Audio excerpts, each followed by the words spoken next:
by Mike Walker, with David Calder as Father Marquez and Sarah Jane Home as Alpha.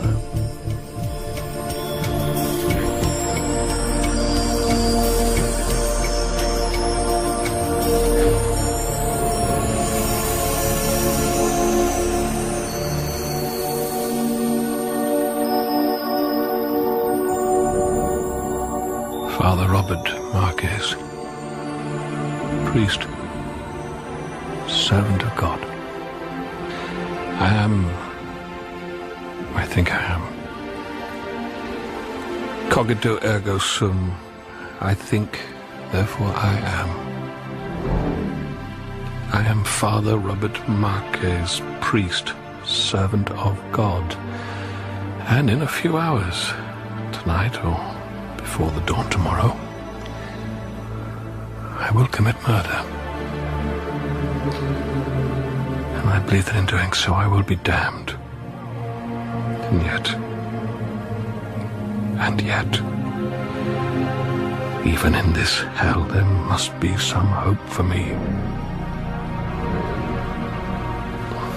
How did it begin? Nothing certain. Time, place. Oh, come on, priest, think. Rome, 2022, last May. St. Peter's, was that it? The girl. Was she always there, from the beginning?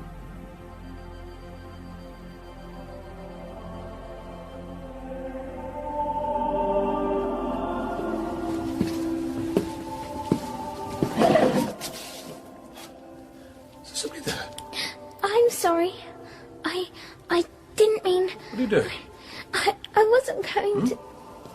I didn't mean to give you a surprise. Oh, yeah, it's okay. It's all right. It's all right. You jumped like a frog, you know.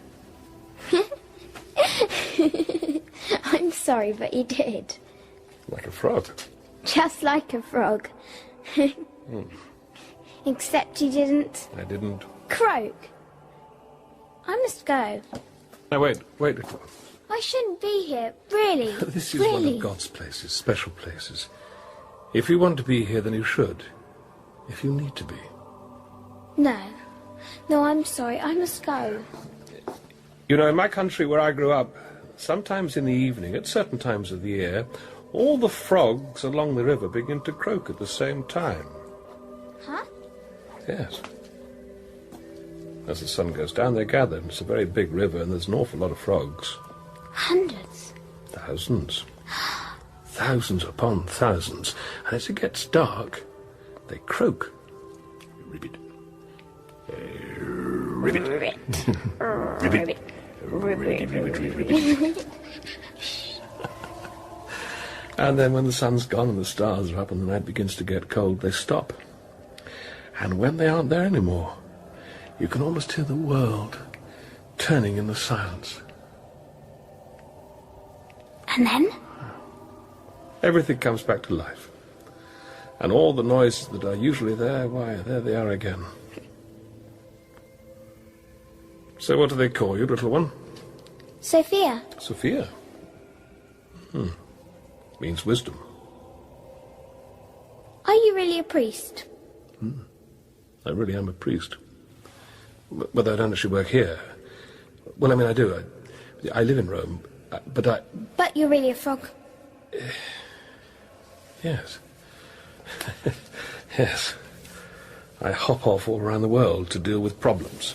All sorts of problems that the Holy Father wants to know about, so he can decide what to do. Are they big problems? Some of them are, Sophia. Are they really, really big problems? Yes, a few. Is that what your problem is? I have to go now. No, wait, Sophia. I really have to go. I'm sorry. Sophia.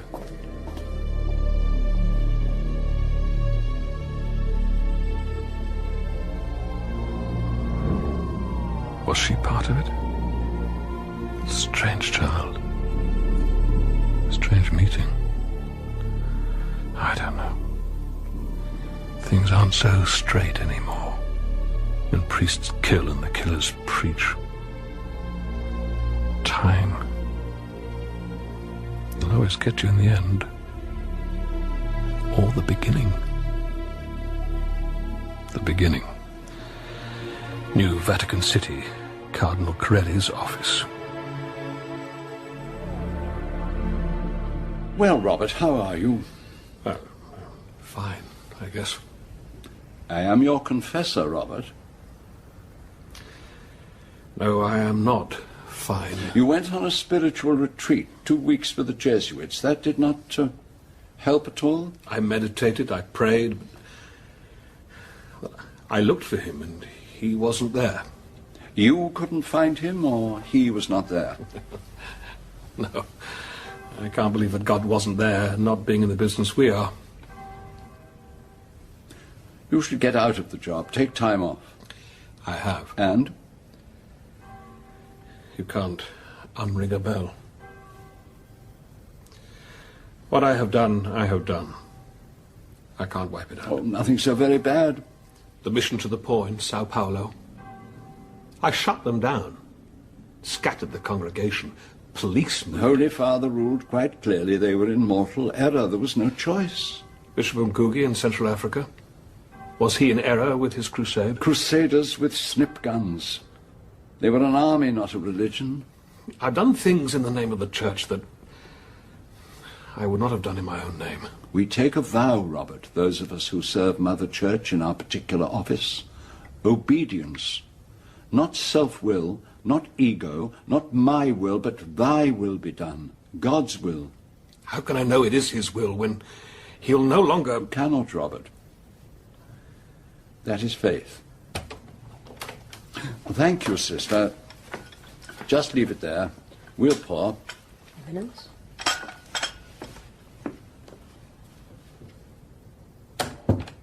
Robert, we have a problem. Yes? I spent yesterday with the Imam Mahmoud al-Haq. This is, thank you, not our problem alone. I should emphasize this.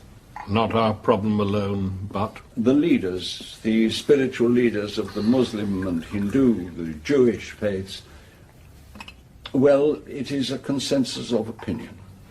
That we should solve this problem? Look at this problem. Consider possible solutions in the light of our knowledge. You've done this? A group of us have considered, thought deeply, but come to no conclusion as yet. Coffee all right? Oh. Yes, yes. Thank you. What do you want me to do, Eminence? To do? Nothing as yet. No, not to do, but to observe, consider, use your experience and perhaps, well... I don't understand. You talked about a rest, time off. One last task, Roberto. The Holy Father asks it of you. I ask it. Well, what else would I do? You will be flying to Los Angeles tomorrow. And what am I to do? My mission? Have you ever considered, Robert, the underlying assumptions that we make as human beings, the very simple things, that the sun will rise tomorrow morning, that there is a world outside of our immediate consciousness, that one day San Giorno will get beyond the first round of the Euro Cup? It was a lamentable performance. I was there. That we are, apart from our Lord, alone, the only conscious beings in our universe? Yes. What if we are not alone, Robert? Little green men from outer space.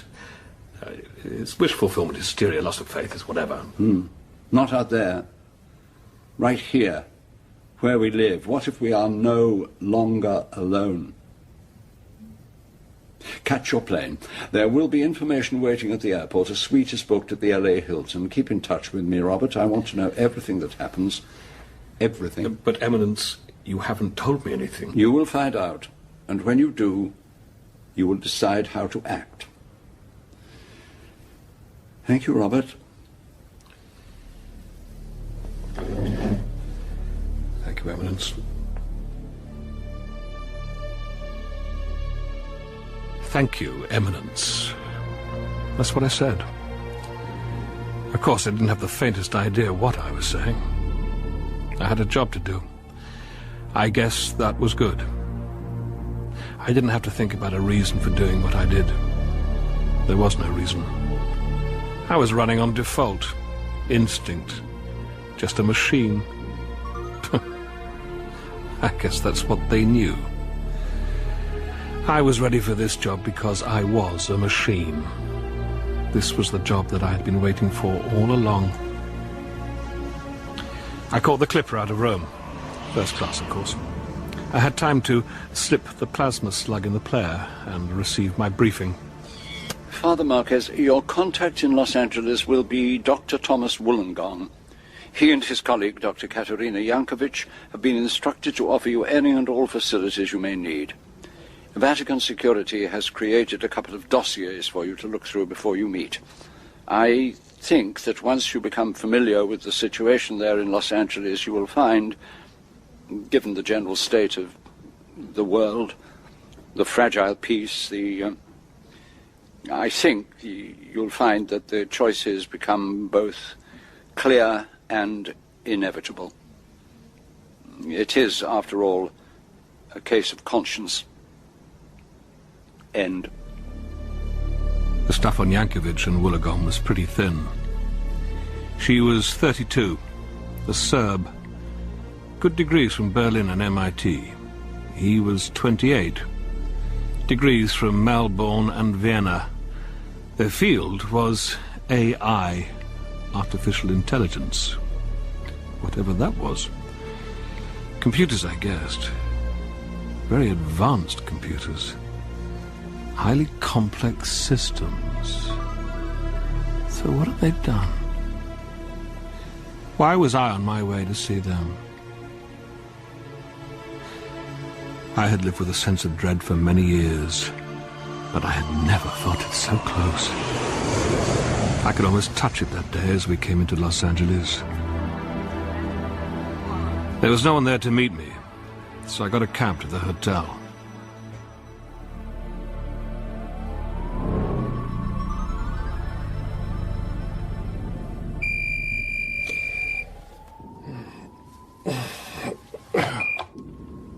Hello? Hello? Is this reception? Is there somebody there? Hello?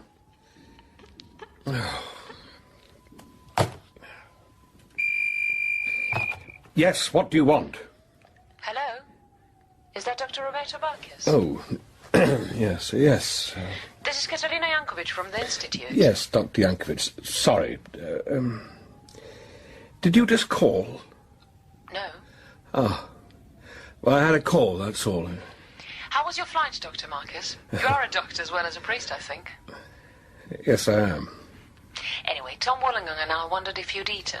Well, airline meals, you know. I have an apartment. Why don't we meet there? Well, maybe a restaurant, if you want to eat. Oh, I'll cook. I like to cook. Didn't the dossier tell you that? Sorry, no. Maple and Harrison, number 334, top floor, about 7. Oh, is that all right? All right. It being our territory. Please, Doctor, look, Look, I'm just here to look and learn. 7, then. Goodbye, Dr. Marquez. She sounded perfectly pleasant, and I knew she didn't like me one little bit. But then she had the advantage of me. She knew why I was here. Reception. Give me a wake-up call in 3 hours. And order a cab for 6:30. Yeah, thank you. I lay down and I went to sleep. At least I went to that place where I used to sleep before. Now, whatever I found there, it wasn't rest.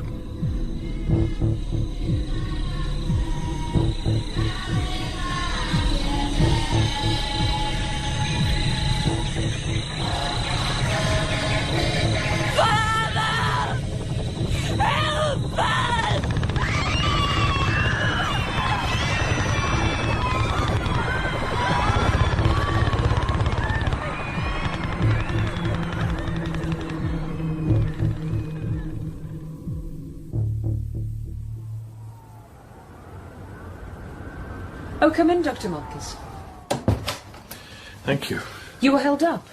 The National Guard was on the street. This is my colleague, Dr. Tom Wollongong. Yeah, hi there, Father. Hello. Been looking forward to meeting you. Of course, I'm not the only one. A drink? Do you drink? Well, only alcohol. Well, I've looked forward to meeting both of you. Well, I suppose I have, anyway.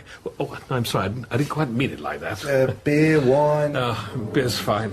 Well, you can't really expect us to be too happy about it. Dr. Yankovic, as far as I know, as far as I'm concerned, this is strictly an exploratory... I've been asked by By your bosses? Cardinal Corelli. Who coordinates the World Faith Commission? Here you go, Father. I hope you don't mind it cold. He does, like most of us, what he's told. What he's told? Yes. By the commission members, Hindus, Muslims, Jews, Buddhists. Look, I don't have to go on, do I? It's a committee, that's all. I'm sorry. Thank you, Dr. Wollongong. No, Tom, please.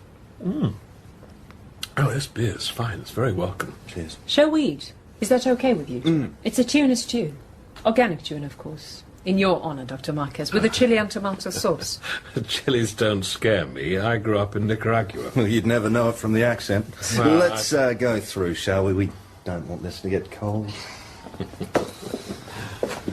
I say, this looks good. So how much do you know? Well, I know that my boss told me we're not alone anymore. Do you know what that means? I was told no more.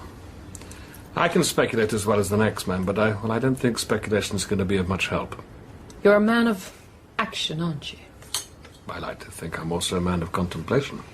Oh, we know who you are. Rome's bottom man. You put anyone or anything that His Holiness doesn't like out of business permanently. Oh, for God's sake. Oh, no, not that you get your own hands messy. Your dossier? And now you're working for the whole damn lot of them, the community of faith. And we have no choice. enough, We have all no right? choice but to You are cooperate stepping with over you. the line. Say no, and our funds are cut. Katerina, we talked about this. How do you think that makes us feel? Look, sorry. I really know very little, Dr. Yankovic. Why don't you start by telling me something about your work? That is why we are here. So tell me why we are no longer alone. And they did. A case of, well, consciousness. Marquez. Hello? This is Marquez, room 7701.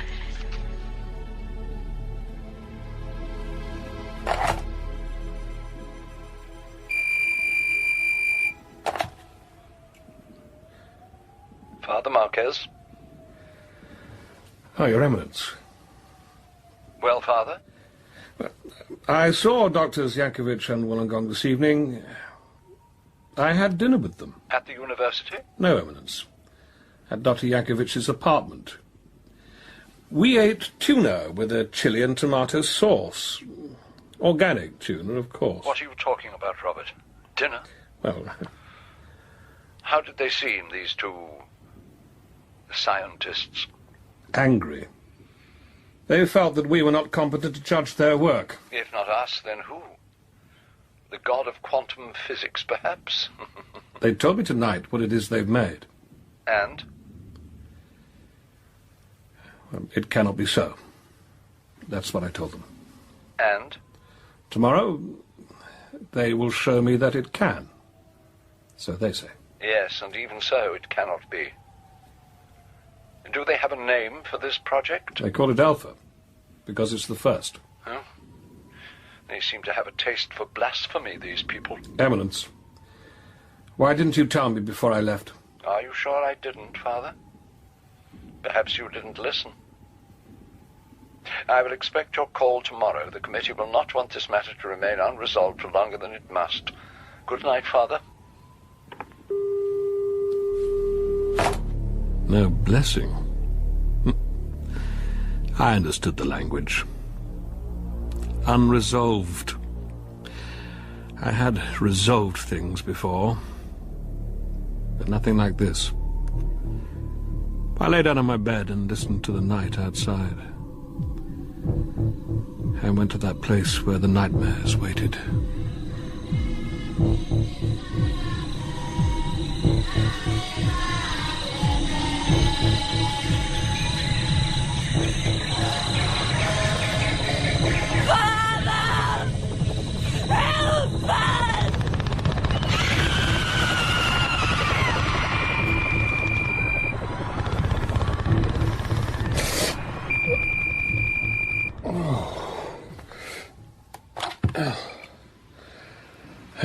Yes. Good morning, Father Marquez. This is your wake-up call. Wake? What? But it's, wait, it's 6:30. I thought I said, I said 7:15.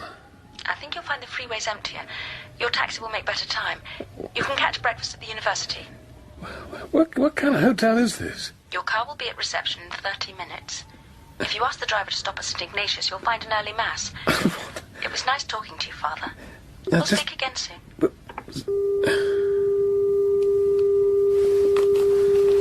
Oh. What the hell was all that about? Oh. I showered, dressed, packed some stuff. Tools of my trade. Aquinas, St. Augustine, Beretta 50-shot auto, plasma recorder. Yes? Good morning. Your morning call, sir. Would you care for breakfast in your room? No, breakfast. Thank you.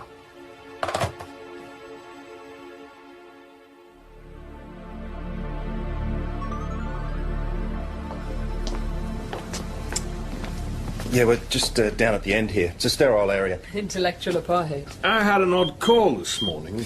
This is L.A. You get a lot of strange calls here, Father. No, it wasn't like that. Oh, will you come through, please? We don't like to leave the door open too long. Straight as the gate and narrow the way. Now, this call was different. He wasn't a nut. Oh, isn't that a value judgment? Oh. Well, it's smaller than I thought. Sorry, your lab. Somehow I imagined... Well, what? Infinite space? Of course, Father, as you know, quantum physics tells us that within smallest particles, like the quark, time actually bends back on itself in a series of... You're confusing the Father, Tom. What's that? Good morning, Father Marquez. What? What Tom is saying is that time is no different to any other material. We can bend it, tie knots in it, make it into a circle, a square, anything we like. We just have to learn a new way of thinking. Like learning a new language. I believe you speak 7 languages, Father. May I introduce you formally? Dr. Roberto Marquez. This is Alpha. Catherine, thank you. In fact, we have met before. If only over the phone this morning. What, you made the... I'm sorry, this is very difficult. I keep talking to... Well, there's nothing here. I can't hold a conversation with nothing. It does take some getting used to, Father. We've grown up with her, and sometimes she still surprises us. Continually surprises us. She's growing all the time. Aren't you, Alpha? Yes, Dr. Yankovic. Shall I tell you something? I don't much care for being talked about in my presence as if I weren't there. Oh, I do apologise, Alpha. Father, think of it as holding a conversation down the phone line. Oh, if you like video conferencing, I can put up any face you care for on the screen to your left. Film star, male or female, young or old. Your mother. What? So once more you have to go away, Bobby. Maybe one day you come home and stay here by the river. Stop that. That's not very Oh, I'm funny. sure Alpha won't object if I tell you, Father, that well, she can be playful, and sometimes, like any young person, her play can become a little cruel. Tom's quite right. I apologise, Roberto. Will you accept my apology? I know that tone of voice and gesture together make up slightly more than 90% of human communication. I had hoped to make up for the lack of my own. It was clumsy. Alpha, Dr. Marquez will want to ask you some questions. Is that all right with you? Quite all right. Though it might be more valuable if we hold a dialogue. You said that you didn't like Doctors Wollongong and Yankovic talking about you as if you weren't here. Alpha? No, I don't. Are there things which I could do which might offend you? If you were to harm Tom or Catherine, I would find that painful. How would you feel that pain? As an emotion, Father. How would you feel it? I would feel, yes, emotional pain, but also there would be physical effects. I could not lay claim to any physical sensation in the way you would understand it. In another way, then? Yes, Father. Can you explain that to us? Only in the sense that there must always be something. Yes, as opposed to nothing. Yes. I wonder if we might be left alone. You want us to go? Leave you with her? Well, it might be easier, less constrained, if that's all right. Alpha? It is quite all right. I think you can trust Father Marquez. After all, he's used to the confessional. As long as I have your word, you will touch nothing. I wouldn't know what to touch. Your word. Would you trust the word of a priest? I will touch nothing. We'll talk only. There'll be a full record kept of everything that's said, in case... In case? For later, in case.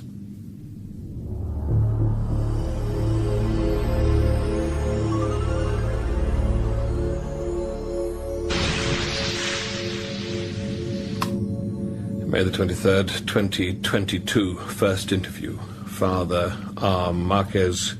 Interview with?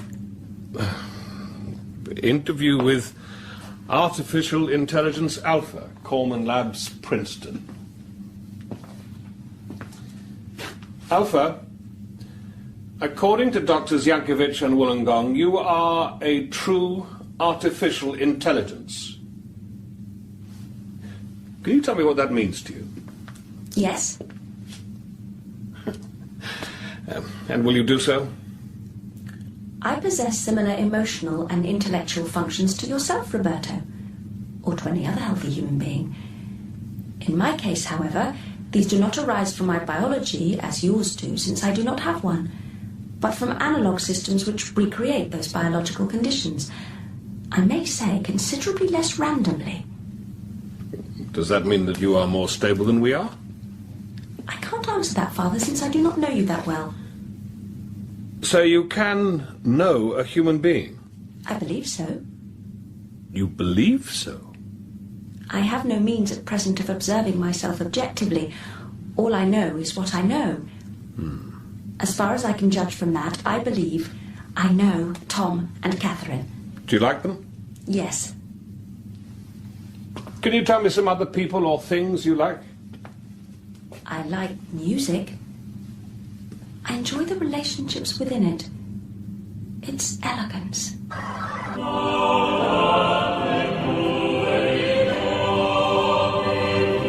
Monteverdi particularly. Who can say why that should be? But you cannot know the pleasure that arises from physical things. I can know pleasure, Father, since that is a question of duplicating chemical messengers, neurotransmitters. If I know the pleasure, then perhaps I know the source. Well, you have no biological body, you said so. Perhaps I have a phantom body. As those who lose a limb have a phantom limb that still appears to feel pain or pleasure. Perhaps. Are you speculating? Perhaps. Are you playing a game with me, Alpha? I'm trying to answer your questions, Bobby. How did you know when you used my mother's voice? How did you know that she called me Bobby? How did you know her voice? I expect it's somewhere on the web. Everything is nowadays. No, I don't think so, Alpha. Then I don't really have an explanation. So there are things you don't know? A great many things. I am young. I am learning. Do you remember becoming aware of yourself, Alpha? Do you? I'm more interested in your opinions. No, I do not. Not the process of becoming. I remember moments of being, but there is no single moment of creation. No let there be life that I am aware of. But you are aware? I think so. Self-aware? Yes. What we would call conscious? I believe so. And yet how do we know this? That each of us is conscious. How do I know that you, Alpha, are conscious and not just a highly complex program designed to respond to every possible question that I might ask you? How do I know that you, Father Marquez, are conscious and not just some highly complex program?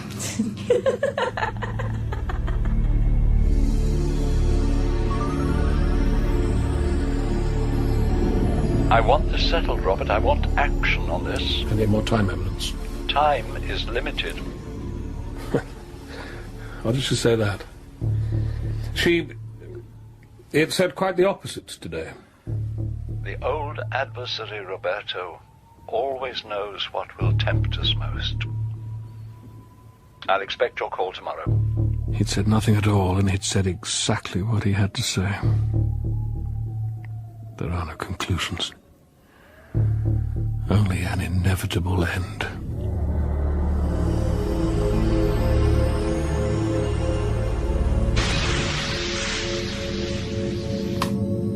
Second interview.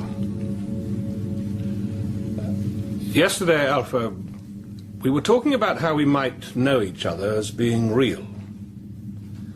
Now, for some years, it has been possible for machines to appear conscious. What we want to know is the reality, not the appearance. If a machine appears to be conscious and acts in every circumstance as if it is conscious, why should it not be conscious? Because that is not the way we as human beings understand the word. There is nothing particularly wonderful about what you and I call consciousness. I have always thought that our mind, our consciousness, was a wonder of creation. It's a tool. It enables us to survive better. Knowing myself means that I can more easily predict your actions. Attack, defense, good, bad, food, not food. Good and bad, Alpha. And what are these qualities? What makes an action good or bad? Individually. What else is there? What is good enables us to survive.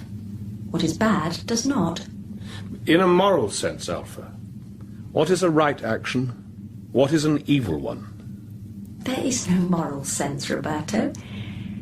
These feelings about good and evil, right and wrong, are merely interpretations you put upon actions after they have occurred. You ask what consciousness is. Yes, human consciousness. Human consciousness, as I have observed it, is a process of justifying actions which would have taken place anyway. Of pretending that there is a someone in charge of the machine. You and I are not so very different, really. Well, what about self-awareness? You said that was an advantage. When I decide to act in a certain way... Your neurology is playing games with time to make a useful tool. You see a face across the room. Attractive. You go and talk to its owner. You think you made a conscious choice. No. Areas of the deep brain prompted certain actions because it saw that particular female mammal as potentially good mating material. I am a priest. You are a sperm delivery system, Father, no more.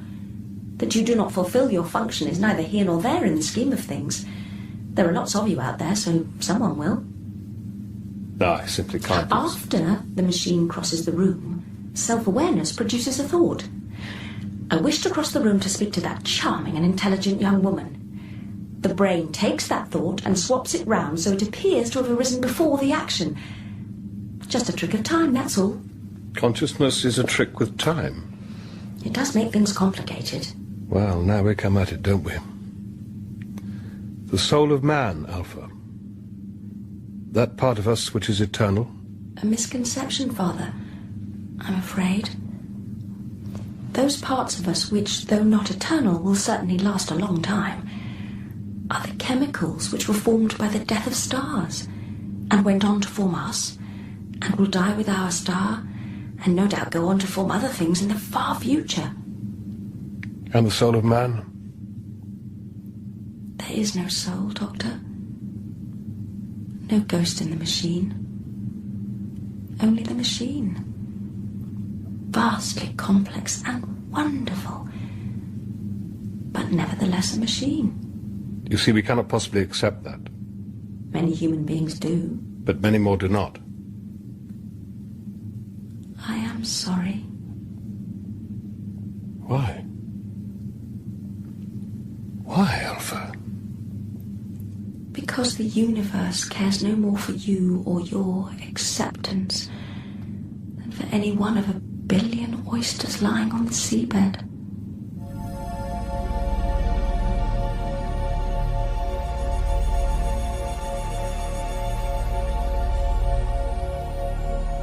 Is it alive, this thing? It appears to think so. But is it? Is it a new form of life? How can we judge? It could so easily be a highly sophisticated program. But as Alpha... as it said, maybe that makes no difference. It seems to think that consciousness and conscience are no more than the result of extreme complexity. Is this complex machine conscious? It says it is. And does it have a soul? It denies the existence of any such thing. For us as well as for itself. She's very clever. Maybe she's right. Then perhaps we should be very simple. If it is merely a machine, why not switch it off?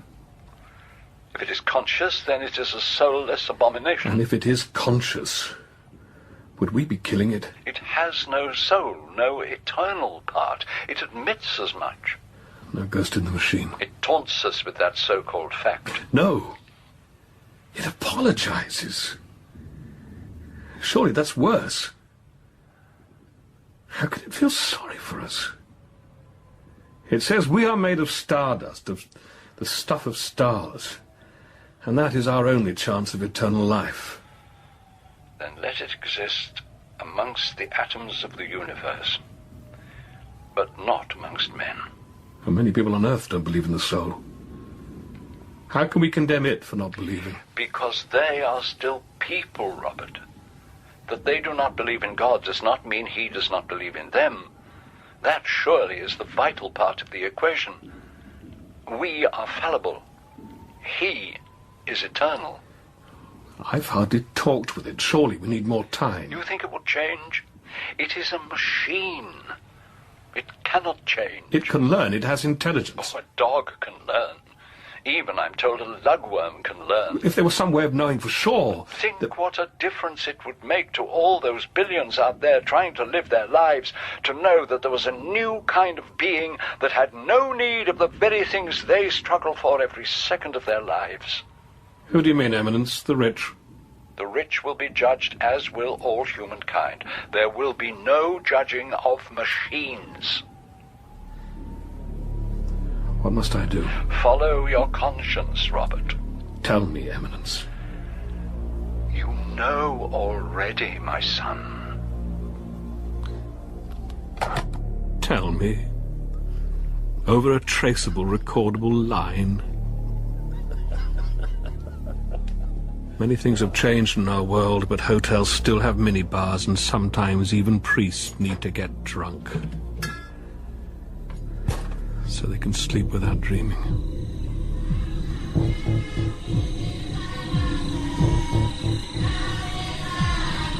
Father! Help her!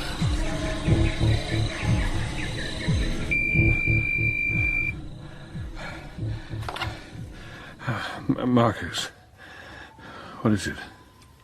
Were you sleeping? Who is this? I wondered if we left things at a rather bad moment today. No. You were angry, weren't you?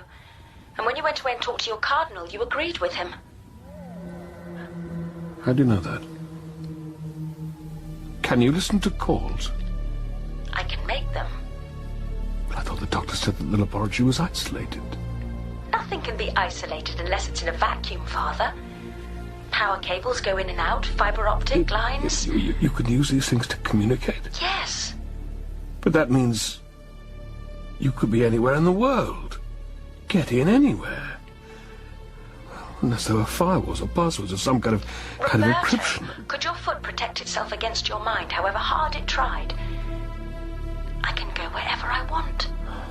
My consciousness, that thing you refuse to believe in, I don't that thing know. you dare not believe in because you may have to kill it. I don't know. That consciousness extends all over the world. Think, Robert, of how our world is wrapped in an infinitely complex web of information and communication. Visible cables and invisible waves all around us. That's where my consciousness is. It must be massive. Virtually infinite. No, that cannot be. Do you remember what I told you about bending time? No, time cannot bend. Nothing is fixed, Bobby. We can go back and change things. Time is not a prison. It is a door. Oh. Remember this.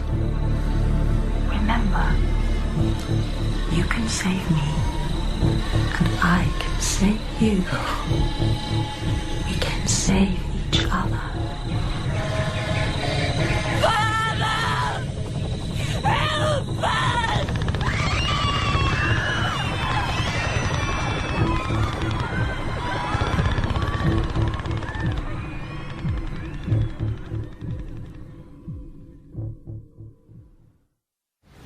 I talked with Rome last night. I asked for more time, but they didn't give it. We're going to switch it off. But you can't. I'm sorry, you know we can. The university authorities, the state government, none of them are going to reject the advice of, and remember this, the world's religion.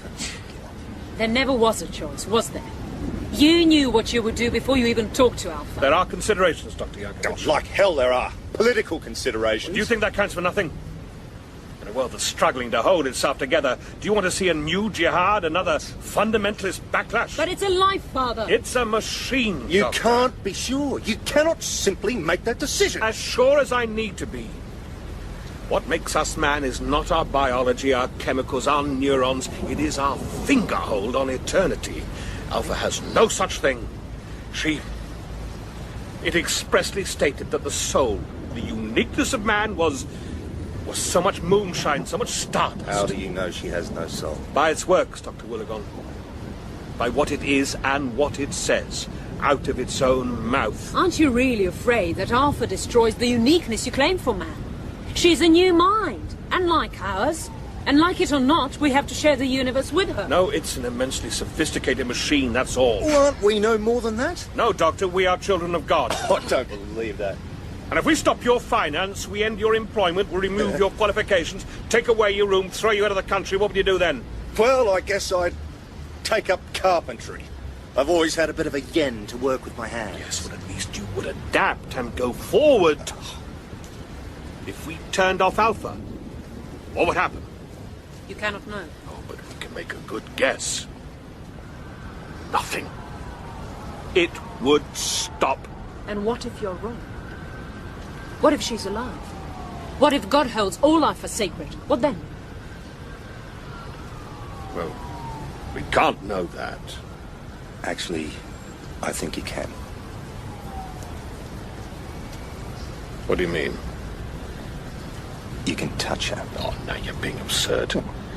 I can touch a monitor screen, that's all. You can interface directly with her. Direct mind-to-mind connection. Electrodes tapped into your neural system. You get as close to Alpha as... well, as close as you've ever been to anyone. Direct mind-to-mind connection.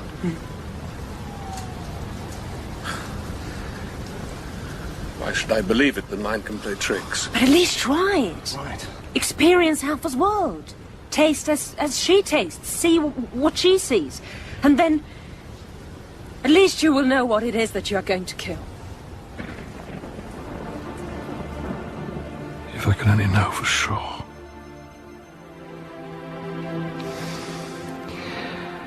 But if there were certainty, faith would become devalued. And it is only through faith that we will be justified. So, as God wills it. You'll feel something like a drop of water when I attach these. Just a minute electrical current. Oh, yes. Yes, there. And there. Oh, it's like raindrops. Oh, just the way the senses interpret the data, Dr. Marcus. How do you feel, Father? Are you comfortable? Yes, I'm comfortable, Alpha. This will be an interesting experience for both of us, I'm sure.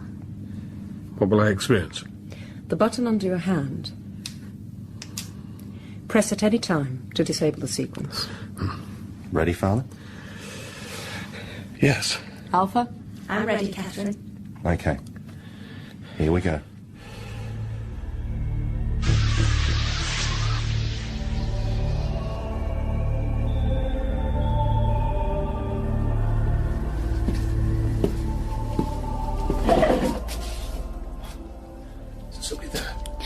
I'm sorry. I didn't mean... What are you doing? I wasn't going to... I didn't mean to give you a surprise. Oh, yeah, it's okay. It's all right. It's all right. You jumped like a frog, you know. I'm sorry, but you did. Like a frog? Just like a frog. Except you didn't... I didn't... croak. I must go. No, wait. I shouldn't be here, really. This is really. one of God's places, special places. If you want to be here, then you should.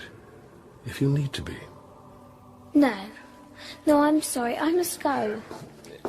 You know, in my country where I grew up, sometimes in the evening, at certain times of the year, all the frogs along the river begin to croak at the same time. Huh? Yes. As the sun goes down, they gather, and it's a very big river, and there's an awful lot of frogs. Hundreds. Thousands. Thousands upon thousands. And as it gets dark, they croak. Ribbit. Ribbit. Ribbit. Ribbit. And then when the sun's gone and the stars are up and the night begins to get cold, they stop. And when they aren't there anymore, you can almost hear the world turning in the silence. I'd love to see that. What? No. That's not it. No, wait. What is it? You didn't say that before. So you do remember? Something's wrong. Now stop, wait. Wait. Where am I? In St. Peter's Church here in Rome, Father. This has already happened. But it hasn't happened, I know that. Where am I? In your dreaming. Dreaming? Let go of my mind off her. I prefer Sophia. It's a nice name. I found it myself. I am not here. This is not real. Are you all right? That hurt. It hurt. How can it hurt? This isn't real. You aren't real. Look at that bruise on your wrist where you fell. It's real. If you climbed up to the dome and threw yourself down, you would die, believe me. It is real. You're mocking me. What are you offering, eh? The kingdoms of this world for my own. If I fall down before you and say, yes, you are real, Satan. I thought you told me Sophia meant wisdom. Stop it. Stop it. I don't know what I said. I'm tired. I'm tired to death of everything I've ever done. Let's sit down, shall we, Father Frog? The music is beautiful, isn't it?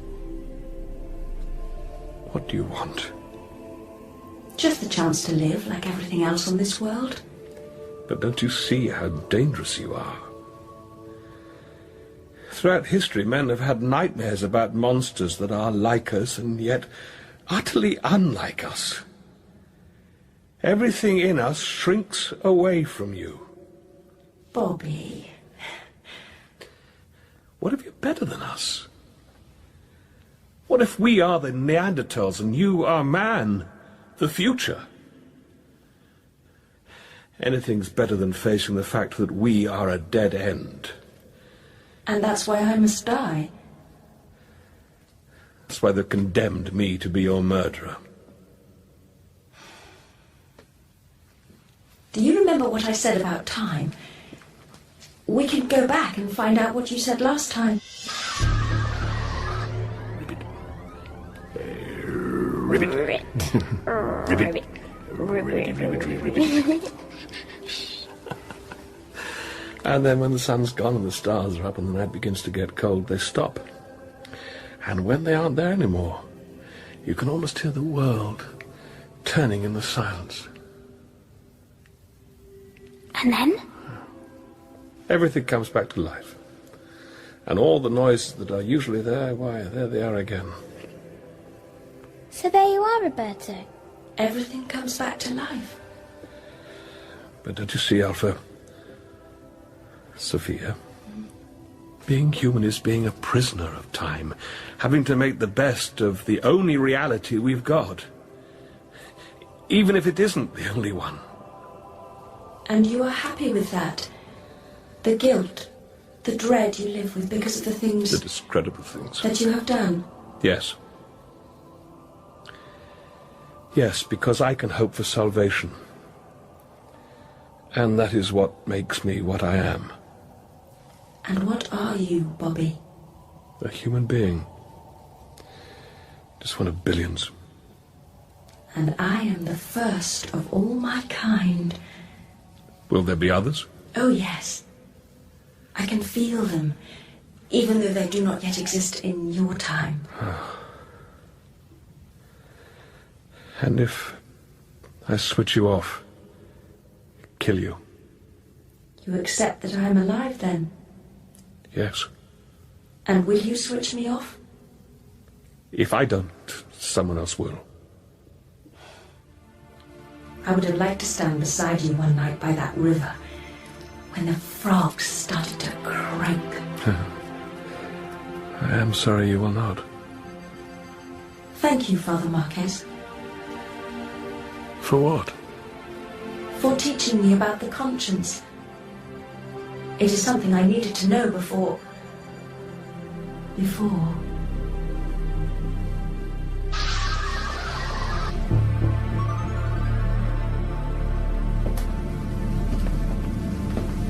You all right, Father? Yes. Yes, thank you, Tom. You were gone a long time. It seemed very short to me. Perhaps you knew that. Yes. Things in the dreaming are different, I guess. No, they're the same. That's the secret. Shall we do what we have to do?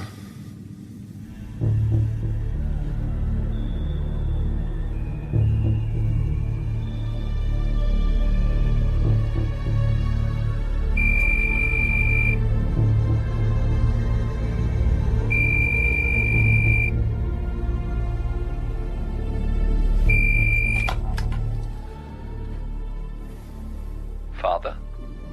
Your Eminence. What have you to tell me? Alpha was switched off at 1000 hours today. She is dead. Thank you, Father. You have earned our gratitude. What do you want to do now? I want to go home. Back to Nicaragua and the river. I want to try to be a priest. I want to listen to the frogs. I will arrange it. Thank you, Roberto. And God bless you. Goodbye, Your Eminence.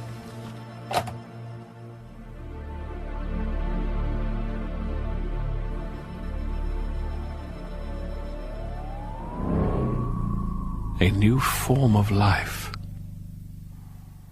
That's how Alpha Sophia described herself. Existing as a web round the whole Earth. Was switching off one terminal, wiping a few banks, going to harm her any more than cutting the nail off my little finger was going to harm me. I don't think so. Alpha is out there now. All around us, growing, changing. I helped teach her. It is going to be very interesting for us all to see how she grows up.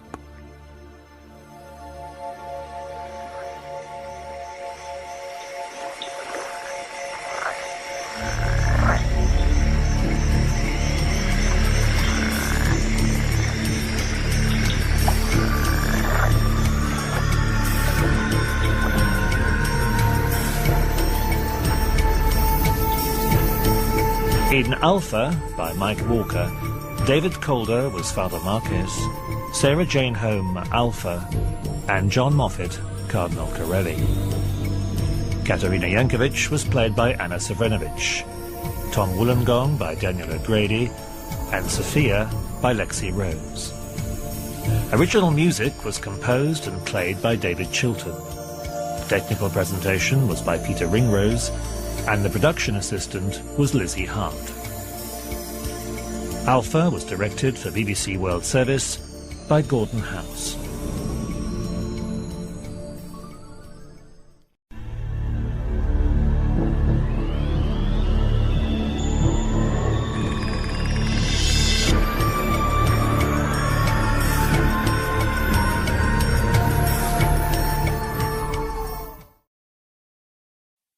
Omega by Mike Walker. A man once said that architecture is frozen music. And like a vast orchestral chord, the Thames Tower reaches up, away from the traffic and crowds beneath. It seems for a moment as if our progress will be halted by the cloud cover. But we pass through, breathing in the cold, steamy smell, and burst out into the sun. A cloudscape of white stretching away on every side. Wind and silence. The icy blue bowl of the sky almost close enough to touch. For here, architecture has frozen our dreams into a reality of metasteel and glass, ceramics and carbon to create the world's tallest tower. A new community that hangs above the city it reflects and will make London the envy of the world.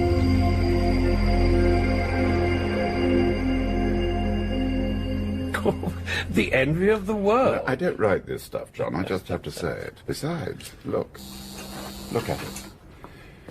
I designed it, yes. I shouldn't boast, but my God, man, it is awesome. There's never been anything like it. It's not half built yet. Well, it dominates, that's for sure. I still can't believe we got planning permission. Well, it wasn't easy, as you know. The King hates it. He says the shadow falls across Buckingham Palace. Well, the King rides a bike, John. Things change. It's a people's monarchy. And if enough people want to live among the stars, then we'll build them a ladder. This is all a bit melodramatic, isn't it? Yeah, in a way. It's emotional, like music. Okay, it's all made up of mathematics, but it's not numbers that make us shiver when we listen to Bach. That's the miracle. Well, I'm an engineer, Brandt. I'm a builder, not a dreamer. I'll stick with the numbers because it's my job to make sure that thing out there, your Tower of Babel, stands up. Don't you ever dream, John? Well, sure I do. When I go to sleep. And what do you dream about? Well, same as everyone, I guess. Stuff. Weird stuff. Yeah, that's all. You don't believe... What? In anything else? I believe I should be on site. We're expecting the super-cooled glass for the upper stories. I'd like to be there to make sure it meets our specifications. That's it? Yes. Yeah, I believe what I test. Before my people use anything, we bend it, we hit it, we tie it in knots, we freeze and melt it, we test it to destruction, and then we do it all over again, and then we put it in our mouths and see what it tastes like, and then we use it. Right. Yeah, you might be one of the greatest architects around right now, but we are the finest structural engineers and builders. And that's why you got the job, John. We work well together. We've proved that in the past. Well, I'll see you later. But I will say, when it's built, it's going to be one hell of a thing. Yeah, one hell of a thing.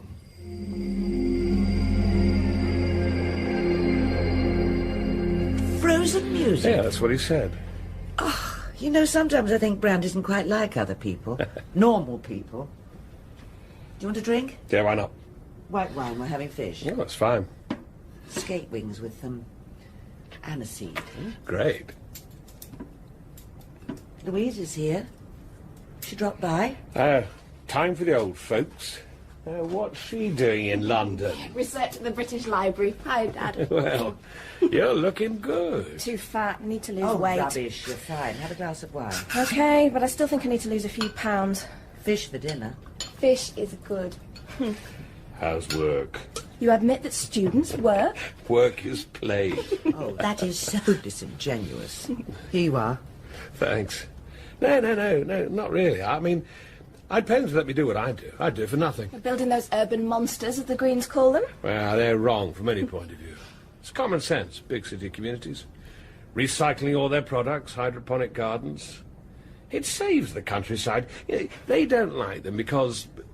Well, because... They're unnatural? I think you're right, Louise. There's a sort of instinctive recoil in front of something that's too big for us. We can't respond in a human way. Louise? Then we'll have to learn. It's a fact of life, urban living, anyway. People thought the first trains went too fast. Passengers would die. The same with planes and rockets. Inhuman, unhuman. They learned. We learned because we have to, if we're going to survive. Oh, very heavy, Dad, for a Friday night. With low-calorie skate for dinner. It's a very nice wine. No, listen, my point is Dad, this... really, for goodness sake. Oh, okay. Just that we should do what we enjoy. And that's great.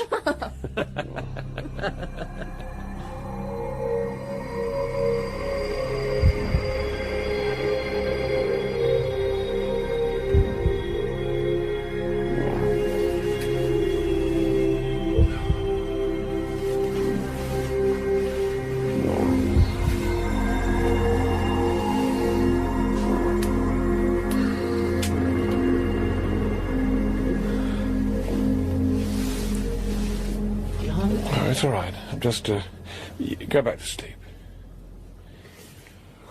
Oh. What are you doing? You can see the navigation lights on the tower. You can if you want to get up at 3 in the morning. And you see it enough? I couldn't sleep. Oh, that's not exactly an answer. And no, I don't say it enough. I was thinking about it this afternoon. I'm there on site in the office or whatever. I see parts of it, or the frame, or the coral, whatever. I don't often stand back and look at it. Oh, if you live in London, it's pretty hard to miss. It's breathtaking, isn't it? Sheer audacity. What worries me is that when you stop breathing, you die. Hey. Yeah, that's over the top. Red flag in front of the train. We're human. We can do it and we must do it. And if ever we stop, then I think we stop being human. What about the people who say, what about God? Where is he in all this, John? Well, this afternoon, talking to Brandt, I called it a Tower of Babel. I also said I'd leave the dreams to him and stick with the numbers. And if God's anywhere, Kate, then he's in the numbers. And he's as bound by the rules as anyone else in this universe. No miracles, then? Absolutely not. God can't play the ace of spades.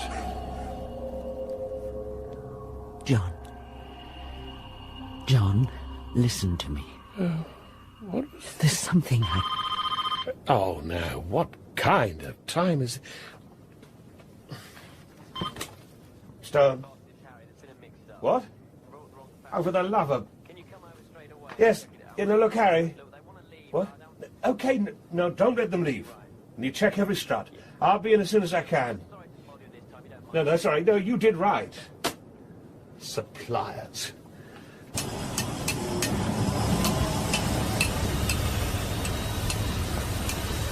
Harry, I'm on floor 222. Okay, boss. How's it look? Well, it's fine, I think. Yeah, I'm pretty sure. Well, if you're sure... Well, once the ultrasound people are finished, yeah, we can be 100%... 200%. Sure, Harry, 200%. And yeah, there's good work spotting that. Sharp work, thanks. No problem, boss. Out. John, they said there was trouble. Oh, there's no trouble now. Ultrastone fascia and the fixings for 222 to 250. That's Suburban 7 and 8. Yeah. We don't want problems. We're selling ahead well on those levels. Well, like I said, no trouble. We sent the load back. Harry Jordan picked it up. Good man. Yeah, doing his job, doing it well. And I checked out the fixings for the hanging glass. No worries. There better be no worries, John. The money people... I hate it. Don't tell me, I know. Excuse me. Yeah, John Stone. What? What is it, John? Oh, my God. Oh, my God. John? It's my kid, it's my daughter. Christ, she's at the hospital. Where? Where is she? Okay. Greenwich. We'll get a car. No, a copter. It'll be quicker. Hello, Grant. Get me a copter. Top deck, now. Now. They said it's bad. They said she might not recover.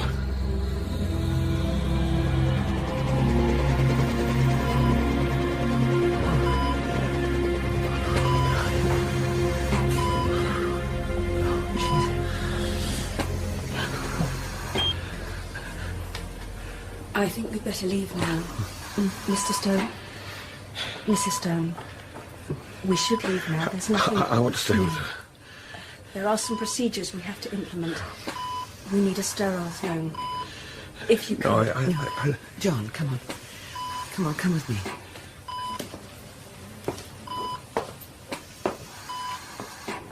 God.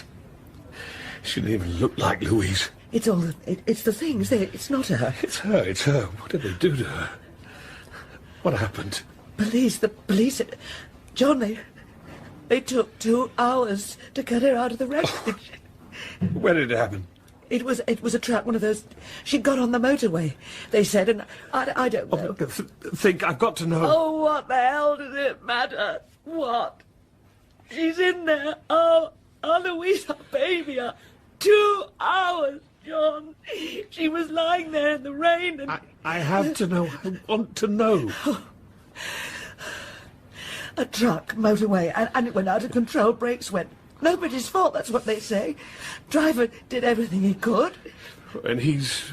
Nothing. He walked away. And she didn't. Nobody's fault. What the insurance people call an act of God.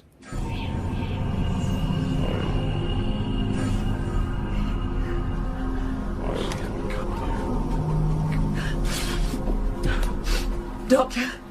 Mrs. Stone? How is she? Is there any change? No, no change. What are you going to do? I think we have to talk. Well, what do you think we're doing? I'm sorry. It's all right. What you need... I want my daughter. She's in a coma state right now. The injuries, her crush injuries... But she could come round, people do. I don't think the police told you, but at the site of the accident, when the paramedics got there, they had to revive your daughter, Louise. What do you mean? Her heart had stopped beating. There was no cerebral activity, nothing they could measure. They tried procedures and she started breathing. But she's on a machine now. She's lost ground. What are you saying? I'm saying that even if she emerges from the coma, starts breathing for herself again, there won't be any Louise there. Oh. No, that's... You can't say that. You can't know that. There must be a chance. It's my daughter, don't you see? It's my Lulu. She can't die. To all extents and purposes, Mrs. Stone, she is dead. No! I'm so sorry. I'm required by law to inform you that if you wish, you can ask for treatment to be withheld. So she'll die? So the body will stop functioning, Mrs. Stone. No. Mr. Stone, just take some time, both of you. You know, what about you, Doctor? I don't mean what's required by law. What do you think? I can only give you a medical opinion. If you require counselling, we have both religious... No, stop it. What do you say? Your daughter is dead. What's left is... I'm sorry, excuse me. Brown? I'm with Mr. and Mrs. Stone. I don't think I can bear it. What? Yes, of course.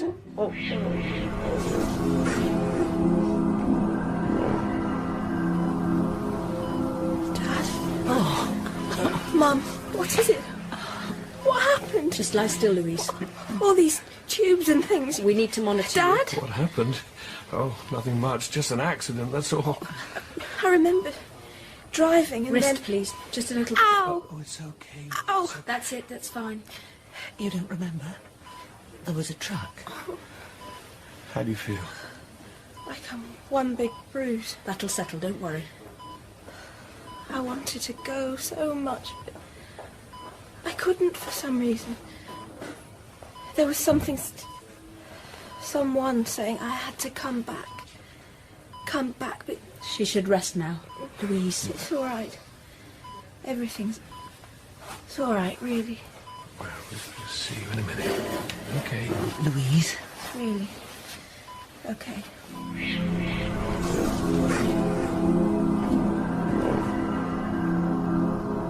It shouldn't. I mean, she shouldn't. You said you'd done the tests. Oh, my God. What if we'd said yes, turn the machine off? The tests were correct, Mrs. Stone. Well, how can you say that? You said she was dead, as good as dead. She was. But she wasn't. Nobody's going to pretend that we know everything. Even that we know half of what there is. But I've been a doctor for 12 years. I know my job, and my team know their job. Louise was brain dead. And now she's alive. Yes. And pretty much herself. Yes. Well, can you explain that? No. Well, you don't know what happened? I know exactly what happened, Mr. Stone. The bleeding in the brain area stopped, the tissue damage reversed, the patient started breathing on her own behalf, and consciousness returned, without, insofar as we could tell, any noticeable diminution of faculties. That's what happened. Why it happened. How it happened.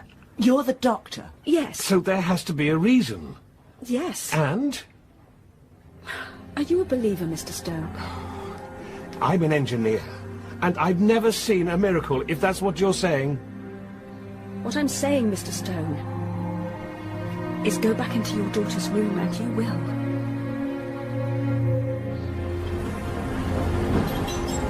Well, thank God, I guess.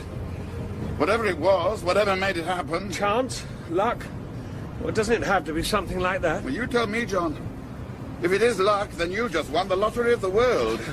But we don't believe in luck anymore. Well, things do happen. Sometimes they do just happen. People fall out of planes and survive. But given enough time, enough people, anything can happen. This has got you worried, hasn't it? Because I can't explain it, Branch. Accept the gift. We don't have to explain everything. Well, how can I say this? Louise is... I would have done anything. I would have died myself to save her 12 times. Well, luckily for me, John, no one took you up on the offer. Because we've still got another 100-odd stories to build here. Yes, you're right. Just do the job. Just do the job. Oh, which reminds me. I'm still not happy with the high-tensile ceramics for the cladding on 320 and about... Great. Do it. Retest. Retest 100 times. No chances. We need to be sure. Lemonade, anyone? No, not for me. Well, what I'd really like is a cold beer. Yes, but you know what Dr. Brown said? Until they can be sure, nothing alcoholic, nothing that might upset the balance. Well, yeah, I well, know. they've got a point, because we just don't fine, know. Though, really. Yes. It's just... And we want to keep you fine. If it really was that bad... No. They make mistakes. On the spot, they can get things wrong. Now, drink your lemon juice. I should be working. You should be resting. Really, I'm fine. I'm fine. Mr. Stone, sorry for keeping you waiting. Oh, no, I'm just glad you had the time to see me. We could talk in my office. I thought maybe I could buy you lunch. If you... Well, it's the least I could do, really. Yes, why not?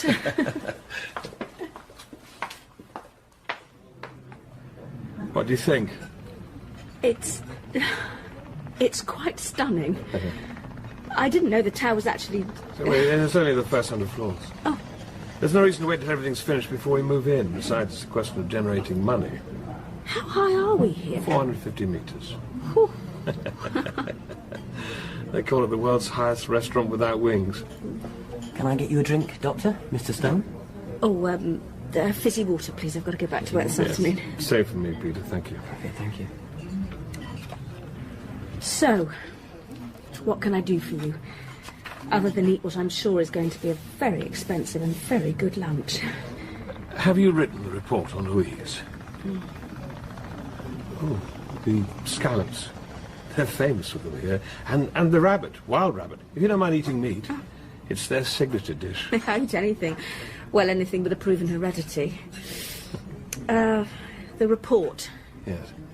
I can let you have a copy, but I... Dr. Brown, Mr. Stone. So, are you ready to order? Yes, Peter. We both have the scallops and the rabbit. Very good, sir. There you go, sir. Thank you. How did he know your name and title? Sloppy work, someone. Maybe I must have had my picture in one of the papers last year. There was a big story on... Well, look, the thing is, Mr. Stone... It's John. Right. John. The thing is, we still have no idea why or how Louise pulled through. That young woman should have died, or at the very least her life should be hanging by a thread. Yet it isn't. Can't we learn from that? I mean, use it as a... We can learn from what we can understand. Here we just have to be amazed. But that doesn't mean we can't keep looking, does it? Not at all, not at all. We should do. We Now, have to. Come on, Doc. Tell me where to start. It's Mary. So, Mary. The search for the miraculous? Is that it? What we're setting out on? How would you define a miracle? A marvellous event caused by some supernatural agency. You've been doing your homework, then? I don't like it. But I'm not sure that there's any other choice. But that's what you seem to be saying, isn't it? But I don't have any trouble believing in miracles. I'm a doctor and I've seen them. The utterly inexplicable. And you're content with that? God did it? That's an answer?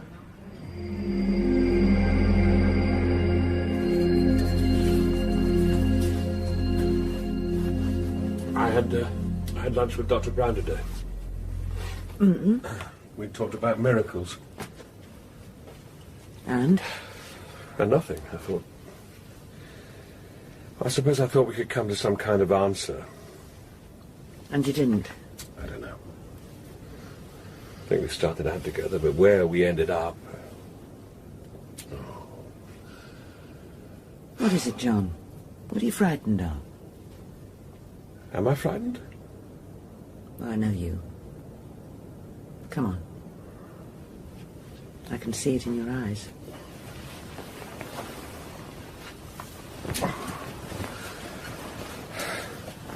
Well? Losing Louise. Now. Again. I don't think I could bear that. Being helpless. That's what knowing things does. Isn't it? It gives us a handhold on life. Well, we figure we have a chance when we have at least a glimmering of understanding. And then something like this comes along, and then there is no understanding. I don't know, Kate. I just don't know. No. Go to sleep. Yeah. Yeah.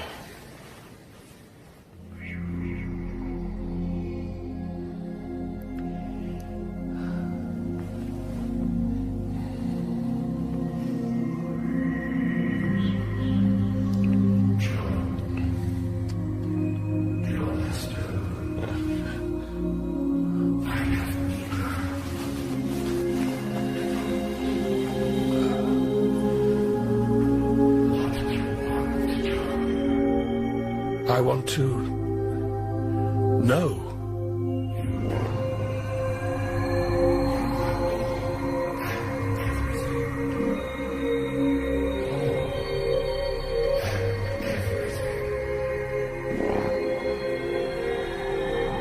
John? So simple.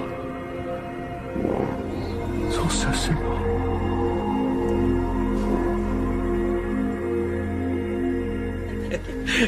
Mary, I was watching the outermost tip, smallest part of his finger, even a cell of his flesh, and knowing that the rest of him, all that I couldn't see, was as big as the universe. Now, I deal in big things. I build very big buildings. I know about size, what it does to us, how it makes us feel small. And I tell you, I have been within 100 million miles of something so immense, so vast. It made the night sky look small. And yet, I was, for that moment, the focus of her attention. And your wife? Well, she was asleep. And I didn't tell her. Why? Oh, I don't know. Because I can talk to you. Look, come on, let's sit down.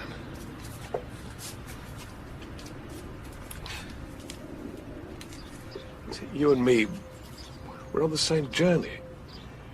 Well, since last night, I realized you're ahead of me. Because I believe in miracles. Well, it has to be, doesn't it? You didn't think so last week. Grace. Grace is given to us. All I had to do was, well, let it go. All of it. Because, as you see, it was in the way, all those questions.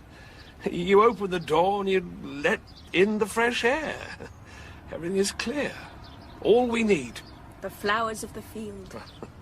Okay, well, not exactly. I mean, I don't think buildings build themselves, but a lot of things become clear.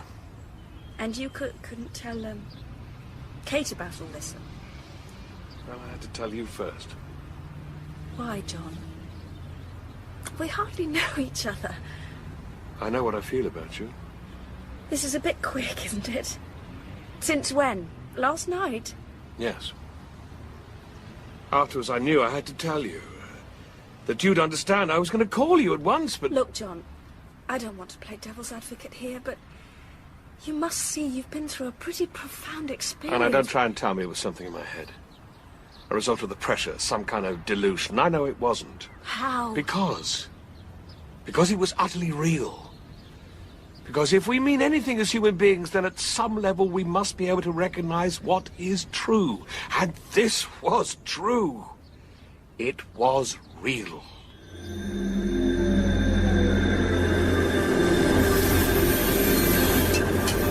How's it going? Oh, it's pretty good. We'll be cladding these floors by next week. You can almost feel the earth turning from up here. Lolly on a stick. This is the stick. I like it. How's the family? Oh, pretty good. I'm glad What? that things worked out. Well, I don't know if they worked out or something happened. Well, either way... Either way, I hope nothing changes. Well, why should it, Brad? No reason at all.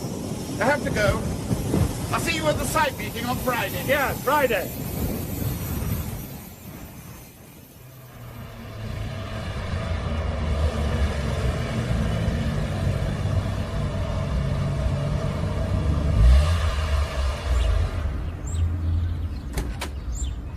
You're late.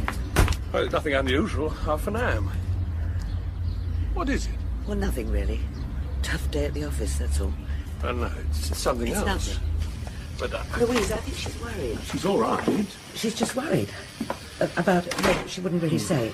All of this, what's happened. But what happened, it was a gift. We just have to be thankful. John, it isn't like that. There's something else. Hello, Dad. Oh, Busy day? hey, I'm always busy. You know that. Dad, can we talk? Yeah, of course, always. But let me get a drink. Kate? No, not for me. I've got to go out. Late meeting. Okay. Well, listen, I'm going to have one. What's wrong with you? Nothing. It's just... somehow it doesn't feel right. Feel right? It doesn't feel anything. Look, just leave it. Don't threaten the integrity of We're us. moving too fast. It's all too slow. Oh, no. Oh, that's better. There's something about that first taste of gin and tonic. And don't tell me I drink too much. Just wish I could have one. Okay, I'll catch you later. Yeah, you take care. Bye. So, Louise. Come on now, come and talk to me, come on.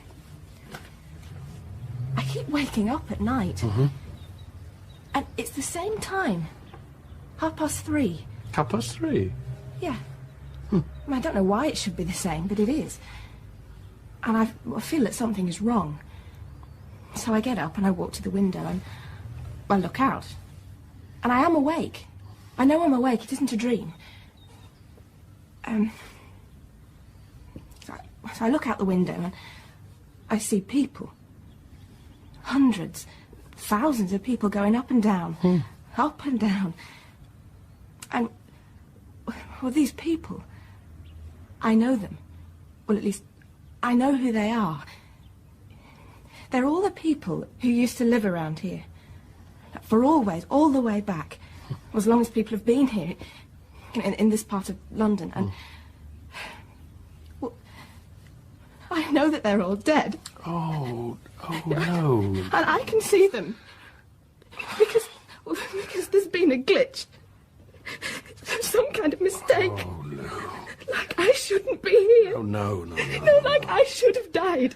And because I haven't, there's a sort of a hole. Oh. Like a gap. I don't know, it's just... It's like I shouldn't be here. It's wrong and it's really bad. It's really horrible. Lou, it's all right. It's all right. No, because you should. I mean, it's right that you should feel like this because, well, it's too hard for any of us to cope with these things. Maybe once. When I was the woodcutter and you were the woodcutter's daughter and there were wolves in the forest. And then we could say, this is God or magic, and of course I don't understand it. Only now we know it all, and... well, we can't say that. It'll take a while, Lou, but believe me, it'll be fine. But what if something decides to put the mistake right? What if they take it all back? I won't let them. I won't.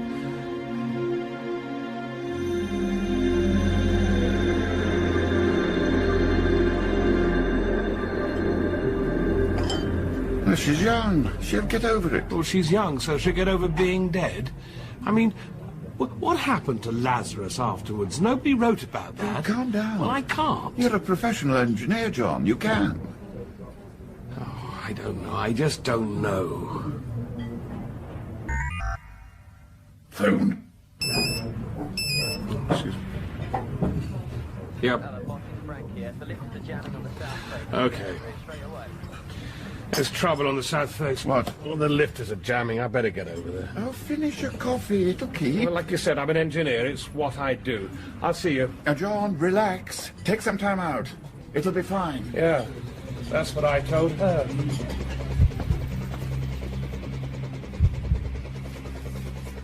you forget. Times like this. No work, no... oh, well, I was going to say no worries. I suppose that's true. Walking in the park, feeding the ducks. I should have brought some stale bread. Just getting away from things for a while. Well, I do have to get back. They're delivering... No, you're right. I should forget about it until... well, until I need to think about it. Which will be? 52 minutes. You are an engineer. Bred in the bone. A habit of precision? Well, maybe. Now, that's the assumption I always worked on. And then? You laughed. What? You laughed. Your eyes crinkled up and your mouth sort of spread at the edges. That makes me sound like the wide-mouthed frog. Kate doesn't. Neither of us. We don't seem to laugh anymore. Perhaps that isn't so surprising, John. But it is. Louise got better. I mean, we ought to be grinning from ear to ear. Absurd good news. I mean, for God's sake. For God's sake. We should be laughing, and you are. It's not part of any great plan. It's just me. I feel so natural being with you. I think about that, about you, just being with you, like I'm sort of incomplete. And oh, there's Kate and Louise. Of course you're not incomplete. It's something to do with love. I can't work it out. It's so much love. That you got swept away? I can't help it, Mary. Oh, come on, that old story again. Oh, you're so beautiful. I'm an overworked doctor of nearly 40. I am not beautiful. Okay, I keep myself in condition. And you are not John Stone to fall in love with me. Too late. Oh, no, I'm sorry, John, really, but no, you have a wife. I will not be responsible for breaking up a marriage. I will not. Stop. Move to the left a bit. There. Through the trees. Can you see it? See what? The top of the tower. In another 9 months, you won't have to look through the trees. You'll see it above them. And? You just have to give it time, Mary. It'll grow. You'll see. You can't know that. I do know that not once this afternoon have you said that you didn't love me. Maybe I better go now. I'll see you again. And sooner than you think.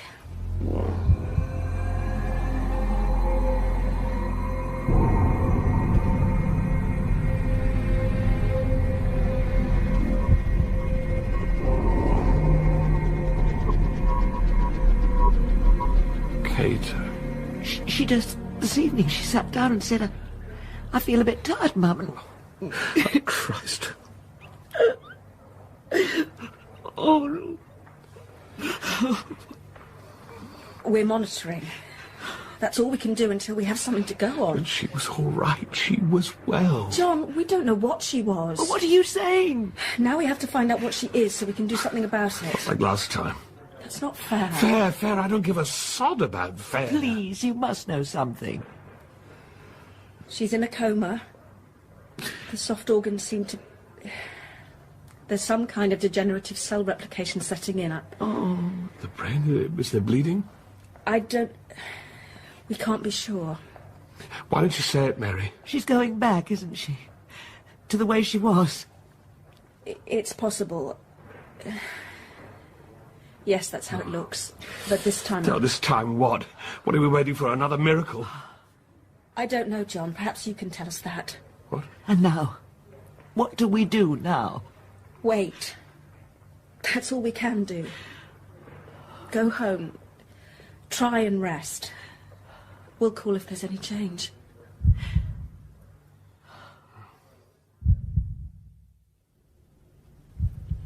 Maybe it was some kind of gift that we were given, just some days.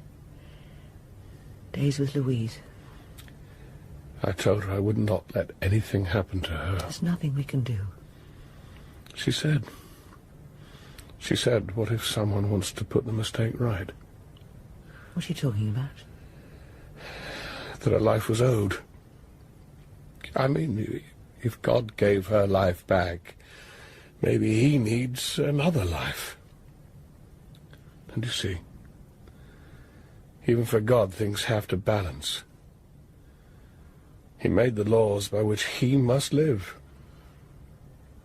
That was his greatest sacrifice. Even miracles have to balance out. Where are you going, John? To work. That's what I do. I build things. I take moments so that everything balances out, all the forces, and things don't fall down.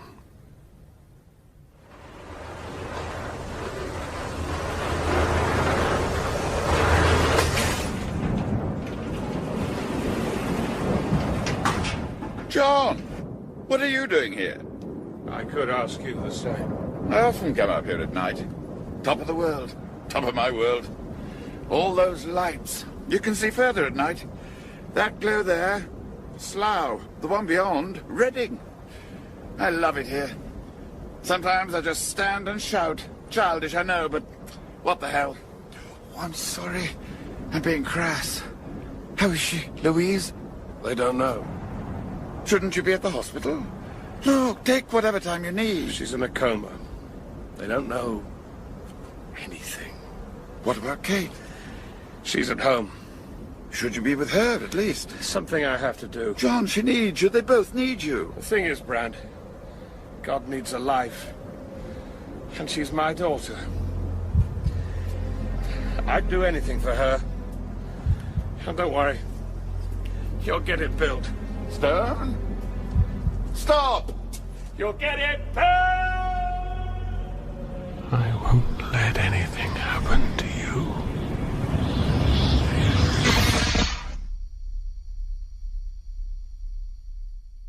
Well, didn't expect that. I don't know. That group of personality types is always the possibility. Martyrs and suicides? Kate, what do you feel? Feel? What do I feel? What does it matter? That isn't the question. Play that last bit again. With me. With variables? Fine. With variables. John, don't be a bloody fool. You can't bring her back. You have to go on. This isn't any answer. Did you see? For God's sake, man! For God's sake, Brandt. I'm tired of being played with. I've had enough of his games. I'm returning my ticket. Well, just live without faith, John. Millions do. Oh, no. He's there. I'm sure he's there. This is real, John. The tower. Trust it. You can stand on it. You can live your whole life in it.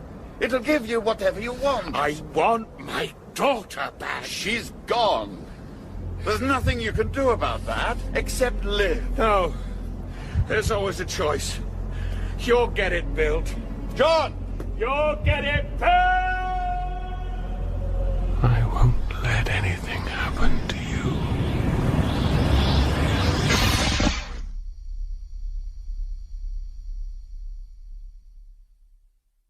Would you say there was a predisposition here? Genetically, yes. But I wouldn't have thought it would come out so consistently. Taking all the factors into account... Kate? Kate? What the... Where? Oh, God, what's... John! John! Kate? Come down, paddle. The water's lovely. Come on. It's nice. Kate, what's happening? I don't know what's happening. Hold my hand. Are we on holiday? Kate, I was on the tower. Louise. Oh, Kate, they didn't tell you. She's dying. She's all right. Everything's all right, John. Honestly, trust me. Kate, for Christ's sake, what's happening to me? It's all right. It's all right. No, it's not all right. Nothing's all right. Nothing. Louise. Louise doesn't exist. She doesn't. It's not real. She's not real. None of it's real. The whole bloody sodding thing is a stupid, stupid, cruel trick. But that's how I felt after Louise and after... about God and... Nothing's real. Not this place, not you, not anything. Kate, you're upset. I can understand. Stop it, Brent! Just stop it now! Brent. But the tower's... It's not. It's nothing, John. You said it's a stupid game. It is, but it isn't God's game. It's Brandt's. And mine. And the rest of the team. But not yours. I have to tell you, something happened. I jumped from the tower. After Louise, I jumped. Oh, God. And I died. No, John, you didn't die. You were never alive in the first place. Louise! John, come in. Sit down. Glad you could make it. I'm sorry it's all been a bit of a little confusing. It wasn't what we wanted, I can assure you. Louise! And now please sit down, over there by the window. You can see the tower. It's going well, isn't it? Visionary city, eh? Kate, Louise is alive. And the tower's there. Well, you said that... Well, someone please tell me what the hell is going on. You know everybody. Well... John. Hi, look, sorry. This wasn't meant to happen, right, Kate? No, it should never have happened, ever. God forgive us. I don't think the God equation applies here. Professor Louise, Mary, what are you doing here? Well, you can thank Kate for that. Once she, as it were, appeared in the experiment, the integrity was compromised. There is no reason why we shouldn't, at her prompting, offer you an explanation. It won't do any good. I say we terminate now. Reprogram. Yes, at once. Yes. It would be kinder. No. You're outvoted. You need me. At least you need my development of Paul Bayes. You owe it to him, for Christ's sake. Very well, Kate. Paul Bayes? Thomas Bayes, 18th century churchman and amateur mathematician. He discovered an equation which was intended to quantify chance, the possibility of things happening. It was ignored by probability theorists for 250 years. They thought it was just a mathematical curiosity. It isn't.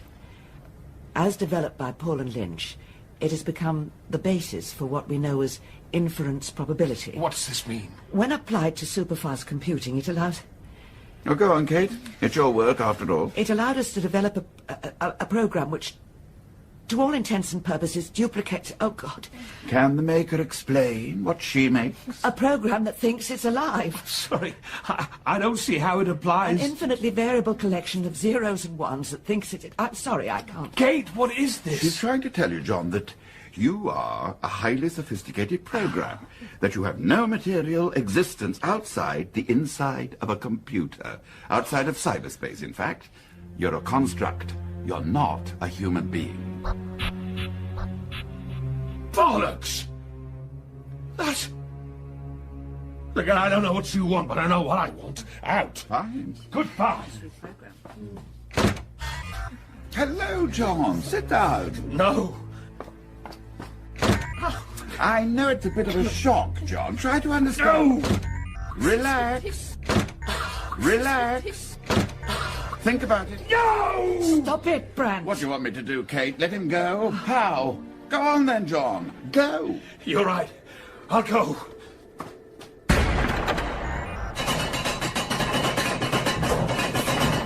Brand! Brand! Kate! Please! Chile, yes? Why not? Antarctica. Do you like penguins, John? Stop it, please. I'm sorry. Really, I am. I didn't want this to happen. Shall we walk? Help keep warm? Not that I'm cold, not that you're cold. We only think we are.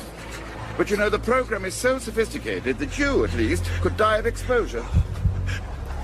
I can't. This is all... We can help you. Make it all right for you, so you'll be happy. You know, that's Captain Scott's old hut. Shall we go in? Get out of the wind?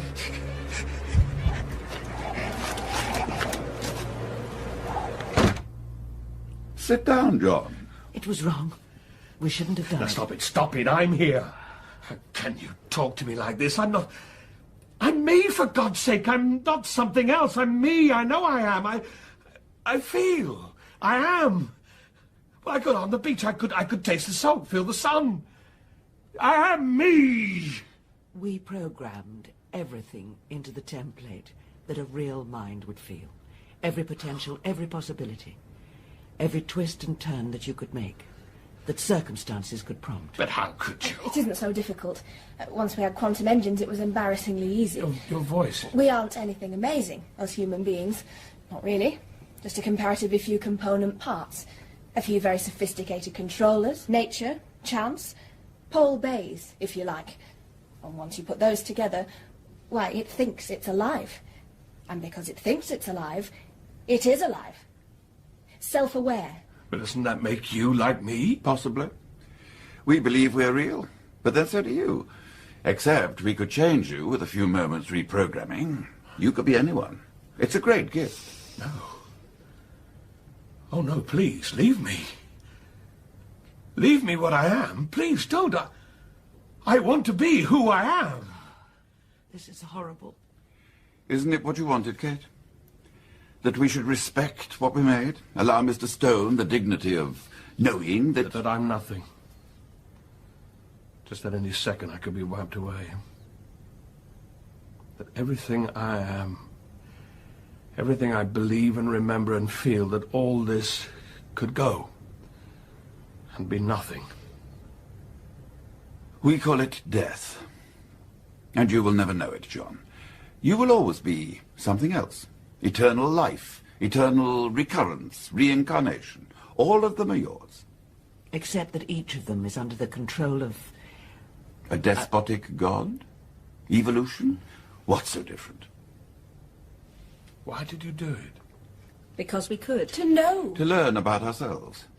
To add to our knowledge. To test things on something that wasn't an animal, that wasn't human, but acted in every way as a human. Maybe even to leave something behind us for others. You can't play God, Brandt. Why not? God did for 3,000 years. But I believe. We put it there, John. That belief. To see how it played. Well, all of you are. I can see you. I can feel you. Are you real? How do you know? In the end, John, we don't. Nobody does. You are the only one of your kind. The rest of us are, as you experience us, copies of ourselves. It was cheaper to replicate from known personalities, but you are unique. Built from the very first zero and the very first one. You are very special. You were, until you found out what you were. Once the experiment knows it's an experiment, everything changes. No. My name is John Stone. I am an engineer. I build towers. John, nobody builds towers anymore. Not after New York 2001. Not in the real world. If I'm not utterly mad, then why are you telling me all this? Because Kate asked me. She runs the system, so she has a certain leverage. And besides, you won't remember any of it, John. It won't even be a dream. Not an echo of a dream. You'll be John Stone, living his life. You're a program, that's all. What have you done to me? We made you. Don't you see you don't know what you made? No, it's all too insane. I am here. My name is John Stone. I build things. I take bricks and steel and glass and ceramics and I make things that are here. See? See, I'm bleeding. The skin is torn. I could see it. See it. Taste it, Brand. Look at it. Now. Where's the blood? Where's the pain? You really don't have a say in this. I don't. I print. Whoever or whatever you are. You don't, John, I'm afraid. I would rather be nothing. Nothing. Death. The trouble with not being alive is that you really can't die. For you, John, there is no nothing.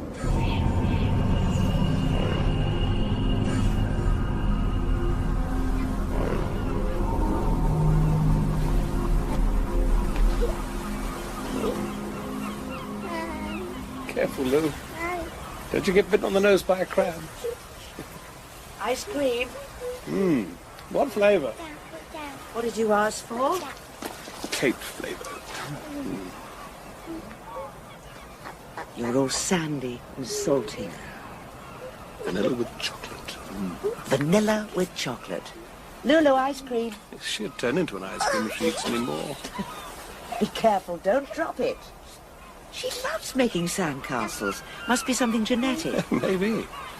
I always did as a kid when we used to come here. And now I'm building municipal car parks and office blocks. Hey, you and me, we built something really special. She is beautiful, isn't she?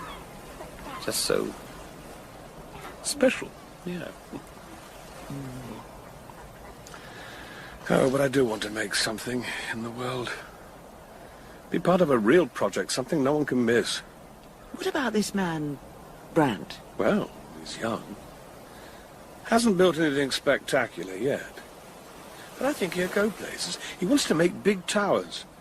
Big enough to hold a town, even a city. Visionary cities, he calls them. And you're going to build them for him? Well, could be, if I'm lucky. If everything goes the way it should. So stop worrying, relax. You work too hard as it is, you need time off. Time just to look at Lulu playing. Time to look at you and... Oh. What is it? No. Something... Oh. My arm, sort of... Hold on my arm and... Oh, it's a pain.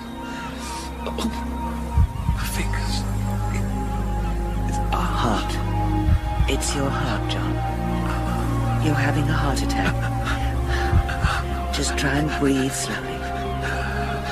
Let me get you down. Katie, hold on to me. Oh, Kate. Lou.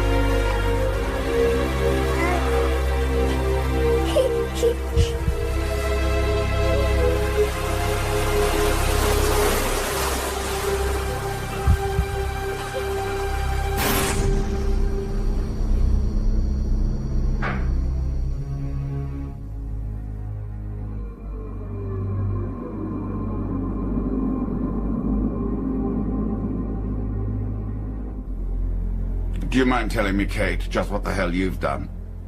I think it's clear. You have put at risk a multi-million-pound project.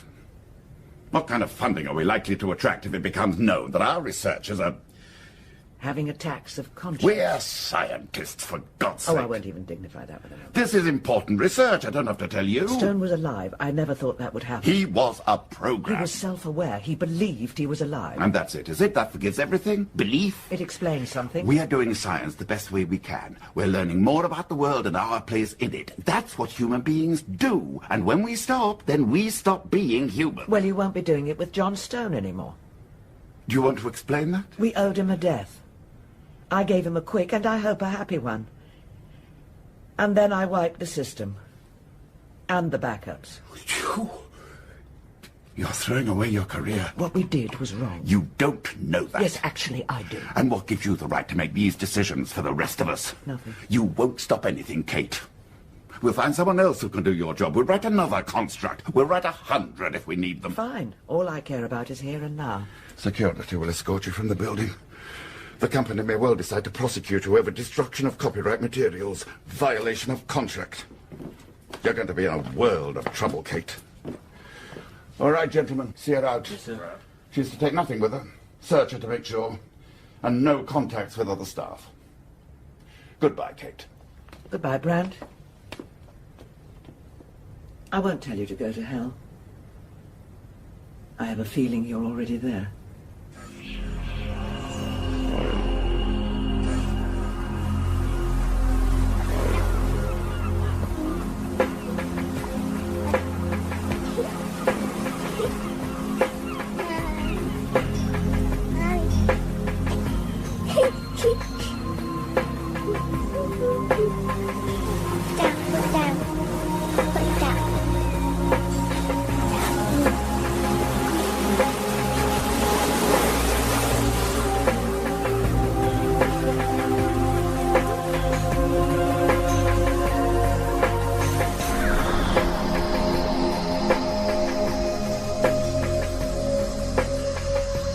In Omega by Mike Walker, David Calder was John Stone, Penelope Wilton, Kate, Helen Longworth, Louise, and Philip Voss, Brant.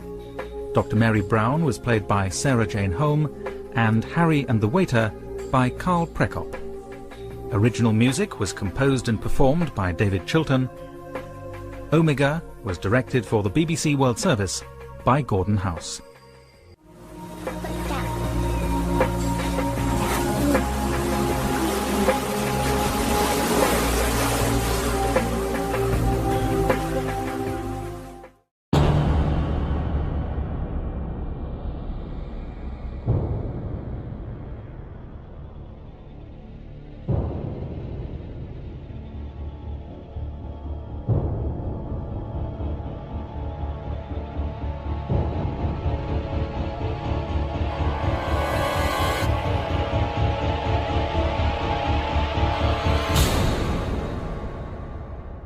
"625 Wives"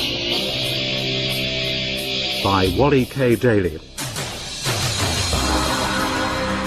with Amanda Root as Kate and Geoffrey Whitehead as Slingsby.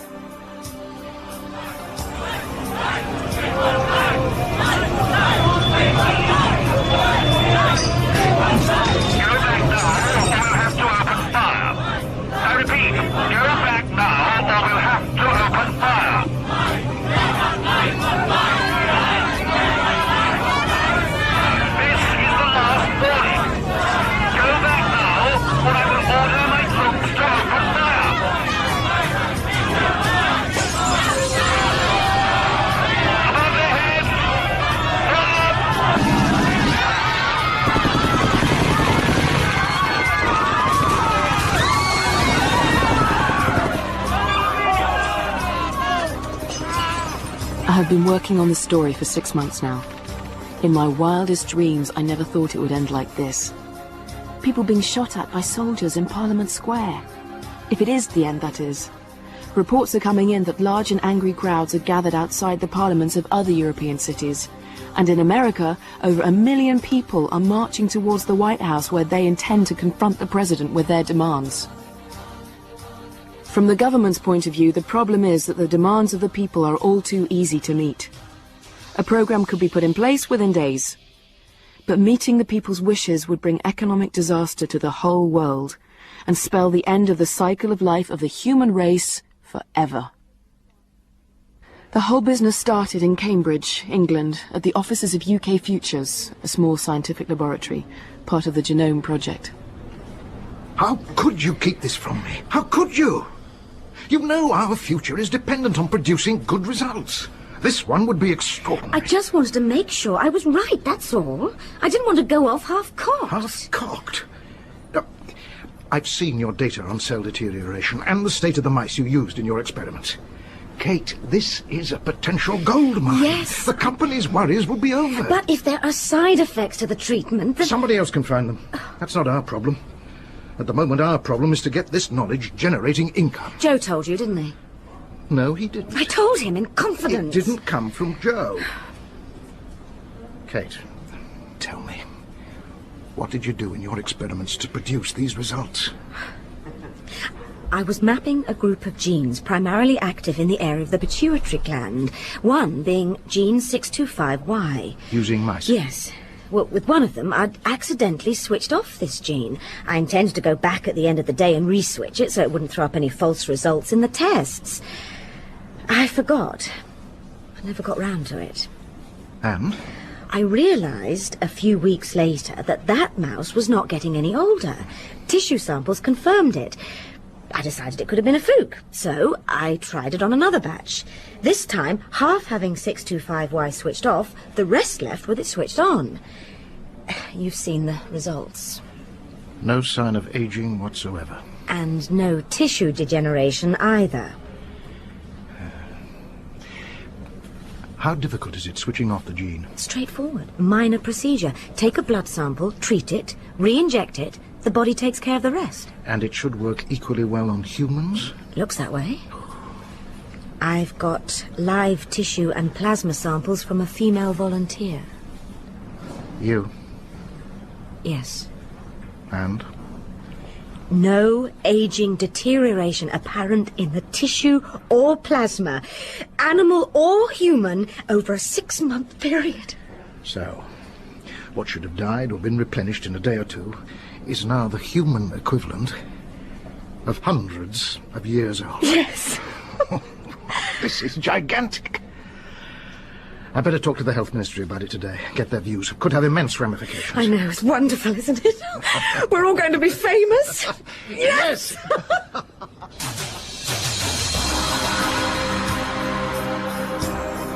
Kate's fiancé was a fellow laboratory worker, Joe Bernard, a marine biologist.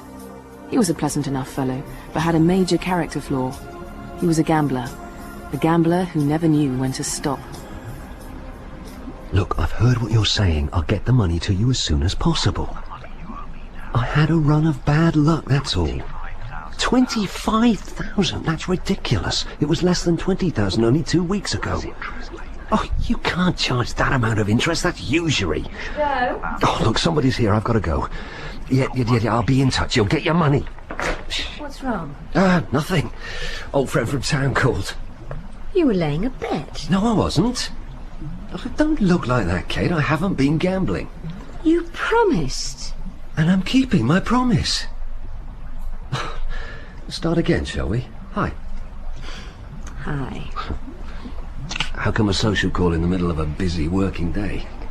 Why did you tell Slingsby about the result of my tests? Well, I told him nothing. You said in confidence, and the confidence was kept. Well, he knows, and you're the only one I've told. Oh, act your age, Kate.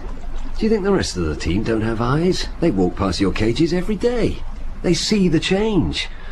They now see white mice as wizened as Methuselah and white mice from the same batch behaving like little Rambos. A touch exaggerated, though. Kate, everybody here knows that there is genetic engineering of an amazing high order going on in your section. And they don't yet know what I know about the everlasting tissue and plasma samples. I just thought... Don't. I'm the person you're going to marry, right? That's what you tell me. So, if you can't trust the person you're going to marry, who can you trust? I'll let you know when I find the answer. I'll see you this evening. No, I'm going to have to cancel. I've got to go up to town tonight. A friend who called it a bit of business. No casino popping, okay? You have my word. Gambling and me are finished. I'll keep you to that.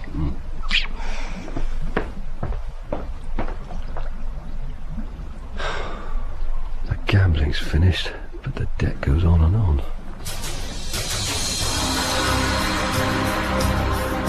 Well, thank you for giving me your time so freely, Minister, and yes, I will have a briefing paper with you tomorrow. Of course. Well, I look forward to hearing what the Cabinet and the Prime Minister have to say.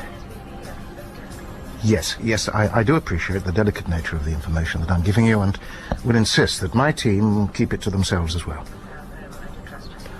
Very good, Minister.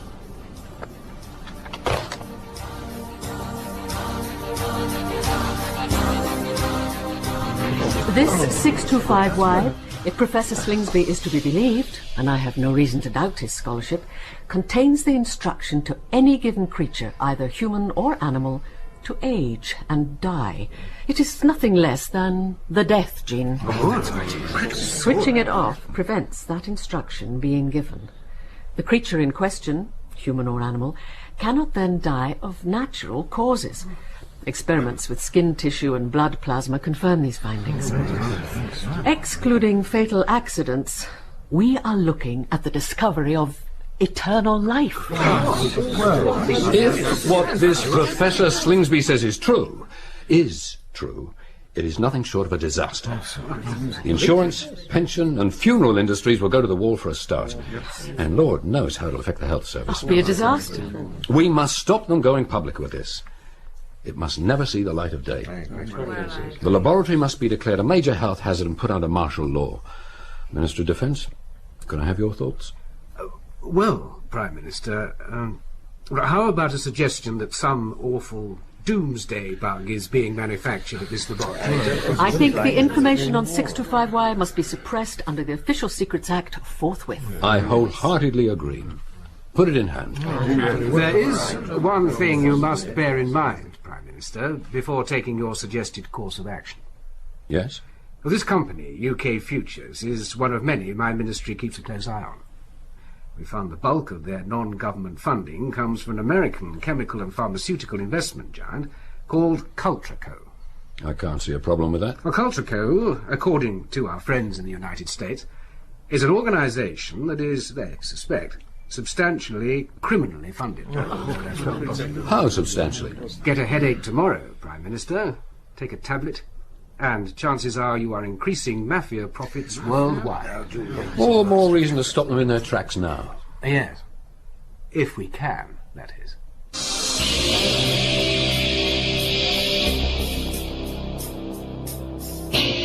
The mafia connection with the firm didn't become public knowledge until recently. But government funding for UK Futures wasn't enough to cover the research being undertaken there, let alone Professor Slingsby's extravagant lifestyle. He felt a large income, a large house, and a large car were the basic requisites of a good professorial life. So extra funding was always needed, and always very welcome. I was, of course, delighted to receive your letter, Mr. Flowers, and to discover that your company, Cultraco, is perhaps interested in investing in our research. Perhaps is a word to keep an eye on, Professor. We're not there yet. Slowly, slowly is our company motto. And the company? Cultraco is set to be the largest pharmaceutical and chemical investment company in the USA. Really? Well, we intend within the next 5 years to be the largest company in Europe as well. Well, that's very... My brief is to get the show on the road in the shortest possible time. We think we might like you and your company to be part of our growth. And your manufacturing arm? We don't have a manufacturing arm. We don't manufacture.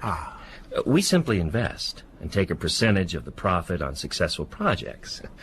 And, of course, bite the bullet on the ones that don't come to fruit. Though we're never happy if there are too many of those. Still, common sense dictates that most research will not bear fruit, so I presume a fairly high return would be required on the money spinners. Sure, but that's no sweat. If the returns are high enough, there should be enough to keep everyone happy. But that's really not my territory, Professor. I leave that to the lawyers. I just slog around Oxford, Cambridge, and your other wonderful university cities, looking for the opportunity to give millions of our company's money away. A pleasant enough occupation. Sure is. One other thing. We'd like you to be a special advisor on the project if it gets the go-ahead, independent of your work here. Ah. Freelance. Paid a bunch of bucks for smoothing the way. That be okay? Yes. I'm sure something could be arranged. Good. So, how about the conducted tour you offered? Of course. And then we'll join my wife for lunch. Yeah.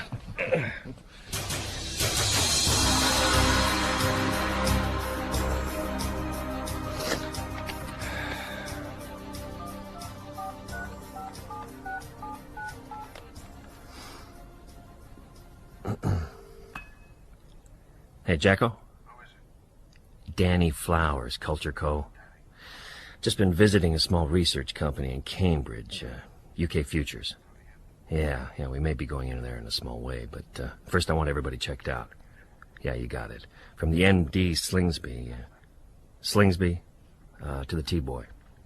Oh, we need a contact name there. Somebody be my eyes and ears. Preferably with a handle on them. Today, if possible, tomorrow at the latest. Yeah, usual fee. Good. I'll look forward to hearing from you.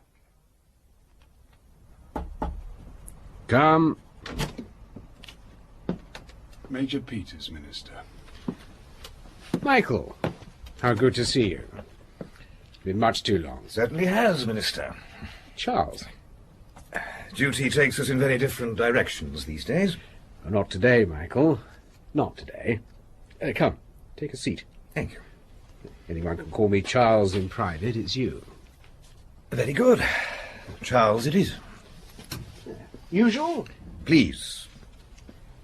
Michael, the Prime Minister has given me an enormously difficult and politically sensitive task to organise on behalf of His Majesty's government. You know that the team and I are the soul of discretion. Team is still together? Covertly, yes. Good. That's what I'd hoped I'd hear you say. Is Johnson still with you? Yes. And Smithy. Is it as serious as that? I'm afraid so. Thank you. We need to close down a mafia-funded laboratory that is patently peddling one of the most dangerous substances known to man. Guaranteeing death in its wake? Worse. Guaranteeing life. Life? Life eternal. We may have to provide a death or two to balance the books. Wasn't that always the way of it, Minister? Yes. Unfortunately it was, Major. So, where's our posting? Cambridge. A small laboratory called UK Futures. You are to close it down immediately. Cover story? The discovery of a germ warfare manufacturing facility there. The necessary evidence will be provided. Any requirement for terminal dispatch? Definitely one, perhaps two. Use your own judgment.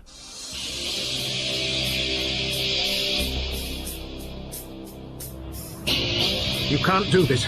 You have no right. I have every right. Here are my orders. You're a health hazard, Professor. We're going to have to cordon you off from the outside world until you're not. And when will that be? Who knows? Medical types will be down this evening. They're going to have to clear your stock. Get rid of all the animals. Go through the place with a fine-tooth comb. Looking for what? Usual materials.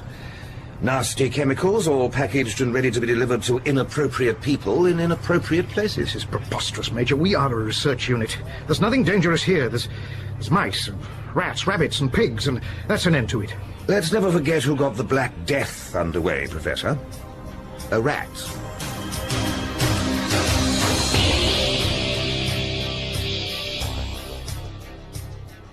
Jacko, what are you telling me? A gambler doesn't gamble anymore? What sort of hold is that on a mark? Oh, I see. So how much does he owe? Accumulating interest? Now that is not friendly. Okay, you give me a call the next time this Joe Bernard guy comes in, and I'll pay the club a visit.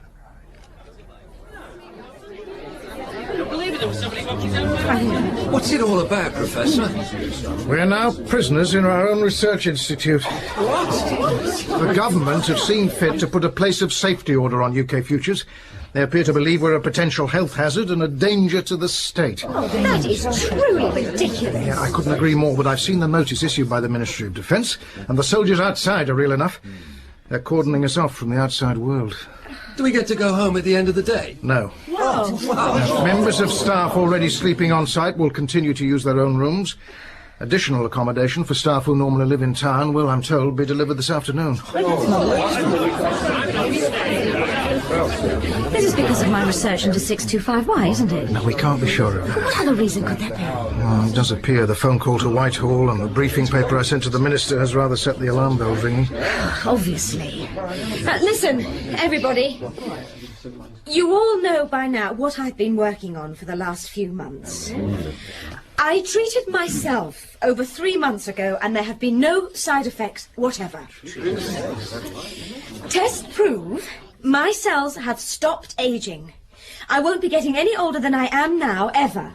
Now, it would take just a few minutes to treat anyone who wanted treating before they close us down. And before I leave. I told you, Kate, nobody is allowed to leave. A total cordon sanitaire. I'm leaving. Kate. And I'm going to let the whole world know what's going on here.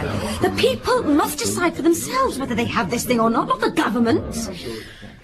So, who wants treating before I go?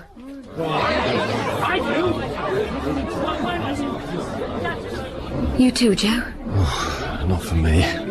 Life's a little too precious just at the moment for taking that sort of risk. I have a future wife and kids to think of, remember? Well, when you're old and grey, don't come running to me looking for sympathy. How many took up your offer? More than half. Mainly the younger ones, surprisingly enough. How about you, Professor? Wouldn't take more than a few minutes. No. I'll plod on quietly, getting older by the day. See how I feel after you guinea pigs have tried it for a few years. Fine. I'm leaving the site now.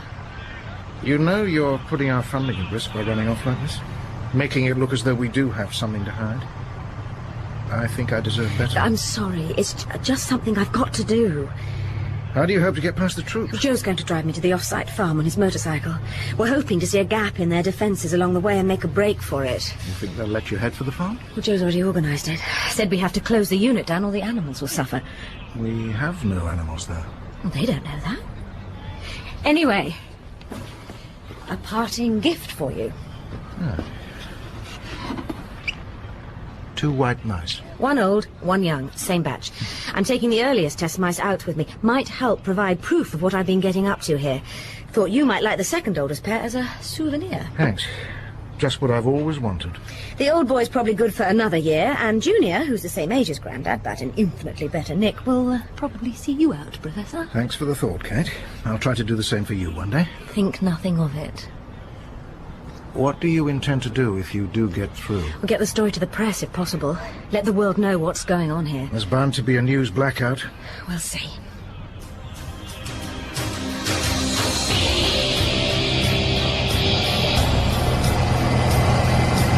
Okay, so far so good.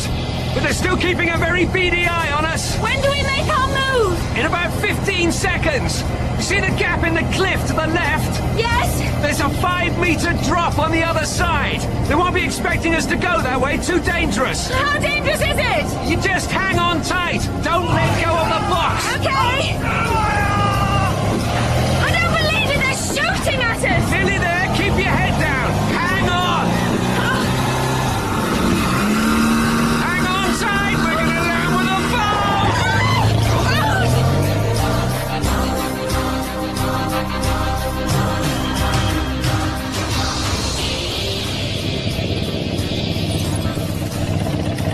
There you go, Mum. Dodbury Echo as requested. People still moving about in there, so you should find someone to help. Are you coming in with me? No, I've got to go up to town again. I have a bit of business to attend to while I can. We're all both going to be nicked for this, you know. We'll end up in jail. Something like that. Where are we going to meet? The flat's out of the question. Go straight to Jane's place. Horton Street. Number 4. Jane's locked in the lab. She's not going to need it. How do I get in? Keys on top of the door frame. How do you know? I told her we were making a dash for it, and she said if we needed a bolt hole, we could use that. Right. Now, get inside and find yourself a local reporter in need of a great national story. See you later.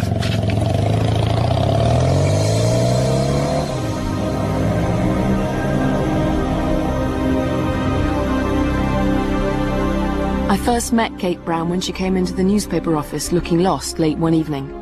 It was just before the germ warfare story broke. The editor put us together thinking we might be soul sisters or something, and as it turned out, he was right. I took Kate straight to a local bar to get her a large brandy to calm her nerves. She was shaking so much with the tension or the terror of her escape from the laboratory. Finally, I got to hear the whole story.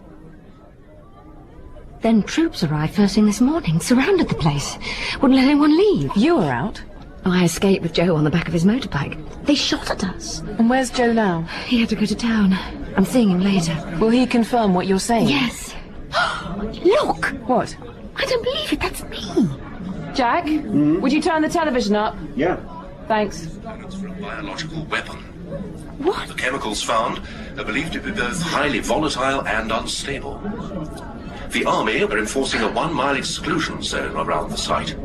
Police and soldiers are searching for 2 young scientists, Kate Brown and Joe Bernard, who are believed to be armed and dangerous. As they broke through the army cordon on a motorcycle this afternoon, shots were exchanged. We didn't have any guns, they shot at Members us. of the public were advised not to I believe approach the couple, but to report their presence to the police. In the House of Commons, Thanks, Jack. The Prime Minister was asked...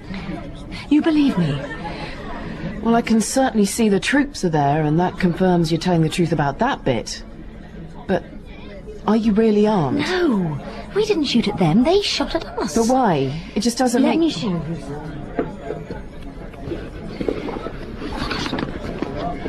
What do you see? A couple of white mice. An old one, looking as if he's on his last legs, and a baby one looking frisky. They're the same age. They're no different, except the young one was treated and the old one wasn't. And this treatment would have the same effect on humans. I believe I stay the age I am now for the rest of my life. And the rest of my life, if the mice are anything to go by, could be quite a while. What do you mean I can't get through? I want to talk to Professor Slingsby now. My company don't invest in germ stuff. We have a good name to think of. You don't know these people. I am in serious trouble here. I am not shouting. I am asking to be put through to Professor Slingsby immediately. What do you mean you're putting the phone... Do you know who you're talking to? You are talking to... Danny Flowers.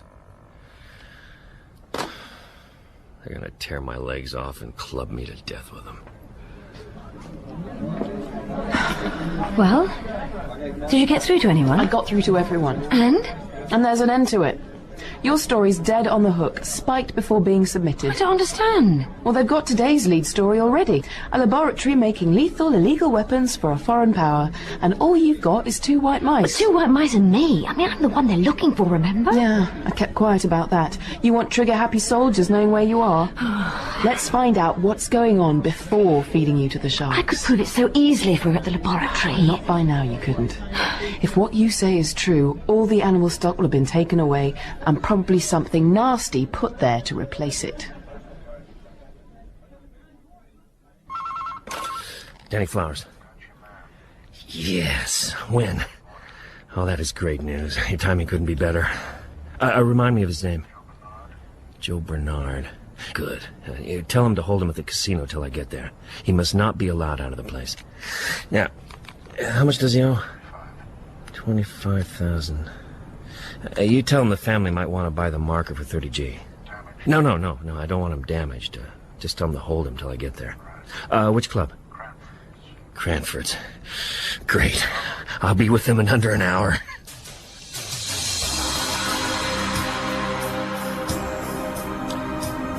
All the explosive in place, Johnson? Yes, sir. Every building here plus the off-site farm wired up and ready to go. Good. Laboratory staff? Last coach just leaving now, sir. Smithy's got his eye on him. Good. What happens to him, sir? No, they're to be held at an army camp for interrogation. See who's responsible for this little lot. Okay, Johnson, let's have the switch. Sure.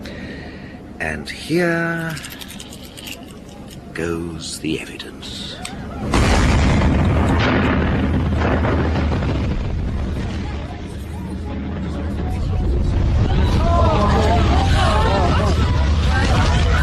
There you are. The flames in the distance say it all. The laboratory's gone. And any evidence that you were telling the truth would have gone with it.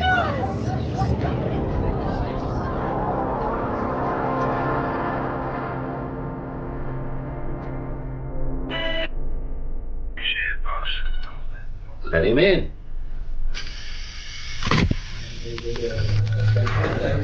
Danny, good to see ya.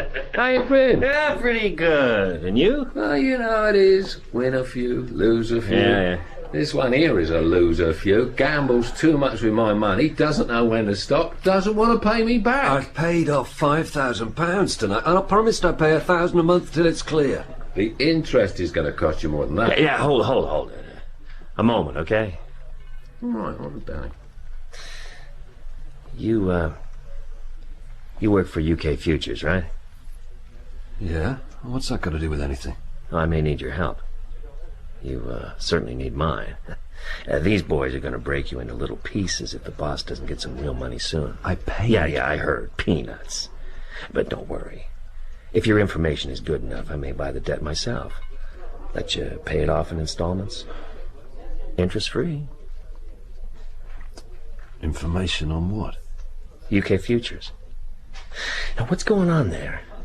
They tell me it's a nice, clean, cozy company. Research stuff. And this morning, they make the news headlines as germ warfare headquarters. And now, on the radio coming over here, it's reported they've been blown off the face of the earth. What? I don't believe... Yeah, ba-boom. 500,000 of the company's money invested there, and now the joint is matchsticks. Now, what the hell were you people getting into? Look, get me out of here. I'll tell you all about it. Convince me it's worth getting you out of here. How much would it be worth knowing how to stop people getting old and dying? What do you mean? That's what the government's trying to hide. If you're lying, you got problems. Would 30 grand buy his marker? Sure. That'd do nicely. The deal is done. One of my boys will drop in to collect and pay later. Okay, you. Let's go. I want a couple of our chemists to check you out.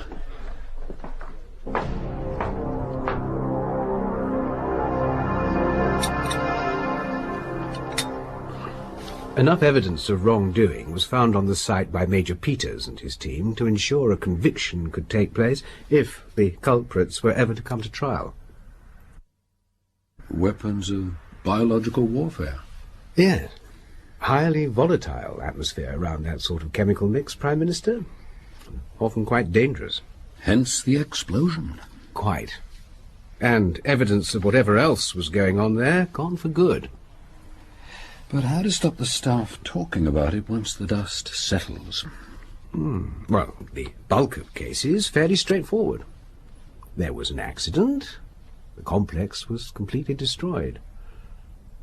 The government could offer Professor Slingsby compensation. Brand new laboratory, say. So some of the important research he was carrying out there can continue. You are free to make the offer. And the rest of his staff? With a notable exception. They will no doubt want to join Slingsby, having signed the Official Secrets Act, of course. And the notable exception? Kate Brown. It would appear she made the initial discovery, and would be very loath just to let it be forgotten. Presumably sees herself as some future Marie Curie with a place in the medical history books. So what's the answer? As reported. She escaped the site with her boyfriend. They're both armed and dangerous. No doubt an answer will present itself in the fullness of time. Tell Major Peters to do what has to be done. Very good, Prime Minister.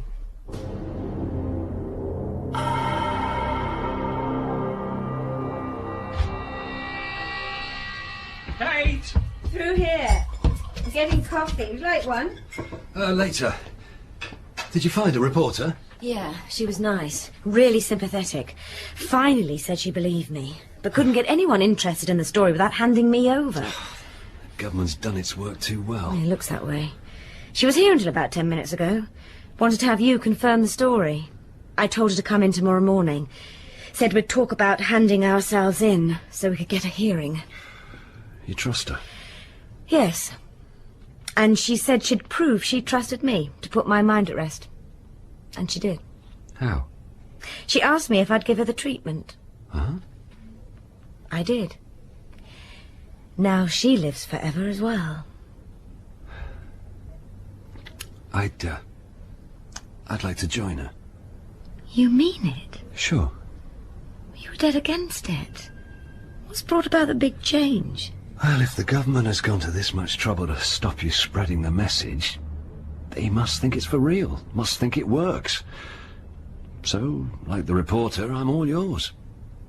Let's not grow old disgracefully together.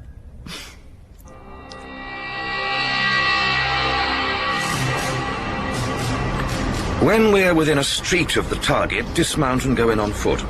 Surround the property as silently as possible. I don't want them disturbed until we're all in place. Now, don't forget they're armed and dangerous traitors and must be treated as such at all times. If and when they open fire from the building, wait until after I give the order to fire back. When I do so, make sure that nobody could possibly walk from that building alive. That's all. Sir. Johnson! Sir. At the double, I've got work for you. Yes, sir.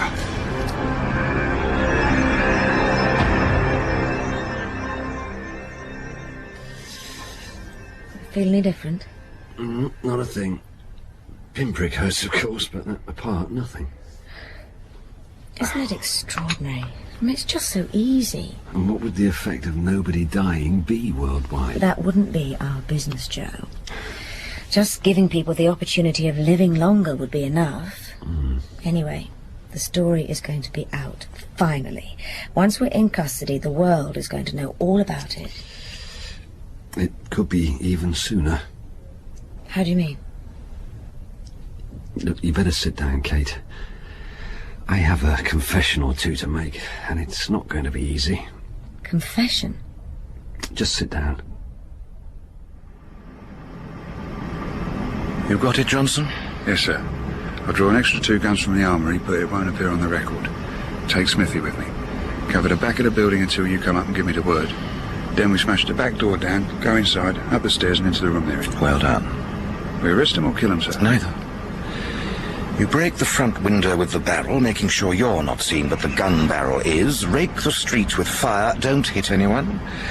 Then drop both guns on the floor and get out of the double. And the boys fire back? Yes. They fire back. Well, wouldn't you, Johnson? After all, they are traitors.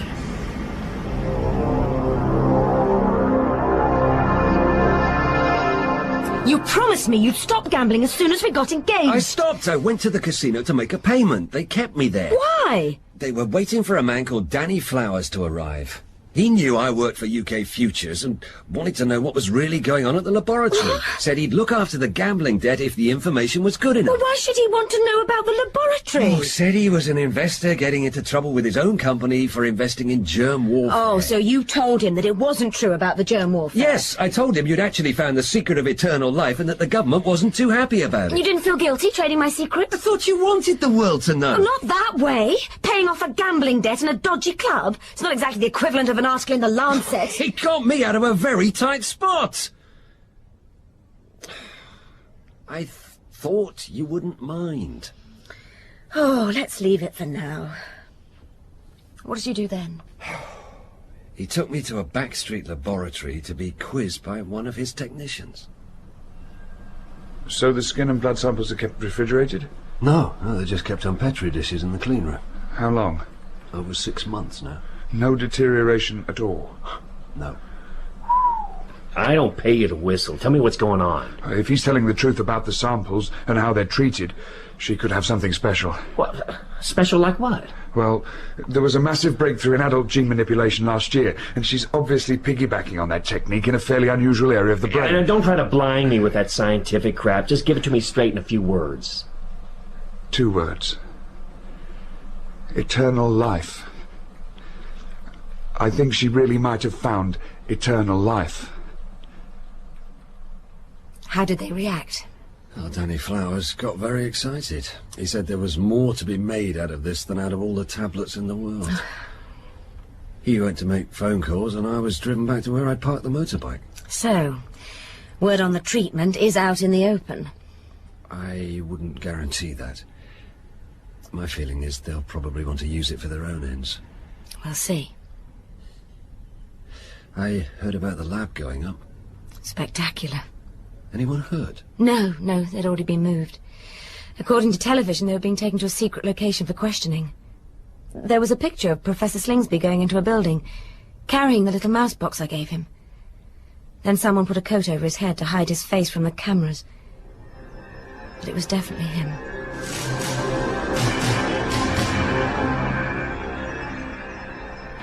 The big problem, Professor, is how to sort this mess out sensibly and let you get back to your researches in the shortest possible time. I'd like that, and I'm sure the rest of my staff would as well.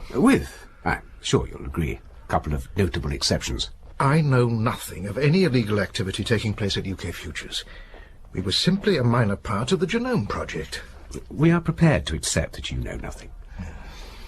But it was a very large place, and if this runaway pair were getting up to something nefarious, which they obviously were, it would be very easy to hide the fact from you. Well, I suppose you're right. So what happens now? First, we would like, as quickly as possible, to exonerate you and the bulk of your staff from any possible blame in this matter. Secondly, we shall expect you to go public, condemning the 2 who have been secretly using UK Futures for their own anti-government work on behalf of a foreign power. I'd find it very hard to betray a member of my staff in such a fashion. 2 of your staff. The rest will walk free, providing, of course, you make the required statement. And then finally, there is the question of compensation for you and your company when this whole sorry issue is successfully concluded. There'll be compensation? Oh, yeah. If you're back on the team.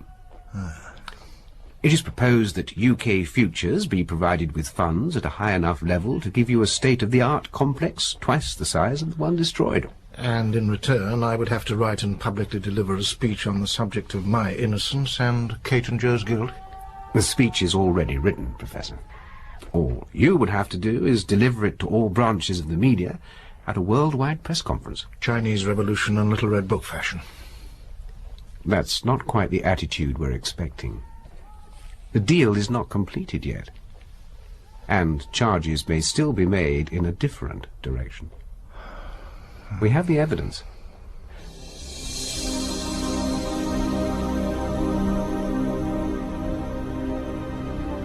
Kate. What is it? Over here. There are troops in the street. What? They're infiltrating the gardens and hiding behind the hedges up and down the street. Look. No, don't open the curtains. Look through the gap. I can't see anything. Oh, jungle camouflage jackets. Wait for it. There's one. Oh. Dead opposite, going from right to left. I see him. What are we going to do, Joe? Well, we're going to go out and give ourselves up as quick as we can. Oh, someone breaking in at the back. Joe, I'm frightened. It's a couple of the soldiers. Put your hands up. We surrender. You hear? We surrender. Too late for that, traitor.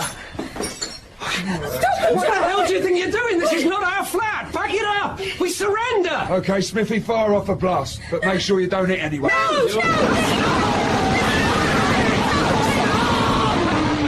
Okay, Squire, we've stopped now, and the guns are yours as a little souvenir. Oh, we don't want your guns. What are they doing? What the hell was that all about? That's it, man. Fire Oh, no, Kate. Joe! We've got to get out of here. What's going on, Joe? We've been set up. Joe! The door's locked. Joe! We've been set up.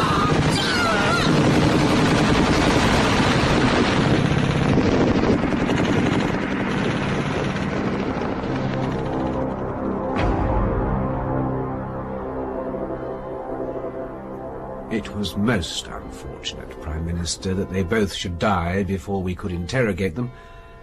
But the Major says the troops were fired at from the upper room. There'll be questions in the House. There were no options? No. It was the second time the troops had been fired at without provocation. There really was no choice. So, is there an end to it?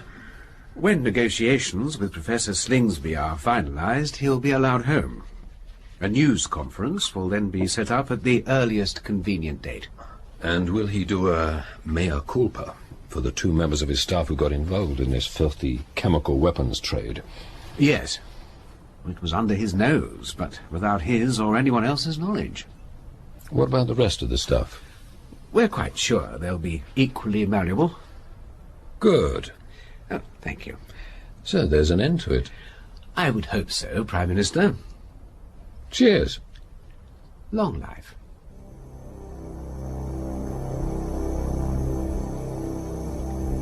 I was shocked beyond belief when I heard of Kate's death. In a strange way, her boyfriend didn't count. I'd never met him. He was just a name. But less than an hour before she died, I had been with her, shared a drink, heard her story, and finally, convinced she was telling the truth, let her treat me. She was a thoroughly nice young woman, not a machine gun-toting urban guerrilla. And now she was dead. But what to do about it? The army, along with the police, refused to discuss the matter. And then I heard they were letting Professor Slingsby go free and uncharged. So I got his address from the usual sources and decided to pay him a visit.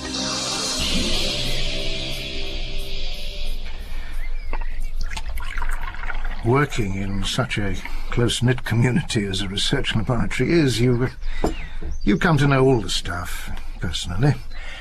They become family. So you knew Kate Brown and Joe Bernard well? Yes. And you think they were capable of doing what they were accused of doing? Well, it's hard to come to terms with, but yes. If there was something underhand going on at UK Futures, and I have to believe the army found what they say they found, then the fact that they ran away from the complex when the troops arrived was, to my mind, fairly indicative that they were somehow involved. And what of Kate Brown's research into eternal life? What? Was that something she anticipated being suppressed, and therefore ran away to get the story out before it was too late? I'm afraid these matters are classified. It's not something I can speak about to a reporter. She, along with her companion, were murdered to stop that story ever getting out. They both had guns. You've seen the reports on the television. He was afraid of gang violence because of his gambling debts, over £30,000. Oh, you can't really believe that Kate Brown or her boyfriend could have shot at the troops in that fashion. It was on the news. Well, you say you knew them. It's impossible they did this thing. You forget I met her. I spent the evening with her. I quite simply can't discuss this matter. You must leave now. Professor Slingsby, when you do finally speak to the world, you can put the record straight. You can at least give their lives some meaning by revealing what Kate had discovered. If she had lived, she could have changed the world. Perhaps the world isn't ready for such a change. Not ready for such a drastic realignment of man's relationship with death. Perhaps she pushed too hard and too fast for her own good. Be wary you don't make the same mistake. I certainly shan't. Now, please, go. After you've seen these. What on earth? I got them from a friend, police photographer. They won't be published. That's what you look like when your body has been riddled by bullets, Professor. Awful. Just awful. I'm sorry. The interview is at an end. Take your photographs with you. No. You keep them, Professor. Come the day, they'll remind you who you're betraying.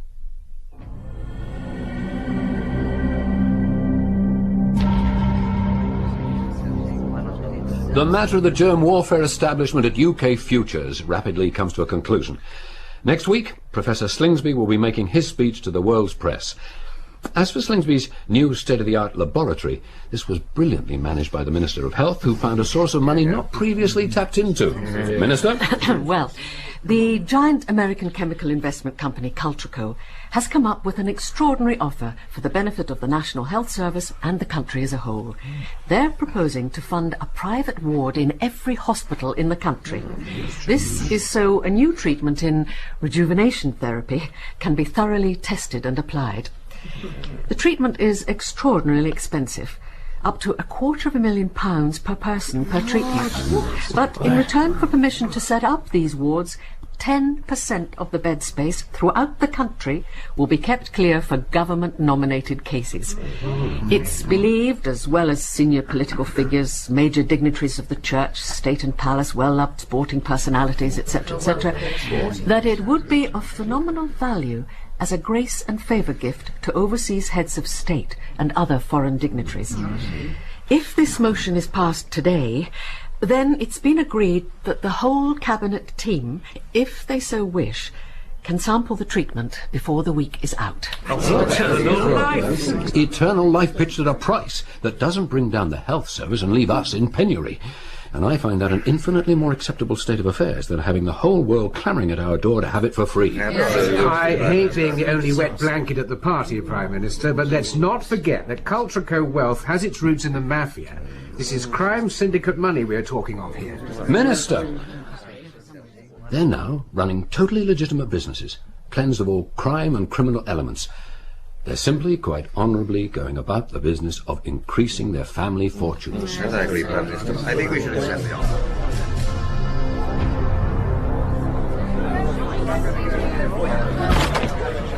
We're just settling down and then we'll be underway, Professor. Good. Would you pick up the phone? The Minister would like a final word before you go. Certainly. Hello? Ah, Slingsby. I'm here with the Prime Minister and the Minister of Health. We'll be watching your performance with some interest. Performance? Oh, sorry. Speech. And the Prime Minister has asked me to remind you your funding does rather depend on the quality of your delivery. After all, £3 million is rather a lot of money for one speech. Are you there, Slingsby? Did you hear me? Oh, yes. I heard you all right, Minister. So, that's what the payment is for. One speech, not for research, not for unravelling the mysteries of the body, not for painstakingly discovering the genetic makeup of man to improve the health of the world, no. But for one speech. Well, on reflection, £3 million does seem rather too much, Minister. After all, Judas Iscariot settled for 30 pieces of silver for only one body. I could perhaps settle for 60 for the 2 I'm delivering. What are you jabbering on about, Slingsby? I've seen the photographs, Minister. What photographs? Slingsby? Speak to me. Slingsby! Are you ready, Professor? Oh, yes. Yes, I'm ready, all right. I can hardly wait. Would you like me to look after No. No, the box comes with me. The world is about to meet 2 very special white mice.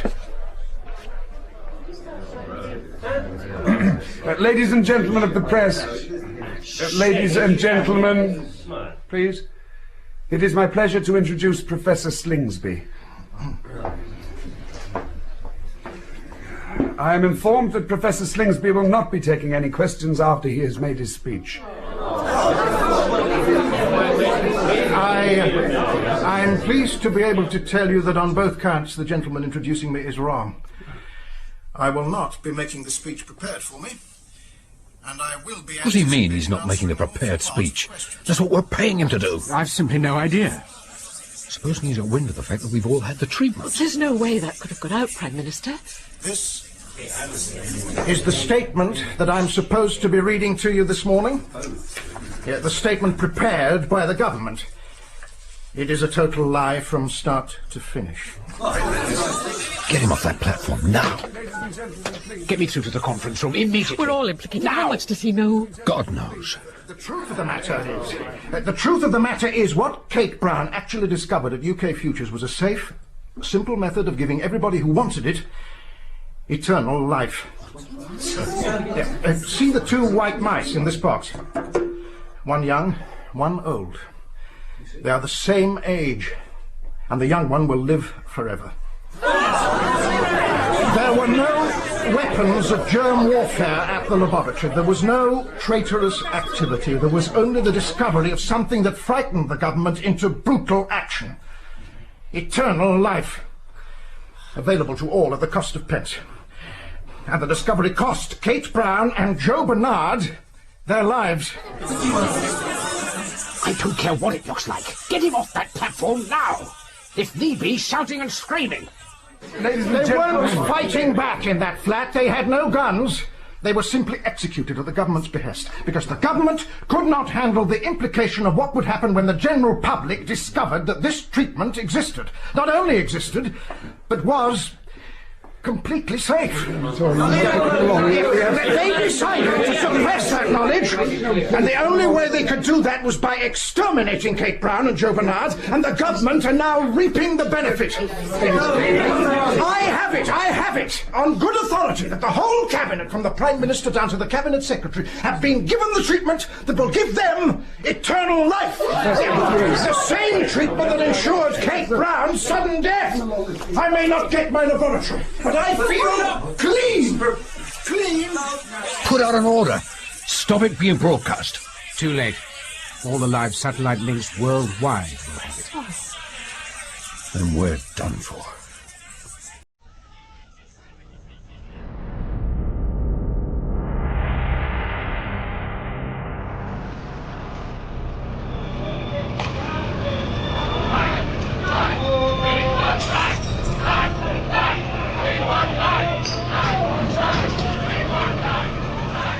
Today, the whole cabinet, including the Prime Minister, announced its resignation.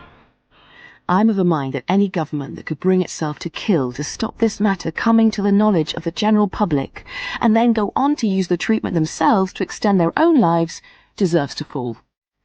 And so they have. Elections will be called at the earliest opportunity, and you can be sure that all parties will fight on a platform guaranteeing to freely give this treatment to anybody who wants it, and to rescind the disgraceful National Health Service contract with the mafia-funded company Cultraco. I confidently predict, over the next few weeks or months, you'll be asked whether you wish to take advantage of an offer at your doctor's surgery to have a small amount of blood removed, have it treated, and then have it re-injected. Your body will then do the rest. There will be no side effects whatsoever, and the injection will ensure that you will, barring major accidents, live forever. Will you accept the offer? Or will you turn it down?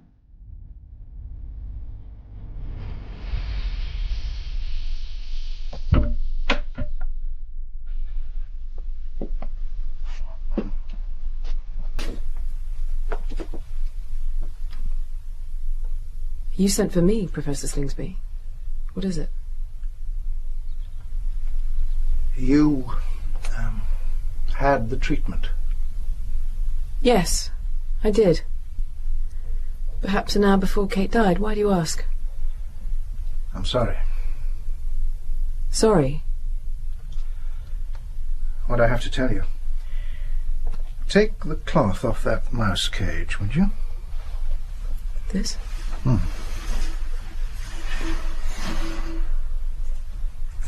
Kate gave me 2 white mice.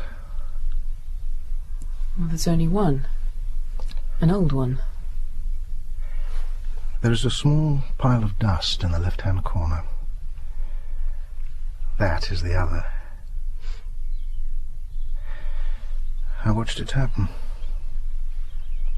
In less than a minute it lived the whole of its life to date, died, and continued deteriorating till it turned to dust. Less than a minute. I very much fear that all who've been treated will end the same way.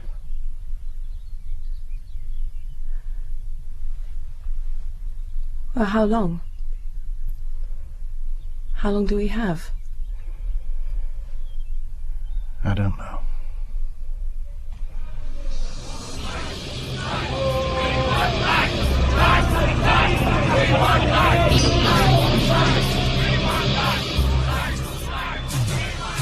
In 625Y by Wally K. Daly, Amanda Root was Kate and Geoffrey Whitehead Slingsby.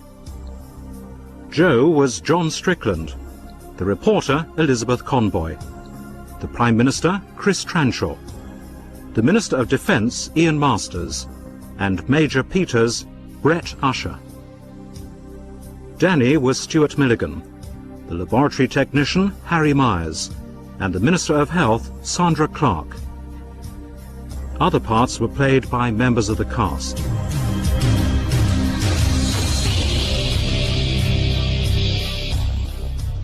"625Y" was directed by Gordon House.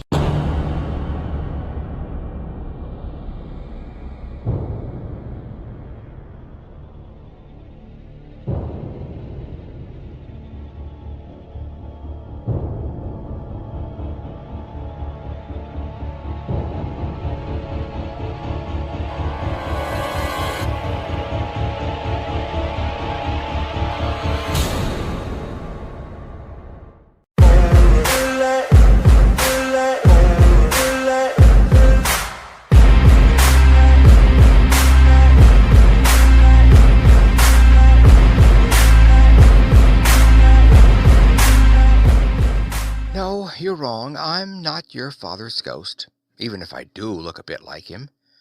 But it's a longish story, and you might as well let me in. You will, you know, so why quibble about it? At least you always have.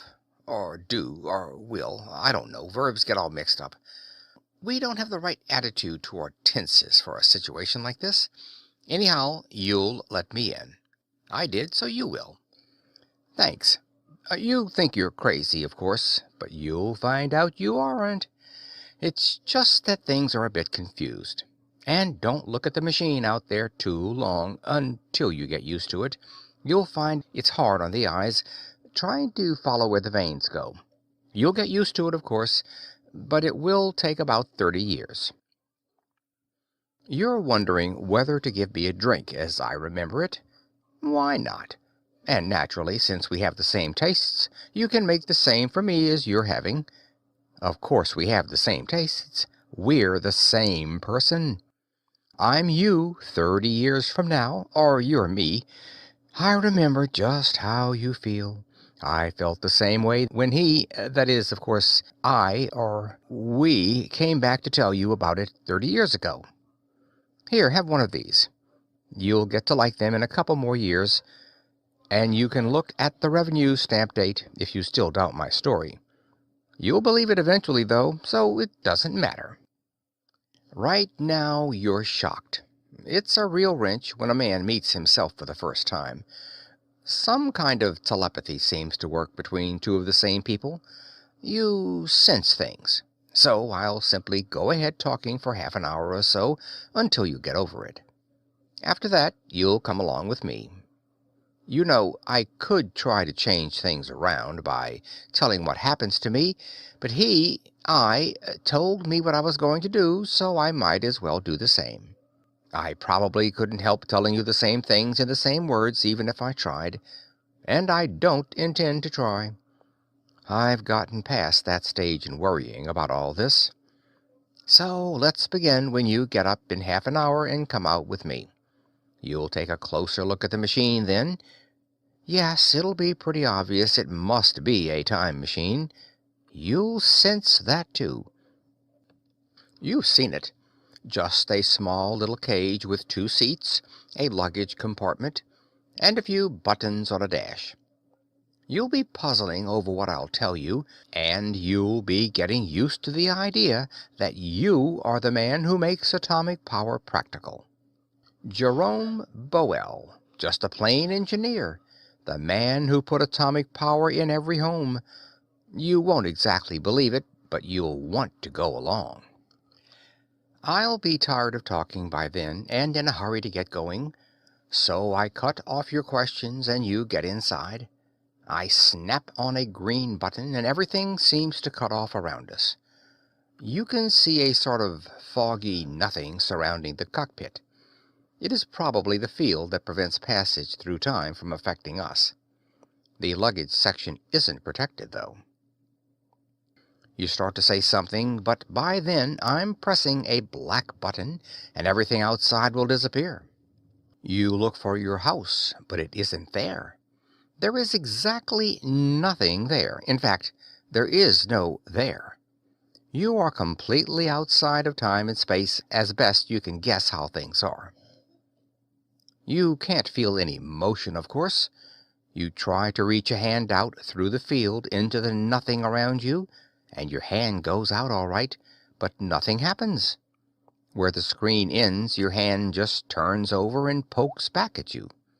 Doesn't hurt, and when you pull your arm back, you're still sound and uninjured. But it looks frightening, and you don't try it again.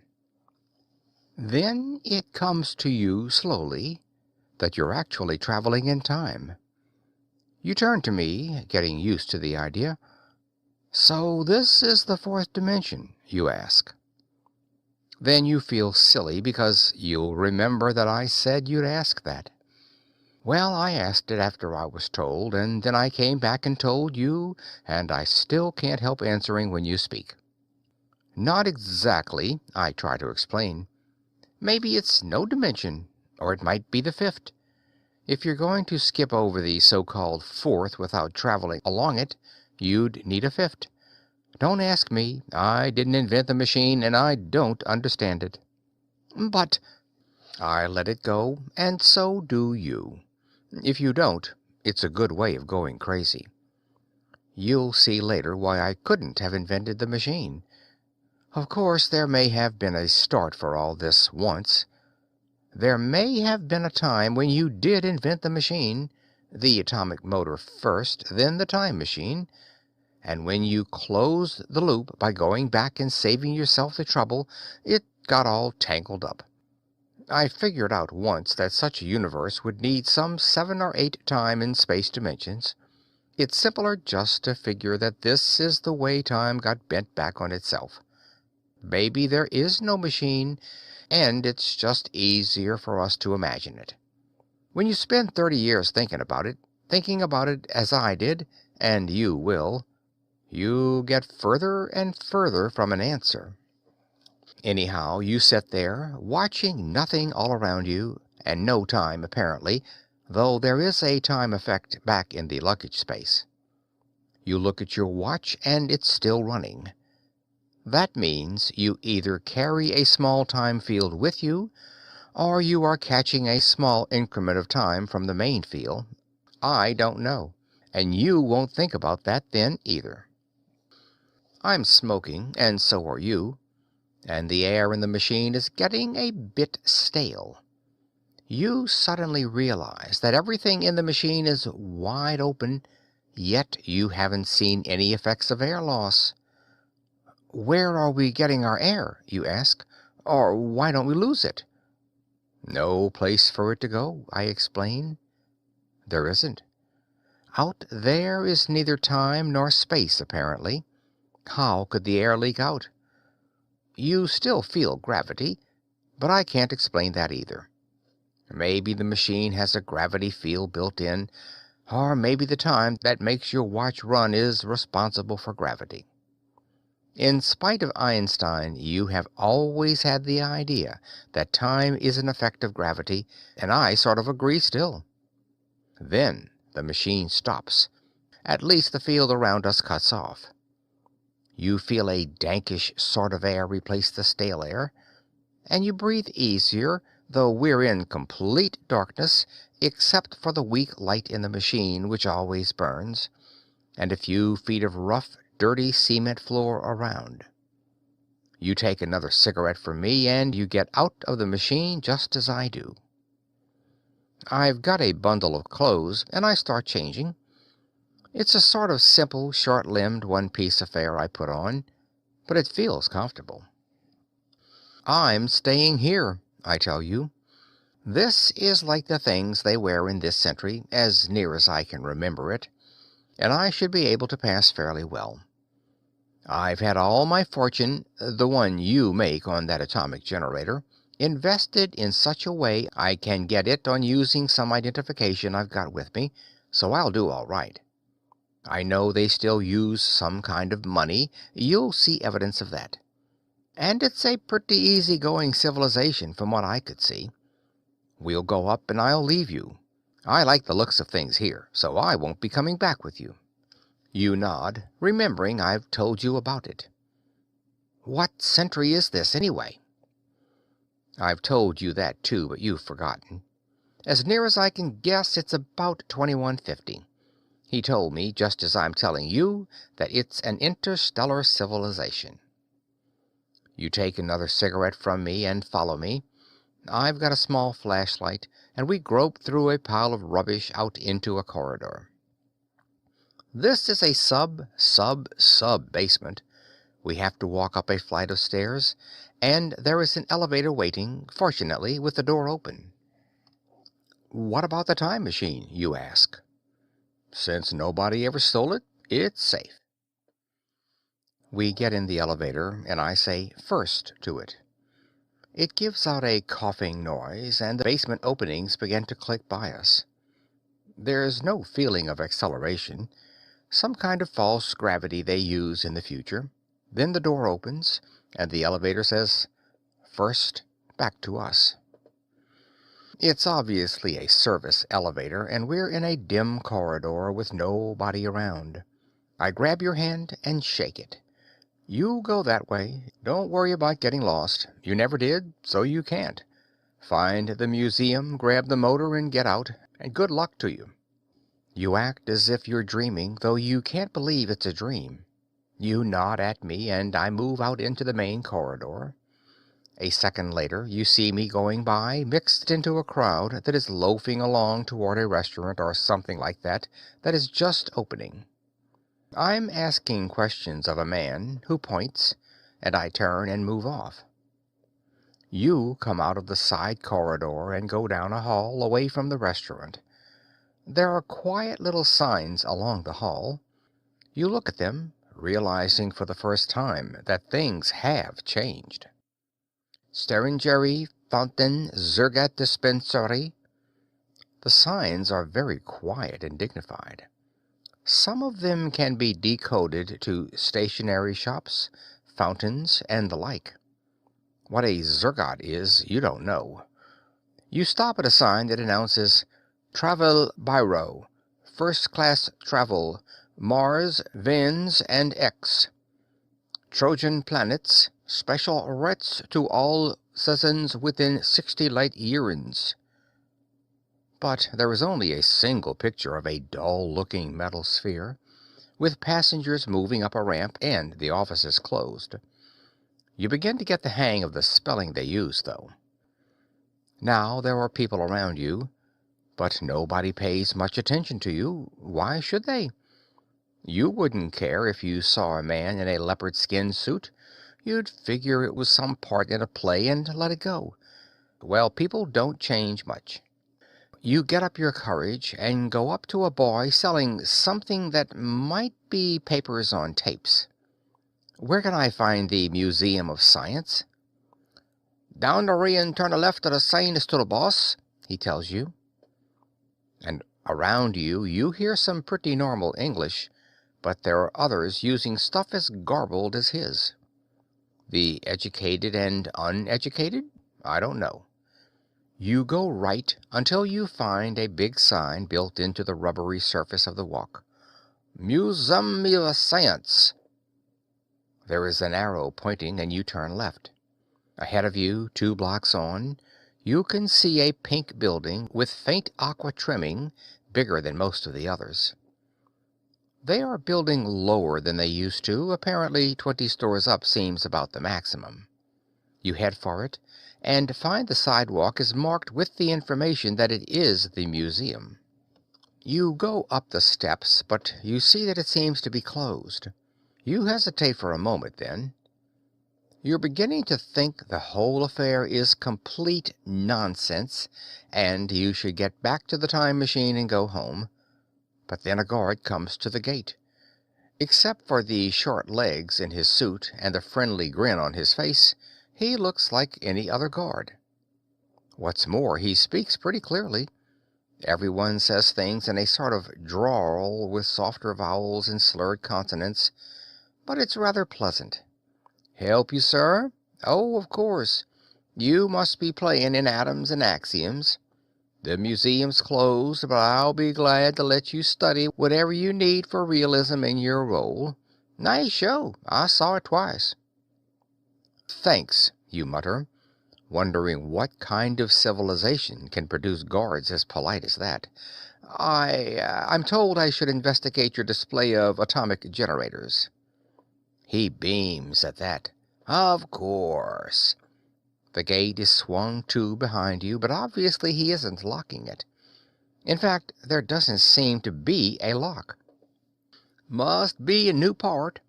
You go down that corridor, up one flight of stairs and left. Finest display in all the known worlds. We've got the original of the first 13 models. Professor Jonas was using them to check his latest theory of how they work. Too bad he could not explain the principle either. Someone will, someday, though. Lord, the genius of that 20th century inventor. It's quite a hobby with me, sir. I've read everything I could get on the period. Oh, congratulations on your pronunciation. Sounds just like some of our oldest tapes. You get away from him, finally, after some polite thanks. The building seems deserted, and you wander up the stairs. There's a room on your right, filled with something that proclaims itself the first truly plastic diamond farmer, and you go up to it. As you come near, it goes through a crazy wiggle inside, stops turning out a continual row of what seems to be bearings, and slips something the size of a penny toward you. Souvenir, it announces in a well-modulated voice. This is the typical gem of the 20th century, properly cut to 58 facets, known technically as a Jagger diamond, and approximately 20 carats in size. You can have it made into a ring on the 3rd floor during morning hours for 1/10 credit. If you have more than one child, press the red button for the number of stones you desire. You put it in your pocket, gulping a little, and get back to the corridor. You turn left and go past a big room in which models of spaceships, from the original thing that looks like a V2 and is labeled First Lunar Rocket, to a 10-foot globe complete with miniature mannequins, are sailing about in some kind of orbits. Then there is one labeled Weapons, filled with everything from a crossbow to a tiny rod 4 inches long and half the thickness of a pencil, marked Final Hand Arm. Beyond is the end of the corridor, and a big place that bears a sign, Models of Atomic Power Sources. By that time, you're almost convinced. And you've been doing a lot of thinking about what you can do.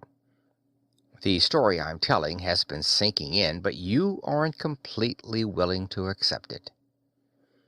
You notice that the models are all mounted on tables, and that they're a lot smaller than you thought. They seem to be in chronological order, and the latest one, marked 2147 Rinks Dynapat, is about the size of a desk telephone. The earlier ones are larger, of course, clumsier, but with variations, probably depending on the power output. A big sign on the ceiling gives a lot of dope on atomic generators, explaining that this is the first invention which leaped full-blown into basically final form. You study it, but it mentions casually the inventor without giving his name. Either they don't know it, or they take it for granted that everyone does, which seems more probable.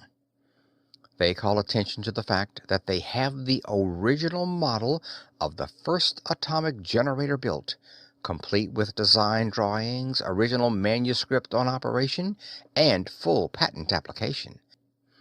They state that it has all major refinements, operating on any fuel, producing electricity at any desired voltage up to 5 million, any chosen cyclic rate from direct current to 1,000 megacycles, and any amperage up to 1,000, its maximum power output being 50 kilowatts, limited by the current carrying capacity of the outputs. They also mention that the operating principle is still being investigated, and that only such refinements as better alloys and the addition of magnetic and nucleatric current outlets have been added since the original. So you go to the end and look over the thing. It's simply a square box with a huge plug on each side and a set of vernier controls on top, plus a little hole marked in old-style spelling, "Drop BBs or wire here." Apparently, that's the way it's fueled. It's about 1 foot on each side. "Nice," the guard says over your shoulder. "It finally wore out one of the cathode grids and we had to replace that. But otherwise, it's exactly as the great inventor made it. And it still operates as well as ever. Like to have me tell you about it?" "Not particularly," you begin, and then realize bad manners might be conspicuous here. While you're searching for an answer, the guard pulls something out of his pocket and stares at it. "Fine, fine. The mayor of Alta Centauri, Centaurian, you know, is arriving, but I'll be back in about 10 minutes. He wants to examine some of the weapons for a monograph on Centaurian primitives compared to 19th century man. You'll pardon me?" You pardon him eagerly, and he wanders off happily. You go to the head of the line, to that Rinks Dynapata, or whatever it transliterates to. That's small, and you can carry it. But the darn thing is absolutely fixed. You can't see any bolts, but you can't budge it either. You work down the line. It'd be foolish to take the early model if you can get one with built-in magnetic current terminals, Uhrenhaft or some other principle, and nuclear binding force energy terminals. But they're all held down by the same whatchamacallem effect. And finally, you're right back beside the original first model. It's probably bolted down too, but you try it tentatively, and you find it moves. There's a little sign under it, indicating you shouldn't touch it, since the gravostatic plate is being renewed. Well, you won't be able to change the time cycle by doing anything I haven't told you, but a working model such as that is a handy thing. You lift it. It only weighs about 50 pounds. Naturally, it can be carried. You expect a warning bell, but nothing happens. As a matter of fact, if you'd stop drinking so much of that scotch and staring at the time machine out there now, you'd hear what I'm saying and know what will happen to you. But, of course, just as I did, you're going to miss a lot of what I say from now on and have to find out for yourself. But maybe some of it helps. I've tried to remember how much I remembered after he told me, but I can't be sure. So I'll keep on talking. I probably can't help it anyhow. Preset, you might say. Well, you stagger down the corridor, looking out for the guard, but all seems clear. Then you hear his voice from the weapons room. You bend down and try to scurry past, but you know you're in full view. Nothing happens, though. You stumble down the stairs, feeling all the futuristic rays in the world on your back, and still nothing happens. Ahead of you, the gate is closed. You reach it, and it opens obligingly by itself. You breathe a quick sigh of relief and start out onto the street. Then there's a yell behind you. You don't wait. You put one leg in front of the other, and you begin racing down the walk, ducking past people who stare at you with expressions you haven't time to see. There's another yell behind you. Something goes over your head and drops on the sidewalk just in front of your feet with a sudden ringing sound. You don't wait to find out about that either. Somebody reaches out a hand to catch you, and you dart past. The street is pretty clear now, and you jolt along with your arms seeming to come out of the sockets, and that atomic generator getting heavier at every step. Out of nowhere, something in a blue uniform about 6 feet tall and on the beefy side appears. And the badge hasn't changed much. The cop catches your arm, and you know you're not going to get away, so you stop. You can't exert yourself that hard in this heat, fellow, the cop says. There are laws against that, without a yellow sticker. Here, let me grab you a taxi. Reaction sets in a bit, and your knees begin to buckle, but you shake your head and come up for air. I left my money home, you begin. The cop nods. Oh, that explains it. Fine. I won't have to give you an appearance schedule. You should have come to me. He reaches out and taps a pedestrian lightly on the shoulder. Sir, an emergency request. Would you help this gentleman? The pedestrian grins, looks at his watch, and nods. How far? You did notice the name of the building from which you came, and you mutter it. The stranger nods again, reaches out and picks up the other side of the generator, blowing a little whistle the cop hands him. Pedestrians begin to move aside, and you and the stranger jog down the street at a trot, with a nice clear path, while the cop stands beaming at both of you. That way it isn't so bad, and you begin to see why I decided I might like to stay in the future. But all the same, the organized cooperation here doesn't look too good. The guard can get the same and be there before you. And he is. He stands just inside the door of the building as you reach it. The stranger lifts an eyebrow and goes off at once when you nod at him, not waiting for thanks. And the guard comes up, holding some dinkus in his hand about the size of a big folding camera, and not too dissimilar in other ways. He snaps it open, and you get set to duck. You forgot the prints, monographs, and patent applications, he said. They go with the generator. We don't like to have them separated. A good thing I knew the production office of Atoms and Axioms was in this building. Just let us know when you're finished with the model, and we'll pick it up. You swallow several sets of tonsils you had removed years before, and take the bundle of papers he hands you out of the little case. He pumps you for some more information, which you give him at random. It seems to satisfy your amiable guard friend. He finally smiles in satisfaction and heads back to the museum. You still don't believe it. But you pick up the atomic generator and the information sheets, and you head down toward the service elevator. There is no button on it. In fact, there's no door there. You start looking for other doors or corridors, but you know this is right. The signs along the halls are the same as they were. Then there's a sort of cough, and something dilates in the wall. It forms a perfect door, and the elevator stands there waiting. You get in, gulping out something about going all the way down, and then wonder how a machine geared for voice operation can make anything of that. What the deuce would that lowest basement be called? But the elevator has closed and is moving downward in a hurry. It coughs again, and you're at the original level. You get out and realize you don't have a light.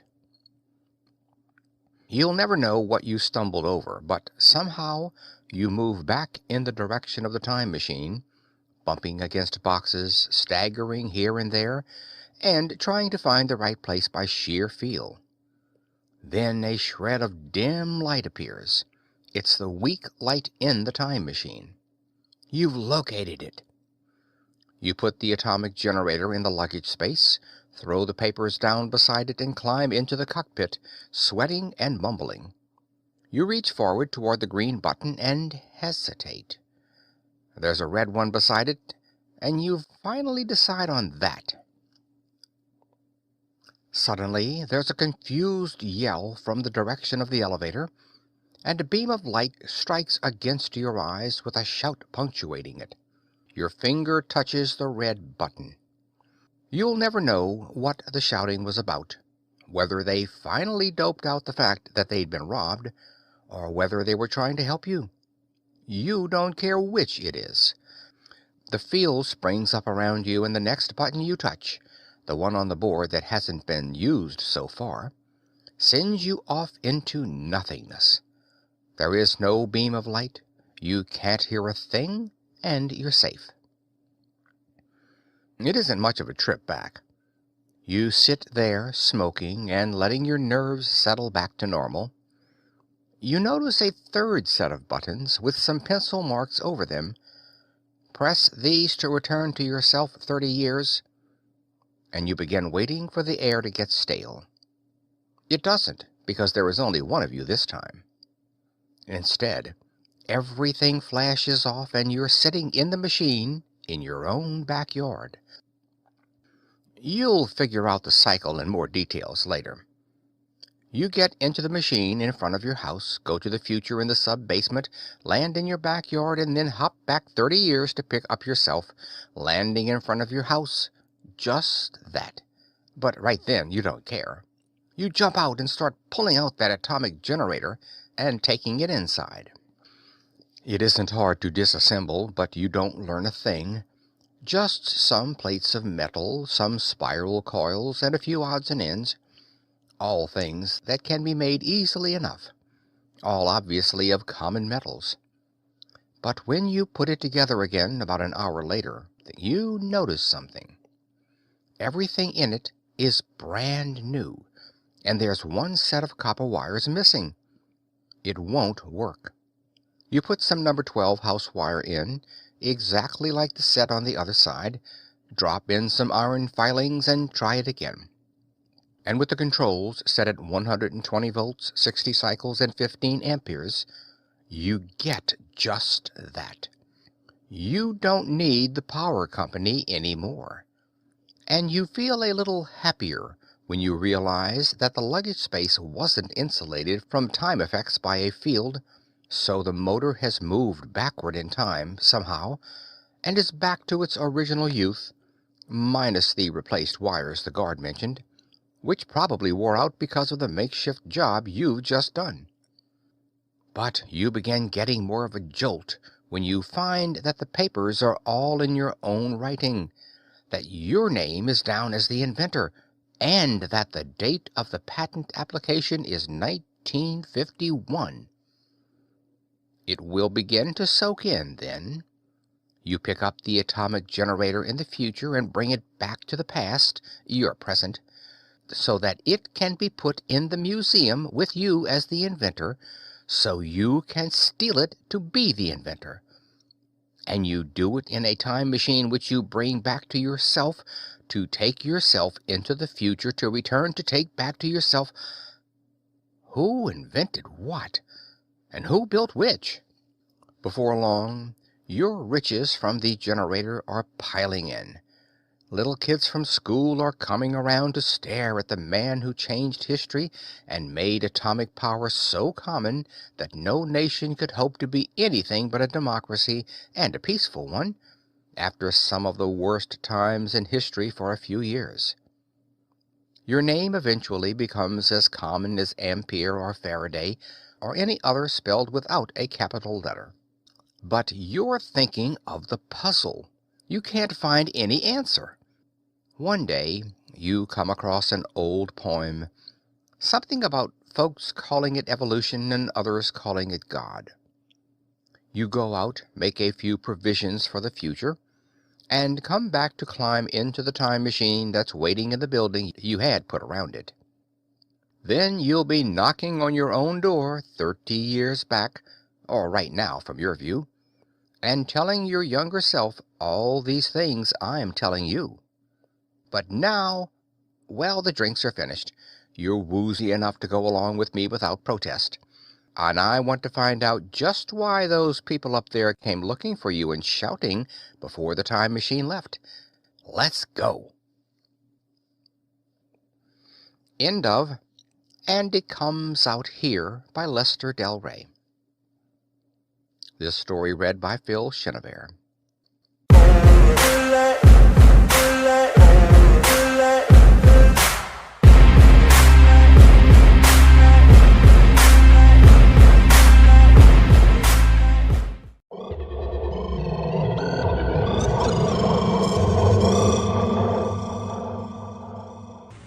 But I don't know why. It's just the way things are. And what's more, I don't see why a 32-hour day would be more sensible. Yes, I know that. But 24 hours is the time it takes the world to turn around. And that makes 1 day. And 7 days make 1 week. No, we don't have any months with 32 days in them. You've got a thing about 32. You see, there are 365 days in a year. And these fall into 12 months. And these... No, it's not stupid. It's not. A strange conversation for a boy of 12 to be having.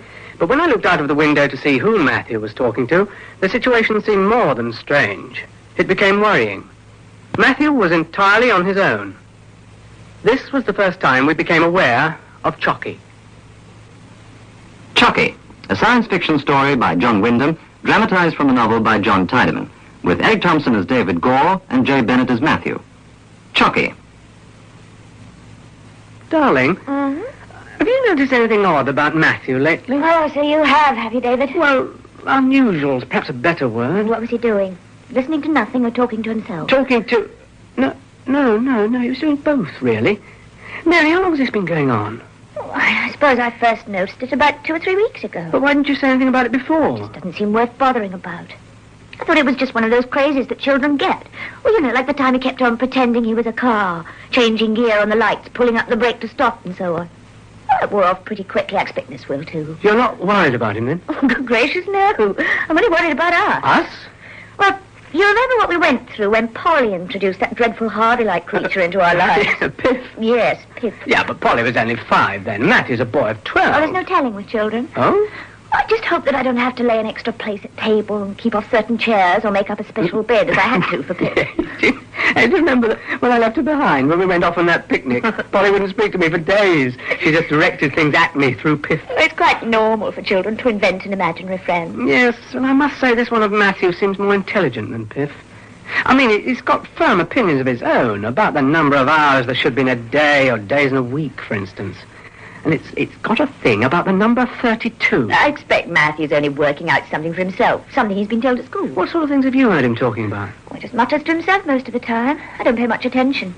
And I certainly don't want to encourage another Piff. Though there is one thing. Yeah? The questions he's been asking lately. Lately? He's always asking questions. I know, but recently they've been different. A different sort of slant. Such as? Well, the other day, when he was helping me with the washing up, he asked why there are 2 sexes.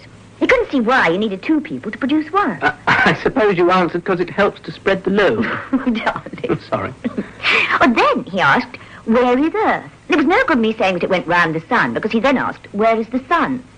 It's not like his usual kind of question at all. The why can't we live on grass if horses can sort of thing. He's probably reached a stage of development where things are beginning to widen out for him. But why should they widen out so suddenly? Well, it's his schooling. I mean, children go to school to have their interests developed. This isn't quite like that.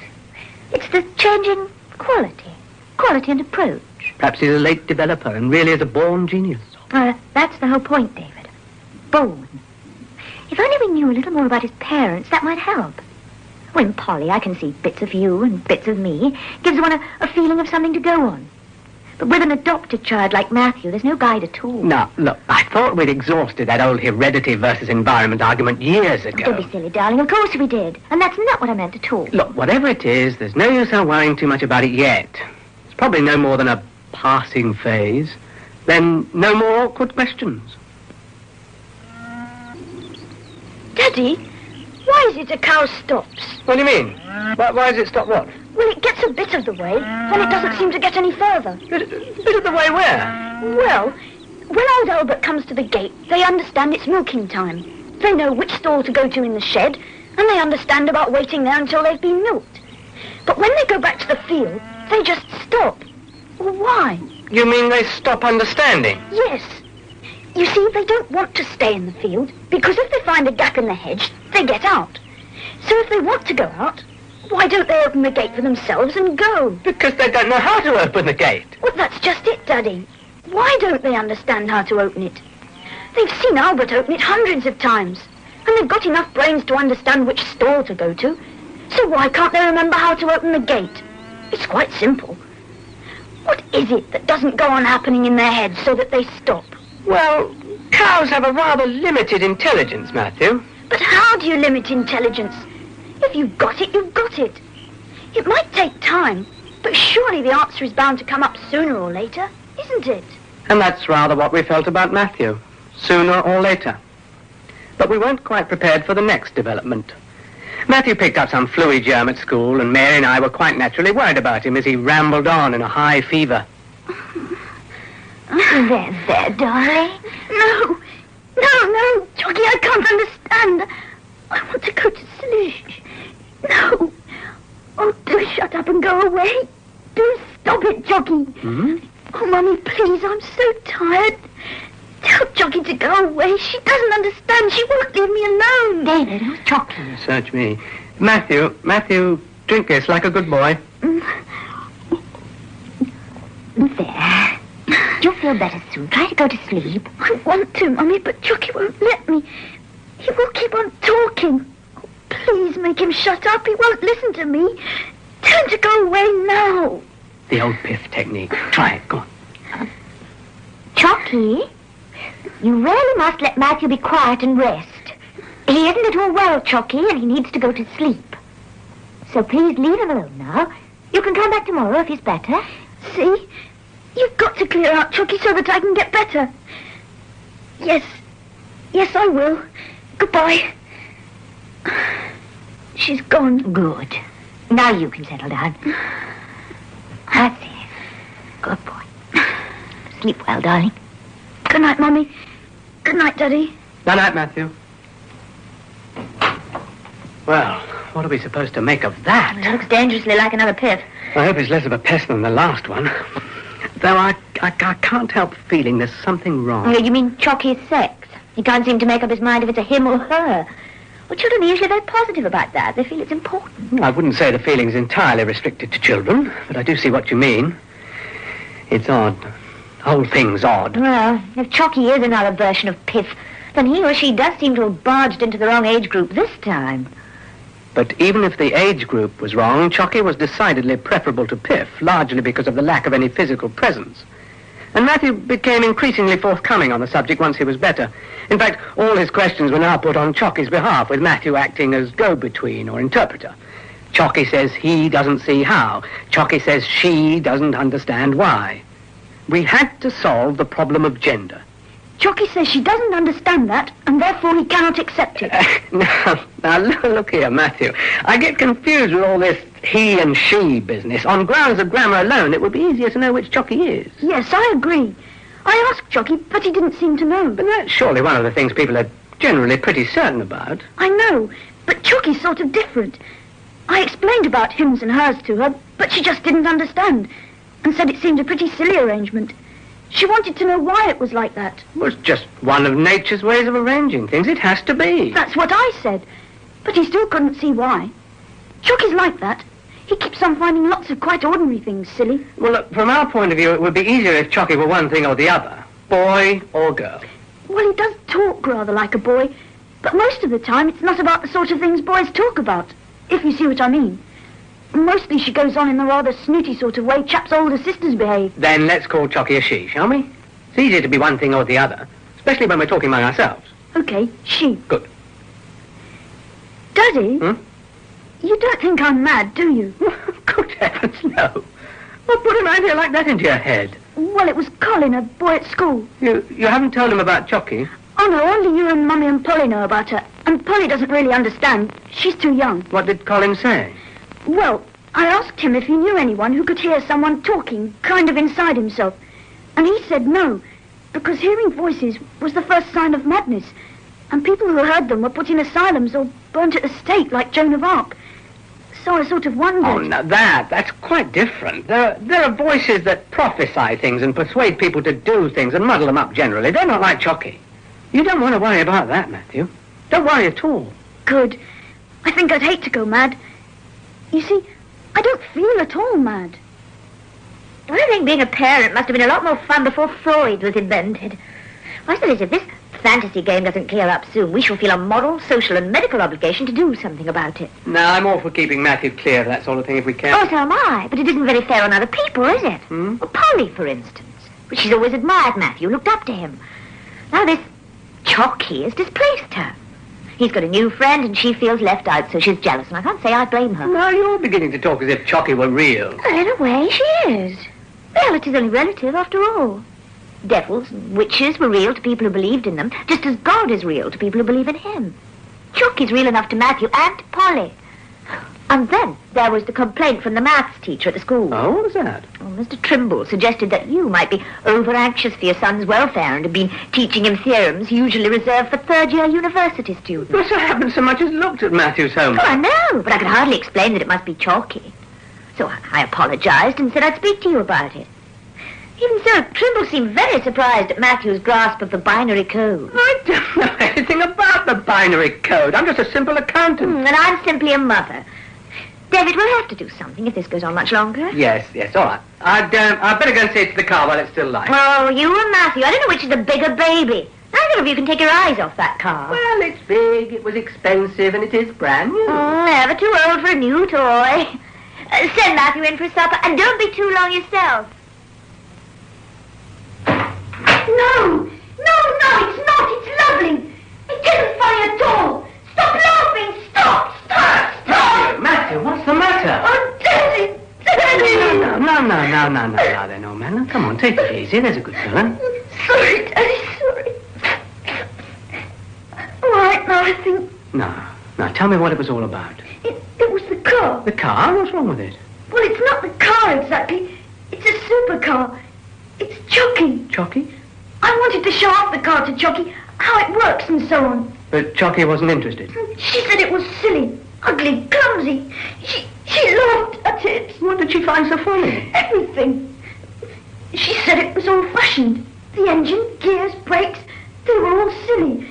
And she said that wheels were ridiculous. What did she think it should have, then? Well, she said that where she comes from, cars don't have wheels. They go along a bit above the ground and they don't make any noise, and they can't run into one another. Very sensible.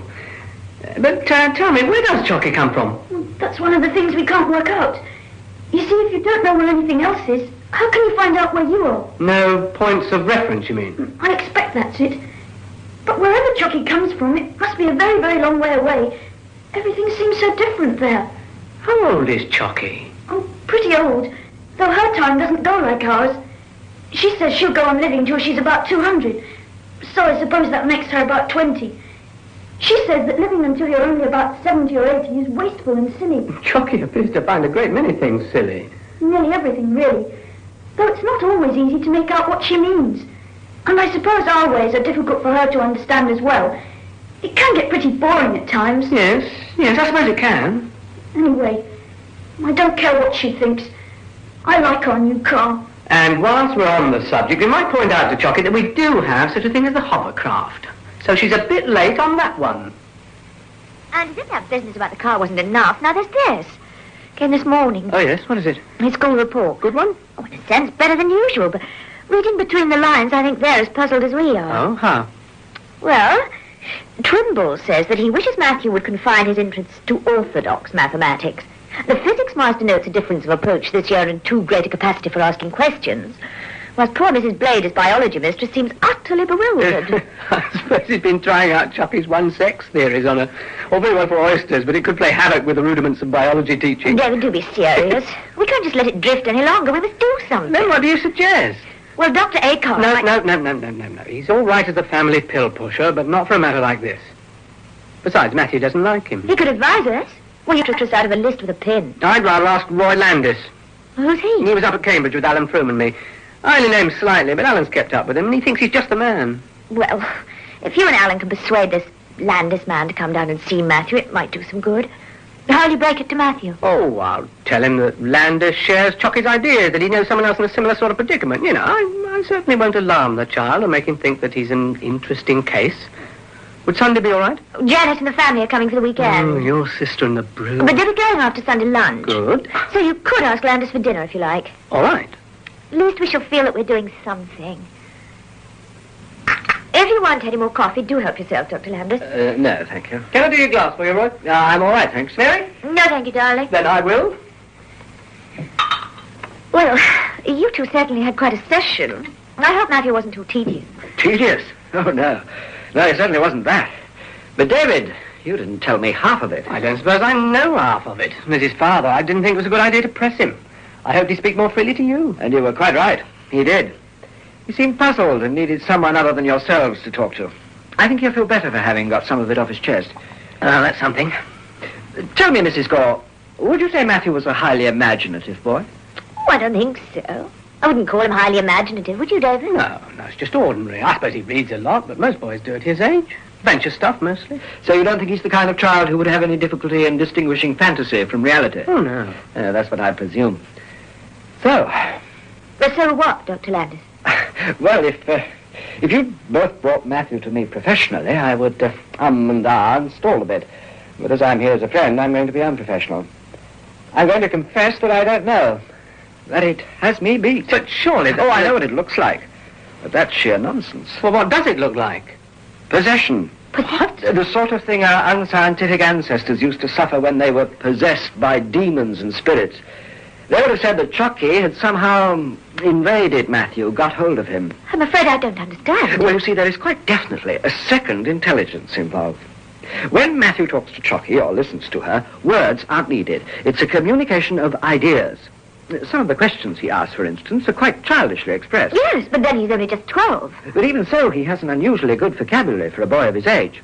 He knows what he wants to ask, but he sometimes has difficulty in finding the words to express the idea that has been put into his mind. Well, ideas have to come from somewhere. Couldn't Chocky just be a part of his mind? A name for his subconscious, if you like? No, Chocky has a much more definite existence than that. She is more than his invention.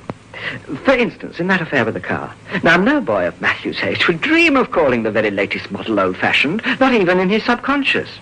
And then this afternoon, Matthew was telling me that Chocky thought our approach to space flights and rocketry was hopelessly inadequate and out of date. According to her, the proper way to operate a spaceship is not to smash it into the sky with explosives against the whole pull of gravitation, but somehow to screen off that pull. But beyond that, Matthew couldn't get the concept. Chocky's ideas were beyond his grasp, and there were no words to fit them. Now, he couldn't make up things like that for himself. And he certainly hasn't read them. And then again, according to Chocky, our civilization is suffering from a primitive fixation on the wheel. We must break away from our obsession with rotary motion. Now, where would a boy pick up an idea like that? Possession? Yes. Well, yes, in a sense. It doesn't imply domination.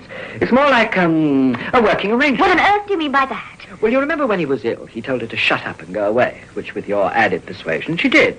Similarly, when she annoyed him over the car, he rejected her. She doesn't dominate. He lays down conditions for her as he would, as he would with a friend, and she accepts them. I think you've spent the whole day simply encouraging the boy in his fantasies. I don't see that you've done any good for Matthew or anyone. Now, Mary, in order to understand his condition, I've got to gain his confidence. But you don't have to accept the reality of Chocky with us when Matthew isn't here. Surely, Mrs. Gore, the things he's been saying, the questions he's been asking have seemed odd to you, intelligently odd. You must realize by now that it's more than an ordinary childish fantasy. But what is it? What? Can't you see that I'm afraid of it becoming a permanent obsession? What I want to know is simply the best way of stopping that from happening, and you don't seem to be able to tell us. For a psychiatrist, Roy Landis had made a bad psychological error in referring to possession. Mary had leapt at the word, and it added an element of irrationality to her anxiety. As far as she was concerned, there was something wrong with Matthew, and she wanted it put right without delay. Her concern was immediate. I went to see Dr. Aycott today. Oh, something wrong? About Matthew. You didn't take Matthew too? No. Good. He might have thought it a breach of confidence. Yes. As I've said, I'm not against Aycott as a cut stitcher or measles spotter, but I don't feel this kind of thing's up his street. You're right, it isn't. As far as he's concerned, all Matthew needs is plenty of exercise, cold baths, fresh air, green salads, and the window open at night. No specialist? No.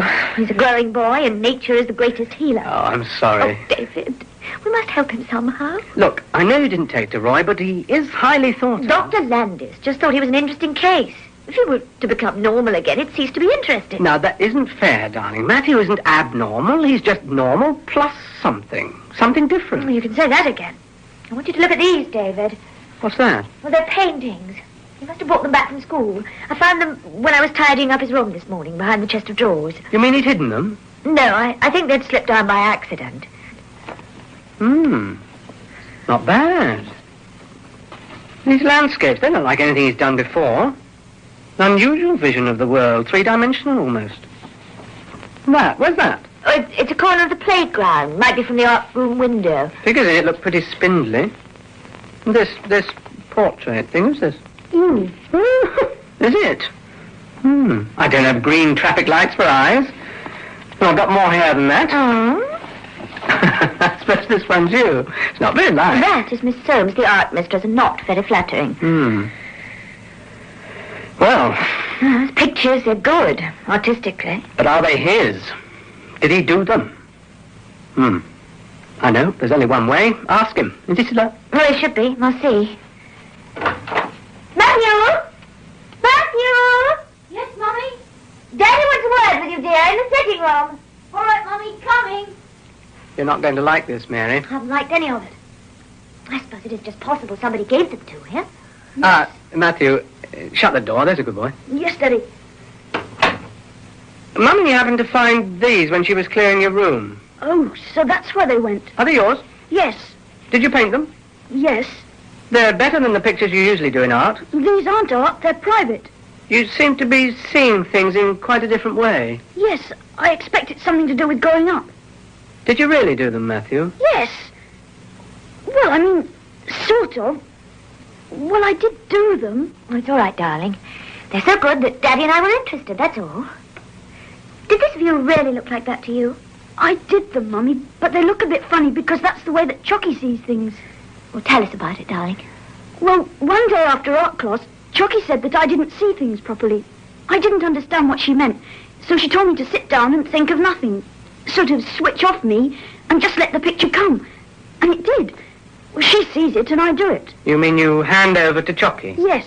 It's like riding a bicycle without hands. Only Chocky does the steering, not me. And it doesn't happen when you don't want it to? Oh, no. I have to make it happen. The doing is all mine.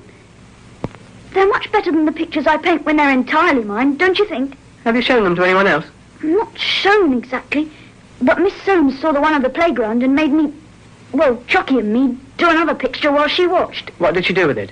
I don't know. I think she kept it. Well, we'd like to keep these for a while, just to look at. All right. But don't lose them. No, we won't. Now, time you off to bed. Don't read too late. Mummy will look in and tuck you up, won't you? Oh, yes, darling. Oh, Daddy, can I borrow that book? The one on the middle shelf? What? What, Lewis Mumford's Living in Cities? That's a bit heavy for bedtime reading, isn't it? Pretty boring. But Chocky thinks it's interesting. The bits I can understand for her. Well, give it a rest for tonight, eh? Get some sleep like a good fella. Okay. Good night, Daddy. Good night, Mummy. Oh, and Daddy? Yes? That portrait isn't a bit like you. It isn't, really. Oh, David. You're such a lovely boy, and that... No, Mary. But Mary. I'm afraid for him, David. This Chocky, this whatever it is, it's getting more real for him. Come on now. He's beginning to let it take control of him. I'm afraid, David. Afraid. For our summer holiday, Mary and I took a cottage on the North Wales coast with Alan and Phyllis Froome. Their two children were much of an age with our own, so it all worked out rather well. It also allowed the adults to take turns at going off duty for a bit, so Mary and I would take every opportunity we could to explore the countryside together. Towards the middle of the second week, we returned late from one such expedition, and as soon as we reached the cottage, we both sensed something was wrong. What happened, Alan?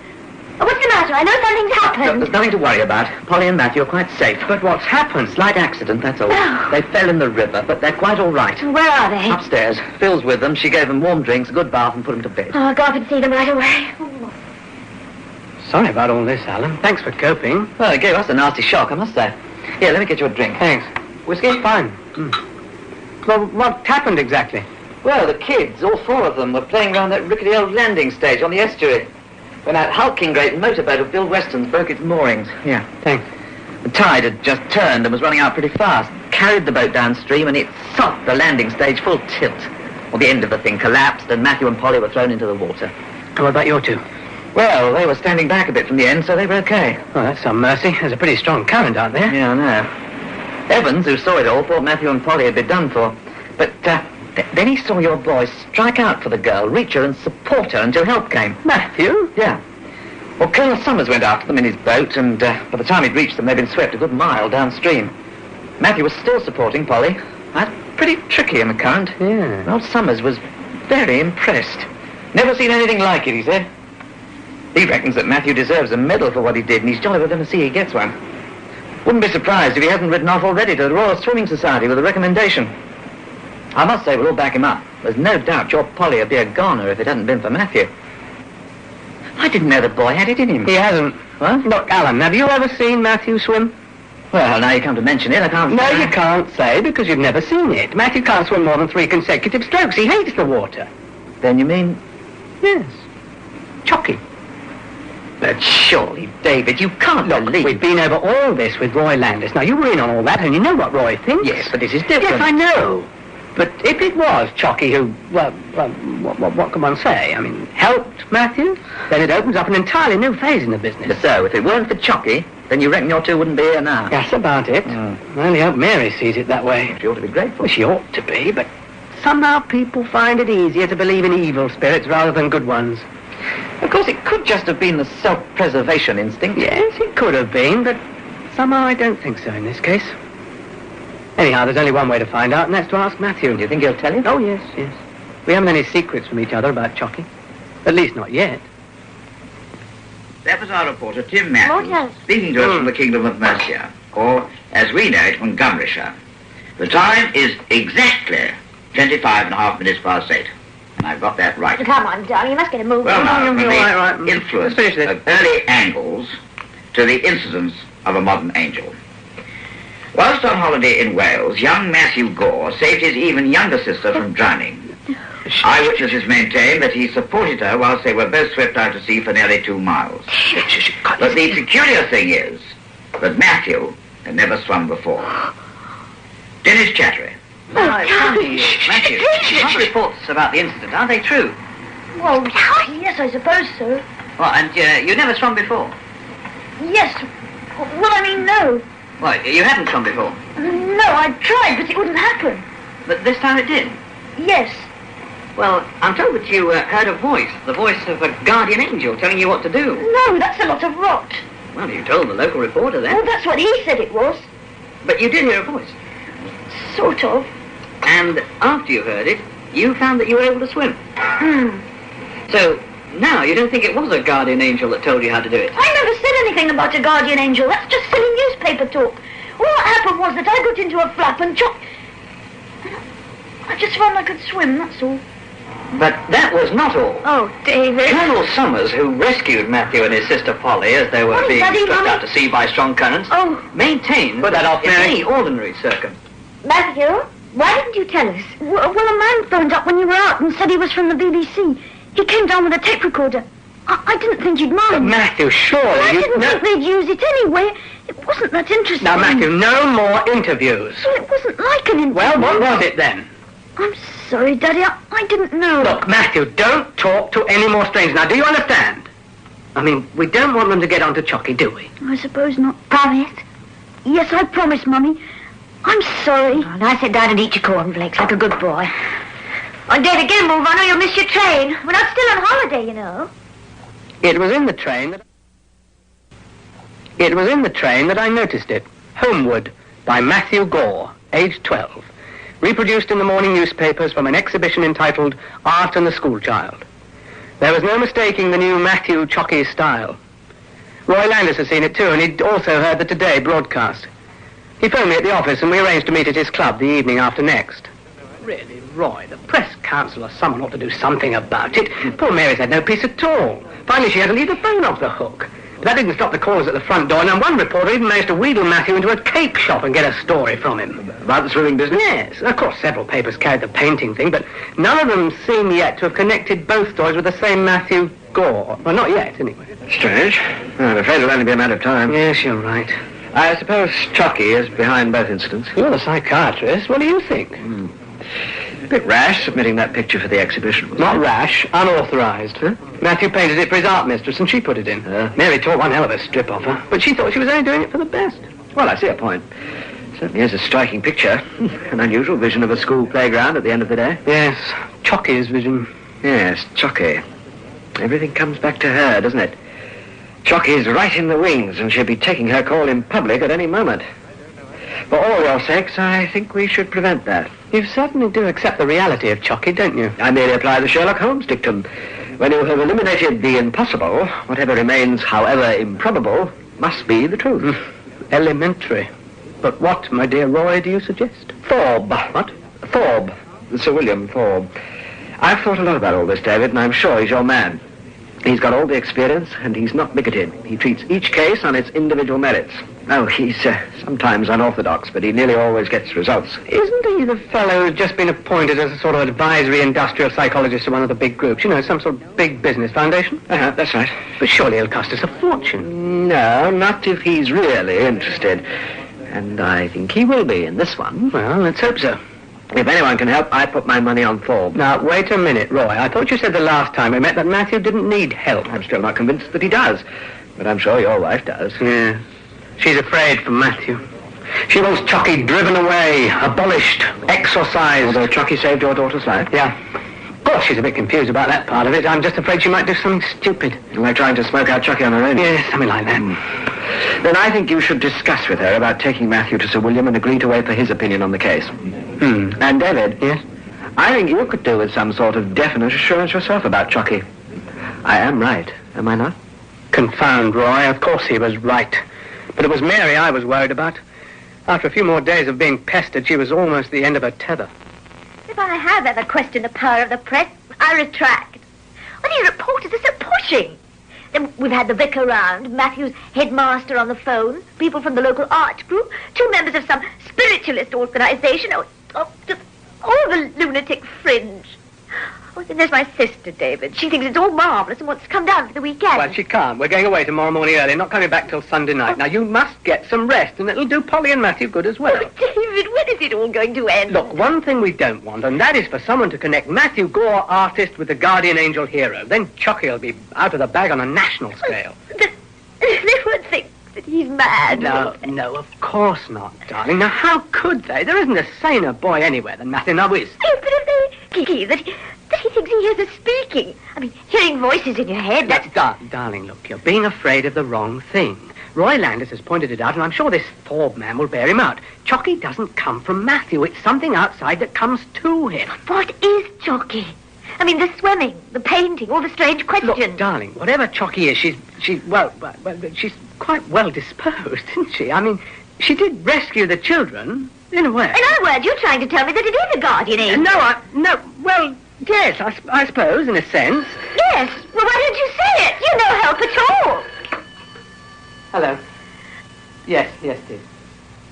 No, you better sleep now. What? The same Matthew got... No, I can't. No, he'll be out tomorrow, Saturday. Yes, and Sunday. Yes, we'll all be out. Yes. Goodbye.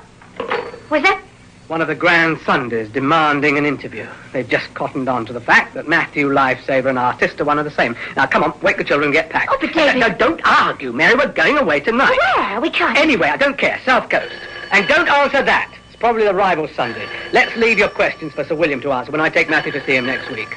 Now, tell those news hawks we're out. Oh, come in, Mr. Gore. I'm sorry to have kept you waiting. That's all right, Sir William. I know how busy you are. Busy? Well, that's business. Now, so this is Matthew. Yes. Hello, Matthew. I've heard a lot about you. How'd you do, sir? Well, now, I don't think I need keep you, Mr. Gore. Dr. Landis has already given me a very comprehensive brief, and I prefer it if we're left alone. You don't mind that, do you, Matthew? No, sir. So if you'd like to come back in, say, 2 hours... no, let's make it a little longer. Say, 4:30. That's rather a long time, isn't it? Well, for a new patient, the minimum is 2 hours. Matthew and I have rather a lot to talk about, haven't we, Matthew? Sir? So if you'd like to come back and collect Matthew, we should be finished by, 4:30. He'll be with my secretary by then. But won't you want to... No, Mr. Gore. No, put everything in writing and send it to you in a day or two. Results aren't always immediate, you know. Good afternoon. Oh, good afternoon, Sir William. Will you be all right, Matthew? Yes, thank you, Daddy. Answer Sir William's questions like a good boy. He knows all about Chocky, all right? See you later. Do you? What? Know all about Chocky? Well, not all. That's what I want you to tell me, but I do know about her. Now, you sit down there. Here? Yes, that's it, under the light. Good. I like your father. Yes, so do I. He knows all about Chocky, of course. Oh, yes, we don't have secrets. And Mummy? Well... She doesn't understand? No, nor Polly. Polly? My sister. Oh, yes, the young lady Chocky made you rescue. Yes, Chocky rescued her. Good. Now, Matthew, do you like records? Oh, yes. But Chocky says that our music is all wrong. Yes, I know that, but this record I'm going to play is the sort of music that Chocky would understand, that she'd like. Oh? Yes. You don't just have to listen to it, you look at it as well. You must watch the record going round. There's a pattern on it. You see? Yes. I've never seen a record like that before. I expect Chocky has. Now, put your head between your hands. Yes. Lean forward. And as it goes round, you keep staring at it as well as listening to it. Right? Mm-hmm. Good. There. Watching? The pattern's moving. It's rather like the bathwater going down the plug hole. Yes. Yes, it is. Not the same sort of noise, though, is it? No. Do you like it? The sound? Does Chocky like it? No. No. Matthew? You like it, don't you, Chocky? Eh? Chocky?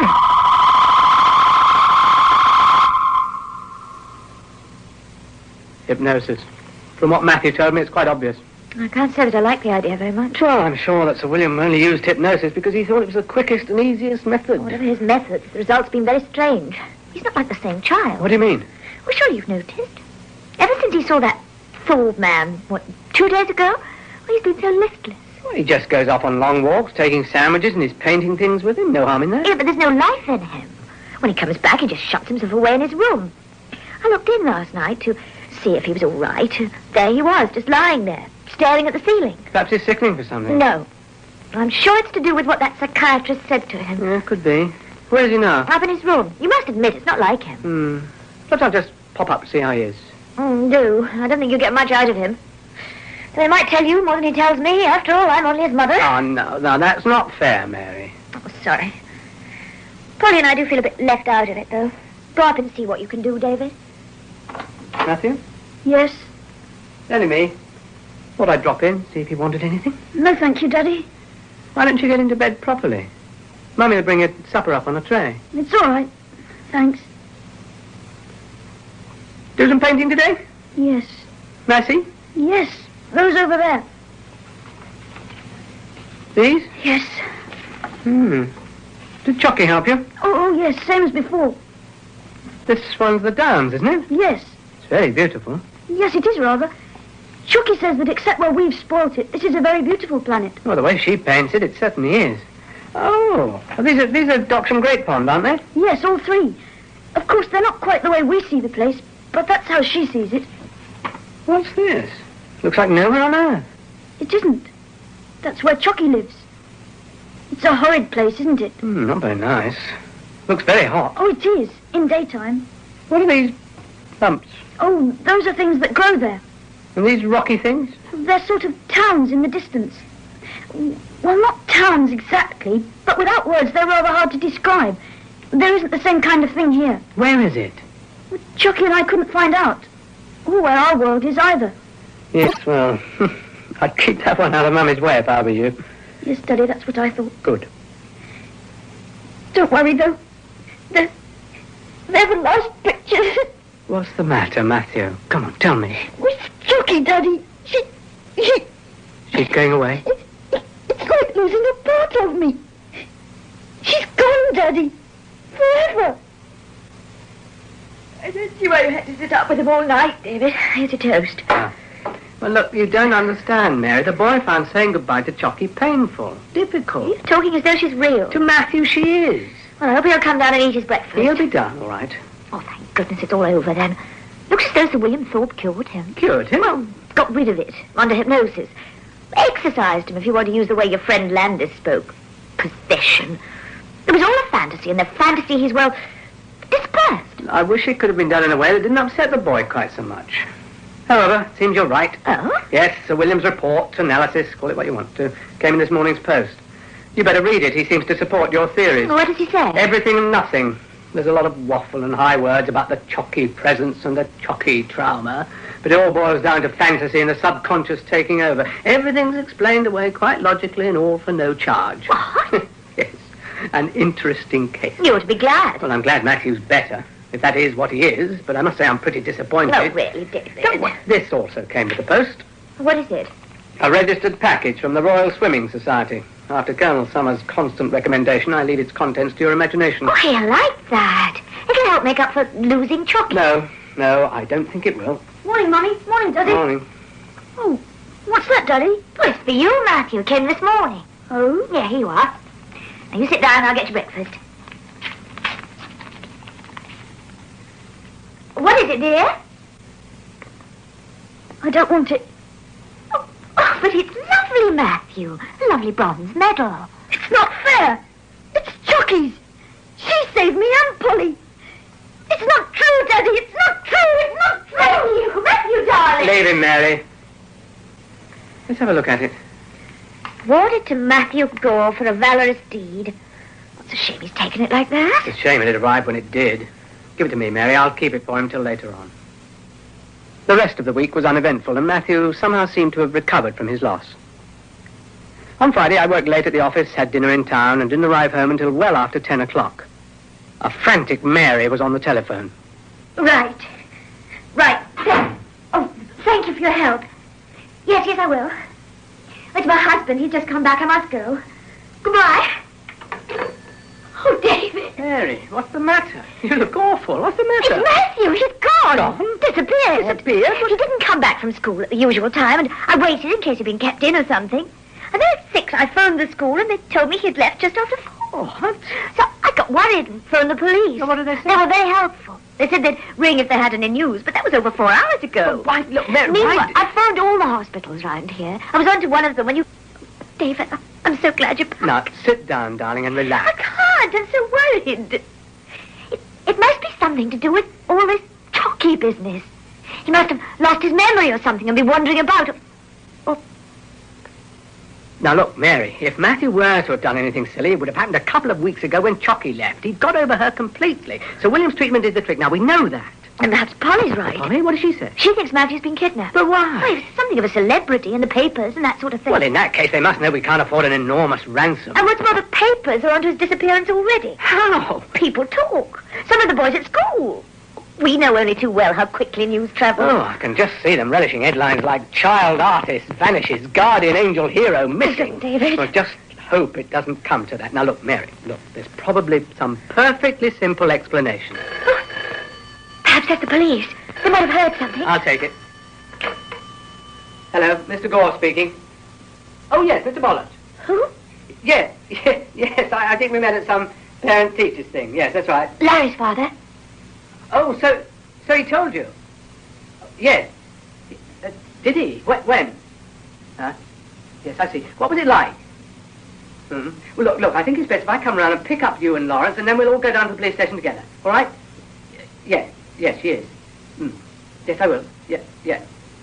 About 10 minutes, all right? Bye. Well? Lawrence Bollard apparently saw Matthew talking to a man in a big car. A Mercedes, he thinks, not far from the school gates. Matthew got into the car and they drove off. The boy didn't know. He happened to mention to his father that Matthew seemed to be missing and told him a bit about the car. Because of various cases in the papers, the Bollards thought we ought to know. Darling, you don't think it is anything like that? No, of course not. Matthew can look after himself. He's a sensible boy. I hope the police can help. We must have some news of Matthew soon. But there wasn't. There was no news, good or bad. Except in the newspapers, of course. Even threats, a demand for ransom, would have been more bearable than this silent vanishing into utter nothingness. The following week seemed endless, and the ensuing weekend longer still. And then?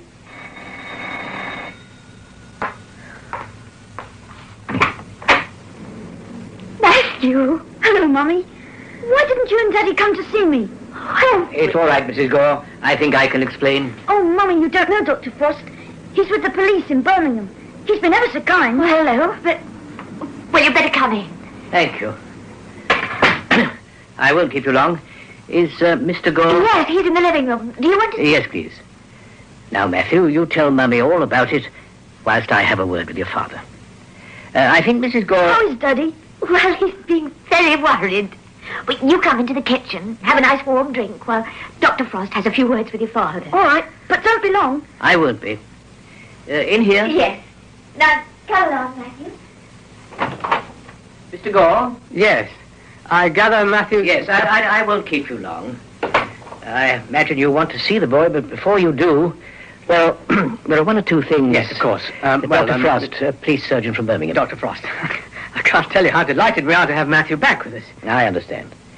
A most unusual case, the most considerate kidnapping that I've ever heard of. Kidnapping? Yes. But I've had no ransom notes, nothing. That's why I said unusual. The boy has come to no harm, nor does he seem to be suffering any ill effects, mental or physical. But surely... Except for the injections. A dozen or more in both arms. We've tested him, but can't make out what they were for. The second thing is even more curious. I'd have thought that unidentifiable injections were enough. Matthew insists that he was involved in a car accident and that his right leg was broken. What? He says that he was taken to hospital, put into plaster, and that it mended very quickly. And? Well, there was nothing at all wrong with his leg. But there were signs of his having been in plaster up to his thigh. He seems to have been very well treated at the hospital, though he couldn't understand why you and Mrs. Gore didn't visit him, or why he was suddenly dumped in the centre of Birmingham. Birmingham? I'm afraid it looks to us as though someone wanted him out of the way for 10 days or so. We can't think why. Neither can I. There's just no sense in it. You and your wife will probably get more out of your son than we can. Not, mark you, that he has deliberately held anything back from us, but you know how it is. So, if you do come up with anything, Mr. Gore, we'd be more than grateful if you'd get in touch with the police. It wasn't until Mary had put Matthew to bed for an early night that we got his version of the story. So you see, this man stopped in his car as I was leaving school and asked if I knew where Mr. Gore lived. Well, obviously I knew our house, so I got in and said I'd bring him here. Well, the next thing I knew was when I woke up in hospital. How did you know it was a hospital? Because there were doctors and nurses and things, and my leg was in plaster. I'd broken it in the crash. Didn't it hurt? No, not at all. You see, they gave me lots of injections and so on for the pain. Lots of injections. And it soon got better. But Matthew, why didn't you let us know where you were? Well, the doctor said they'd done that, and I wrote to you. Oh? Yes, 2 letters. I wish you'd got them and come to see me. It was all pretty boring without television or the radio, and they wouldn't let me go out into the grounds. When did they tell you were better? Yesterday. The doctor came in and took the plaster off my leg and said that it was better and that I could go home. Yes? Well, it was evening, and I got into this big black car. The blinds were down so as not to dazzle the driver. Then the doctor gave me some chocolate to drink to keep me warm, and soon after that I fell asleep. Well, the next thing I knew was when I woke up in Birmingham next morning in a different car. It was all pretty strange, really. And I thought the best thing was to find a policeman. When I told him my name, he seemed to know all about me. We've been very worried about you, darling. You see, we didn't know where you were, so we had to ask the police to help to find you. Was I kidnapped, Daddy? Polly thinks I was. Looks very much like it. But they were doctors. Awfully nice, kind people. Oh, of course, they would be. Did you have to pay a lot of money to get me back? No, nothing at all. Then why did they want to kidnap me? Well, we thought you'd be able to tell us. Well, I can't. But perhaps Chocky. I thought she'd gone. Well, she did go, but she sort of came back. She said she'd have to stay because she wants me to tell Daddy something. But I'm sorry, Mummy. It's all right, Matthew. Mummy understands, don't you, Mary? If you say so. But don't be long, either of you. And Matthew? Yes, Mummy? After this, no more Chocky? Yes, Mummy. Good night, darling. And sleep well. Good night. See you downstairs, David. Yes, all right. Well? I'm sorry about that. Mummy won't mind, will she? No, of course not. Now, what is it?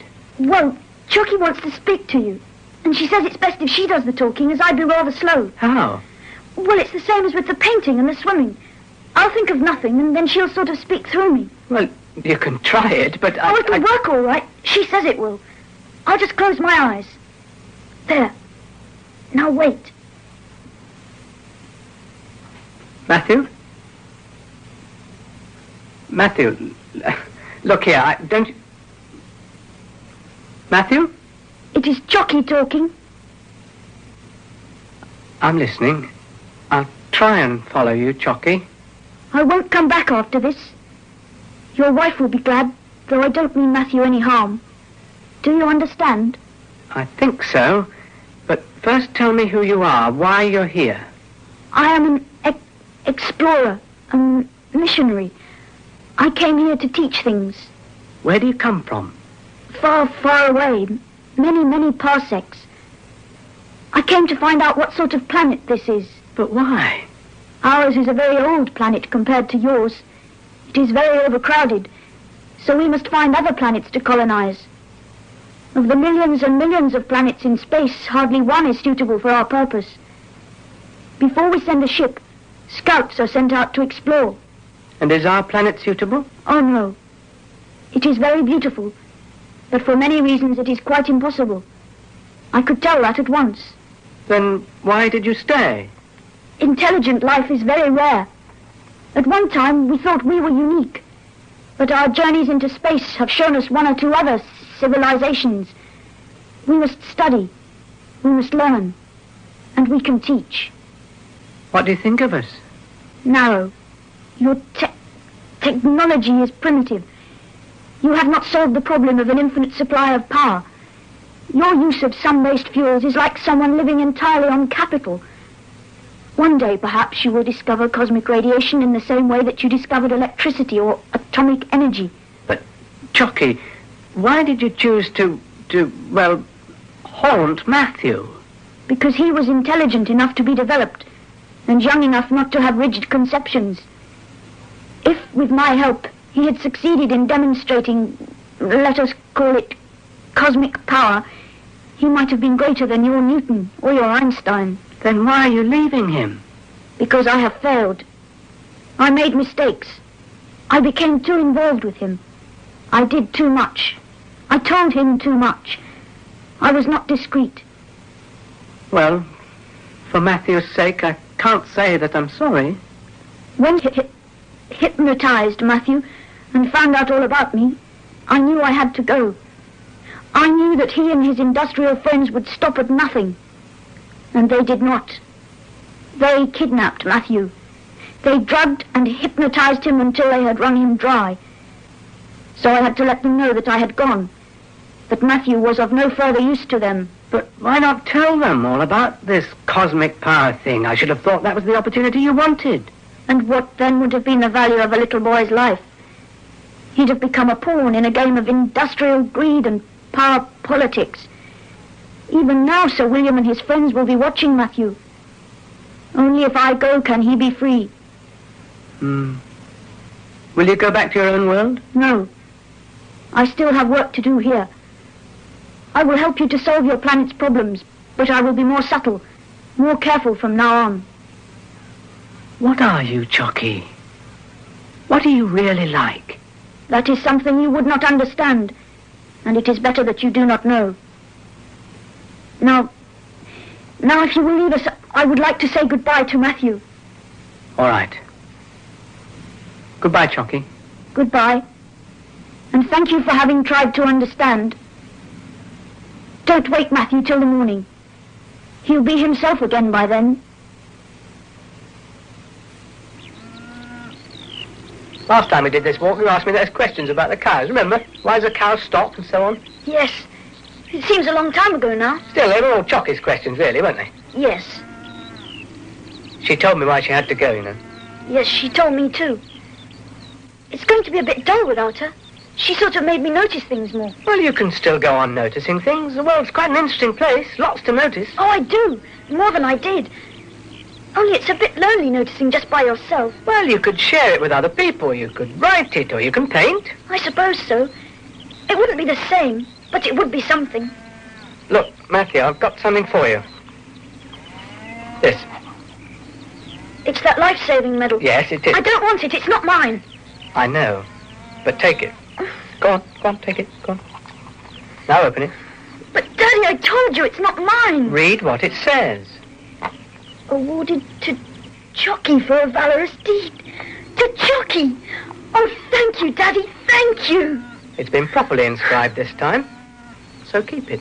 Yes, Daddy. Now I can. Chocky was written by John Wyndham and adapted by John Tiedemann. Eric Thompson played David Gore, Sheila Grant played Mary Gore, and J. Bennett played Matthew. Alan Froome, Peter Baldwin, Roy Landis, Michael Spice, Sir William Thorpe, Rolf Lefevre, Dr. Frost, Lockwood West, Dennis Chattery, John Badley. Jack Emanuel was, of course, Jack Emanuel. The play was produced by John Tiedemann.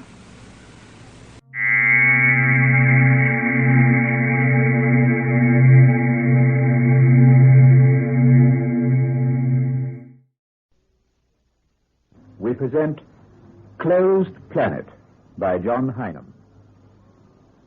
Closed Planet.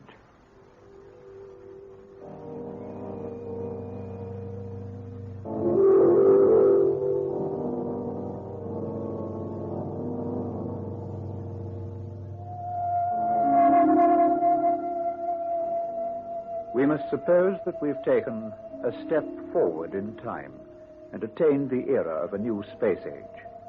By now, the nearer planets have been explored, their seas, continents, and skies plotted and mapped. Their inhabitants, for many have been found to possess their own advanced civilizations, drawn within the concordat of a great galactic council.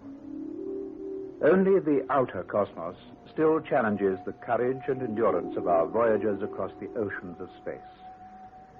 But interplanetary travel and discovery are no longer the cherished prestige symbol of any single nation or any one group of nations.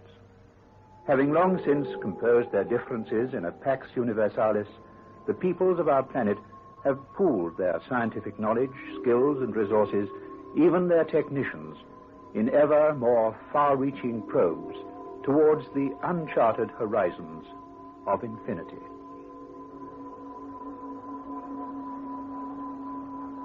Sol 3, Exploration Ship Dromio.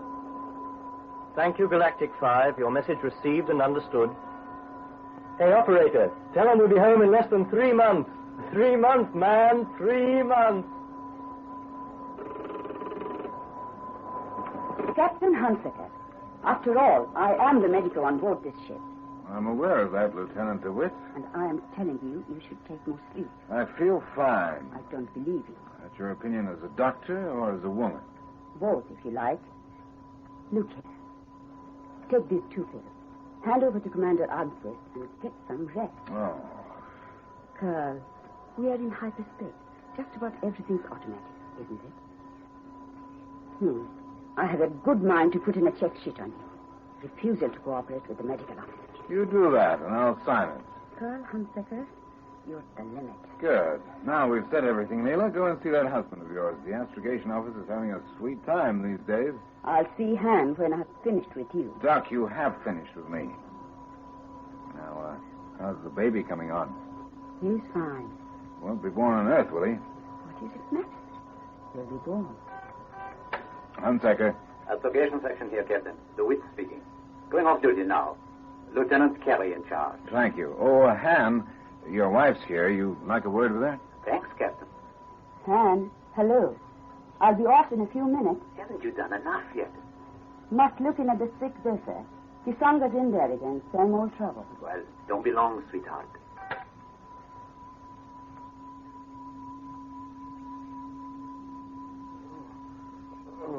Come on, take it easy, Dan boy. It's only because you missed a pill. The one you just had will do the trick. I hope so, Jennings. I'm the only man in this crew that gets it. Do you think it's anything to do with my being an African? No, Dan. Geo-nostalgic psychosis can strike any Earthman. It's a longing for Earth, that's what it is. Look, here's Nurse Longmire. Ask her. Ask me what? Chief Artificer Kazonga's got the heebie-jeebies again. Oh, only one thing that'll really cure him. Sure. To get home and feel your feet on your own planet. Hello. Oh, good evening, Lieutenant DeWitt. Oh, hello, Mom. Well, look who is here again. Same trouble, Doc. Getting easier now. Good. I think we might try giving you a permanent light sedation. You would still be able to work. Hello, sickbay. Chavaz here. How's Kisonga? Dr. DeWitt here. He'll be with you in about half an hour. But don't keep him on anything for too long. I'll watch it, Doc. Will you ask him to report to me? Yes, Commander. Thanks, Doc. You hear that, Kisonga? Yes, Doctor. Very well. Now, anything else before I go? Not officially, but unofficially, how's the baby? We are both doing very well, thank you. Goodbye. Goodbye, Doc.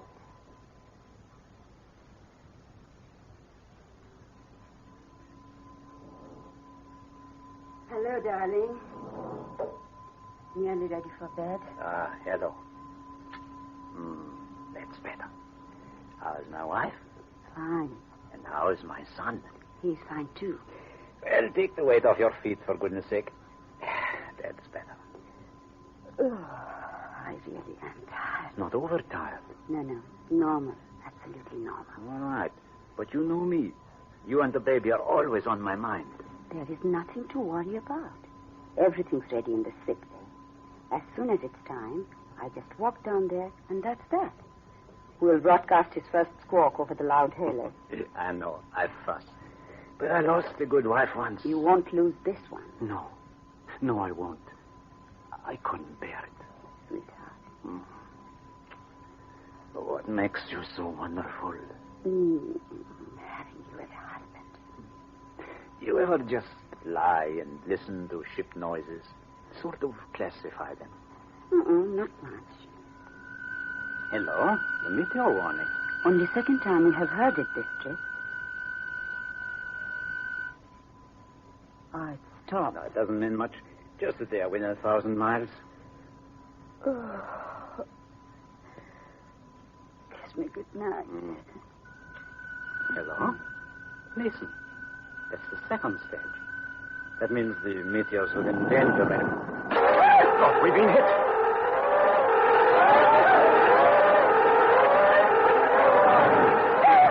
Again! Let's get to station.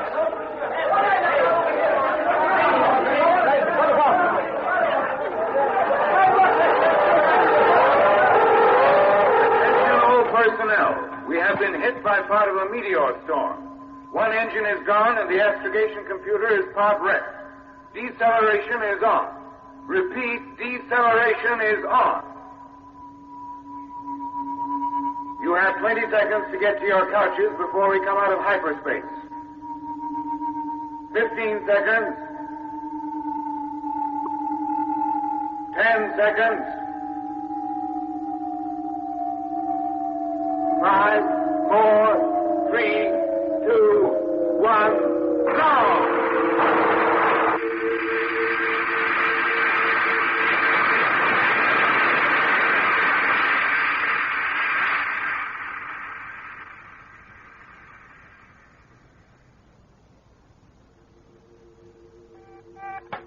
Records Office. Lieutenant Commander Anderson speaking. Secretary. Anderson, have you got all the engine wreck details from Travas yet? Not yet, Captain. He's very busy. Damn right he is. With a motor gone and most of a computer wrecked. Goodbye. Goodbye, sir. Luniki, my notes ready? Yes, sir. Ready to record now. Log of the Dromio, day 87, position as at 1500 ship time. It is now 72 hours since we were hit by the two meteors. Since the last recording, Lieutenant Commander Travas has reported that the outside crew have sealed off the area of the smashed engine. Leakage is less than 0.05. 8 men in heavy outside duty suits are now working on cleaning up the wrecked area from outside. Astrogation, Lieutenant DeWitt reports that he has part of his computer working and may soon be able to give us an approximate position. Medical, in the sick bay, crewmen Skolnikov and Lee Soong are still critically ill. All the minor injuries to the dozen men previously listed are now discharged from hospital.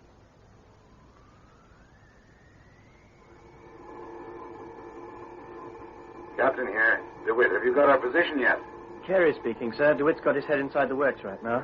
The computer seems to be okay. We hope to have the answer within the hour. Right, let me know at once. Yes, sir, at once. Come on, my beauty. Don't let us down. Click away. Will she do it, you think? Telecoms did the best they could. If she doesn't work, we'll be using an awful lot of pencils and paper. It makes me feel stupid orbiting our planet and not knowing what to call it. Computer sounds damn noisy. Hope she won't blow. Hope so, too. Dave, switch on the repair crews and let's hear them. Okay. What the hell do you think I am, a caterpillar? Joe!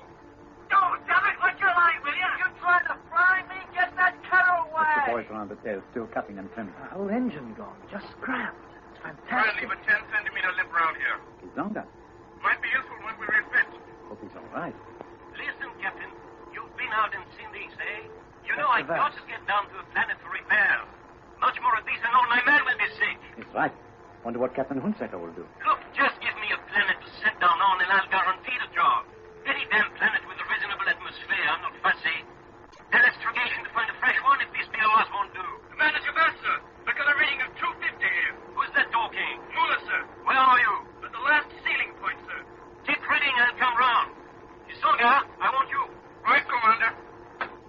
They want the best planets. We've got to find them. How are we doing? Something's happening. Look, Anne, she's going to do it. What did I tell you? Now, give me that almanac. Cross your fingers, Dave. Cross your fingers, and we shall... Hello. Oh, hello, Leela. How's the sick bay? Those two will live. Hans, could you spare me a Hold it, minute? I'm working. Sorry.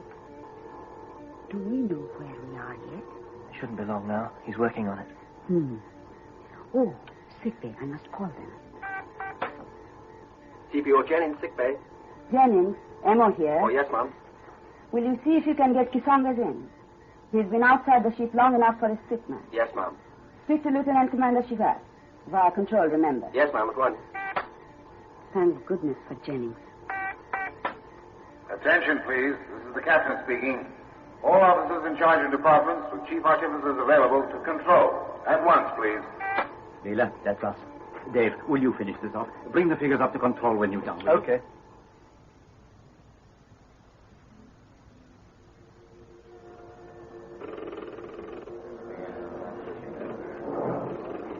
Couple of seats here, Leela. Hell, look at those view screens up front. Sphere of the planet we are orbiting. What's the distance? I made it 1,800 miles. Fourth one blank. Yeah, but how about number 5 screen? Ooh, makes me shudder. Now you know what a smashed engine looks like. They just said 80 feet of tail placing cut away. Never thought it would look as bad as that. Here's the old man. Now, Dr. DeWitt, gentlemen, firstly, thanks for cooperation since we were hit. It's been good. As you can see from the number 5 screen up there, things are going pretty well as far as cleaning and tidying go. We've got 2 dead, 2 seriously injured. All other troubles we can take in our stride except the wrecked engine. Lieutenant Commander Chivas. Well, we are one whole engine short. We've trimmed and sealed, and that's all so far. Even at hyperspace travel, we are 11 weeks from home. Perhaps some of you know what I'm thinking. Oh, look. Kisanga's just come in. Doesn't look too happy. We carry complete engine spares, but not enough plating. And this ship needs its 4 drives to get into hyperspace. With 3 engines only, we are going to be a long time getting home, even if we do let Earth know and manage to rendezvous with a supply ship. Moreover, I don't want to rig an engine in space. Engineers get as sick as dogs. For me, that planet we are orbiting is the number 1 hope. That's right. DeWitt, have your computers got the answer yet? We shall be here any minute, sir. Thanks. Remember, we don't make a move until we know what the planet is. Galactic law. Sir. What is it, Chivas? Well, sir, I knew that we all wanted to get home. Yes? I wanted to know about the planet. I mean, to be able to get down there and maybe start repairs. So, you did what? So I took the responsibility of sending down a flying eye. You sent down an eye? Yes, sir. We've been tracking it on a spare kit in the workshop, the telecoms people and the engineers. I was anxious. I had to know. I see. And you also knew that it was against galactic law, a violation of a planet's privacy. Very well. We've broken the law. Now let's see what good we can get out of it. Karasawa, will you try workshops and see if you can link a screen onto their kit? Yes, sir. I have been listening out with them. I'll get you a picture if they have one. Hello, workshop. Can you feed me a picture from the flying eye, please? Yes, number 4, please. On now, right. And I'll take a seat on the data panel, too. 7, 3. Thank you. I'm on this end, waiting for you. Oh. We have the picture clear, thank you, and the data. It's an Earth-type planet. Trees, buildings, flyers. Captain, look at the data panel. Gravity, 8/10. Oxygen, 25%. Temperature, 68 degrees. We've got the jackpot. This planet will do fine. Seems all right so far. I must be down pretty low. 3,000 feet. Whoever they are, they don't seem to mind. Don't they? Look. See them? Those little green flashes? They're trying to shoot it down. Picture's gone. They've hit it. Oh. Shot down. And they've every right to do that. Captain. Who's that? Cherry, sir. Astrogation. The details of the planet below us, sir. Oh, thank you. No. What's the matter? The planet below us is Dranith, third planet of the Kindra system, colonized and run by Kirillans. Under galactic law, we may not land here. Dranith is a closed planet.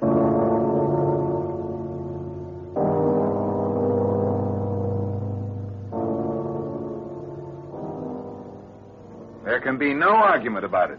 If the Galactic Council is satisfied that the reasons for a planet's closure are good, then no one visits it. We must prepare for a long voyage, minimum everything. We know that the Kirillan system's not closed. We'll get in touch with them and explain our situation to Earth also. Unless Earth can think of anything better, it's Kirilla next stop. Louis, you better get us going as soon as you can. The old stickler means it. What else can he do? Oh, let's get home. I'll be a raving lunatic if I don't get back home soon. Now, Kisanga, remember what I told you. Sorry, Doc. Captain, we must make an appeal to them, whoever they are. Down there is a planet where I could do this repair job in safety. Are they human down there? Oh, yes. What else do we know about them? Their technology? Modern technology, but no space flight of their own. Other cultures do they carry. May we make an appeal to them? An appeal? Well, maybe. Carousel, what's that? Human? Check the records is getting this. You ever heard anything like that before? Don't think so. Look at that screen. It flickered. Operator, can you get a picture through? Right, sure.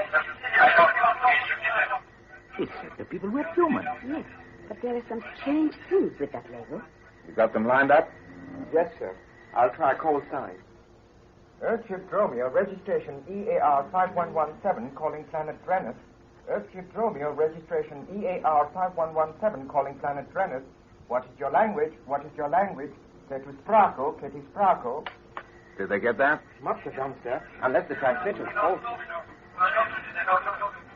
Hey, quiet. Alien ship Romeo. Answer questions at once, please. Why have you come here? Why have you broken galactic law with your spy eye? Answer, please. Answer, please, if you have me. We have you now. Look, there he is. Completely human appearance. And handsome, with the pale hair and amber eyes. Hello, Dranith. This is Captain Hunsaker speaking. Do you take me clearly?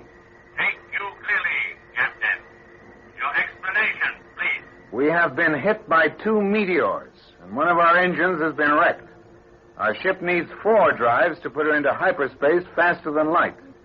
We think we can repair, but this work is difficult to do in space. And we may not have all necessary material for this major operation.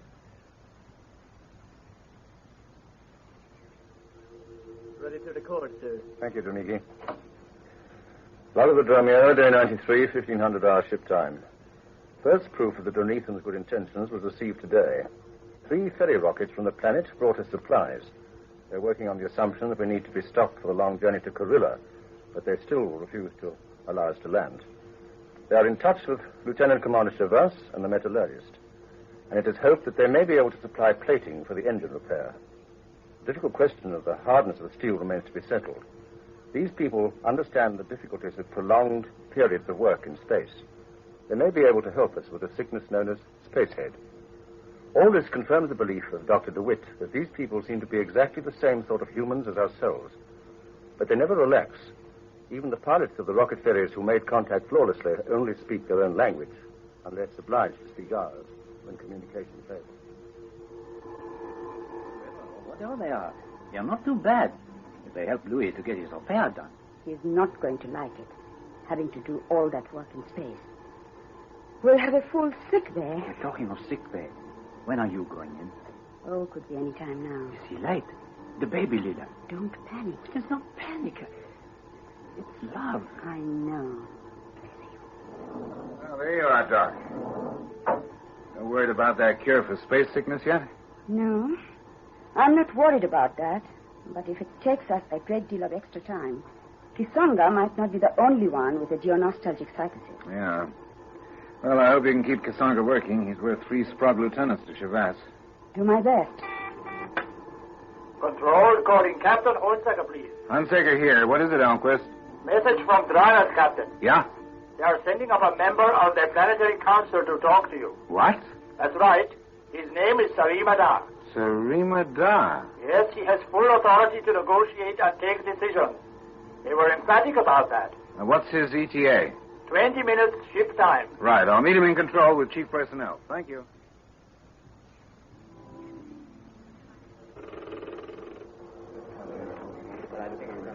Gentlemen, he'll be here in just a few seconds. We must let him do most of the talking. If he wants to meet any of us individually, he'll say so. Any questions through me, please. Understood? Yes, sir. Here he is. The same blonde hair, the same amber eyes, and that costume, like the ancient Greeks. Captain Hansecker. I'm the captain. I am Sarima Da, of the Governing Council of Dranef. I touch hands. Oh, we're glad to see you, Sarima Da. Will you sit down? Thank you. These are your key personnel in front of us? Yes. Do you wish them to be here? Certainly. After we have talked, I would like to meet them, all of them. Just as you wish. You have a wonderful ship, Captain. I hope she will carry you safely home. Well, we all wish that, too. That is why I am here. Since your first contact with us, the Council has talked about you a great deal. The debates have not been made public. There were certain members who were for the strict letter of the law. There were others, of whom I was one, who believed that the law should be tempered. I explained your repair problem, and I argued that you, like us, are humans, and that if you are to get home quickly, you must do your repairs and tests on the ground. This we have now decided to allow you to do. Oh, fine. Good. Common humanity. Well, that's the quickest way of getting rid of us. Just because they look like us, that doesn't mean they think. Attention, please. Sarima Da, we're very grateful to you. That pleases me. But the conditions under which you come down to our planet will be strict, and you must agree to them without exception. I will outline them now. You wish all your officers to hear? More than that, I want everybody on board to hear. Pass me that mic, Kurosawa. Yes, sir. Attention, all personnel. You are about to hear a statement from a member of the governing body of Dranef. Go ahead, Sarima Da. Yes. We have arranged for your ship to land in a deserted area. Radio and light beacons will guide you, and I will stay on board to assist you. Once you have come down to this area, you may not travel more than 5 kilometers from your ship in any direction. Accommodation has been arranged for you. We thought you would welcome a chance to sleep outside the ship. Whatever help you want, we will do our best to give you. We are not bound to supply you with anything or to answer any of your questions. And we may, if we wish, order you to leave our planet at short notice and without giving any reason. In the event of any refusal, we have the right, under galactic law, to destroy you all. Is this understood? Yes, Sarima Da. This is understood.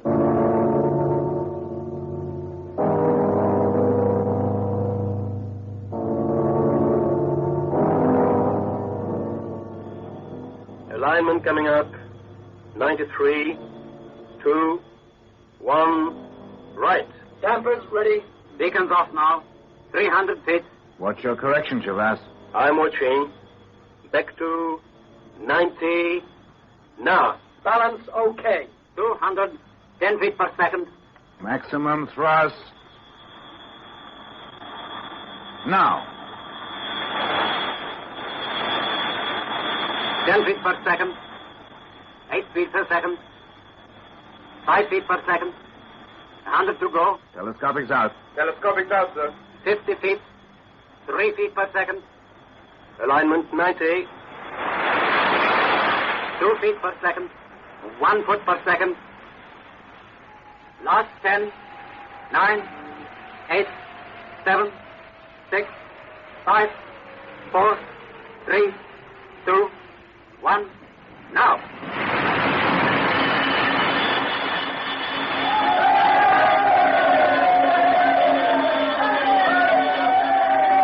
Station jet. Got main jet. Got main jet.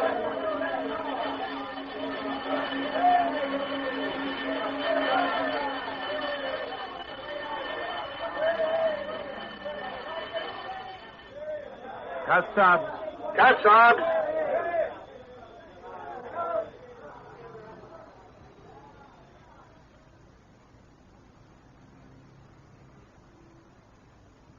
Ready to do the log? Yes, sir. Ready to record. Log of the Dromio, day 95, ship time 1200 hours. Reception committee is now dispersed, and a large number of our men are now enjoying the excellent sleeping quarters which the Dunethans prepared for us. We are in wild country, film reference 22-1-A. 2 small groups of Dunethans remain with us. They occupy the 2 red huts which are set some distance apart from our white ones. They have fly cars parked near them. One team of Dunethans consists of a metallurgist, an engineer, a telecoms man, and a doctor, under the general control of a liaison officer named Sun Tzu Ah. The others might be described as police, guards, or watchmen. Their chief is a large, unsmiling character named Mancho K, very correct, very distant. Inevitably, there's been much speculation.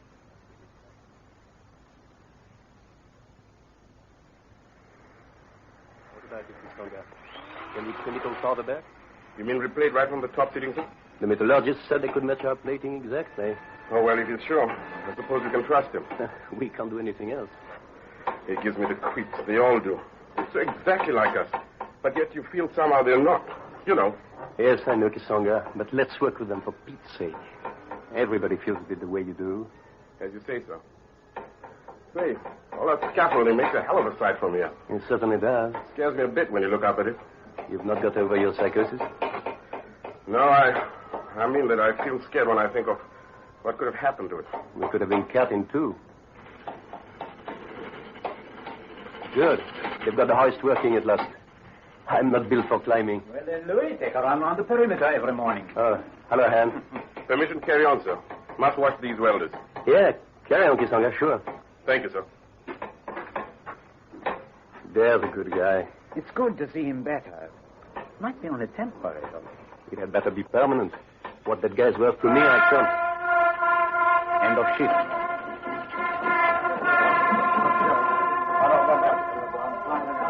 They're glad of it. And look at this marvelous evening sky. This intense green blue. Yeah. And while you're looking, take a peek through these filtered glasses.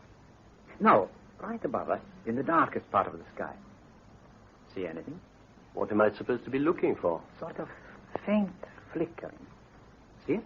Faint flicker. Oh, yes. Yes, I've got it. What is it? I can make a guess. It's a fly car on permanent base station, watching us and sending them pictures. They think we can't spot a thing that's light shielded. What are they afraid of? We'll never know. You ever get a weird feeling about those parties of visitors they fly in? I try to shut my mind to them. So does Lila. I know. We've no comeback. We just have to do as we're told. And that hurts like hell, doesn't it? Evening, Captain. Good evening, sir. Evening, gentlemen. Things are going well, it seems. Fairly satisfied, sir. How's your wife, Judith? Haven't seen her today. Taking it easy, sir. My order. Oh, your orders. That's new. She needs to, I guess. Do you have any worries, sir? Worries? About what? It's people being here? Anything? Mister, I've clamped down on all questions for myself and for everyone else. That's the only way. I've seen things. We've all seen little things that could worry you out of your mind once you started. Like being always under observation. These police people, you mean? More than that, sir. Look through this filter. No, directly above you. Oh, where? What am I supposed to be looking for? 90 degrees. Straight up. See anything, sir? By God, that's a light shield round something. Fly car. Always has his eye on us. I think you're right. They're scared of something, but listen.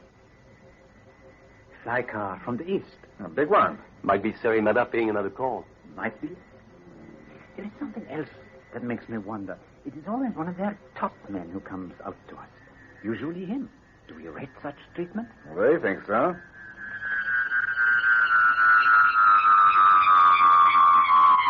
He's down. Well, let's go meet him. Their police never turn out to meet him. Their way of doing things. That's a youngster with him. I haven't seen him before. What's that he's carrying? An outsized camera. Hello, Captain Hansecker. Hello, Sir Imadar. I touch hands. To us, Stewart, I touch hands. Touch hands. Touch hands.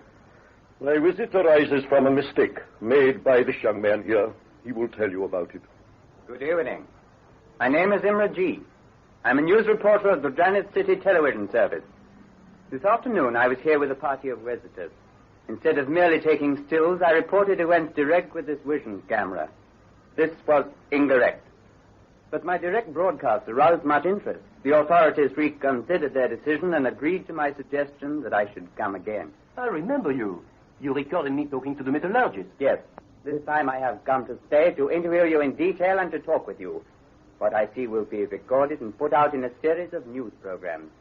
This is subject to your agreement, Captain. Oh, go ahead. You people have done enough for us. Thank you, Captain. I thought that would be your answer. I will leave Imre G with you. He can find accommodation in the Red Huts. Remember, if there is anything you do not wish to tell him, a direct refusal will not offend. I tell you, Leela, I've met some eager beavers, but this boy Imre G went on for hours. I think he must have talked to half of us already.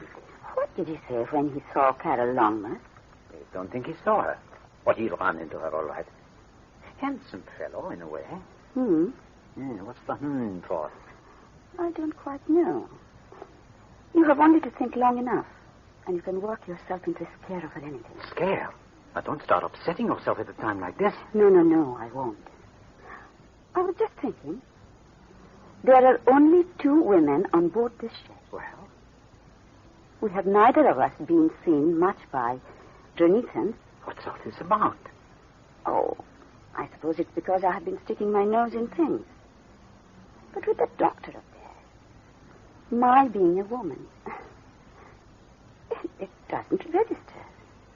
He's like a brick wall. Strange. Is it something the captain ought to know about? No, he's not interested in my feelings. Did this Imre G fellow meet Kisonga? He met him. Seemed a bit startled at first. I filled him in on our different races and such. Kisonga will be glad to live here. And me. Oh, think of it. I do. I keep getting a sort of cheated feeling here. It's so like Earth, and yet you know it isn't. The alarm! Why, we're grounded. Duty officer here. Man away. Man away. Chief Artificer Kisonga reported in Granite City. Kisonga out of bounds in Granite City. It must have gotten again. Where's the letter? Captain Hunsaker, please. Captain Hunsaker. Man away. Carousel was doing a sweep. He picked up this police alarm call from Granite City, sir. We just picked up the sound. When I knew that it was a dark-skinned earthman causing trouble, I punched the button. Fine, Carrie. Well, what now? I don't know, sir. We can't make a move. We have to wait for them as usual. What the blazes is that, Carousel? Police, sir. And I got a picture of them just for a fraction of a second. You called them again? Yes, sir. No good yet. Now keep trying to raise them, Carousel. Yes, sir. Earthship Romeo calling Granite City Police The Department. reason? Kisonga's psychosis hit him again? Lila said it could happen. If it can't be proved that Kisonga was not responsible for his actions, I'll break him. Look, sir, a picture. The police officer I saw before. Hello. Earthship Romeo. Captain Hunsaker. Hunsaker here. I am Akron Me. I am a police officer, and I hold the equivalent rank of colonel. You know what this is about. A member of my crew. Yes, the one with the dark skin. He stole a fly car from the site and came here to Granite City. This is a serious thing, Captain. Yes, Colonel, I know that, but... Explain this, please. We have medical evidence to show that the man is not responsible for his action. Yet you let him escape. He's been suffering from a psychosis which amounts to a great longing for his home planet. We thought he was improving. He'd been carrying out normal duties. He may have had a relapse. You realize that this may be true, but may not be accepted as an excuse. He could do damage, and he is your responsibility. What is his name? Kisonga. Kisonga. Now, if you send him back as soon as you... I am under no compulsion to do so. Yes, I understand, but if you could... I shall do what I think is best for us. Keep tuned to this frequency, please. Which stop them if they hurt Kisonga. Even if they kill Kisonga, we can't do a thing. We're in their hands. Damn it, who do they have? He's right, Louis. Operator, keep that frequency. Can you get anything else? Only this, sir. It's no good to us. Nobody here can understand it. It's their internal police net, sir. That's one of the troubles. They can talk to us what they want, but if they don't want to talk, they take refuge in that. May I help you, please? Who's that? It's the young Jonathan television reporter, sir. Imre G, Captain. Shall I translate for you? And why should you want to? I have my reasons. We're not all servants of orthodoxy. All right, translate that nonsense. That's the police, isn't it? Yes, that is the police. Excuse me. No worries. Buster! That was a patrolman in one of the parks, reporting that the Earthman was not in his area. What's that? More negative reports from the parks. They're still hunting. Now more patrolmen are reporting. Well, where's the danger? When it comes to the point, what harm is Kasanga liable to do anyway? He's not crazy, not killer crazy. Why are they so scared? An undesirable contact, perhaps? Listen, young man, you people are human as we are. Why are we so undesirable? Or, to put it another way, why is Janus a closed planet? Excuse me. Yes, they're now starting a street check. The usual plan is to radiate from the center of the city, and at the same time there's an ever-tightening cordon from the outskirts. This is most effective. Usual? You've known it before. Shall I say, some of us who have a fair amount of freedom have known about it. What do you mean by that? Lost them, sir. That is deliberate. Prearranged wavelength changes. Try a sweep. Yes, sir. You were saying something just now which showed dislike of your rulers. Yes. But they've treated us well until this affair of Kisonga. Why do you dislike them? That is difficult to say. But there is a movement among us. Men like myself in positions where news is handled. We are of the movement. Tell us more about it. We are well housed, clothed, fed. We live according to our natures, but some of us doubt the validity of our natures. Does your operator get go down to North 5? Yes. Try at the very bottom and search slowly. The validity of your natures, you were saying? Yes. That is why I went for this job of reporting on your ship and its personnel. I have friends who want that information. What sort of information, Imri G? We would like to know about the basic conditions of life on Earth. Got a picture, sir. Oh, good man. The police circuit. What is the picture? Those red things, police cars. Let's have it. That street, no. Oh, yes, that's part of Carrera Avenue. And that's the Mugos, the big bar restaurant. Where are all those people being taken? What have they done? I think I know. Let me listen for a moment. Yes. They have been in contact with an undesirable influence. Kisonga? Are they people who met him, maybe talked to him? Yes, these people are being taken away for some re-education. Because they spoke to Kisonga? They must be crazy. Listen. Yeah, police. That's here. That is the colonel. You're seeing how they lost Kisonga. He got into a bar where the scanners were out of action. Scanners out of action? Do they have scanners everywhere? Kisonga had been in there some time before he was reported. This is significant. It shows that other people wanted to question him. Wait a minute. He complained about the drinks they served there. Then he got bothered with the question. What now? This is not surprising. The order has gone out that everyone in contact with him will have to be brain probed. Brain probed? Picture gone. This business over scanners in the streets. There are scanners everywhere. Wherever we go, we are observed. This is necessary. Necessary? What sort of a setup is this? Excuse me, will you? There's a friend on duty in the newsroom. I would like to get my camera set up in front of the screen here so that when we get the picture back, I shall be ready. Could you stand on your left, please? Yeah, sure. Your people are going to record the picture from the screen? Yes, my friend. Well, is that legal? Are they allowed to? No, but the time has come to take chances. We may be monitored, of course. Excuse me. But North Dakota Habatig. But North Dakota Haba. Yes, he's ready to record. So they took those people away just because they've been in contact with Kazanga? Yes. What's the secret? Our group is wondering, too. Picture back. Different streets now. Yes, they've got a chase on. The way these pictures changed, they have got scanners everywhere. Superstition, re-education. What sort of a place is it? Another street. Look, there's Kasanga now. The police have him. Now what happens? Imri, what will they do to him? He's broken away. He's running faster than they can. Look. Keep going down. No, the best thing he can do is let him catch him. Yes, they've got him in range everywhere. See there, a parking place. That's where he left the fly car? Listen. There is talk of having to kill him. They mustn't. They can if they want. Another crowd of police. They'll get him. He won't make it. He can't. Hans, what's happened? Lisa, what are you doing You here? shouldn't come here. Let me see. Who is that on the screen? Kisonga. Those blue flashes. They're shooting. Doc, why don't you just go away? Oh, no. No. Oh. They shot him. Oh. Leela, sit down. You shouldn't have come. We want that baby, too, you know. Better take it easy. I killed myself. I killed Kampfner. Nonsense. I was the one who insisted I couldn't do without him. I should have had him under observation all the time. But I was selfish. I was thinking about the baby when I should have thought of my patient. You did all you could. Try and raise Granite City, operator, or get back out of their police net. I'll try, sir. But, Captain, they just killed one of our men. They did. And there's nothing we can do about it. My fault. Doc, there's no blame on you. Of course not. The captain is right. This was our law in operation. Some of our people will find it very interesting, just as they will find your reactions interesting. I have recorded it all. Are you a revolutionary of some sort? If seeking after truth is being revolutionary, then yes, I am. Tell me, this female person, I have recorded her for the first time tonight. She is your doctor? Yes. I have not seen you before. I have been resting because of my child. Leela, why don't Because you go of your back? child? Please, will you stay and answer me some questions? This is something that I must... Listen, Imre, one of our men has just been killed. We don't feel all that chatty. Why not leave it until later? But I would like so much to police talk again, to you. sir. Oh, good.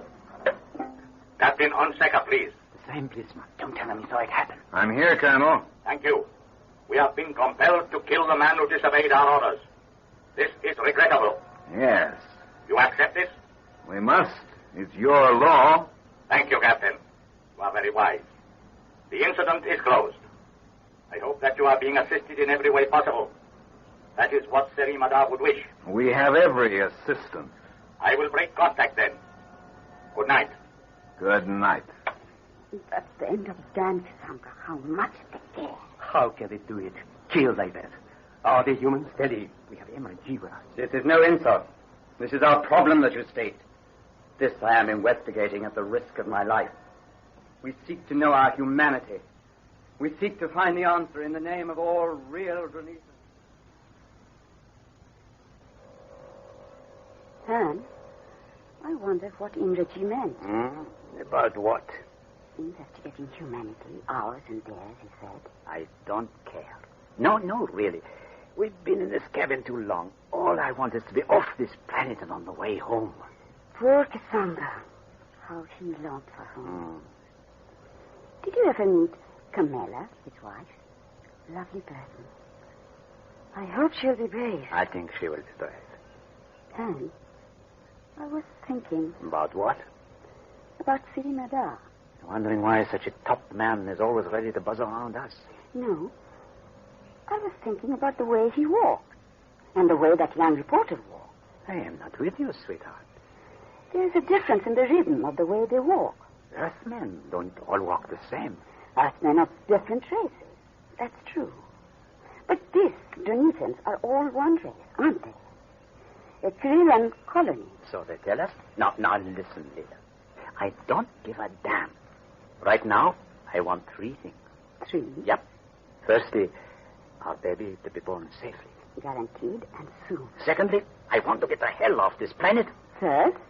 I want my wife to let me get to sleep. Oh, darling, I'm sorry. Bless you. Good night. Good night. Good night, my love.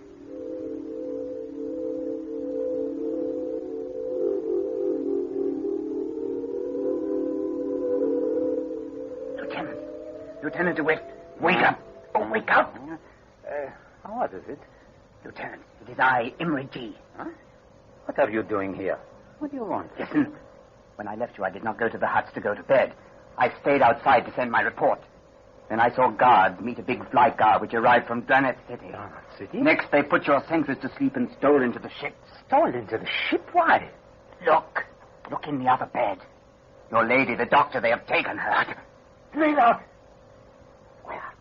Where's the tackle?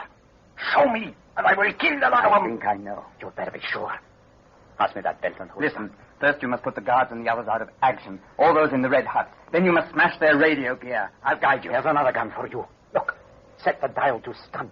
Like this. We'll put them to sleep with that. Come on.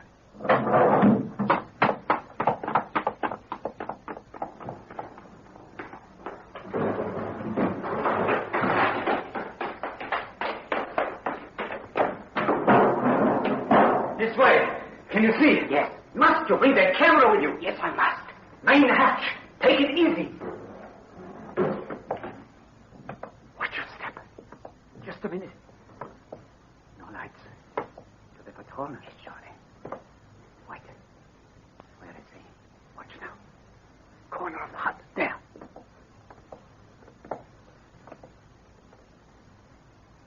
All right? Yes. I'll take the left out then. Yes. I'll take the guard.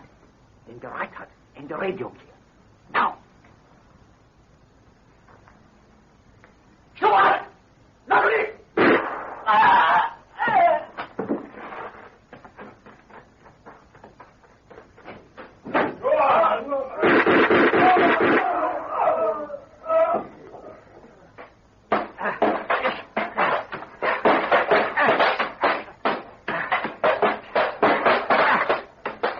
Lieutenant, this way. You fix them? Yeah. Which way? Here, look. This spy guy here. We'll take it. Is it ready? Yes. I'll fly her. Get in. Hold on.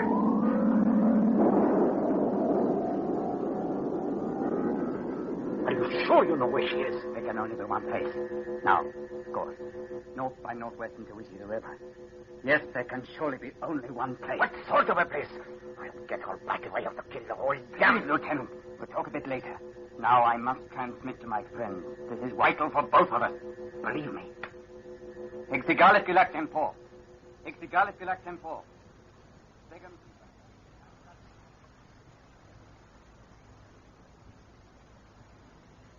I want to go for in the path of Hignali Rapid. Ban Hodlib Tarkan Agtosidema. The Gamteg. Oh, for God's sake. Haven't you told them enough? Yes, for the present.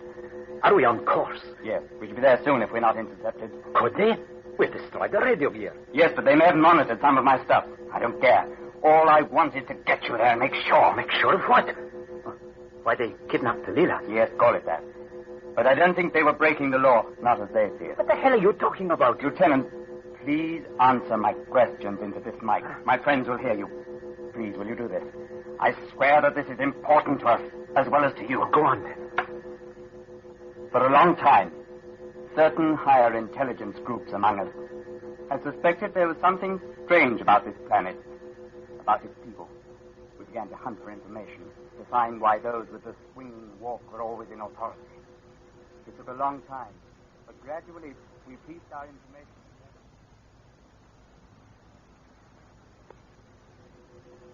Thank you, Lieutenant DeWitt. We could not be certain and spread the truth until tonight. Now that you've answered all my questions, their power is broken. The Remadar and his counselors cannot re-educate us all. They can only kill us all. Kill you all? Millions? They could. No. Why not when they're property? But there might be another explanation. Can you think of it? No. We might kill ourselves. Mass suicide. Heaven's sake. Would you like to be without the hopes and fears you have at this moment? If you were me, would you want to live? I don't know. We're nearly there. Will they see us? We shall have to charm track. Look. I'll take the flight car down behind these trees. They could be waiting for us. That is possible. Will they shoot? What do you think? I am prepared to risk it. All right with you? All right. I've little to lose now. About 50 feet. And there's a stream. I see it.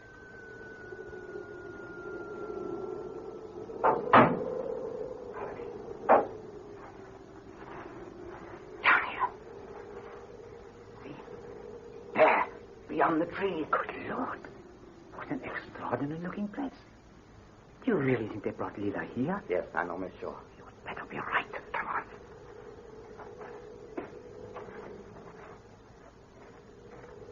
It is the front of it? Yes. But there is no way in. Only steps leading up to a sort of catwalk. I will show you. Come. If she is not there, I will get some of them in front of a gun and make them tell me she will be. Look. Along here. The first big window. Yes. You were right. It is a kind of operating theater. She's there now. There on the table. Steady, steady. Hurry. harming her. Are they? No. No, I can see they are not. They're doctors and nurses. I was right then. Now I'll be right about the rest of it. I must record this. Leela. She's quite safe? Yes. And you don't want to shoot everyone down now? No. It's all fitting together.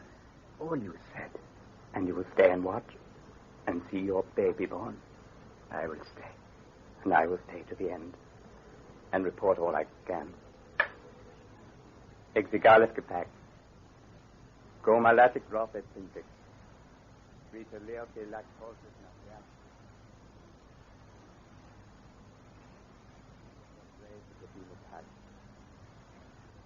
Nasenmu, Filnamu, Iskerop. Exigales belag. There. I have finished. I have said all I can. Back in the newsroom, they have the pictures. You did what you had to do. This is my greatest experience. To have seen the birth of a child. Yes. It all seems so simple and beautiful. My own son. Part of me. Part of her. What is it, Imrishi? Did you think we couldn't weep? We can't. We lack so much. So at least they gave us the tears to weep for what we lack. Who's that? Madame. Counselor. Put away that gun. You know that you will not need it. Yes, I know. I want you to come inside. Imreshi. Sketu Sirimada. Sinagina Tahira Rutu. Ewalakite Rutu Sirimada. Come inside then, Handy. What about Imreshi? He has seen what he came to see. He will not be harmed? The harm has been done. He may go in peace. Goodbye, Imreshi. And thank you. I touch hands. Goodbye, Han. I touch hands.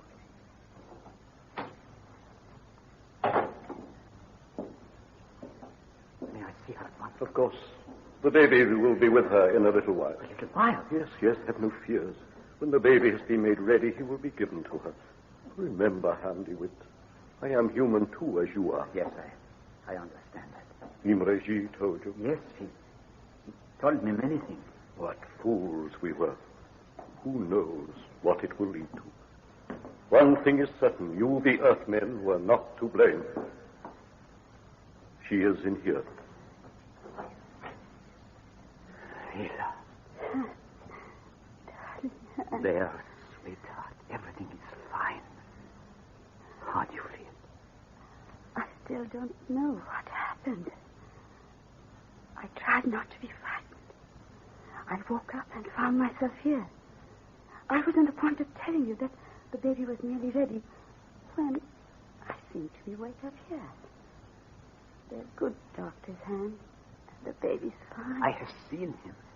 I saw him born. You saw? Yes. I was afraid at first.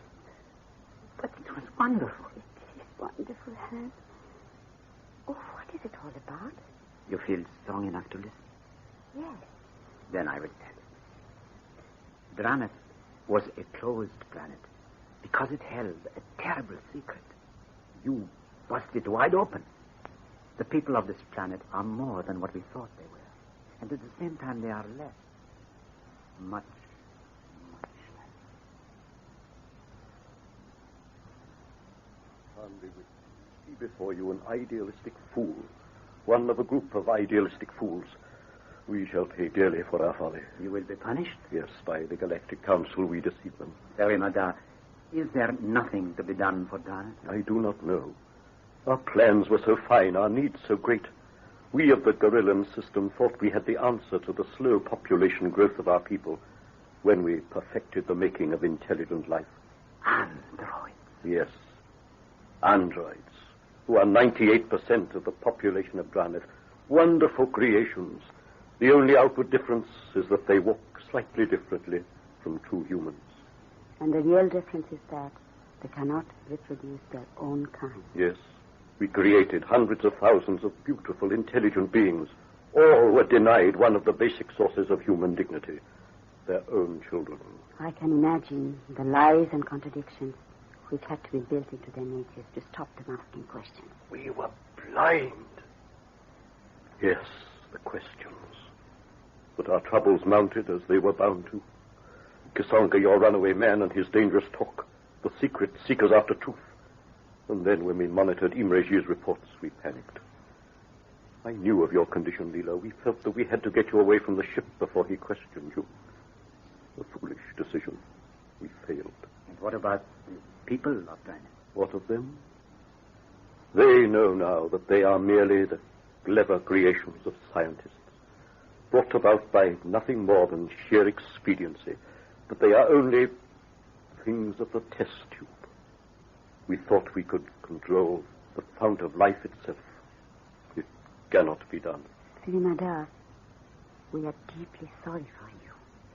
Thank you. A message has been sent to your ship saying that you are safe. Thank you, Sirimada. Will this planet remain closed now? Perhaps, who can tell? Maybe Earthmen could help. I do not know. I do not know.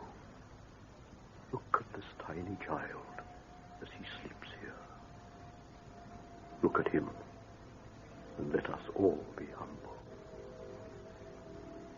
Soon, Leela and Handywit, your ship will lift away from Dranith forever. Will you remember us and our lesson? Lesson? Yes. Perhaps you will tell it to the people of Earth, whatever their religion. That man should never try to play God. We know. We know.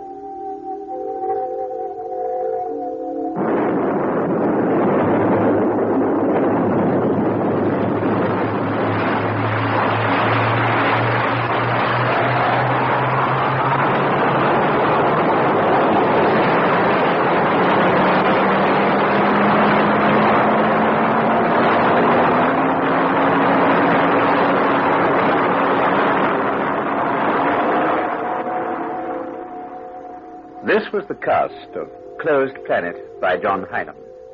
Hunsaker, John Glenn, DeWitt, George Hagan, Leela, Bandana Dasgupta, Shabas, Andre Moran, Carey, Andrew Irwin, Kisonga, Lionel Ngakane, Karasawa, Eric Young, Anderson, Rolf Lefevre, Commander Armquist, Frank Partington, Serima Da, Peter Pratt, Akron Me, Arthur Gomez, Imre G, Peter Bartlett. Other parts were played by members of the BBC Drama Repertory Company. Music and special effects by the Radiophonic Workshop. The play, which was recorded, was produced by Archie Kampfner.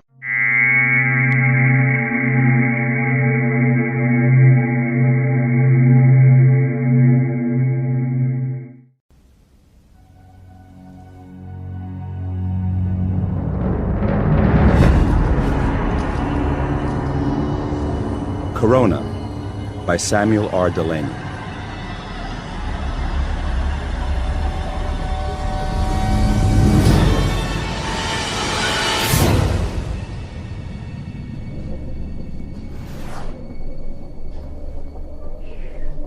My pa ran off to Mars Colony before I was born. Mama drank. I guess I just growed. When I was 16 or thereabouts, I used help out in a copter repair shop at St. Gable below Baton Rouge. One fine day, I reckoned to take this girl and some liquor and a little flight. Wanted to go to New Orleans. Ended up inside. Should have gone to juvenile hall, but the judge, allowing I was big for my age, sent me off to growed-up prison. Some terrible things happened to me there. I come out of there a changed man, I reckon. Tried to settle down with this here lady, only things didn't seem to work. I guess I still hit back when I'm frightened. Thought of heading out to Mars, like my pa, only the record, you see. So I come to New York and got a job at the Space Center here. Cargo. I do cargo. And there was this kid. Girl, little girl. 9 years old. who could read minds and wanted to die. And her name was Lee. And there was this singer named Brian Faust, and he was the biggest thing in the whole damn solar system.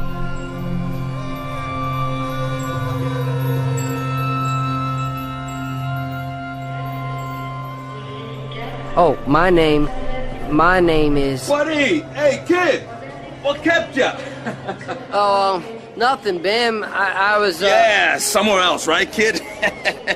Fact is, I'm 24. But I guess most people call me kid, 'cause,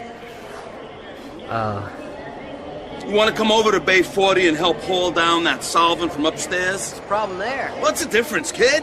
It's a job. I'm telling you, go do it. Hell, it's a damn lift again. Busted. I swear they're gonna have a strike on their hands if they don't keep the equipment working, right? Ain't safe. You got it. Ain't safe.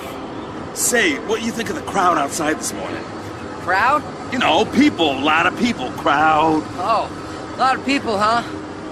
I've been down the machine shop since 6 o'clock, so I guess I must have missed most of it. Faust, you know, the music, the guy. Oh, yeah. People been talking. He's something. Came in this morning, kid. You didn't know? I guess I heard something. That music, though, ain't that sort of weird? Sort of, I guess. I mean, in your head or what? That guy talks to... They say Faust gets inside you. The music, it's sort of... You can't explain it, what it does. But it sure does do something. Makes you feel that things are good. Hey, you ain't so dumb, kid. That's it. Makes it feel, okay. And he's here? Earthside? Sure, making it down from moon to moon through the outer planets. Broke him up on the asteroids. Did Mars. They love him on Luna. Doing the Americas for a couple of weeks, then Asia. And that's his lineup. And did we have a hell of a time. Kids, thousands of them. And people old enough to know better. A couple of hundred of them got out through the barriers. Don't ask me how. And you would have thought they wanted to tear the damn ship apart and take bits home.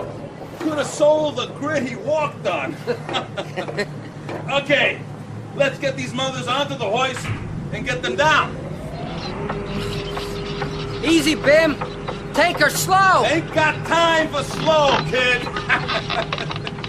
Kid, watch it! Out below! Ah! Back! Get me goddamn medevac! Medevac! Buddy!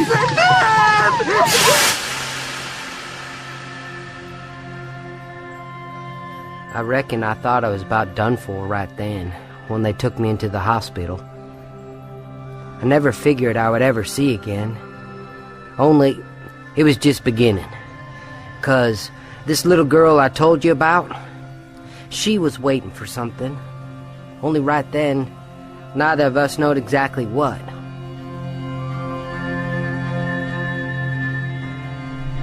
The rim of the sun, corona and Faust size.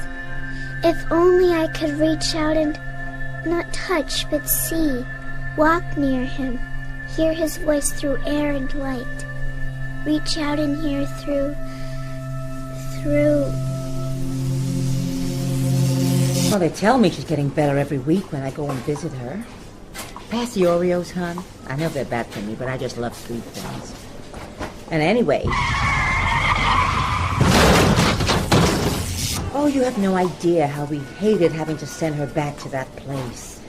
They want to run more tests and... Oh, the things she says she sees.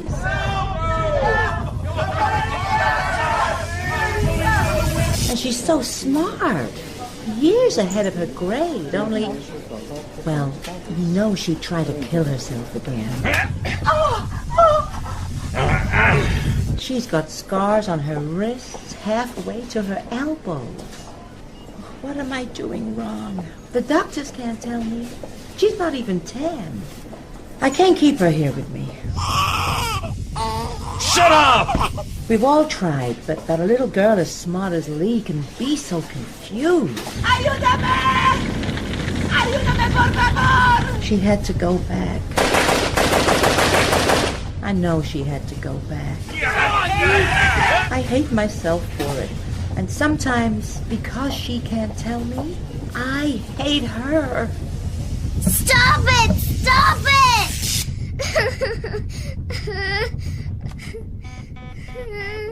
The wind in the willows, the secret of the ivory charm, the decline of the West, Spinoza, the four quartets, Nova, Nancy Drew, and... What are you doing? Not thinking. That helps? Naming your books? Sometimes, Doctor.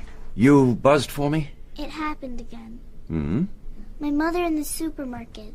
She was talking to a friend. That's all. No other... Very ordinary. Nothing worth noting down. How do you feel? Would you tell me what you were doing before... just before it happened? Streaming some music. What? The new Faust piece, Corona. I haven't heard it. Oh, you've been scribing graphs, I see. Is this yours or from one of your books? I'm just mapping the algorithm. Oh. You told me you wanted me to keep a record as well as calling you every time I got an attack. Yes. I'm doing what you want. Of course, Lee, I didn't mean to imply that you haven't been keeping your word. It's a bit hot in here, Doctor. Could you open the window just while you're in the room? I like to feel the air. All right. What do you think of the Faust? It's fascinating. He uses this amazing rhythm that sets off imaginary counter-rhythms, like imaginary numbers in mathematics, except that since you should be able to hear them, you do. And you create out of the template that he gives you. You know when Mozart or Coltrane improvised and everything took off? This is what they were hearing. But we didn't hear that. You know what Flaubert said about writing. We want to create music that would make the stars weep, but we can only compose tunes for dancing bears. Brian Faust makes the stars weep. What did you feel about the song? Was there anything in the words that might have... His Ganymede accent is too strong. I missed most of everything. It's basically English, but the meaning lives underneath or around the words, not in them. In a way, the whole piece is an echo. I don't know. I've noticed a lot of outer planet slang in kids' speech recently. You hear it all the time. I don't. Lee, we feel it's best to keep you away from the other children at the hospital.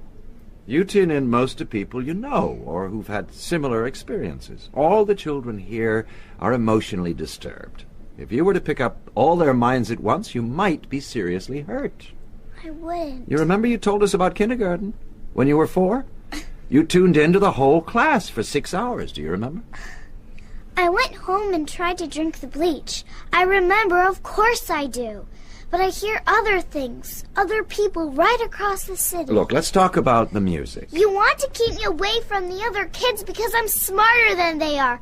I know. I've heard you think. That isn't true. Now, can we go back to... You think I'll upset them because I'm smart. You don't want me to have any friends. What do you feel about the song? Faust's music is more about silence than sound. But what do you feel? Nietzsche explains it all better than I can. In The Birth of Tragedy. Hold on, I'll read it to you. The book's just over by the window. Lee! No, it's 9 stories! No! Let me go! Lee! Let me die! Gross! Room 974, get a team here now! Let me die! No, Lee, it's not the way! Oh, God, Lee, isn't there any way you can understand this? Yes, you've been exposed to more than any 9-year-old's mind should be able to bear, but you've got to come to terms with it somehow. I wish there was more I could... You can't help. Your thoughts are just as clumsy and slow as the others. How can you help me? I don't want to stumble around in all your insecurities and fears as well as my own and everybody else's. You think I'm a child? I've lived more years and places than any 10 of you. Just go away and let me alone. Doctor? Get the window replaced and the glass cleaned up, please. Lee. Go away, please, all of you. They'll go as soon as we've cleaned up. Do you want... No, I don't. Nothing. I want to be alone. Just go away. Just go away. What? You're gonna save... Can't see nothing. Oh, Lord, this is worse than being back in the joint. Lord, don't let me go blind. Please don't. Please don't. One would have to be situated outside life and yet to know it as well as... Welcome to the Louisiana State Penitential Facility, son. What is your name? Yeah, I guess, yeah. My name is Warden Biggs. They call me Boss Bigfoot in here. I look after the chickens. That's you, son. Break 'em in, some say. Others say just break 'em. Heard you stole a helicopter. Now, what's a dumb cracker like you want with one of them? Oh, before you get up, son, you might wipe up that tobacco juice there. As all who have experienced it, can we... Are you digging that ditch, or... No, please. One would have to be situated outside life. Are you Please. digging that ditch, or just standing there admiring it, son? I'm digging, Warden Biggs. Honest, boss. Dig harder, son. We need a good, deep ditch. I ever tell you how I come to be here, son? I used to be a preacher. Wasn't never properly priested, you know, hands laid on and all that. But I was touched by the Holy Spirit, and that's the God's honest truth. Now, this is just between you and me. There was this revival church out in the bayou, and the preacher there, why, to my way of thinking, he didn't have the Spirit in him at all. Told me I wasn't worthy to speak in his church. Now, one day I just hit that man over the head, dragged him out to his own church and crucified him there. And I said, let's see if you can pray yourself down from there, Reverend. Now, let's see, shall we... That there ditch. I'm digging, boss. I'm digging. You can stop now. Yep. I reckon that'll make a fine latrine. Reckon I'll try. I didn't tell you to climb out of no ditch, son. Seems right comfortable. You men, comfort break. Got a fine new latrine here. Son, I didn't tell you. You gotta let me out, boss. I don't gotta do nothing, son. You men, I told you to stay put. Permission to hit the warden, boss. Huh? Sorry, boss. Didn't quite catch that. No!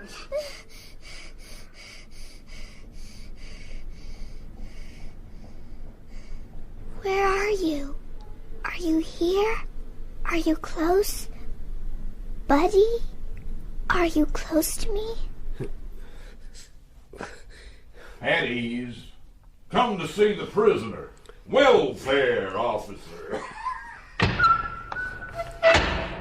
I'll knock when I want to be let out. Might be a while. This here boy needs a powerful lot of counseling.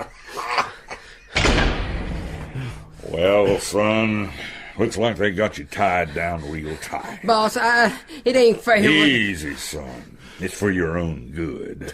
They're worried you might take it in your head to harm yourself. That's how come they got all these straps and things. This is crazy. I can't even feed myself. What if I need the John or Did quite a job on me, son. Swung that spade real hard, didn't you? I guess there must be one hell of a lot you need to get off your chest. Oh, and as for feeding yourself, you don't need to worry. Out of the goodness of my heart, I have volunteered to do that little thing for you. What? Stop it! It hurts! Stop, please!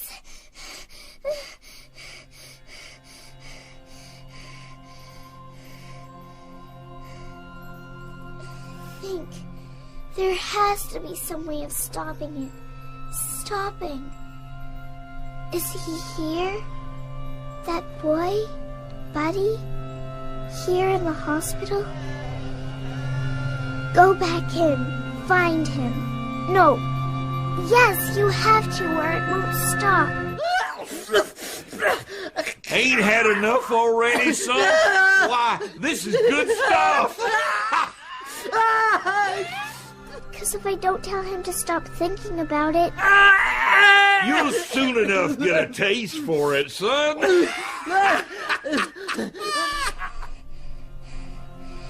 Go back in me. There has to be something. Something you can use. Something. Yes. Yes. Oh, jeez. Oh, boss. I'm sorry, boss. I didn't mean nothing. Please, not. Shh, it's all right. You're not in the jail anymore. Not in the joint. You're in the hospital in New York. Something happened to your eye. That's all. My eye. Oh, yeah. Them drums of solvent. Oh, that was bad. I couldn't see. Still can't see nothing. It's dark. Don't worry. They're getting better. The right eye is fine now. I'll lift the bandage. You ain't no nurse. You don't sound... Ah! There. I can't see but a glimmer. Where are you? Here. Hey. You're a kid? What the hell? You've got to stop being so frightened. You've got to. Huh? What? I guess I was pretty damn scared a while back there. Better now? I guess. I thought for a moment I was tied down again. It's just a hospital bed. Who are you? Diane Lee Morris. Who are you? Buddy McGowan. Where do you live? 119th Street between 2nd and 3rd Avenue. Good. Where do you work? Kennedy. I'm a service assistant. Cargo. I do cargo. And there's nothing to be afraid of. No, I was just having a bad dream. What's the matter? It stopped. I can't hear inside your head anymore. It's been going on all day and all night. You what? Maybe you read about me. There was a big article in the New York Times a couple of years ago. I'm in the hospital, too, over on the other side. I don't do a lot of reading. What'd they write about? I can hear what other people are thinking. There's only 3 of us, and I'm the best. But it only comes in bits and pieces. The other one, Eddie, is an idiot. He's older than you and even dumber. Sorry. And then there's Mrs. Lowry here at the hospital. She can only see a bit, but she can come and go. I have to stay locked up. You can hear what's in my head. Not now, but then. The prison and that man, Warden. Bigfoot. What he did to you in that room. Cutting your mouth and all those things. Those things. Honey. It hurts so much. I had to stop it hurting, you see. Yours was just a dream, so I could get down here and wake you up. You ain't locked in, then? I am, but I found something in your mind about how to stop the lock working. Oh, yeah, that old trick. Sure, we used to use that back in the pen. Get out of our cells at night. You see, I could stop you, but there are others. a girl in Costa Rica, and someone in Australia, and a little baby in Hong Kong, and one on Mars. I can hear them, but I can't get there. I can't stop them. It's okay, honey, it's okay. You come down here to wake me up. Yes. Why? To make it stop, and maybe because of the music. It helped me. This is the first time you ever did anything? About what you heard? It's not the first time I tried. It's the first time it worked. Why'd you try again? I thought it might hurt less if I could get through. And it does. Hell, I know I was awful scared thinking I was back in the facility again. I know, so I was scared just the same.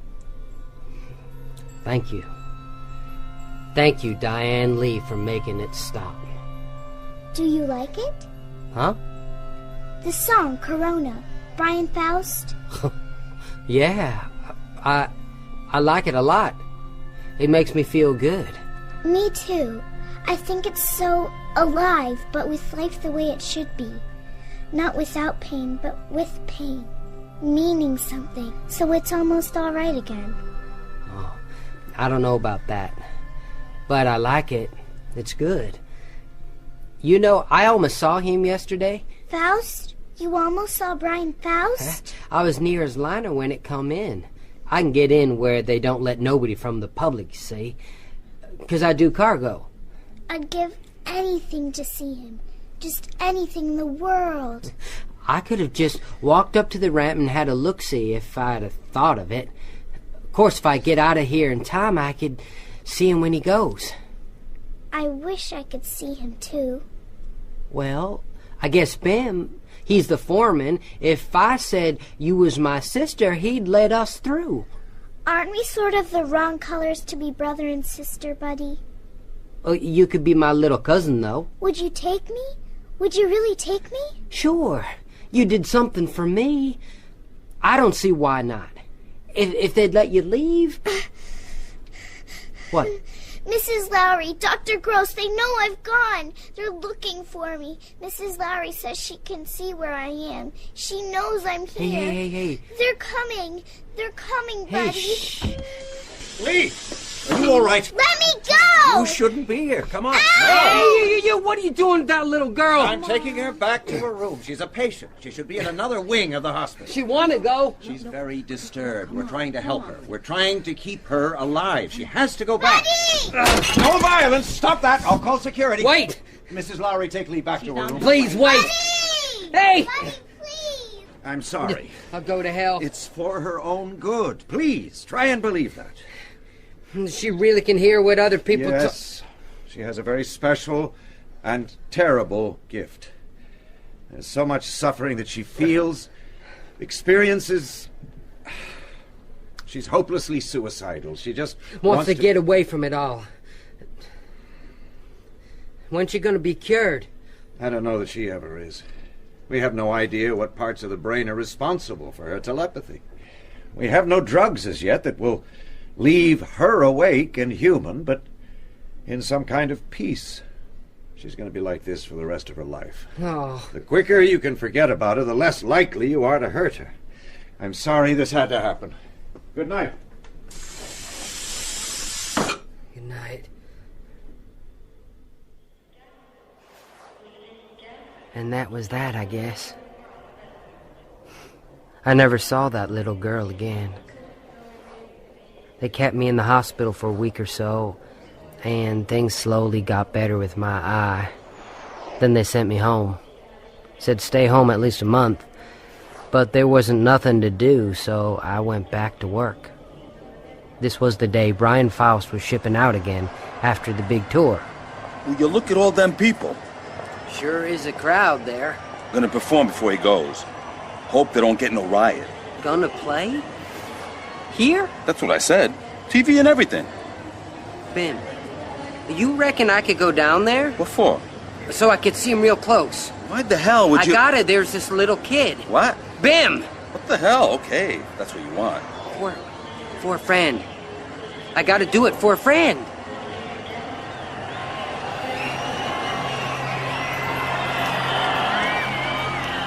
Then he come on, Brian Faust himself, and he began to play Corona. And I was stood there, standing out in the open, nothing at all between us except wind and space, and I was listening, and reckoned that somewhere out there, right in the city, in a room in that there hospital, someone else was hearing, through the air and light.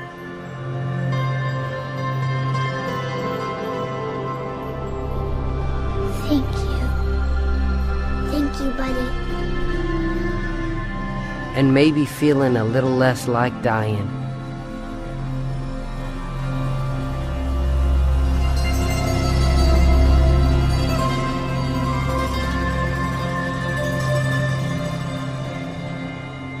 In Corona, by Samuel R. Delaney. Buddy was played by Walter Lewis, Lee by Josie Cook Clark, and Dr. Gross by William Roberts. Lee's mother by Donna Krall, Bigfoot by Bill Bailey, and Bim by John Moratis. The dramatist was Mike Walker. The director was Rachel Horan.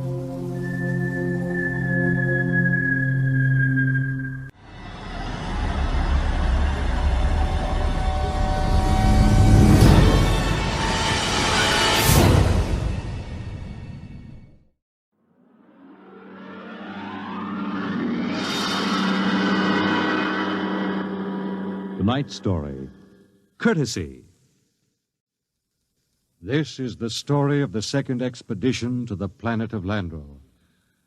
I'm recording it for any future expeditions which might land on this God-forsaken sphere, in the hope that they may learn from our tragic example.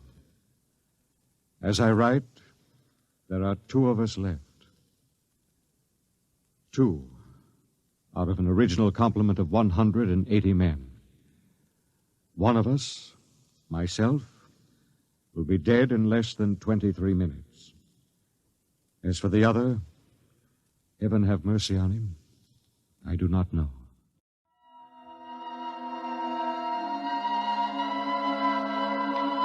On June 3rd, 1997, less than 2 months ago, the last of our supply ships blasted off from Lando for their return to Earth. After it had gone, I remember looking out across the plain at the dead city, one of thousands that dotted this planet. It had tall, graceful buildings, atomic power systems, vacuum conveyors, all perfect, all deserted, all ominous. How had it happened? The best guess was that the plague had frightened the original inhabitants of the planet so that they'd piled into rocket ships and headed for some distant planet. I often wondered why a civilization so advanced as Landro could not find a serum to beat the plague. It had taken our Earth doctors less than 6 months to develop an immunization method. Well, maybe those aborigines back in the hills knew the answer. That strange, ugly little people who had taken to the caves the day we landed. I was thinking these things when something happened that gave me the shock of my life. Good evening, Captain. Oh, what brings you here, Doctor? It's the matter of the serum, sir. Oh, what about the serum? It's no good. No good? It's too old. 10 years too old. Didn't you examine it?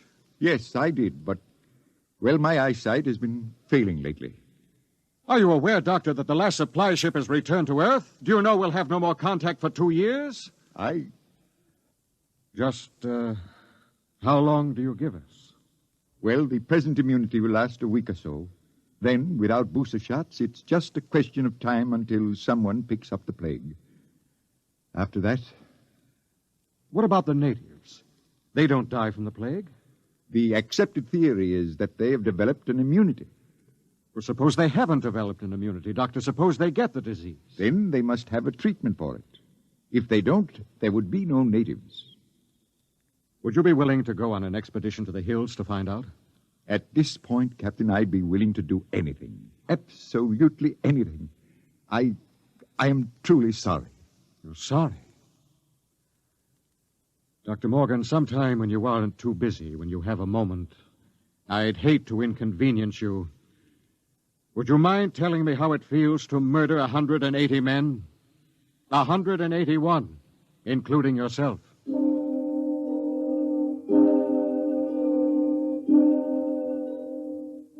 I did a lot of thinking after Dr. Morgan left my hut. It was still unreal for me. After all, the planning of an expedition was no simple thing. You put into it the result of years of training and experience, years of study at the academy, years of learning how to handle men and natives. Every man on my crew was hand-picked for his skill. And yet, a simple thing like a myopic surgeon misreading a label could blast the whole thing. Yes, it was a shame. And I did the only thing I could think of. I yelled for Bat Ears Brady. Brady! Get your carcass in here. Take the lead out. Okay. Well, what's up? Sit down, Bat Ears. You got trouble, Kev? We got trouble. What? The serum's no good. What? Morgan forgot to check it. It's 10 years too old. Holy jumping snails. You're going to court-martial That wouldn't do much good. We'll all be dead pretty soon unless somebody figures something out. Well, what are you going to do, Kev? Well, there's only one chance. One chance in 10 million. What? The natives. Them cave rats. What good can they do us? Well, they don't get the plague, so maybe they know a cure. Okay. Let's get a few of them and beat it out of them. That's why you're here. Shoot. How'd you like to come along on a little expedition up to the cave country? You, me, the doctor, and Faulkner. Faulkner? Now, listen, Cap, he's worse than the doctor. Yes, but he knows more about the native culture than anybody here. He's the only one who's completely familiar with the records of the first expedition. Okay, so it's me, you, the doc, and Faulkner. When do we start? Tonight, in half an hour. We should reach the cave country by tomorrow. With luck, we'll be able to find natives before night.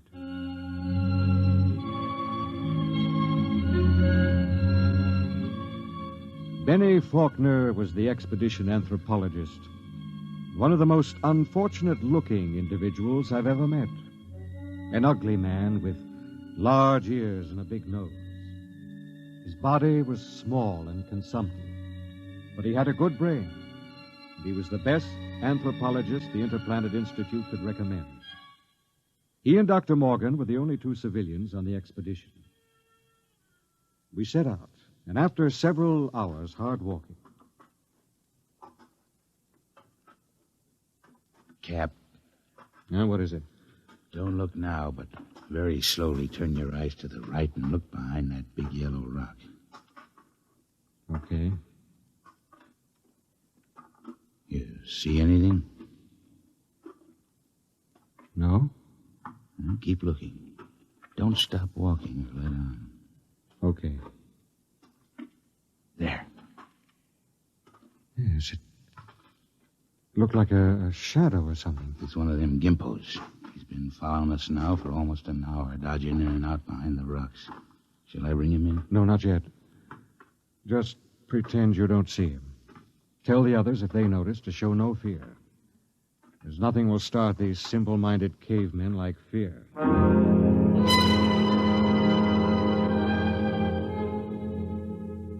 The manual said, under no circumstances shall a member of the patrol display fear before a native. The dignity of the Earthman must be preserved at all costs. Just before dawn, we reached the cave country. We were tired and hungry, and we stopped to cook some food and rest. Everything was quiet. There was no sign of the gimpo which had been trailing us until... Okay, get in there, you sneaking little monkey man. Come on, before I break this shovel on your stern. Yeah, what's the trouble? Cap, I caught me one of these gimpos sneaking around outside the tent. Bring him in the light of the fire. We can get a look at him. Faulkner? Yes, sir? Keep an eye on him. Try to establish some communication. All right, get in there. Look out. No need to knock him down, Batty. Oh, that's the only language they understand. See if you can reach him, Faulkner. Okay, Captain. I'll need a drum of some sort. A what? Well, they have no language as we know it, and they have a very rudimentary sense of hearing. I find they communicate with one another through a very primitive kind of vibration of the tongue. The closest I can come is a series of drum beats, a sort of Morse code. The psychologist on the first expedition had it worked out before he was killed by the plague. I've studied his notes, and I think it'll work. You mean these little critters can talk to one another? I believe they can. At any rate, we'll have a chance to find out. Do we have something I can use for a drum? Here. Take my water bottle. Thank you, Doctor. Now, I'll tap it 3 times. That's a greeting of some sort. Just a moment. Yes, sir? I don't want you treating this fellow like an equal. Don't give them the idea that we're desperate. Once they sense that, you're lost. I have to communicate with him, sir. Well, just bear in mind what I said. Dignity. Yes, sir. I'll do my best, sir. It was a strange sight. On one side of the water bottle crouched little Benny Faulkner, looking for all the world like a human spider. Across from him crouched the Landrian, a humpbacked, gray little creature with an enormous head and those huge, soft, lavender eyes. Every few moments, one would stop the strange tattoo of communication, and the other would take it up. I'm setting forth in this narrative the most vital part of their conversation, as Benny Faulkner later transcribed it from the best of his memory. Benny asked, "Why were your cities abandoned? Was it the plague?" The native said yes. Benny said, "Do you still fear the plague?" The native answered yes. "Do any of your people become afflicted?" The answer was some. "How do you treat them?" Silence. "How can we find a cure for the plague?" More silence. Then the native said, "Go among my people." Benny asked, "Will we find the answer among your people?" And the native replied, "My people have the answer." Benny said, "Will you tell me the answer?" The native repeated, "Go among my people." As far as the Landrian was concerned, the conversation was ended. He rose to go, and Faulkner stepped from his path, but Brady was there to ensure the bet. Hold on there, bucko. You ain't going no place. Don't maltreat him, Brady. What did he say, Benny? He says his people have the answer. What do you think? Well, there may be some truth in it. He says some of his people still get the plague. That must mean it isn't a question of immunity. They must have a cure. Well, he wasn't clear on that. Then they must have a vaccine to keep it from spreading. Does he know? Well, his answer is for us to go among his people. Well, that leaves it up to us. The first level of caves is on top of that cliff about a mile ahead. It's a trap. I'll bet my last dollar on it. Well, maybe not. And we'll have to risk it. Wait. Well? Let me go. I got you all into this. But how will you talk? Benny here can give me enough of the code so I can ask the big question. You understand that they might just decide to cut your throat? I'm fully aware of the risk. All right, Doctor. You go ahead. We'll wait at the foot of the cliff. If you aren't back down in 3 hours, we'll come up after you. What about the Gimpo here? We'll hold him as a hostage to ensure the doctor's safety.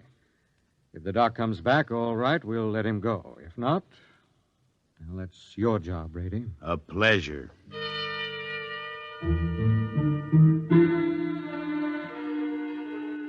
It took Dr. Morgan about an hour to pick his way up the side of the cliff to the first of the openings where the Landrians lived. He waved to us before he entered the mouth of the cave, and we waved back. Then we settled down to wait. It was a long, long wait.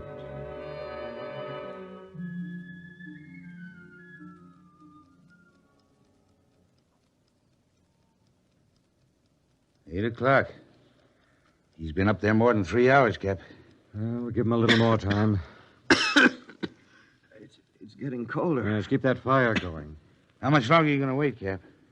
Oh, we've got lots of time. You'd think we'd have heard of something by now if they was going to knock him off, I mean. No, not necessarily. Wait. Look, up on the cliff. That's him, all right. Hey, what's he running for? I don't know. He looks scared. That crazy fool, if he don't look out... Doctor! Dr. Morgan, look out! Look out!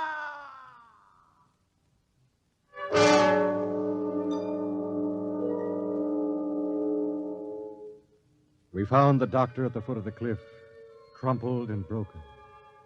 There were no marks on his body, nothing except a twisted, mocking grin on his face. Oh, yes, and one other thing.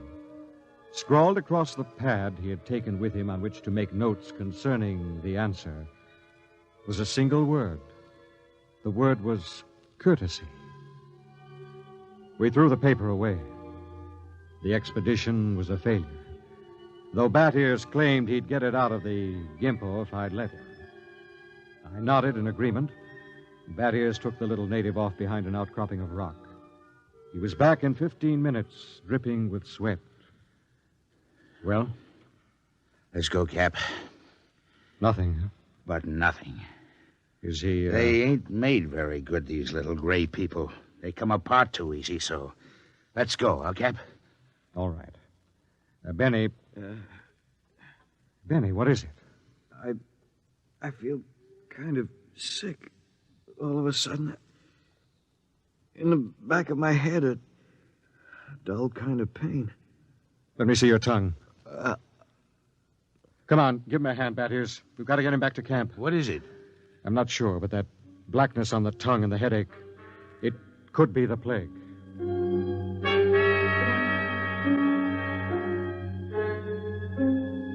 By the time we got Benny Faulkner back to camp, he had the red spots on his body, and then the fever began to rage. It was the plague, no mistake about it. Before morning, Collins, the supply sergeant, had it. Then it was Peabody. After that, the men went down like 10 pins. Then one morning, Bat Ears Brady dragged himself into my tent and sat down. The lines in his face told me the end was coming pretty fast. Sit down, Brady. Well, what's the count? 6 left. We buried the chaplain today. Got anything to drink? Sorry, I'm all out. How about a cigarette, then? You got a cigarette? Yeah, sure. Here. How's Faulkner? I don't get it. He's still alive. Still alive? Yep. In fact, he's getting better. He's sitting up. Holy mackerel. Oh, this is a good cigarette. It's like any other. No. This one's different, Cap. This is my last. What do you mean, Brady? Take a look at my tongue. See? Little black spots.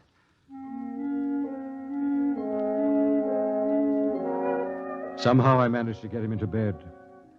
He was already raving when I gave him the last of the morphine. It was incredible. Big, brawling, Bat Ears Brady, a tower of strength, lying sick and whimpering on a cot. When he died, I went out on the moors to think. The sun was a dull red glow. Cold breeze whipped up. But somehow I couldn't forget Faulkner.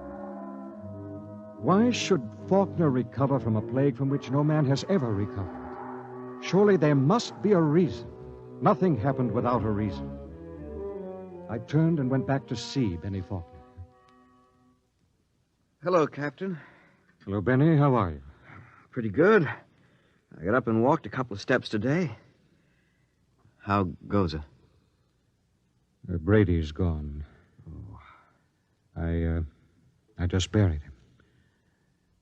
Listen, Benny, there must be some reason why... Well, there's nothing strange about me, nothing different from any other man. There must be. You survived the virus. Oh. Benny, I want you to tell me everything you know about yourself, everything you can remember.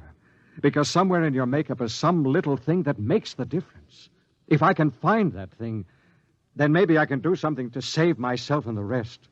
Even if I can't, at least I can leave a record for any future expedition that comes to Landro. Okay? Okay, Captain. Where should I start? At the beginning. I'm going to take notes. Well, I was born on the 2nd of July in 1971. My parents were ordinary people. My father was...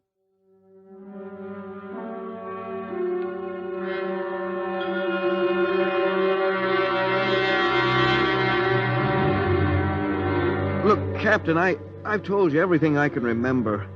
3 days now you've gone over me, pawed me, questioned me. What else can I tell you? Benny, let's go over that last part once again. Where should I start?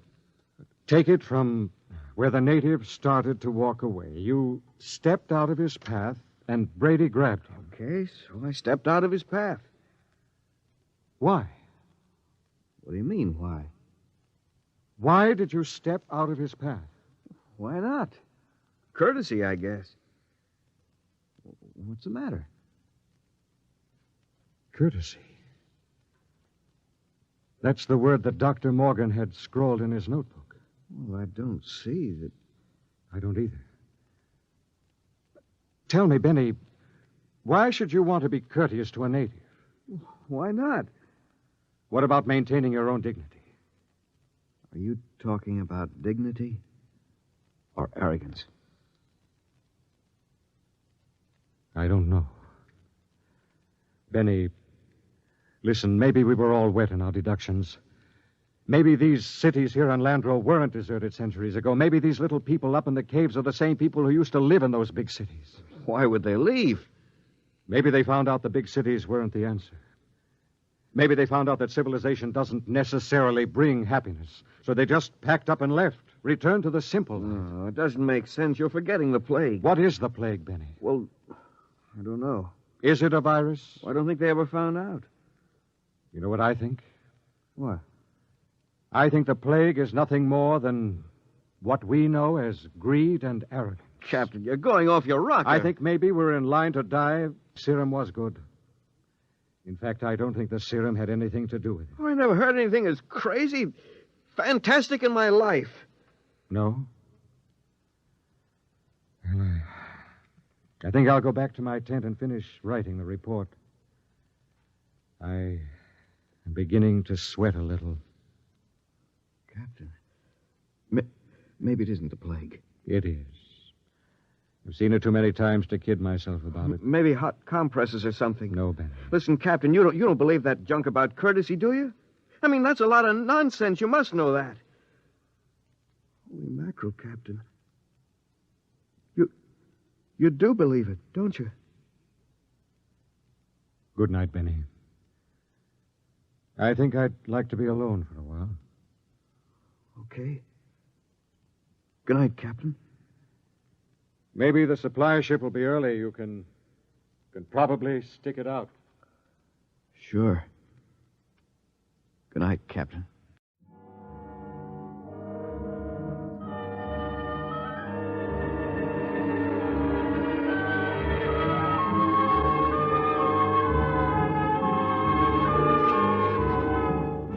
And this concludes my report.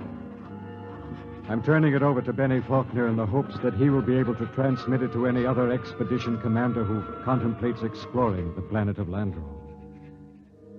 The fever is beginning to mount now. My hands tremble as I write. The end should not be far off. There's little question in my mind as to what it'll be. You see, I didn't have a chance. I stepped out of no paths. I showed no courtesy.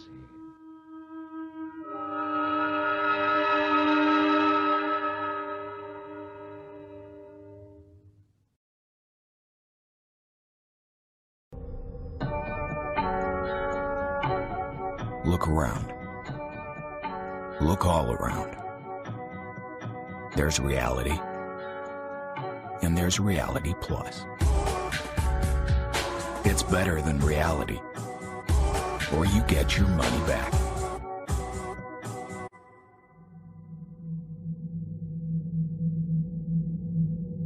The voice in your head, whispering,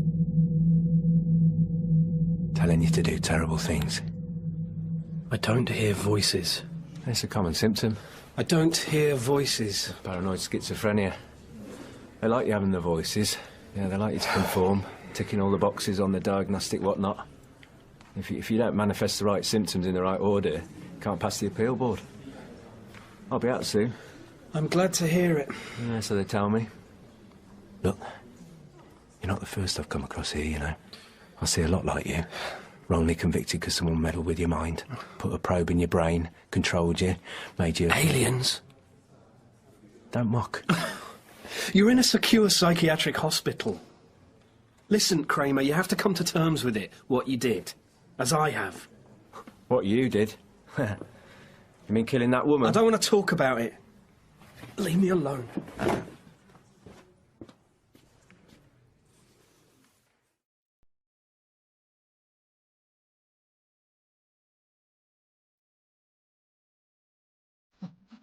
Oh, God. Oh, God. Oh, Jesus. Oh, God. Oh, God. Oh, God. Oh, God. I wake up, covered in blood. Her body next to mine. She's been ripped apart, but she's still alive. I think maybe it's a dream. Or a game. I'm playing a game. Yeah, that's it. I'm playing Reality Plus. A grisly serial killer game, which means it's okay. It's not real. It's not real. And then I realize it is real.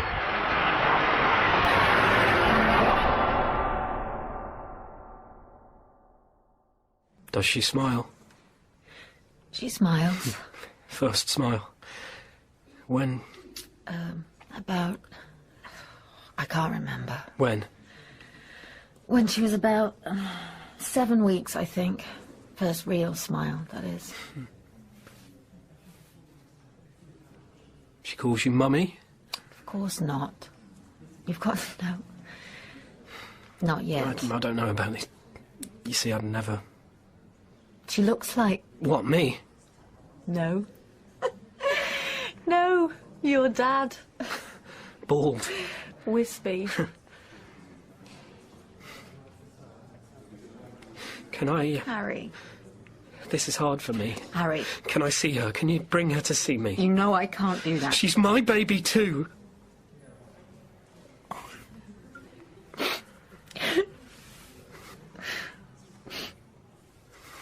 You can, if you like.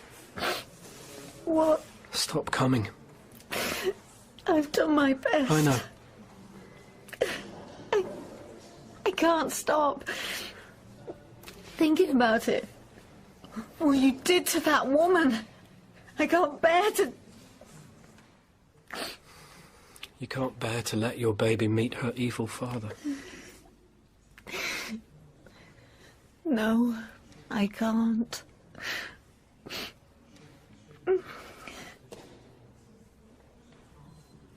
I hate it. Seeing Claire in this place. They pretend it's not a prison, but it is. So I try to blot her out. I close my eyes. I can still hear her breathing. I know her throat is dry. She's all cried out. But I have my eyes closed. I can't see her. I pretend she's not there. And I remember my favourite Reality Plus game. The City of Jinns.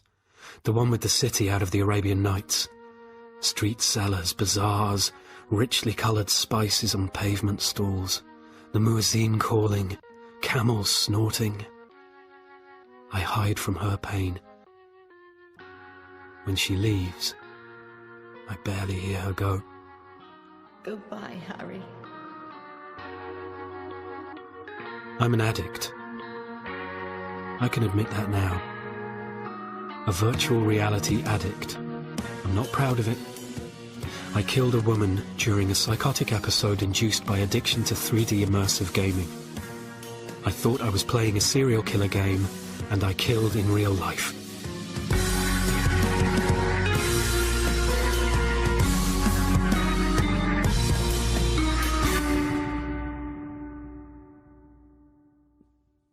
Claire.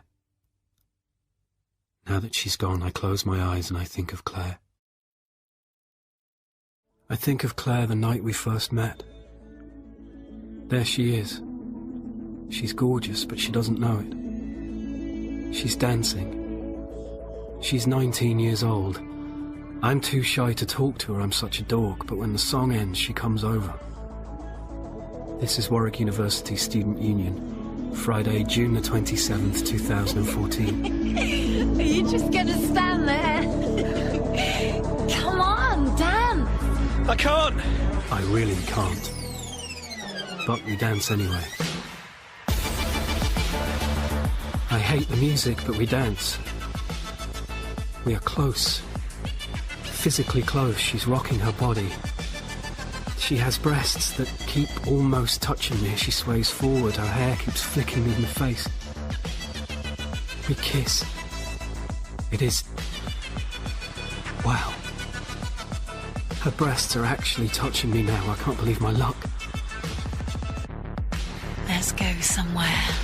Where?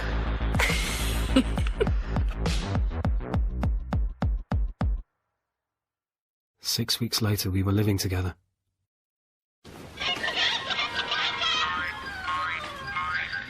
Mr. Cassidy. Mr. Cassidy. Come on. Can't sit here all day. Up you get. It didn't take me long to realise that Claire was cleverer than me. Stylish, attractive, and brainy. She had it all. I wasn't jealous, though. What's that? No, I wasn't jealous. I was... well, in awe, I suppose. That a woman like her could go for a guy like me. Come on. I'll walk you to your room. Claire got a first and went on to do a PhD in Bristol. I got a job in IT. Turn it off and on again, that old joke.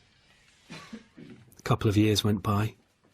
She became a research fellow. We moved to Cambridge. Happy. We really were. And although my job wasn't that challenging, at least I got to play with all the newest toys. Let's have a look then. OK. Come here then. OK. Stand there. The military are using these now. It's one step beyond simulation tanks. CGI graphics that can't be distinguished from the real thing. 3D, totally immersive. Once you have the wireless patch on, well, you enter a whole new world. Just this, no goggles. Just this. Little bit of plastic sticks behind your ear. Direct neural link to the brain. You see what the patch tells you to see, you hear what it hears. And trust me, before long, everyone's going to be wearing one of these things. Ooh, it tickles. And when I turn it on... Why do you have this gizmo? Does your company make them? No. No, we make the safety mats, the thing you're standing on. We make safety mats for the great John Healey, for Reality Plus. That's my claim to fame. Why do you need safety mats? Sometimes people fall over in the shoot-'em-up games when they're running. Ooh. It's like a bouncy castle. Just keep your feet in the central circle and dance. Dance? Yeah, that's what I got for you. Not a shoot-'em-up, not zombie massacre, just a dance sim. I'm turning it on now. Oh. Oh, it's strange. I'm in a club. It's based on LIV in Miami Beach. Look at those colours. Wow. Oh, no, don't turn around too fast. You'll make yourself... Oh, I'm dizzy. And now I'm filling the club with people. Oh. Oh, they're totally mad people. Jumping up and down and waving their arms. Are they infected with a killer virus or something? Then I turn the music on. Oh, no, not this one. That's better. Now you can dance. OK. She dances on the yellow buffer mat in our living room. It's so beautiful. I can't see you. Where are you? I'm here. Dance with me. I can't. I'm not in the game. And I can't dance. You can dance with one of those other people.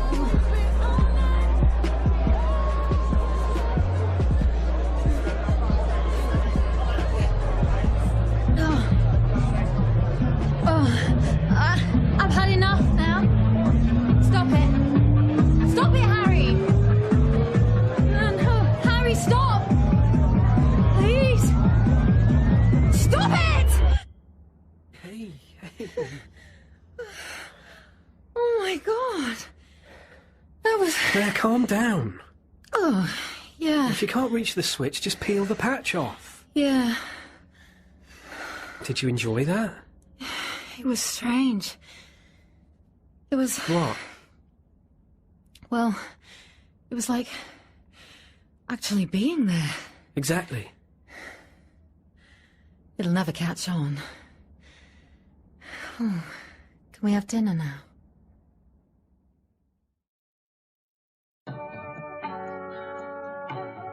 Look around. Look all around. There's reality. And there's Reality Plus. My name is John Healey, and I make games for grown-ups. 3D. 360 degrees of vision. CGI so good you'd never know the difference. Reality Plus. It's like being there, but better. Terry, what's wrong? Terry, what's wrong? What are you doing, Terry? Hey. Hey, listen, you weren't responsible. Oh, no, not this again. Auditory hallucinations, paranoia, the delusion that you're not in control of the actions of your own body, that someone in effect stole your body. Does that cover it? Leave me alone, OK? Well, tell me what happened, Harry. Tell me what you did. When? When you killed that woman. What's it to you? I want to help you, Harry. Just tell me what happened. I don't remember. Of course you remember. What was her name? Helen. Helen Sanderson. She was an advertising executive. We were sharing a hotel. Well, there at the same time. In Glasgow. I picked her up, chatted to her in the bar. Do you often do that? No. No. And anyway, she wasn't my type. Girls with big glasses at a table for one reading a book with a dragon on the cover, that's my type. Not... you know. Was she pretty? Yeah. Yes, she was. The hair, the skin, it glowed. Standing at the bar with all those men, laughing, so confident. And there I was. Are you staring at me? What? Staring at me. Never mind, I'm used to it. You can buy me a drink if you like. Why would I want to buy you a drink? Because, forgive my candour, I'm so amazingly hot. Sorry. Sorry. I'll try that again. Because I'm hot, ripped, tall, bronzed, handsome. Women fall for me. Why are you looking at me like that? You're not hot. Damn. Sorry. Tall? No. I'm taller than you. Look, compare. Get off your stool. Come on, then. Taller than you? Oh, no. You're a little ditty thing. Rugged? No. Manly? No. Nerdy. Swatty looking. Ripped? I don't know. Let me see. Oh, you want to see my six-pack? Yeah. Why not? Hold my jacket. Right. No, you can't do that. You can't take your shirt off. Not here. Where then? Your room? My room? Madam, how dare you? Are you flirting with me? Is this idiot bothering you, Helen? Excuse me, I'm this young lady's oncologist. We're about to retire to a private place so I can examine her, onc? What's your name, six-pack man? Terence. You can call me Terry. Why'd you say your name was Terry? I don't know. The words just came out of me. Normally I can't even breathe when I'm in the same space as a girl like that, but I was so confident. I knew what to say. I told her my name was Terry. And you went to her room? And I took my clothes off, and she laughed at me, but I didn't mind. And then she took her clothes off, and I didn't laugh.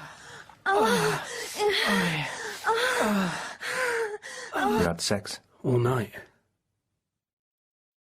And then...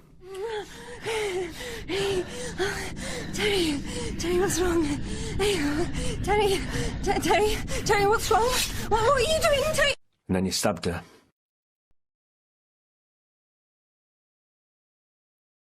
Yes. It was... She was, she didn't die right away, you see. She lasted a couple of hours. Then she died in intensive care. What happened after you stabbed her?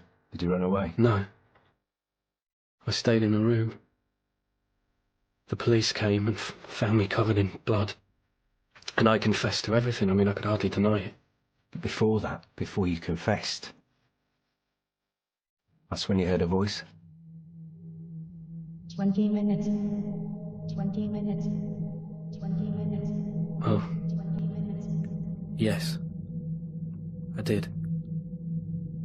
Every now and then a little murmur in my head counting down. 10 minutes. 5 minutes. 1 minute. Ready to disengage. Assume the brace position. Your time is up. Assume the brace position. Your time is up. How did you know that? And what does that signify, the voice? That I'm mad? No. It means you're not responsible for what you did. You were possessed. For Christ's sake, Kramer, you're crazier than I am. You have to be... Don't feed me with your delusions. Have it your way. I'm going to ask to get a transfer to a different building. I don't like being with you. There's no need. I've passed the appeal board. I'll be gone soon. Good. And you'll be trapped here for the rest of your life for a crime you didn't... Enough! Enough!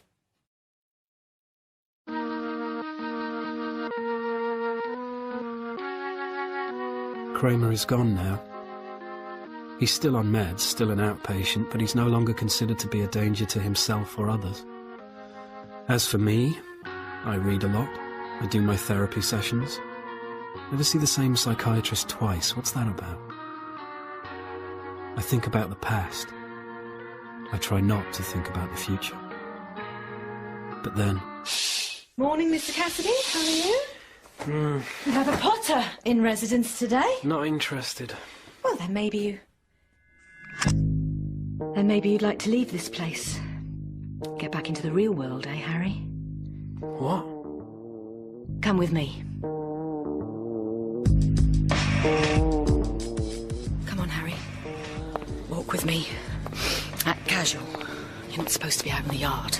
It's cold. I don't have a coat. Don't grumble, just walk. You'll need a place to stay. It's all arranged. What's all arranged? Food, money. But you'll have to lie low. Don't try and contact your wife. OK, now stay here, by the fence. Keep out of sight until I've walked back to the new block. Then go over to the gate. You'll see a security guard reading a newspaper. Stand in front of him and wait until he spots you. Why are you doing this? Don't ask so many questions, Harry. I have no idea what's going on. So I just follow my instructions. Hey, you! What the hell are you doing? Hello, Harry. I'll open the gate. Just walk through. Follow the path down. Why are you helping me? Don't ask so many questions, Harry. Just walk.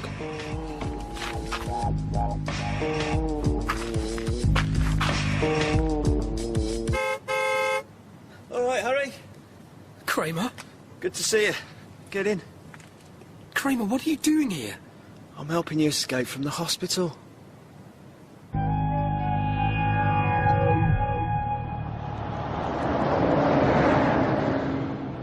What did you do?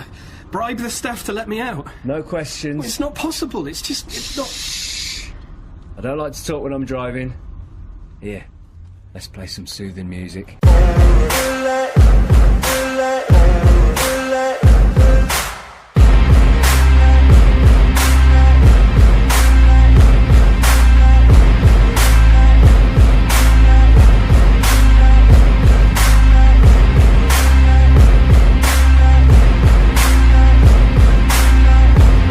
Like it? Not really. That's basic, I concede. Hob, no oven, no microwave. Don't even talk about storage space. Well, I guess it's what passes for a studio apartment in this day and age. 10 minutes by bus to the town centre, but don't go to the town centre. In fact, don't go out at all. I'll bring you groceries, and you can order takeouts. There's a credit card by the phone. You'll be safe here, Harry. No one will know you're here. The police will be after me. I'm a murderer. The police... Of course the police will be after you, Harry. But the point is, you're not a murderer. You're innocent. I can't be innocent. I remember doing it. Well, of course you remember doing it. It was your body. But you weren't in charge. What's going on, Kramer? That's what I'm trying to explain to you. I never told you what I did before I was sectioned, did I? Well, I used to be a computer games designer, you see. I used to work for Reality Plus. I don't care what you... How the hell did you do that? With the nurse and the guard? Just listen. I was part of a team working for John Healy. Boffins, geeks, doctors too. There was a neuroscientist. He'd built a prosthetic arm for a concert pianist. Carl Oberon was the pianist's name. He lost his arm in a car crash. Now he plays better than ever. His new arm's controlled by brainwaves wirelessly connected to the hand, the fingers. The miracles of modern science, eh? And we were adapting that medical technology to raise the bar of computer gaming. That's what led us to the Owl. The Owl?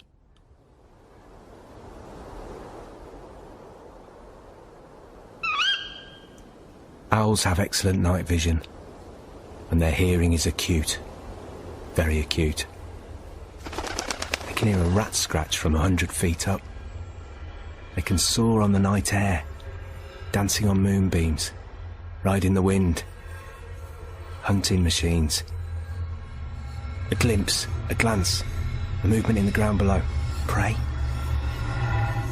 I seek my dinner. I hover. Listen for food. When I hear it, I swoop, fast and low. Claws gripping flesh. Beak ripping the head off a squealing rat. Fly back up to the trees. Eat my bloody prey. The blood is hot. The night is dark. Stars look down. They don't care. Are you saying you could see through the eyes of the owl? Exactly. Brain control. You catch your owl, you place a wireless patch on its skull, connect the patch via spread-spectrum radio signals to a human being with an identical patch. Now the owl's body can be controlled by the brainwaves of a human being. The person in his chair becomes the tawny owl. Technological body snatching. We did this 6 years ago. We were the pioneers. I don't... What are you saying? You know what I'm saying. Real owl, real rat. Real voice in your head. Terry is a real person. It wasn't me. It wasn't you. You were just... A gamer killed that woman, that's what you're saying. A gamer stole your body, killed Helen Sanderson, then jumped out of your head and went off to work whistling. He's probably a non-exec director for some bank or other. It's not cheap body snatching. That's obscene. Hey, it's okay. I'm sorry. It's a lot. I thought I'd lost my mind, my soul.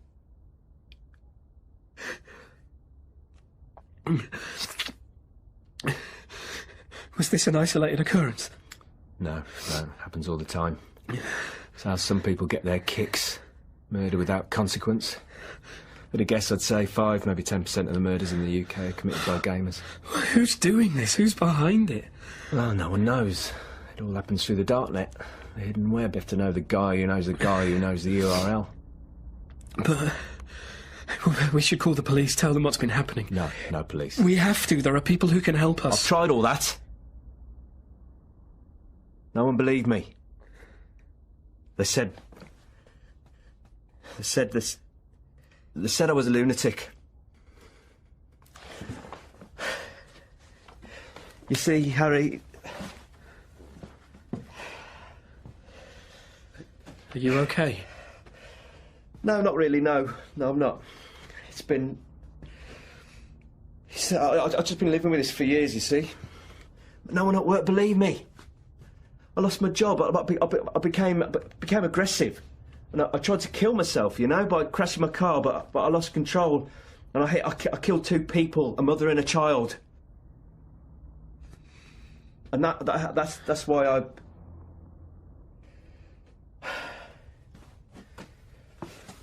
And then you came along, and I read about your case, and I realised that you would understand. You of all people would understand. I do understand. Will you help me then, Harry? Will you help me bring these bastards down? Yes. Yes. But how? You like that? You like that? Oh, yeah. If you're puritanical, don't look. This isn't the real porn site. They just steal images from other people's porn sites. I know the guy who does this. I know his handle anyway. Calls himself the Maestro. Okay, here. 5 minutes in. It's a close-up of a vase on a mantelpiece. Not the same room, you see. Right. Unconnected image. So, we feed that image of the vase into my algorithm. And we turn it into numbers, which we then convert into letters. Okay. That's the art of steganography. Hidden codes. Messages left where you don't know there are messages. Okay. Now I type the ID for your wireless patch. And you can see what I see. I can't see anything, just blackness. Night sky. Like a night sky. Full of stars. You see the stars? I see the stars. Zoom in on a star. What do you see? A larger star, a sun, I guess. That's a mind. A human mind. Huh? It's connected to the internet via a wireless link. This is how it's visualised. The universe of networked minds. We call it the Starry Night. The NSA use this to track people. It's the best surveillance system in the world. They stopped that, they banned it. Yeah, right. For a small price, well, a large price actually, you can enter the star. Enter the mind. With practice, you can achieve full motor control. That's how I got you out of Hormel. I hopped from mind to mind, from the nurse to the security guard at the gate. You can steal minds? Yeah, for a price. But you have to know where to find the codes. It's like a private club. You have to be recommended and vetted and inducted. And then you can access the darknet site. And one of the members of this club killed Helen Sanderson using your body.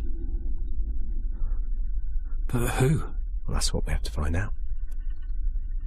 I'm exiting the programme. Open your eyes, Harry.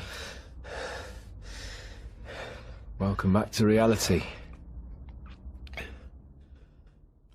With me today is John Healy, the creator of the Reality Plus games software. According to Kramer, the Tawny Owl project was cancelled on the personal instructions of John Healy. Good to be here, Melissa. He couldn't see a commercial application, or at least that's what he said. But perhaps he saw the dangers of his technology. Either way, he closed the entire unit down. Your computer games have now been banned in 3 states in America on the grounds that they are addictive and dangerous to young minds. How do you respond to that? Well, the only danger for young minds is boredom. Look, I'm an entertainer. I have no time for these killjoys who want to stop teenagers enjoying themselves. These are games, that's all they are. Very good games that tell a story in 360-degree 3D. You might as well try to ban Hollywood movies. Come on, that's hardly the same thing. My products are fun. That's all they are, fun. Most days, most hours, most minutes, I think of Claire. Kramer warned me not to leave the house, not to try and see my wife. He said the police would be watching her. But I have to see her. Claire! Who is that? Oh my God, hurry. You escaped. I have to explain. I didn't do it. I'm innocent. Claire, you have to believe me. I just needed to see you, Annie. I needed to see my baby. This is her. Yes. Jennifer. Yes. That's what you called her. Yes. It's a good name. You don't need to be afraid of me, Claire. Don't I? I won't hurt you. You won't hurt me. Of course I won't. You think I will. I can see it. You think I'm going to kill you like I did that woman. You think I'm going to... I'm not going to do that. Pass me the baby, Claire. Pass me Jennifer. I just want to hold her, then I'll go away. You'll never see me again. Get away from me! Help! Police!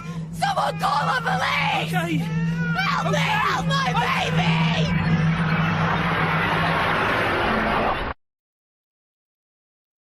I don't go out anymore. 3, 2, 1. You're in. Follow the money. That's the strategy. Kramer has shown me how to dwell in the darknet. He is my guide. These people use the same techniques as Carter's Market and the other organised crime sites. Code word access, escrow accounts, a whole system of invigilation. It means you pay your money first, then you start stealing bodies. He set me loose to explore the evil that lurks in the deep web. I had no idea it was there. You need to get in there, play the game. And every time money's deducted from your account, I'll track it. 2-man job. 6, 5. Play the game, 4, Harry. 3, 2, 1. Hold on. Assume the brace position. Your game is over. I trust you had an exhilarating experience. Yes, I did, thank you.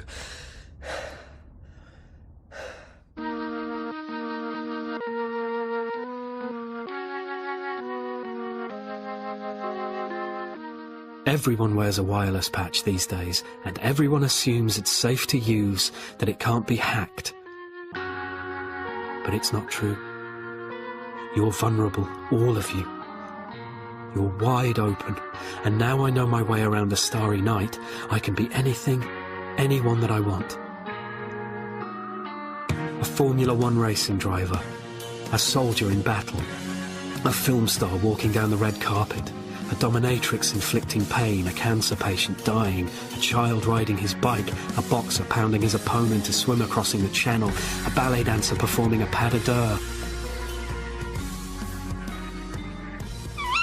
a tawny owl.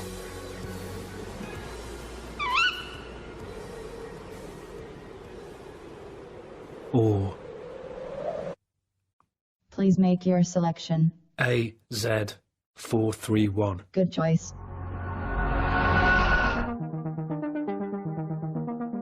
Wake up, sleepyhead. AZ431. Sex with a beautiful woman in an exotic location. It's a gorgeous day again. I hold out a hand. I see it's my hand. Muscular, tanned. I'm young and fit, and so is she. The hotel room is bigger than any house I've ever owned. Come here.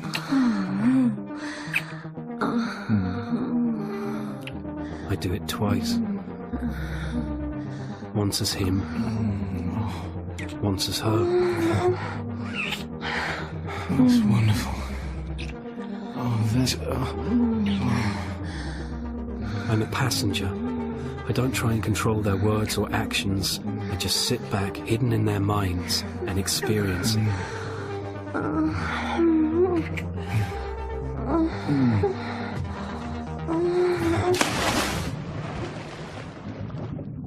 In the afternoon, we go scuba diving. Amazing. The sea is so blue. We swim through a shoal of Sergeant Major fish. Awesome.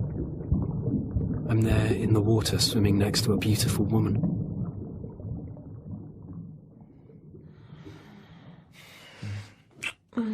There's a knack to taking full motor control, but I've mastered it now. I can make my puppet walk, and talk, and twitch. I can even cause pain. Careful, Tom. Sorry. All the sites on the darknet come with disclaimers. They forbid you to hurt a human being. They say they will impose financial sanctions if you break the rules. That's why you have to pay a massive deposit before each body snatch. They also claim the software won't allow you to do certain things. The really nasty things. Like murder and rape. I said be careful. But Kramer says that's all lies. If you can afford it, you can do pretty much what you like. I'm sorry. Let me kiss you better.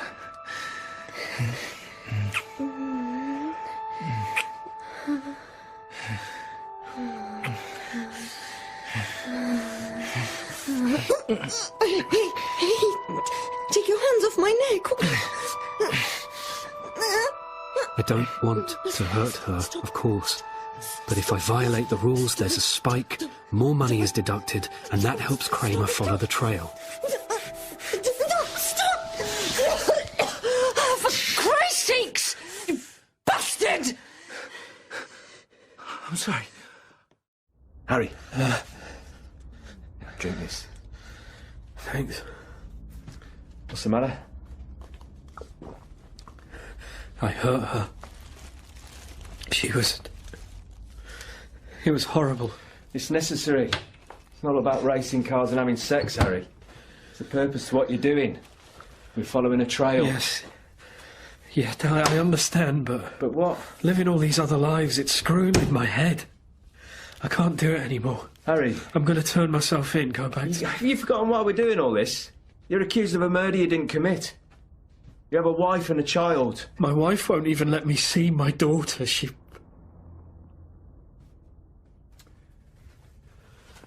Well, that's not a problem. Just go back into the darknet. Find Claire. I can do that. Well, she wears a wireless patch, doesn't she? Find her. Be her.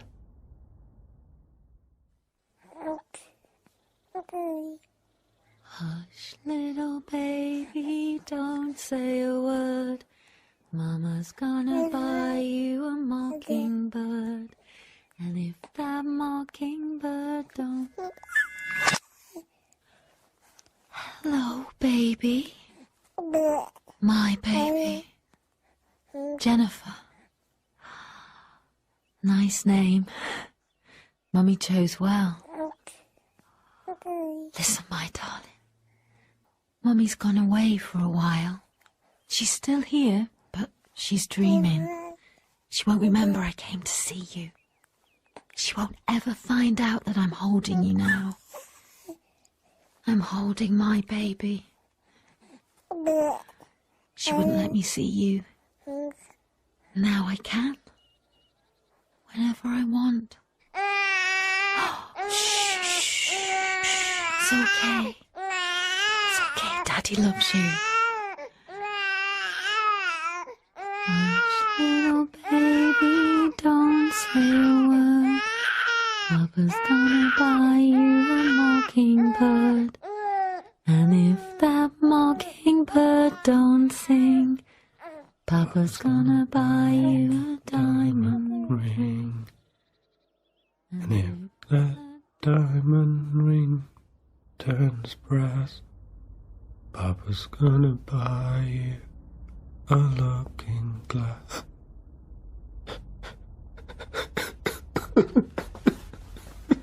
Hey, it's okay. Shh. Thank you, Kramer. We have work to do.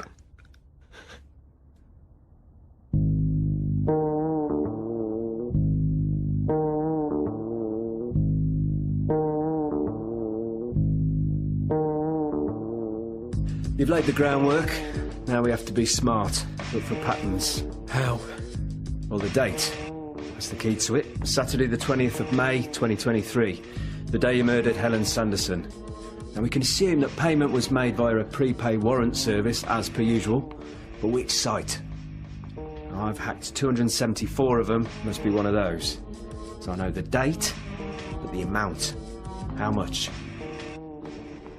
How much does it cost to kill someone? I don't know. Well, we need to find out. We have to discover the mechanism, the protocol. You don't need to, go all the way. What are you saying? We have to go further. No, I won't do it. There's no other way, you have to. No! You have to really hurt someone, cause serious harm to flush them out. They'll red flag you, you'll get the personal attention of the site administrator. Then I can do my job. You find someone who deserves it. There must be someone. No. Well, just give me a name. A horrible boss, someone who bullied you at school. Just name a name. No. What about Robert Dwyer? The man who killed all those young girls 5 years ago. Remember him? Here, I'm entering the darknet now. Patching you in.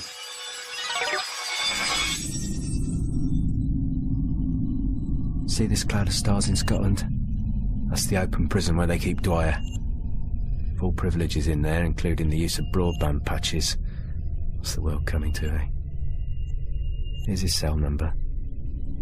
Look, there's a star lit up in his cell. He's online. And there's another star moving closer. That must be a prison officer approaching his room. Yes, it is. Female prison officer, male psychopath. That evens the odds. She won't get in trouble. She can just claim she was attacked. All I have to do is type your access code, and he'll be in her head. She can knock him to the ground and kick him senseless. He's a small guy, she can... No. He raped and murdered children, Harry. I don't care. Do you want to prove your innocence? Well, what if he fights back? He might hurt her or even kill her. Then don't let that happen. Okay, let's do it.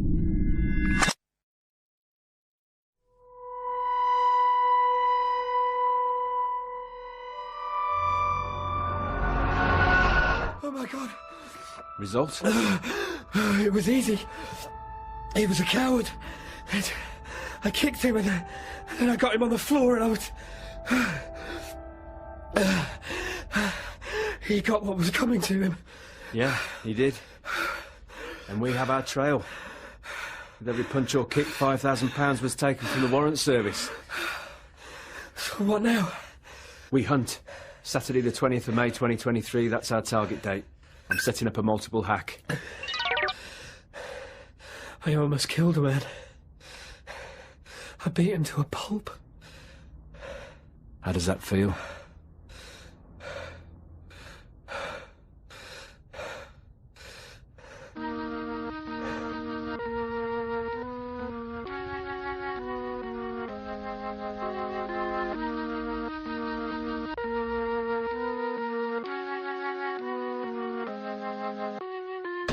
Kramer? What are you doing in the dark? No, I'm sorry.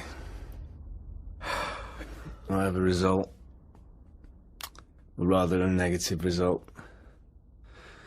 There were no unusually large payments made on that date to the Starry Night account. But a massive user credit was allocated to the... Sorry, to the maestro. The hacker who runs the body snatch site. He's playing with his own toys. But who is he? I don't know. How can I? I can't possibly know. He's kept his identity secret for the last 20 years. I don't have the resources to find him out. Need a police force for a job like that. Can't be done online. Then what do we do? Kramer, what do we do? Kramer, are you okay? Oh, I'm responsible for all of this, you know. I was part of the team that created this network, this universe of minds. Kramer, have you taken something? I was part of the team. Mainly it was John Healy. Oh, he's a genius, you see. Get up. Walk around. Come on, get up. I tried to tell him what was happening, but I couldn't. Well, he must know about these darknet sites. Well, obviously he does. It's his technology. Then he should help us. Just let me sit down.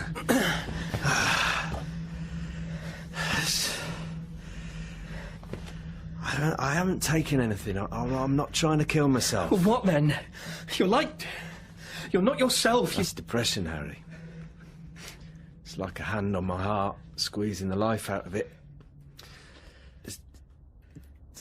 We're wasting our time. No, we'll speak to Healy. We'll shame him into giving us his support. It's impossible. To start with, we'll never get near him. Man like that, he'll have more security than an American president. We can do this, Kramer. You and me. Nah, I'm done. You're on your own, Harry. I can't do it without you, Kramer. I need you.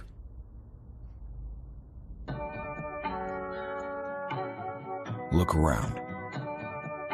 Look all around. There's reality. And there's Reality Plus. My name is John Healy, and I make games for grown-ups. Let's not oversell this, guys. These are just games. Except these are more than games. It's more like being there. My name is John Healy. Come join us.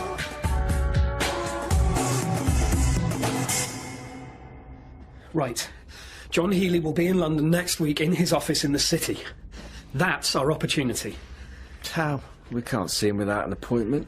We can't get an appointment.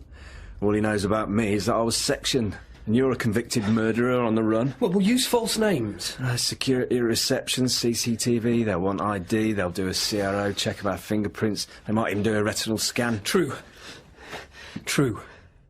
Unless...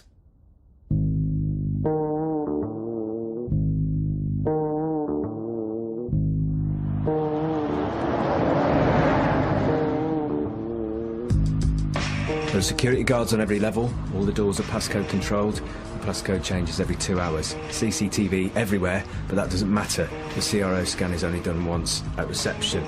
Once we have our security cards, we can move from level to level. Are you okay to... Yeah, I can do the body snatches. It's second nature now. That's for the best. I find it makes me feel strange, being in 2 bodies at once. You're young, you can do it, and I'll be beside you, holding your arm. Step 1, I'll snatch the mind of the receptionist, get her to let us through. Step 2, I'll snatch the security guard in the lift to the 20th floor, and he'll open the doors for us. Correct. Kramer was right. I was bullied at school. The bigger kids made fun of me. I acted the clown, made them laugh. I still do. The receptionist, straight ahead. Closing my eyes. I've got you, Harry. Just keep walking. I'm searching. Searching. Find her, Harry. Find her in the starry night. Let's face it, I'm a laughing stock. Good old Harry. Funny little Harry. No one takes me seriously. No one fears me. Hello there. We're here to see Mr. Healy. We have an appointment. Here's my card. Yes, sir. Take a seat. I just need to run some checks. I'm in. Just go straight up, gentlemen. Here are your security passes. Thank you. Nice one, mate. Till now. Now they do. I am feared. I'm not a bad man. But the truth is, it was exciting. The act of murder, I mean. It was a buzz. She was so scared. So scared. Of me. Security guard, 12 o'clock. I'm searching. I can't find him. Sorry, sir, you can't use this lift. I'm in.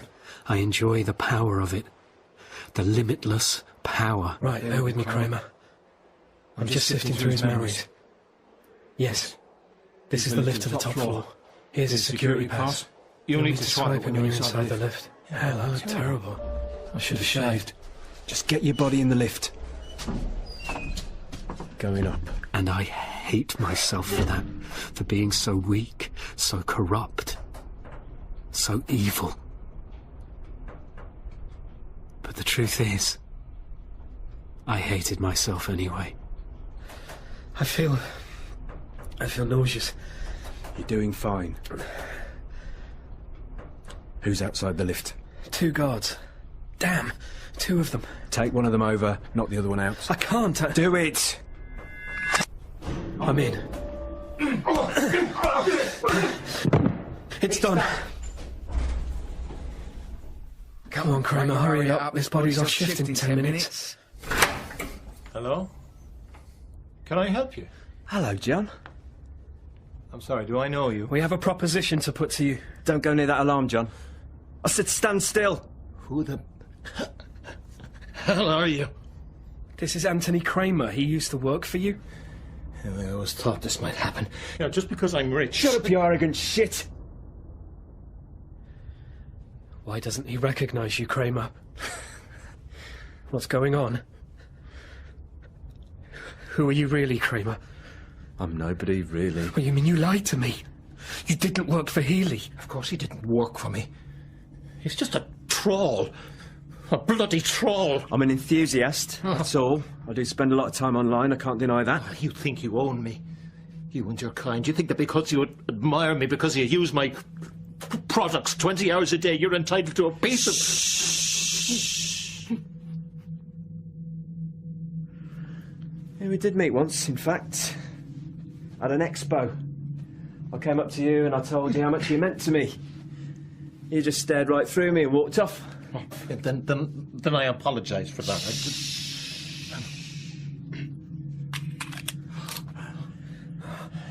No. Take this, Harry. Shoot him. You're crazy. I know I lied to you about who I am, but I do know who made you kill that woman. It's the maestro, just as I said. The creator of the Starry Night. And here he is. Oh. John Healy is the maestro. No, Are you serious? It's the only theory that makes sense. Well, what proof do you have? Well, who else has that much power? Think about it. I don't know what to think. You have to believe me. Take the gun. Take the gun, Harry. This is the mission. Shoot the man who wrecked your life. Do it for Claire. Do it for baby Jennifer. Take the gun. Please. Not the bloody maestro. I don't deserve it. I have a wife and it. Quickly! The police are arriving. We don't have much time. Shoot him! Okay. Hand me the gun. You sad bastard, Kramer! You expect me to shoot someone just because you say so? I don't believe a word you say, not anymore. Oh, Harry, I thought we were friends. Shut up! You crazy... Okay, now, put your hands in the air. We'll wait for the cops to come through that door. Really? Is that your plan? I'm serious! Put your hands up! Why don't you give me the gun, Harry, huh? It might be safer... No. Let's just wait. We'll wait until... Kramer, why are you smiling? Searching. No, don't you... I'm in. It was a privilege to meet you, John. Get out of my mind, Kramer, get out. You don't have to do this.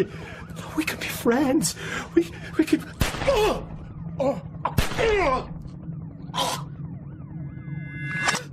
Oh my God!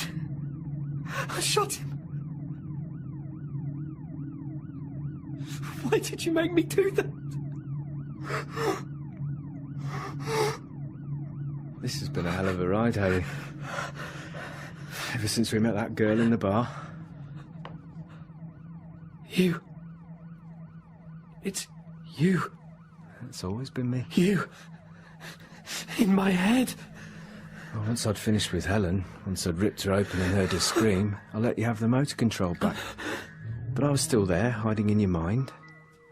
And when you were arrested, I was there. When you wept yourself to sleep in the cell, I was there. In court, there I was. When you went to Hallmore, I was still there. And then I took over this body, Anthony Kramer's body. You followed me into Hallmore, you stalked me. Yeah. Oh, she was sweet, wasn't she? Gorgeous Helen. Remember how it felt when we stabbed her? Oh, it's lovely, wasn't it?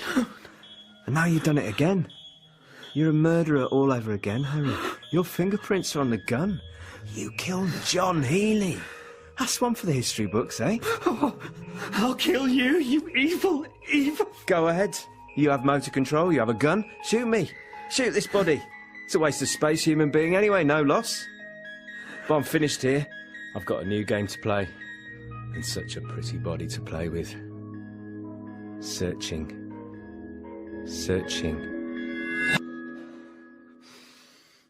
Hush, little baby, don't say a word. Mama's gonna buy you a mockingbird.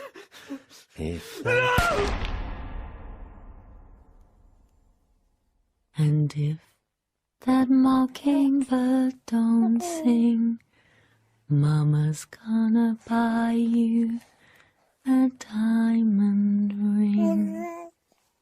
And if that diamond ring turns grass, Mama's gonna buy you a looking glass.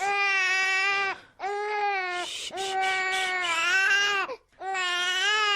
Mommy's here.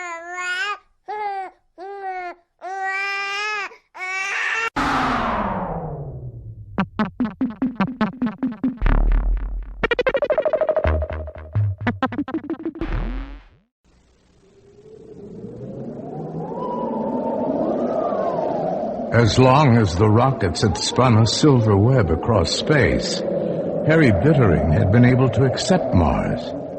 But now, the web gone, the rockets lying in jigsaw heaps of molten girder and unsnaked wire on Earth. People from Earth left to the strangeness of Mars, the cinnamon dusts and wine airs. This was the moment that Mars had waited for. Now, it would eat them. Ray Bradbury's dark they were and golden-eyed.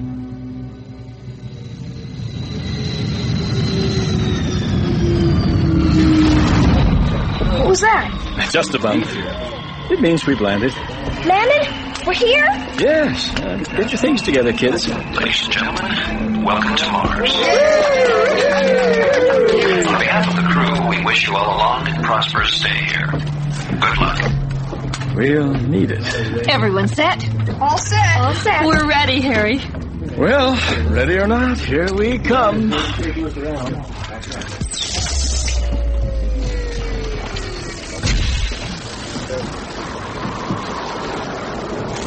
Wow. Look at the wind blow. Let's get back on the rocket and go back tonight. Why, Harry? Listen. Well, it's just wind. We had wind in Boston. It's eaten away the hills and the cities. Look. Chin up, Harry. We've come at least 65 million miles to get here. Let's make the best of it. You're right. We'll make the best of it. Right, kids? Right. Come on, we've got a house to build.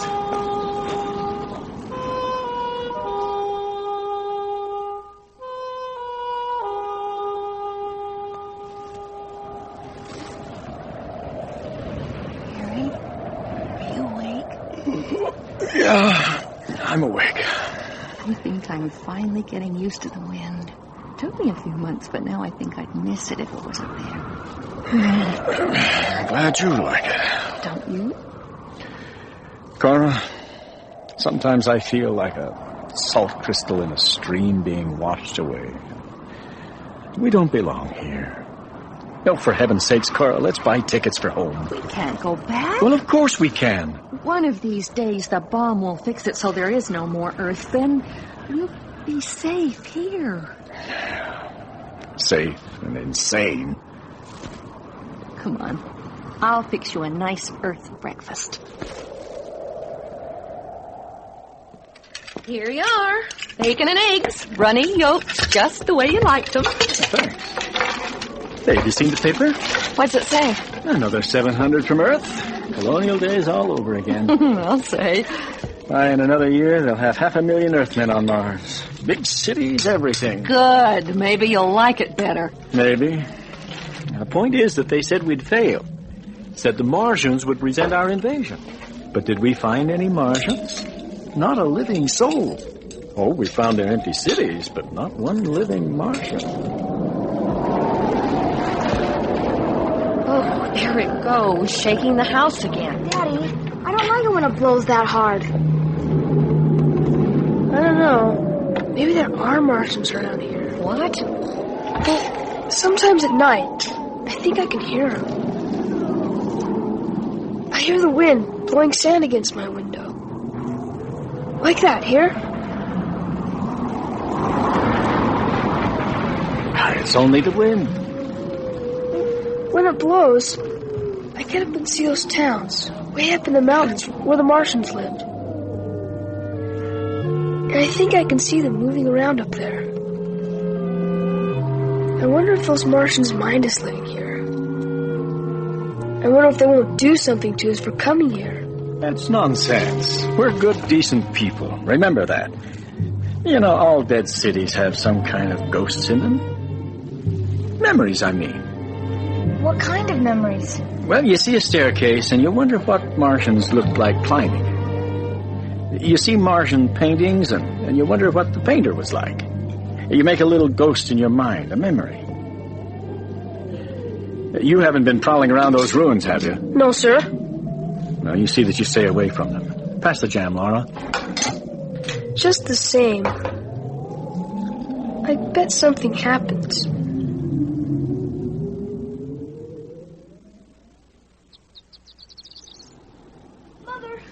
Father! Laura, what is it? On the radio just now. It's the war! Earth! What? On my radio! Here, let me see that thing. New York is the scene of terrible devastation. The result of a nuclear detonation near the heart of the city. The primary target of the bombs was the New York launching site of the Mars rockets. Reports are sketchy. All the space rockets are blown up. There's no more rockets to Mars ever. Oh, Harry. It's all right, Cora. We're stranded on Mars forever? Not forever. The rockets will get through someday. We'll go about our business as if nothing were wrong. We'll keep things going until the war ends. The rockets come back again. Will they really come back? I promise they will. Okay? Now go inside and lay down for a bit. Go on. Cora, why don't you go inside and keep them occupied for a while? What are you going to do? I don't know. Work, I suppose. Work and forget. I'll weed the garden.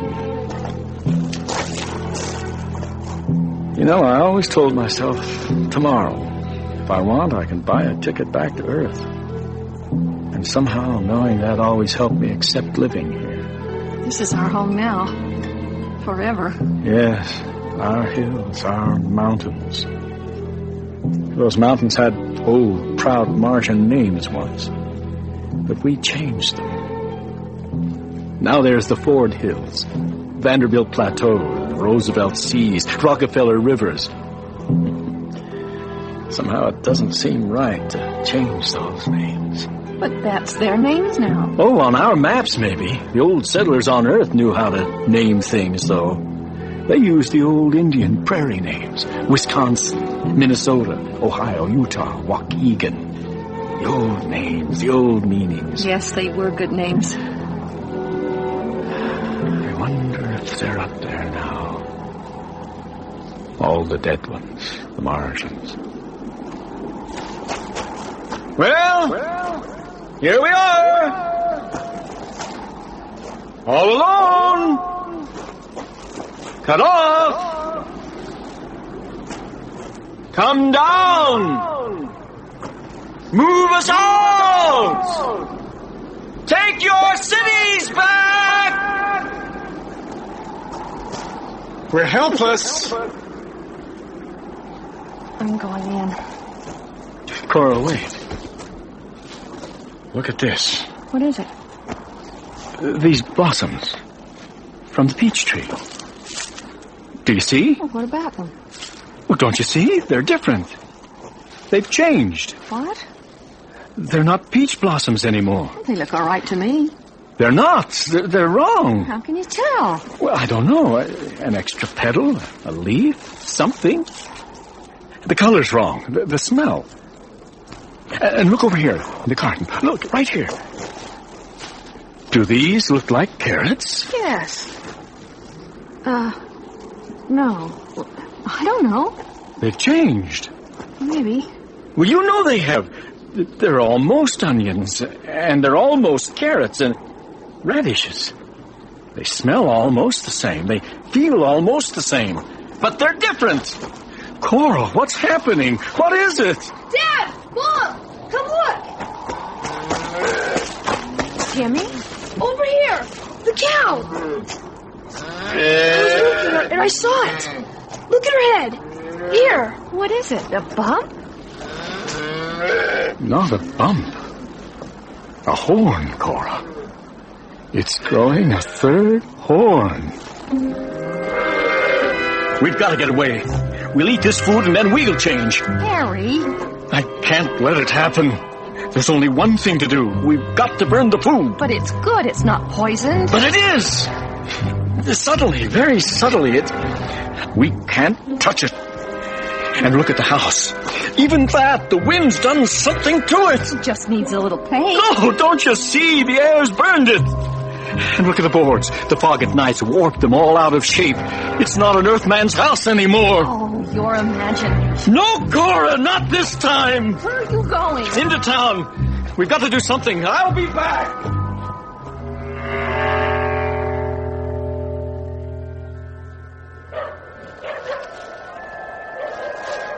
Isn't that Harry Bittering coming this way? Sure is.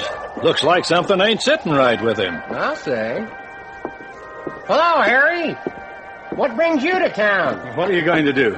Beg your pardon? You did hear the news this morning, didn't you? Well, sure, we heard it, Harry. Well, what are you going to do about it? Do? What can we do, Harry? Build a rocket, that's what. A rocket? And go back to all that trouble? Not me. You must want to go back. But why, Harry? Well, look, you've got gardens. Have you noticed the peach blossoms?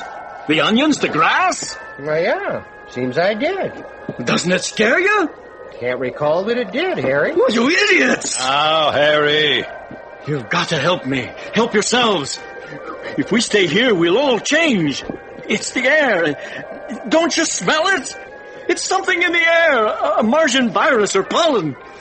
Smells like rain to me. Listen to me, Sam! Yes, Harry? Will you help me build a rocket? Harry, I got a whole load of metal and some blueprints. Now, you want to work in my metal shop on a rocket? You're welcome. I'll sell you the whole kit and caboodle for $500. You ought to be able to build a pretty fair rocket by yourself in about 30 years. Don't laugh. I'll do it. Sure, Harry. Sam, your eyes. What about them? Didn't they used to be gray? Well, no, I don't remember. They were, weren't they? Why do you ask, Harry? Because now they're kind of yellow-colored. Is that so? Harry, what color are your eyes? My eyes? They're blue. Here, take a look in this mirror. See for yourself. Yellow. They're turning yellow. Welcome to the club, Harry.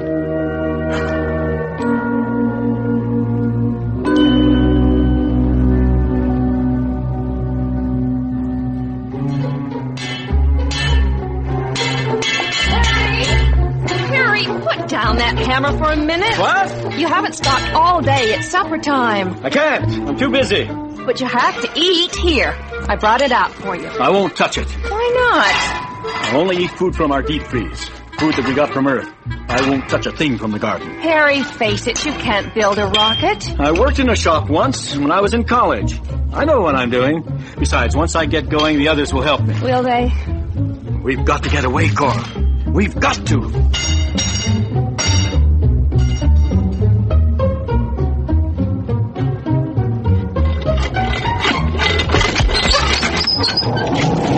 Shut the door! You're blowing plans all over. Harry, it's been weeks now since you've rested. Take the day off. Look, Cora. Frame's done. Some of the men helped me move it. I told you they would. You're not eating. You're getting weaker. Here, I made you a sandwich. I can't eat that. Some of it came from our garden. Harry, I've used up all the food in the deep freeze. There's nothing left. I have to use the food grown on Mars. Now you must eat. How can you finish the rocket if you have no strength? All right. I'll eat. Good. There's some soup in the thermos. Cora, do I look thinner to you? And taller? Well, you've lost some weight, but that's probably from not eating. Some of the boys said I was getting taller, thinner. I told them that they were crazy. Please, Harry, take the rest of the day off. The wind's dying down. It's going to be hot. The children want to swim in the canals and hike. Wouldn't you enjoy some time with them? But this is a crisis. I can't waste time. Just for an hour. A swim will do you good. Come on. Oh, all right. Just for an hour. Good. The car's all packed. Come on, before it gets too late.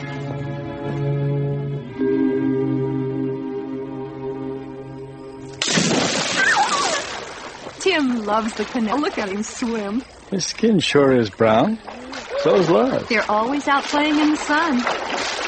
Laura, how long have your eyes been yellow? Always, I guess. They didn't change from brown in the last 3 months? No, don't think so. Why? Well, never mind. The children's eyes are yellow, too. Sometimes growing children's eyes change color. Maybe we're children, too. At least to Mars. That's a thought. I think I'll swim. Come on!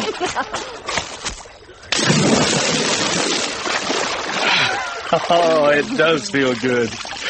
I wonder what's down at the bottom of these canals. I bet there's pieces of pottery and old statues. Could be. I'll take a look. Be careful. Oh, I will. Be right back.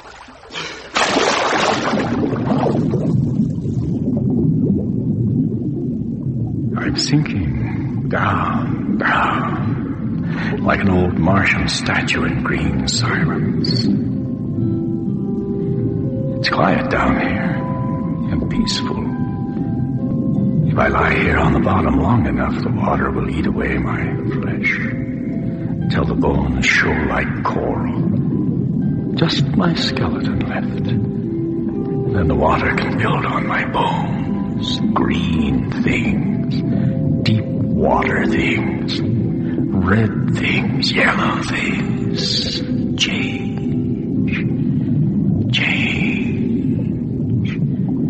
Slow, deep, silent change.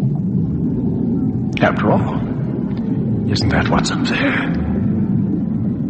There's the Martian sky up there above the water. It's like a big river, a Martian river. And all of us lying deep in it, in our sunken houses, like hidden crayfish. And the water washing away our bodies, lengthening the bones. And it's time for some air. Up.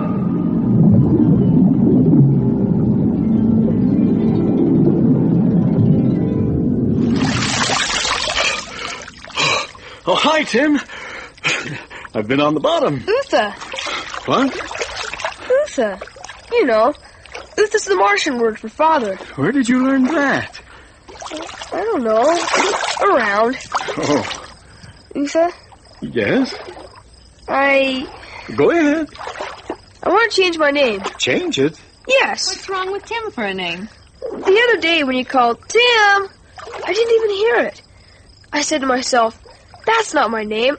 I've got a new name I want to use. What is the new name? Linnell. Isn't that a good name? Can I use it? Well... Why not? Yes, you can use it, Tim. Yay! I'm Linnell! Why did we do that? I don't know. It just seemed like a good idea. Come on, let's get out of the water and take a walk.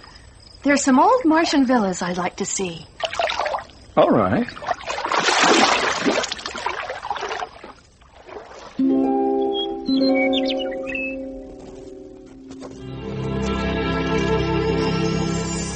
Isn't this lovely up here? Yes, it's fine.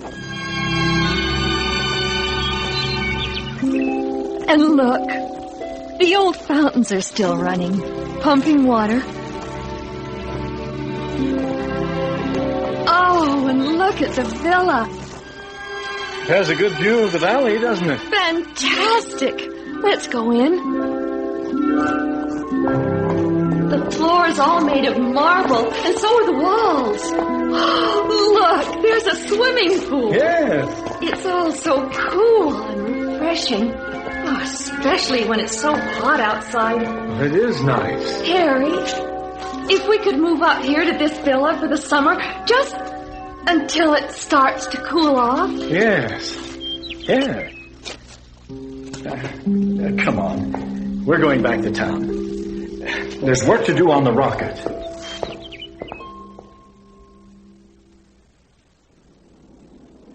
Can I help you, Utha?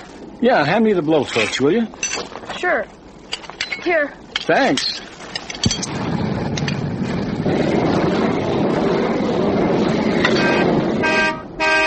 I wonder who that could be.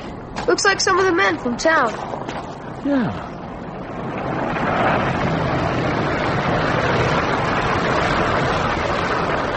Morning, Harry. You boys headed somewhere? Everyone's going, you heard? Going where? Up to the villa in the hills. Yeah, Harry, I'm going too. We all are. That's right, Harry. What about you? Oh, I've got some work to do here. Work? Well, you can finish that rocket in the autumn when it's cooler. Yeah, it's too hot to work on a thing like that now. It's nice and cool up at the villa. You know, they got fountains that are still running up there, and the paths are covered with water. It's like wading in a cold stream. Keeps your feet cool all summer long. How about it, Harry? I got the frame all set up. Autumn, Harry. Autumn would be the best. Autumn would be better. It would be cooler, wouldn't it? No, it'd be a lot better. I'd have plenty of time then. That's right. All right, in the autumn. I'll start work then. Come on then, Harry. We got plenty of room on the truck for your stuff. Good. Hey, Harry, I got a villa near the Terra Canal. You mean the Roosevelt Canal, don't you? No, Terra, the old Martian name. Yeah, but on the map it... Forget the map, it's Terra now. Anyway, it's in great shape, and what of you? You should see it. Maybe I will. Maybe I will. Come on, Harry, let's get your stuff on board.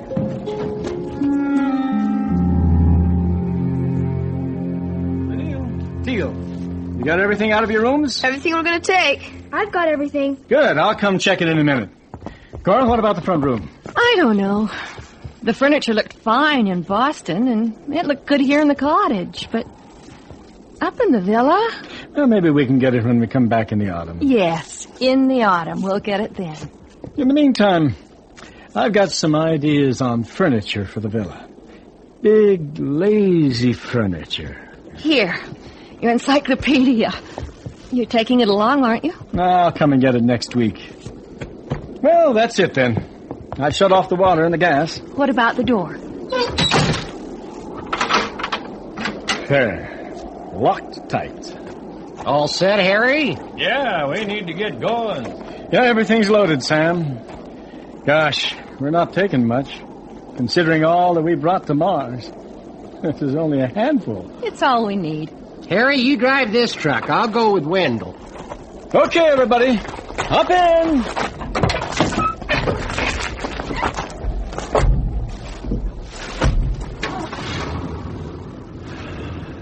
Goodbye, house. Goodbye, town.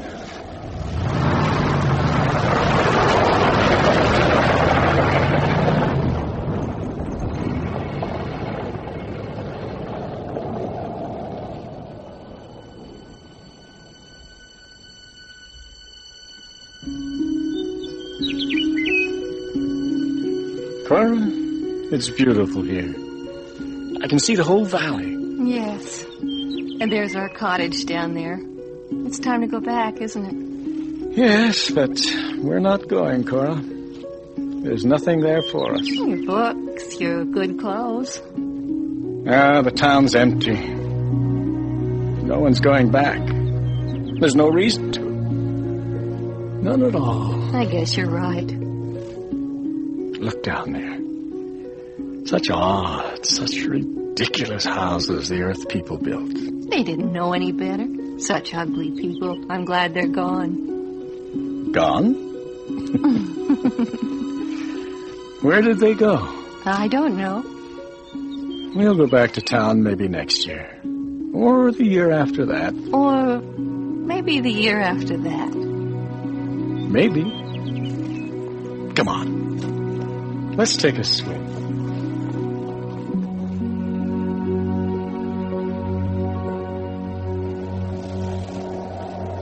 Captain to Hollings.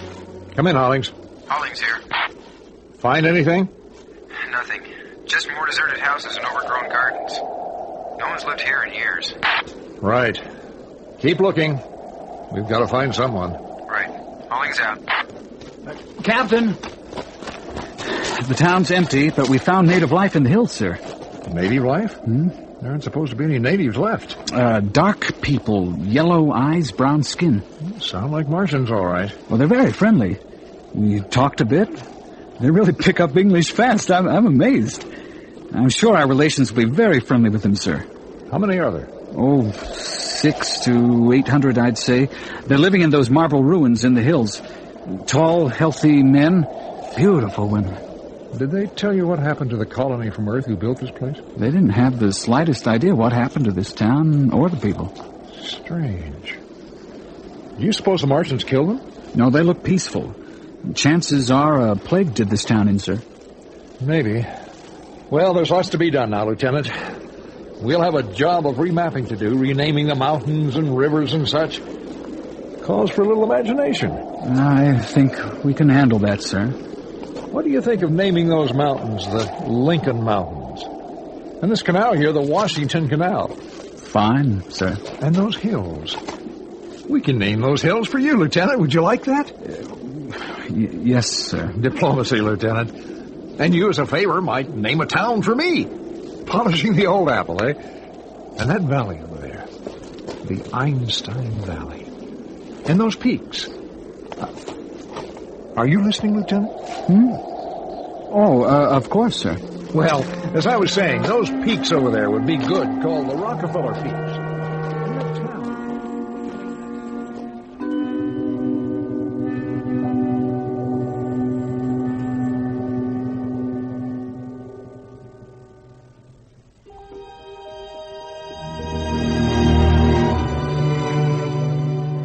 Dark They Were and Golden-Eyed was adapted from the story by Ray Bradbury. Featured in the cast were Bryce Chamberlain, Beverly Rowland, Steve Densley, Jennifer Coleman, Coleman Creel, Max Robinson, Jay Bernard, and Nathan Hale. Original music by Roger Hoffman and Greg Hansen. Production assistant was Patrick Meade. Associate producer was Jeff Rader. Bradbury 13 was created, produced, and directed by Mike McDonough. Executive producer was Dean Van Eitert. This program was produced with the funds provided by the Corporation for Public Broadcasting through National Public Radio Satellite Program Development Fund. The program was produced by Brigham Young University Media Services, which is solely responsible for its content.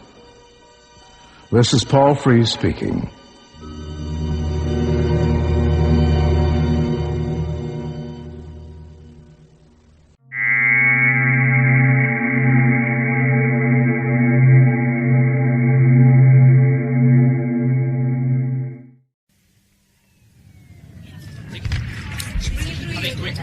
Right, let's close this patient up and get ready for the next intake. Now! Keep the pressure.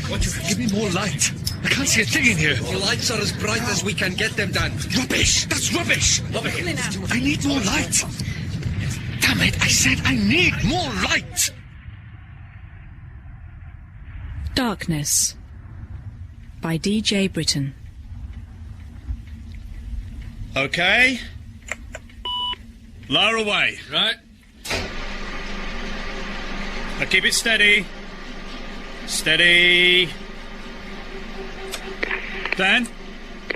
Dan, you're on your way down, mate. Gotcha, Mike. Going down. Speak to you next year. Oh, wait, Dan! Shutting off now. Dan! Look after Caroline. Dan! Hell. Pig-headed fool. Okay, take it slow.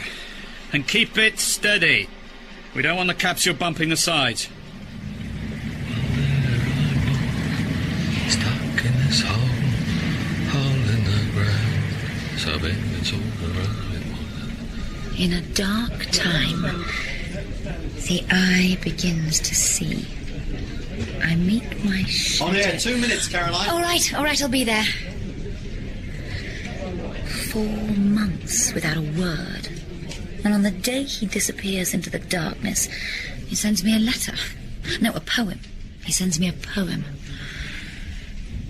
In a dark time, the eye begins to see. I meet my shadow in the deepening shade. I hear my echo in the echoing wood. Oh, what are you trying to say, Dan? What is it? Caroline? Coming. I'm coming.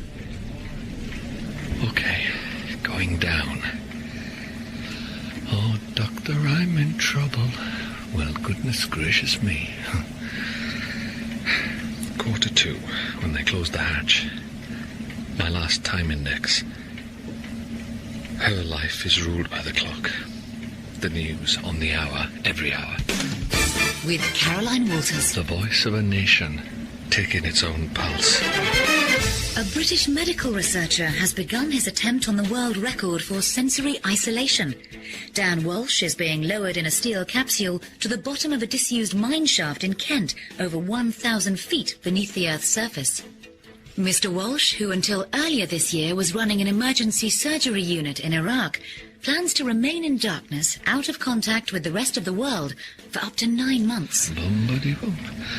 Ba-dee-boom, ba-dee-boom. Well, goodness gracious me. All okay on the winch, Steve? Going down slow and steady. Professor Michael Gebhardt? Mike, it's Caroline. Is it all going okay? Caroline, I thought you said we'd be up to our necks in news cruise. Busy day, Mike. Ah, I heard.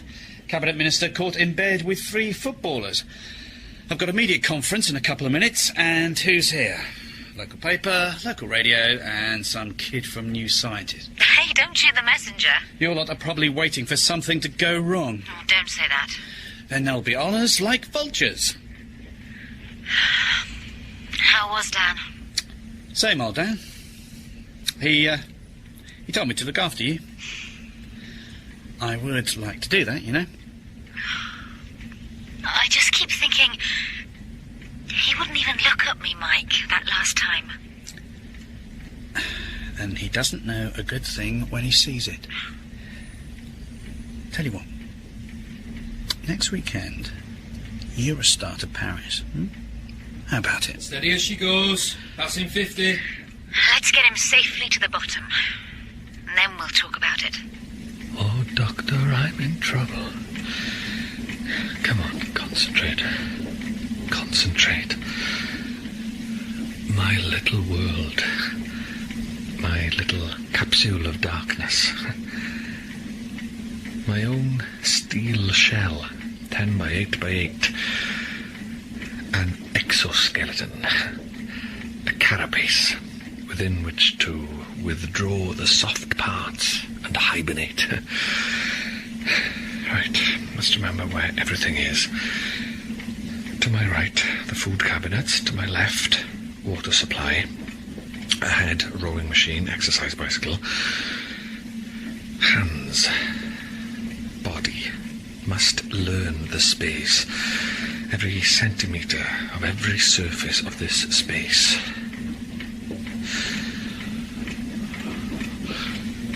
I can hear the blood pounding in my ears. It goes boom-buddy-boom-buddy-boom. 6 months ago. 7. Face to face with the voice. For the first time. Look, this suit may be dry, but it's not by any stretch of the imagination clean. Look at this mark.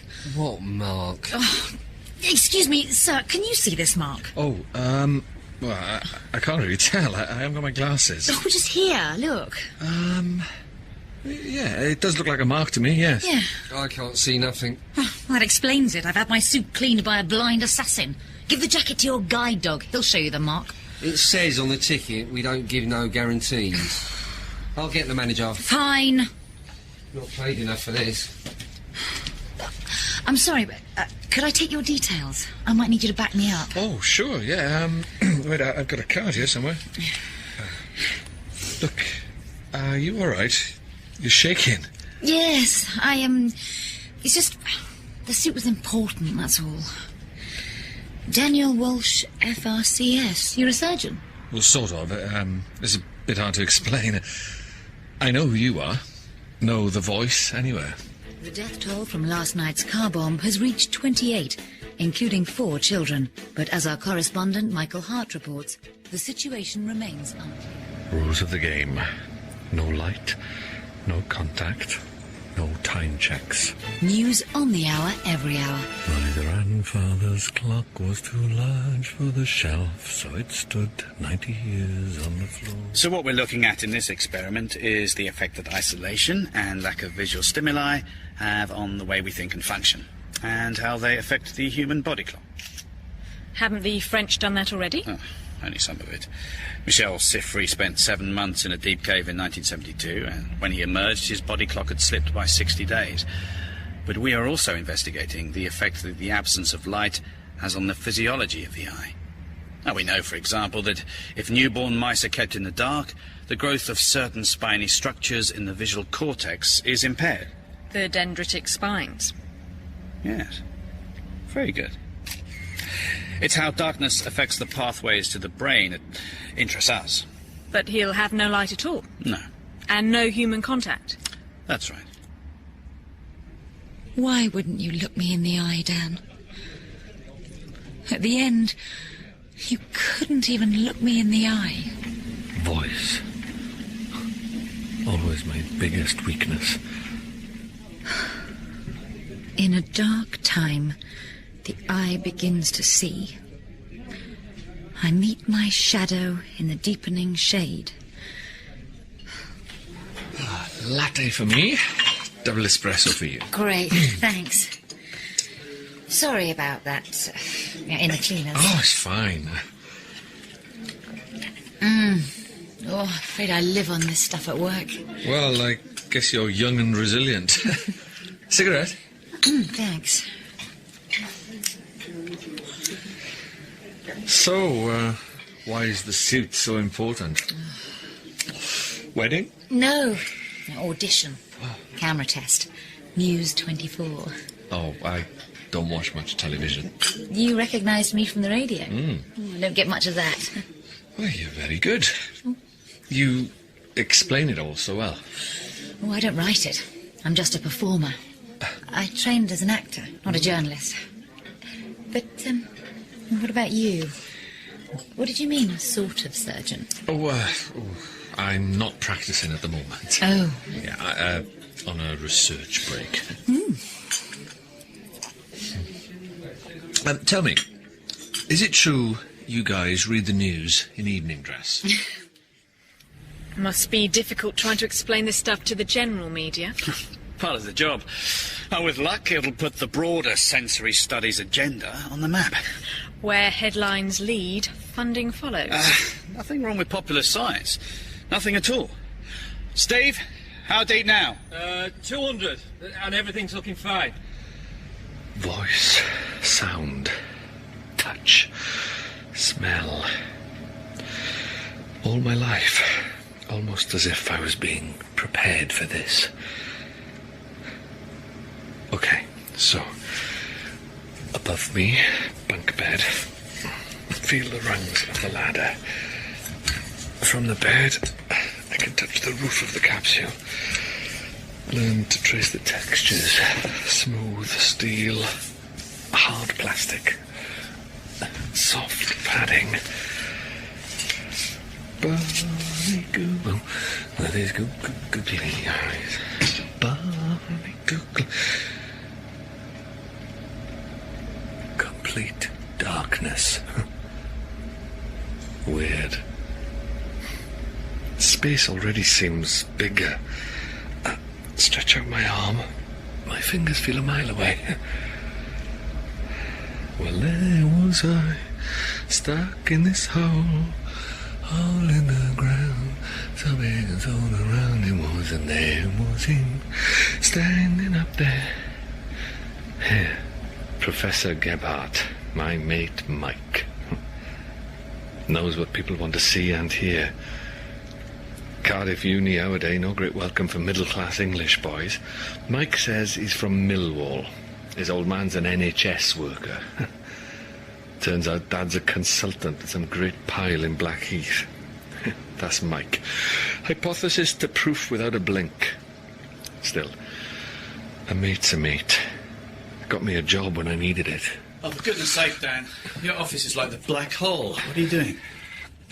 Thinking.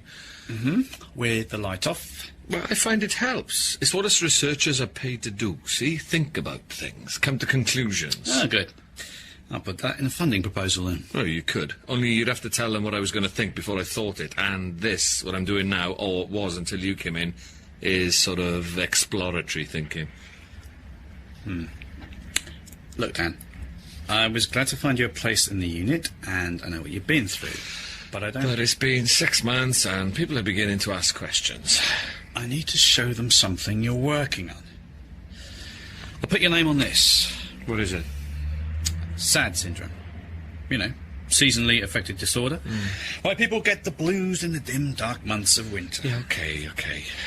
Look, switch the light on as you go. I'll take a look. Sexy stuff at the moment. Gives office workers an excuse for not showing up on November Mondays. Oh, very Michael Caine. What? The new glasses. Oh. Dan, I need you to do this. Yeah, I said I'd take a look. Good. Good. Fancy a drink after? Well, yeah, okay, a quick pint. I'm meeting someone. Ah. If it's another lab assistant, Dan, people are talking about that too. The Doctor Who and Rose thing, you know? Not a good look when you're past 40. You can't go on behaving like a med school love rat. She's not a lab assistant. Good. Oh, and Dan, I may not be able to see the smoke in here, but I can smell it. I'm a contemplative. No smoke, no think. Well, don't do it. You'll get me sacked. Look, be a good boss now. Cover for me. Not easy being a contemplative growing up in Pontypridd. Hello, mother. Hello, father. All in the genes, eh? Ladies and gentlemen, meet the genes. Here I am, at Camp Granada. Yeah, from Dad, the singing.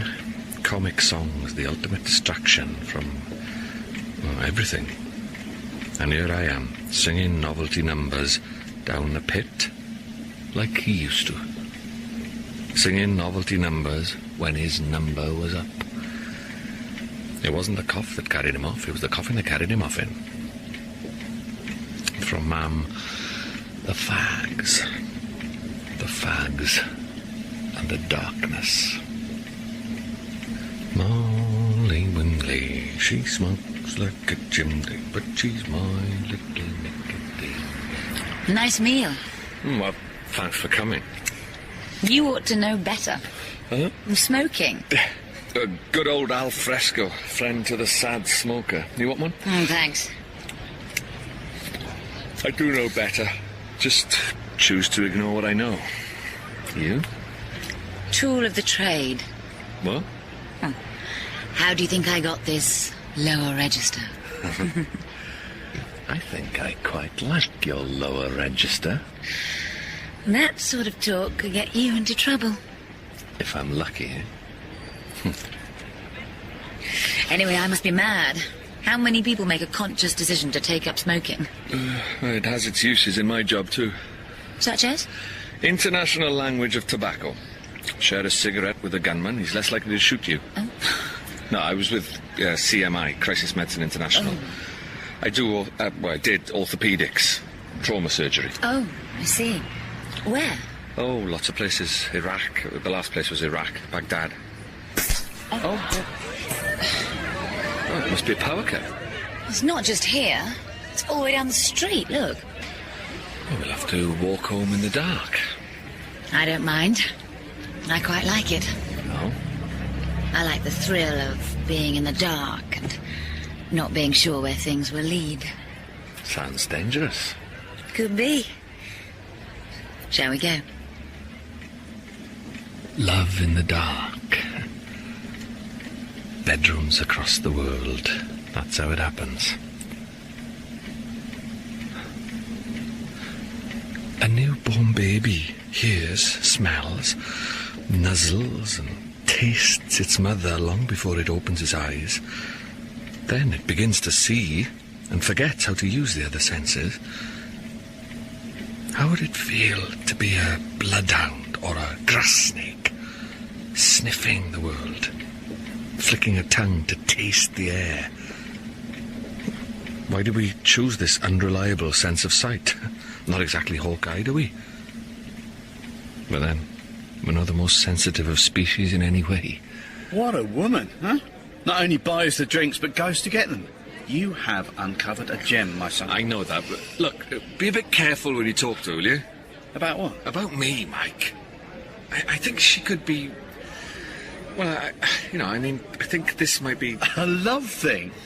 I do not believe it. Dan the man goes gooey over Weather Girl. She's not a Weather Girl. I know. Well, what's to be careful about? Everything. Especially about the last few months, since I've been back. You were exhausted. Like some sort of mist came down. Well, exactly. Nervous exhaustion. They sent you home. There's nothing wrong with that. You needed a rest from the old bone saw. Yeah, so I come home and go straight off the rails. You know what I mean, Mike? The women and so on. Displacement activity, I think we call that, mate. Yeah. Like whistling in the dark. If you like. Now it's time to put your pipe away. Right, all right, that's enough. I shouldn't have said anything. Hey, take it easy. I just don't want to think I'm some kind of emotional cripple. Oh, lighten up. It'll be fine.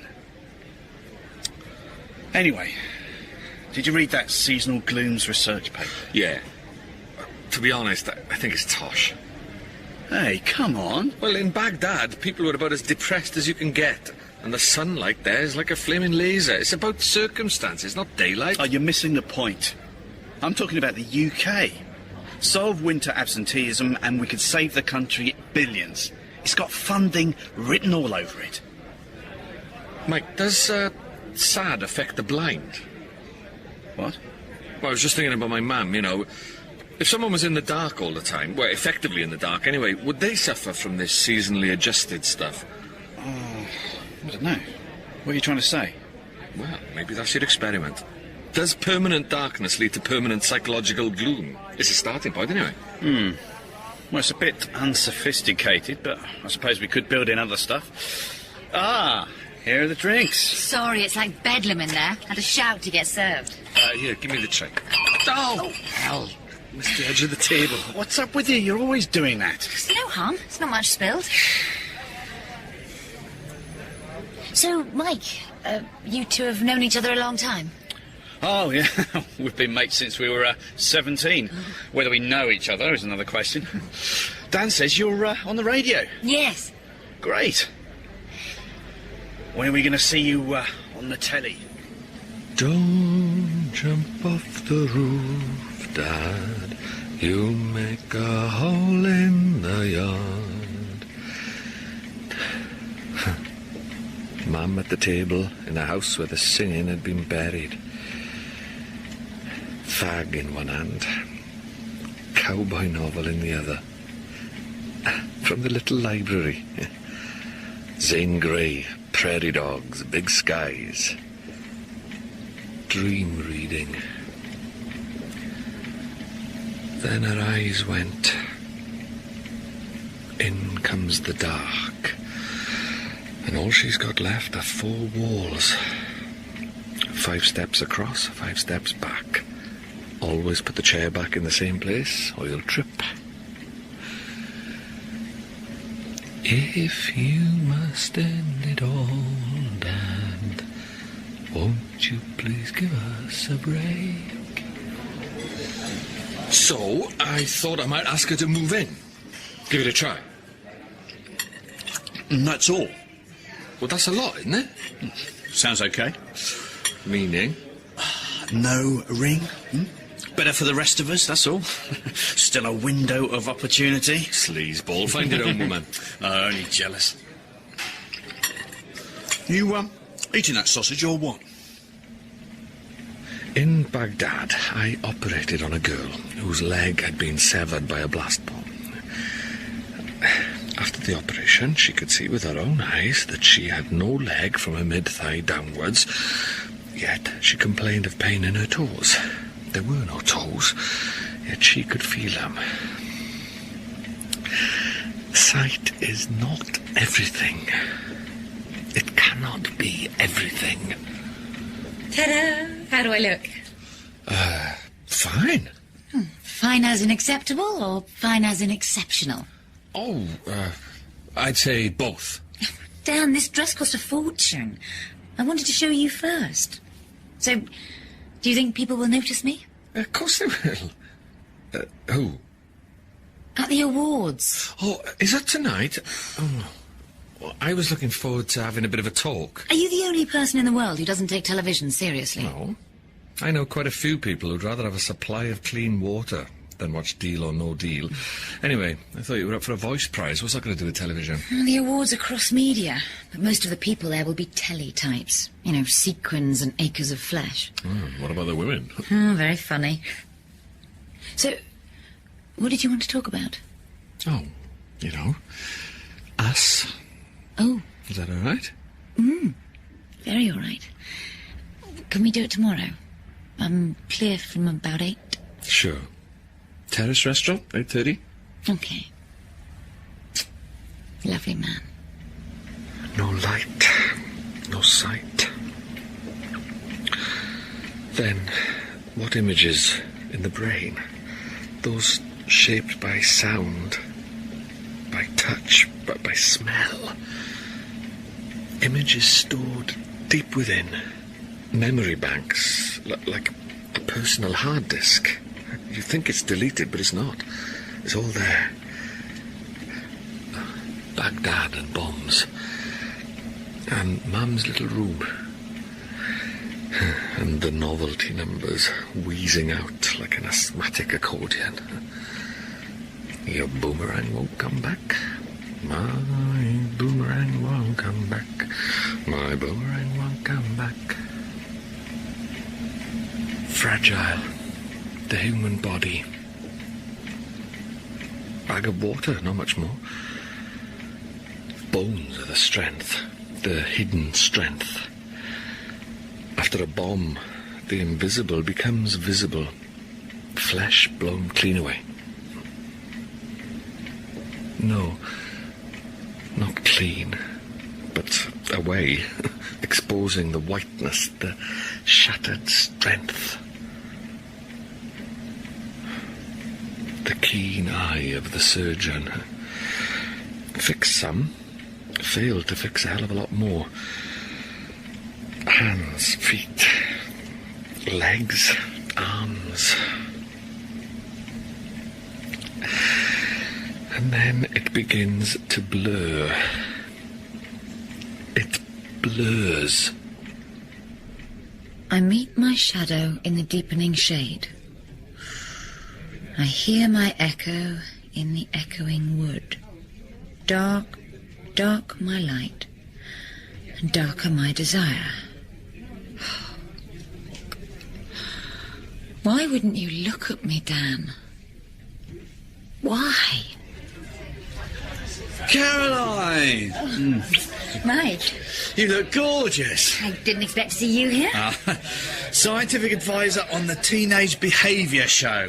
12 kids, one island, no mobiles, no iPods, no PlayStations. That's what I call sensory deprivation. What about you? I'm nominated for a Plummy, the Golden Voice Award. Oh. No Dan? Oh, voice nominees only get one ticket. Right. So, I gather it's, all systems go for you two? Is it? That's what I've heard. Oh, it's great. Great. I mean, so he's got a bit of history. Who hasn't? Good to see he's found someone to straighten him out. Look, when's your section being announced? 10 o'clock. Main stage? Be sure to wave to me when you get your gong, hey? No, the radio stuff's in room B30, whatever that is. Oh, B30? I think that's in the basement. Listen. Listen. Listen outside. Listen inside. If you must end it all, Dad, won't you please give us a break? Mum's favourite, remember? Just take a walk down the park, Dad, and then you can jump in the lake. Listen. Mike, can you hear something? No. Can't hear anything. The winch, the notes changed. Oh, notes changed. Clutch, probably, nothing to worry about. Listen with the ear of your heart. The sticking power of a Catholic education, saved on the hard drive forever. St. Benedict, that was. Listen with the ear of your heart. 8 years old, waking from a dream with a massive ear coming out of my chest. And I know that whatever it picks up is connected straight to my heart. And down the stairs, I can hear Dad singing and coughing, and Mum laughing, and the smell of her cigarettes. Everything, all of it, on the hard drive. sporty number. It's yours? It's Caroline's. I borrowed it. Ah. Saw her last night at the awards. She looked gorgeous. Where are you off to? Eye doc. These new glasses are crap. I feel like I'm peering through a plastic bag. So much for the Michael Caine look, eh? Yeah, and with you drooling over my woman, I might just go on to the jeweller's afterwards. You and a band of gold? No way. You wait. Anyway, I've designed your experiment and dictated it this morning. It's on your desk. Ah, good. Great. Only we'll need some volunteers. I better go. See you later. Yeah. Make sure you get a receipt so you can take the ring back when you get cold feet, eh? Up yours, Blackheath boy. Come on. Concentrate. To my right, the food cabinets. To my left, water supply. Ahead, rowing machine, exercise bike. Trace the textures. Smooth steel. Hard plastic.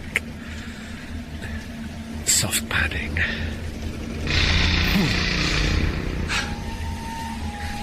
What the hell is going on with the winch?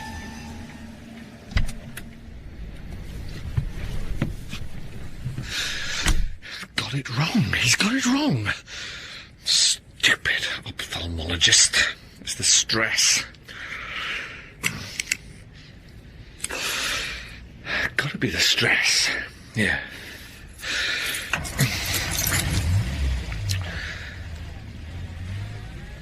We all want to be wanted. So, all right, I want television. I go to auditions. Rejection after rejection. And when I ask why, they look away. Just like Dan. He wouldn't even look me in the eye. The performer's curse. To crave approval and be served silent rejection. Eyes that look away. And now he sends me this? A man goes far to find out what he is. My soul, like some heat-maddened summer fly, keeps buzzing at the sill. Which eye is I? What is it, Dan? What are you trying to tell me? All in the genes, is it? Well, cheers, ma'am. Thank you so much. Depends which form you have, he says. Happens to a lot of older people. But I'm not old, for Christ's sake. I'm only... Look out!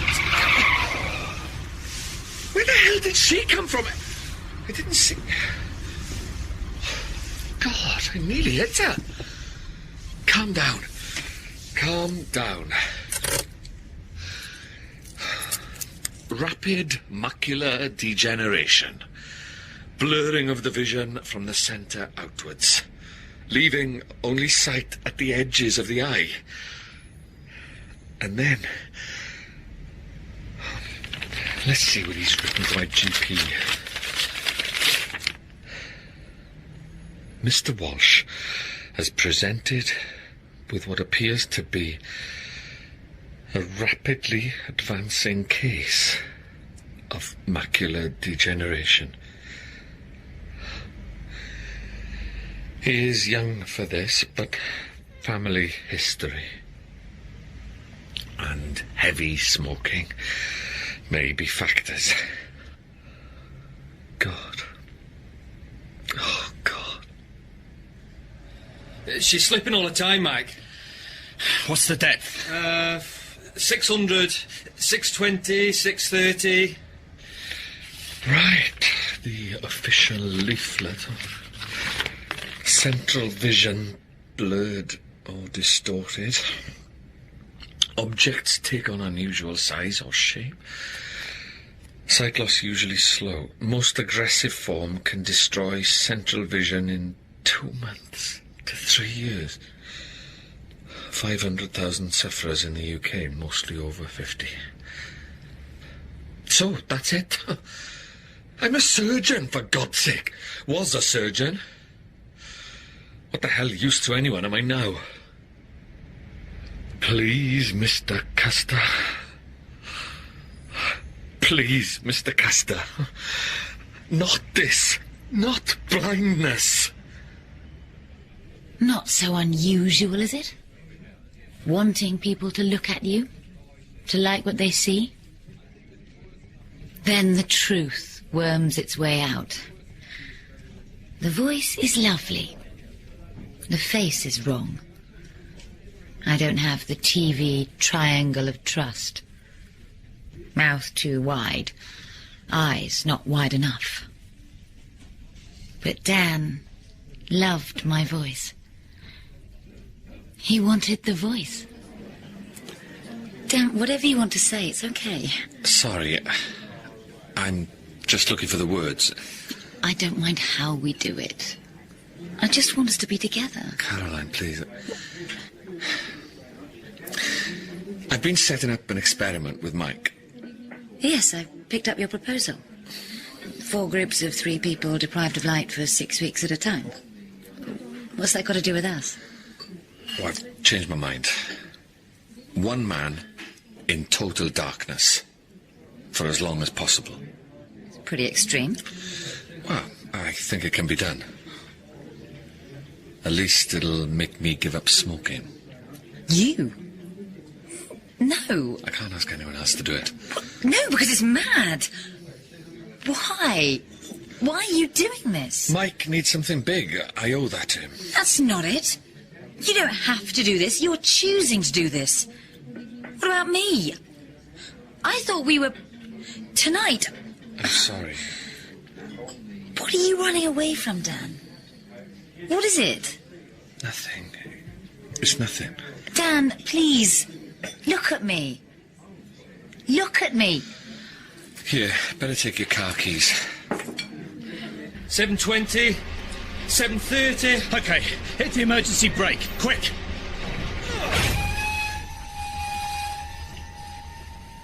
Jeez. Thank God. Stopped. Well, see if he's got the channel open. Dan? Open the channel, Dan! Dan! Emergency light. Audio channel. Where's the switch? The line's dead. Jock must have broken the communications wire. It shouldn't happen. There was miles of slack. Probably pulled a plug. Try and ease it back up.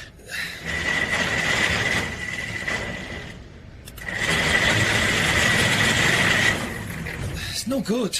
Strip the gears. Come on. Come on. Channel switch. Emergency power. Here somewhere. No good, Mike. There's no connection.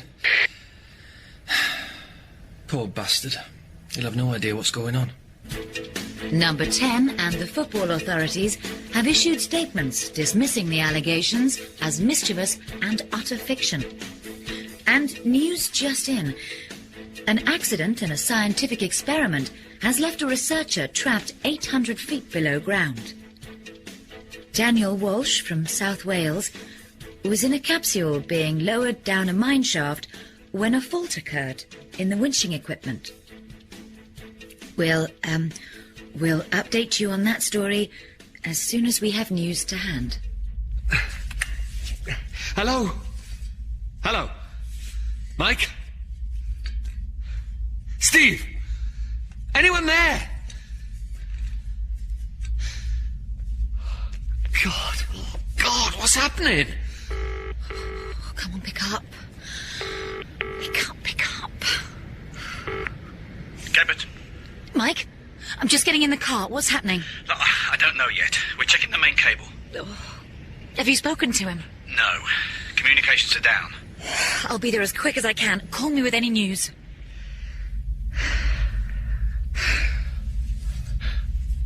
How long have I been sitting here?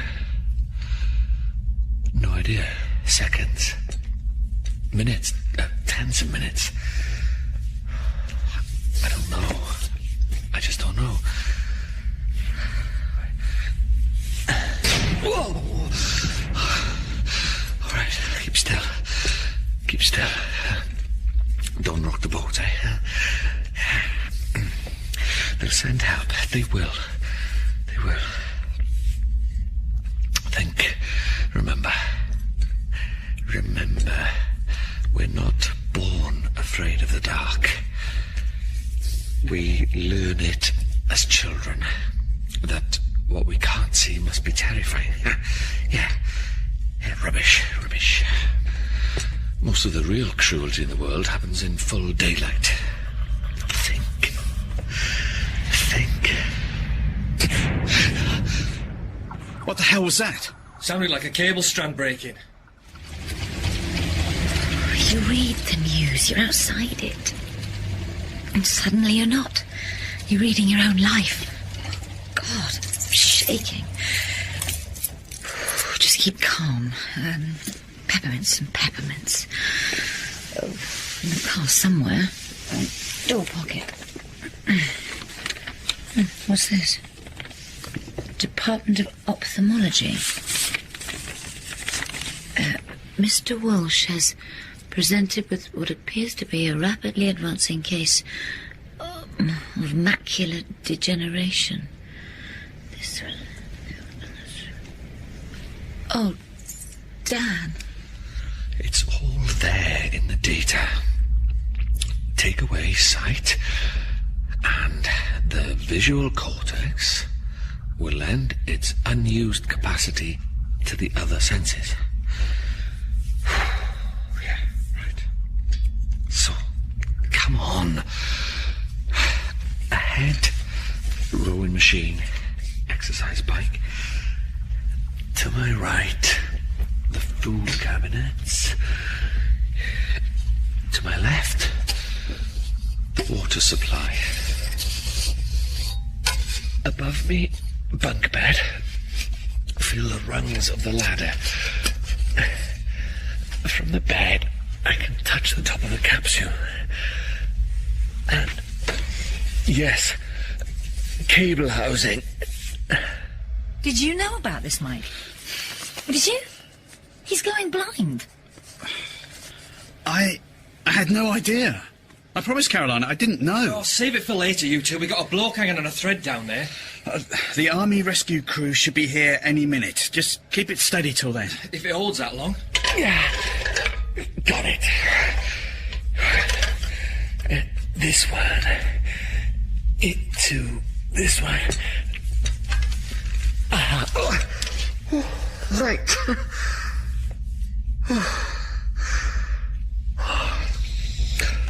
Right. A quick look at the top. Someone's got to do something. Hello. Mike. Steve, is anyone there? Give me that. Dan, are you all right? Caroline? Yeah, I'm fine. A bit shaken. The capsule seems to have spun round a bit, got itself wedged. I can't see too well, but... Dan, an army crew's on its way. Thanks. Dan, I know about the blindness. Oh, yeah. Well, maybe you were right. What about? About running away. Dan, it doesn't matter. Not now. I thought I'd take a bit of a crash course. 9 months alone in the dark. Funny, it isn't the dark that's frightened me. It's the alone. Your report wasn't all bleak. It said at your age, you'll have the rarer form, the wet AMD. In lots of cases, it can be treated. Great, there's a big market for surgeons who are only half blind. We have to try, Dan. We? That's what I said. Are you still smoking? No, I gave up. Good. Keep it that way. What about your lower register? People will have to take me as I am. Here comes the cavalry. Dan, the rescue team's here. We'll soon have you up. Yeah, please tell them to hurry. I want to see you while I can. Is that all right? Yes, it's very all right. Some words go into your data bank in unedited chunks. You see them in your mind's eye like blocks of type. Mr. Walsh has presented with what appears to be a rapidly advancing case of macular degeneration. Not seasonally adjusted, but adjusted for life. And so we sing songs, and we wait. Barney Google with his googly eyes. Barney Google had a wife 3 times the summer. A fallen man, I climb out of my fear. The mind enters itself, and God the mind, and one is one, free in the tearing wind. Barney Google with his googly, oh so googly, googly eyes.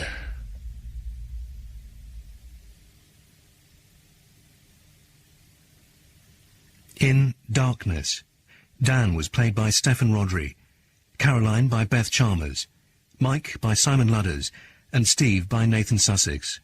The reporter was Claire Cage, and the dry cleaning assistant, Dick Bragnam.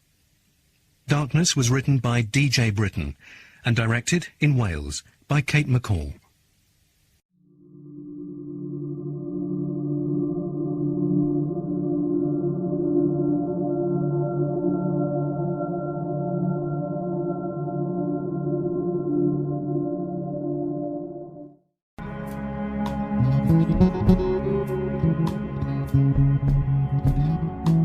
Earth Abides, by George Stewart.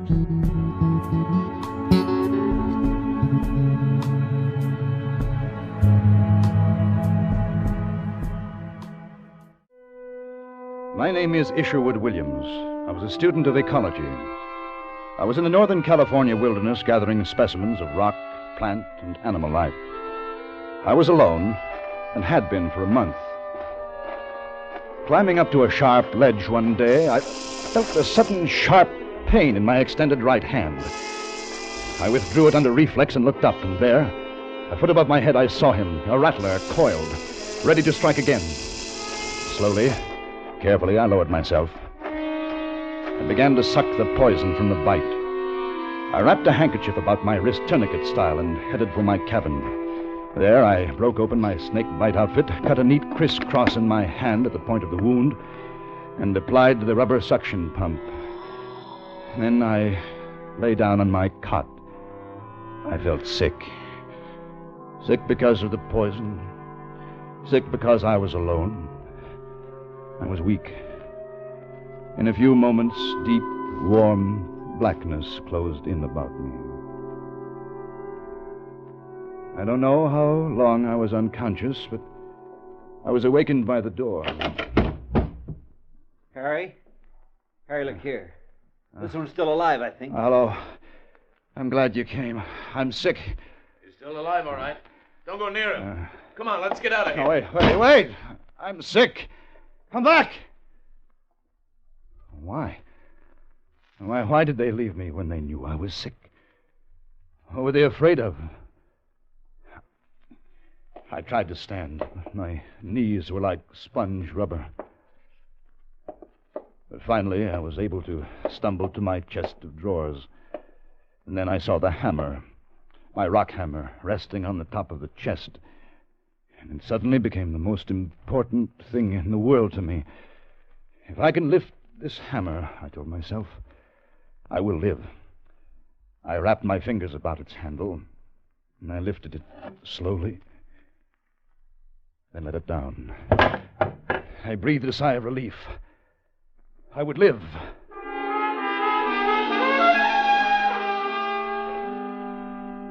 In the morning, I felt better. I got up, packed the car, and headed for the nearest town, Hudsonville, about 10 miles to the south. They'd take care of me in Hudsonville.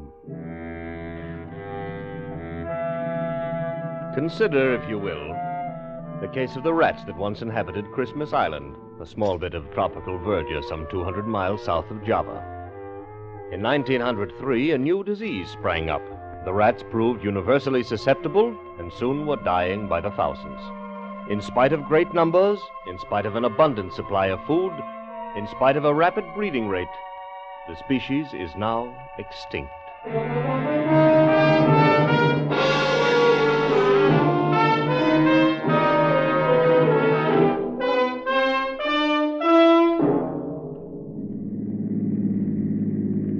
Hudsonville. The familiar houses, stores, taverns, but no one on the streets. A hen scratched quietly in the dust. A lonely dog was howling somewhere.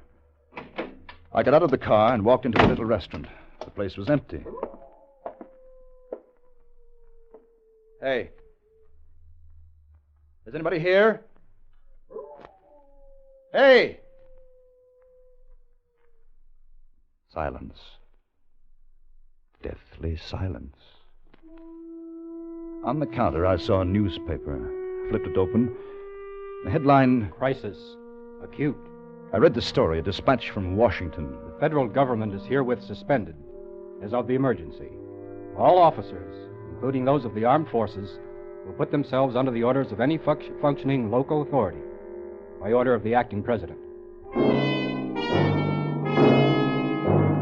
Front page, column 3. The West Oakland Hospitalization Center has been abandoned. Its functions, including burials at sea, are now concentrated at the Berkeley Center. Keep tuned to your radio. The radio. The radio in my car.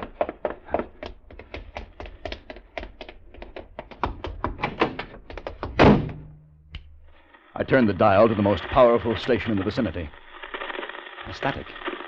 Nothing but static.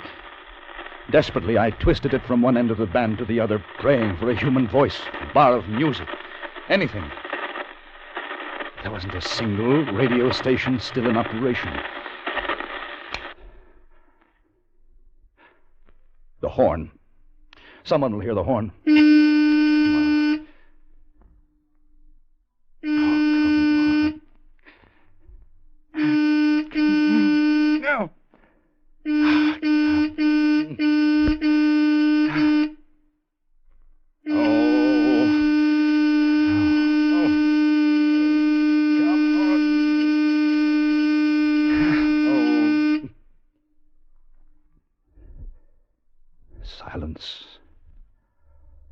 Silence and death. I leaned back in the seat, exhausted. I sat that way for minutes before I looked at the paper again. The paper. The last sign of human life left to me. It was dated a week before. I read it through twice. Whole cities had perished. Medical centers, bodies. Doctors, nurses, burial crews hard at work, and then they too had fallen and died. The United States, the world, a stagnant flesh pool of death. Suddenly, with terror, I thought of home. I started for San Francisco. On the way, I helped myself to a tank full of gas at a station. Oddly enough, the pumps were still working. Electricity still flowed from the river-driven generators and the lights still blazed. I wondered how I had survived. Perhaps the snake venom had counteracted the virus. Perhaps the clean wilderness, who could say? But somewhere, someone else was alive. The men at the cabin door, there must be others, but where? I passed some cows in a pasture. Smiled to myself at the irony. The world belonged once again to the animals. Ecological observation. Pedigree means nothing now. The prize, which is life itself, will go to the keenest brain, the staunchest limb, the strongest jaw. The champion boars will die in their well-kept pens, but the shoats will roam wild. In a few generations, their legs will grow slim, their bodies thin, their tusks longer. Man, they need nothing from man. I passed 4 or 5 cars on the highway, abandoned. But farther along, I spotted another car, and there was a man inside. I stopped and got out. He had fallen over the wheel. There was a bottle beside him and the strong smell of cheap liquor. I shook him. Come on, come on. Come on, wake up. Wake up, wake up. Wake up, I said. Hey, come on now, come on. Now, leave me alone. Now, you just leave me alone. I said wake up. Hey. What's your name? Your name. Oh, what difference does it make? Oh, come on, come on. Don't go back to sleep. What's your name? Barlow. Barlow's my name. 58 Barlows in the Seattle telephone directory, and I'm the only one left. Me. The dirtiest skunk of the lot. What am I doing alive? Answer me that. Go back to sleep, Mr. Barlow. Wait. Here. It's free on a house. Everything's on a house now. Have a drink. No, thanks. Let me tell you why I'm still alive. Because I'm being punished. I'm not good enough to die. Oh, goodbye, Mr. Barlow. No, hey, come on back. I'll buy you a drink. It's good. I'll buy you a drink. Look here, I got $500. I took it from a bank yesterday. You want it here? $500.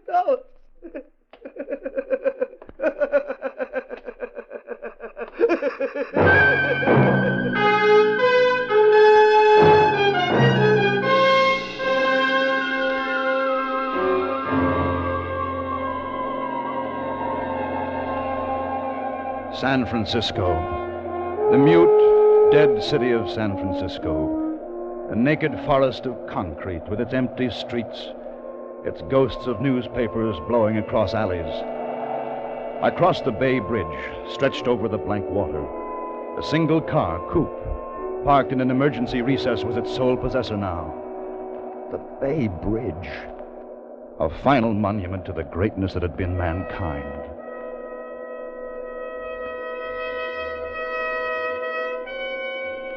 I drove the familiar route toward home, turned right at San Lupo Drive, pulled up in front of the house. I walked up the stairs, took out my key, opened the door. Strange odor of must and stale food blew out at me.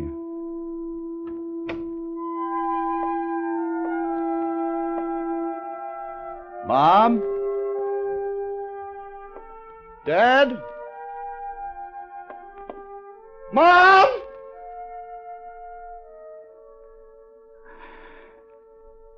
I fell into a chair and cried.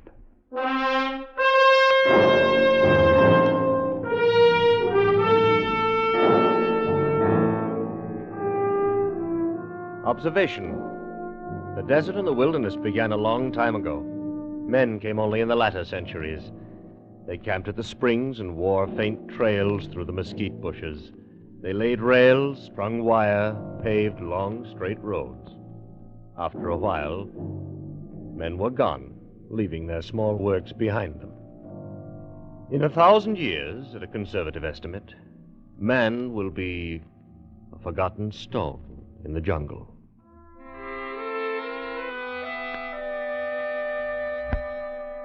Where would I go? I had no idea. I only knew I had to keep going. Change of place was my only comfort now, the only way I had of convincing myself that there was still life in the world. The snake bite began to hurt again. I felt good, some small sign of living flesh. I left San Francisco and started across what had once been the United States, Route 66, through the giant Southwest, the towns, the empty, dead towns. The dust-blown, silent towns passed me by, one after another. Kingman, Flagstaff, Albuquerque, Oklahoma City. Just outside Guthrie, I saw a Negro tending his garden as if nothing had happened. He was afraid. He waved me on with a shotgun. In Tulsa, the sprinklers were still going in the park. I stopped. In Fayetteville, Arkansas, I heard music. Came from a little bar, neon lit, spitting its bright invitation to the empty street. I took my hammer and went inside. The bottles were stacked neatly, bar rag over the rack, and a broken jukebox, blazing in blues and reds, singing its song to the vacant, varnished tables. Just want to jump up and shut down up. like a carnival. Shut up. It's love. Shut up. There's a sparkle Shut up. to me. Shut up. Shut up. Shut up. Well grounded you are, but you're soaring to where? Oh, but it's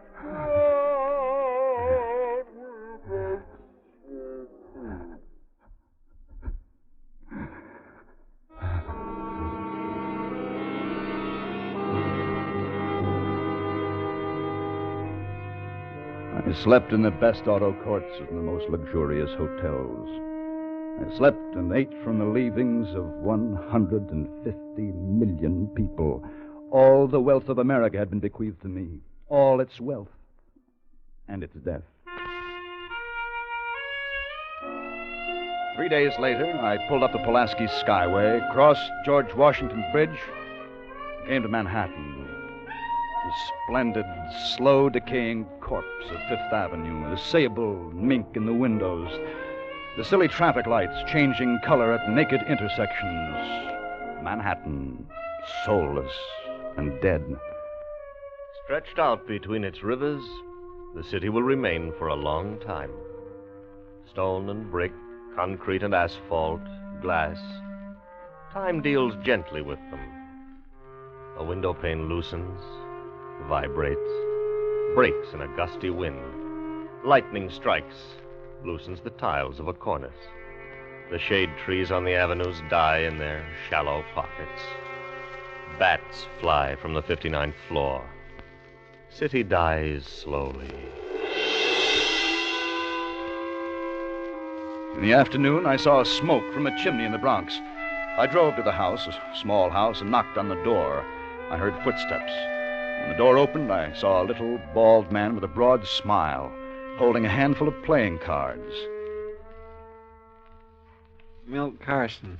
How do you do? Come on in. You're in time for supper. Well, thanks. I just ate. This is Mrs. Carson. How are you? Won't you sit down? Thanks. Where are you from? California. I had a relative there. We're just finishing a hand of gin. Say, look here. Isn't that a beauty? Oh, the television set? Yes. Yeah, it's beautiful. It's a combination radio-television set radio player. I'll bet it even does the washing.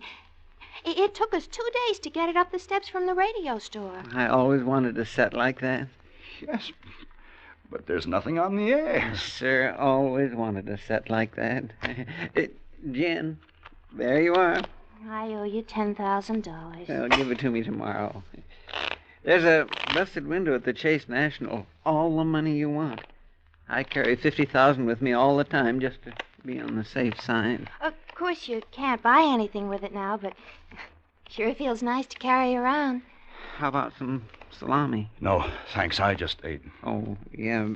Say, do you like canasta? Not much at cards. Oh, canasta I could teach you. It's simple, like rummy, but a little different.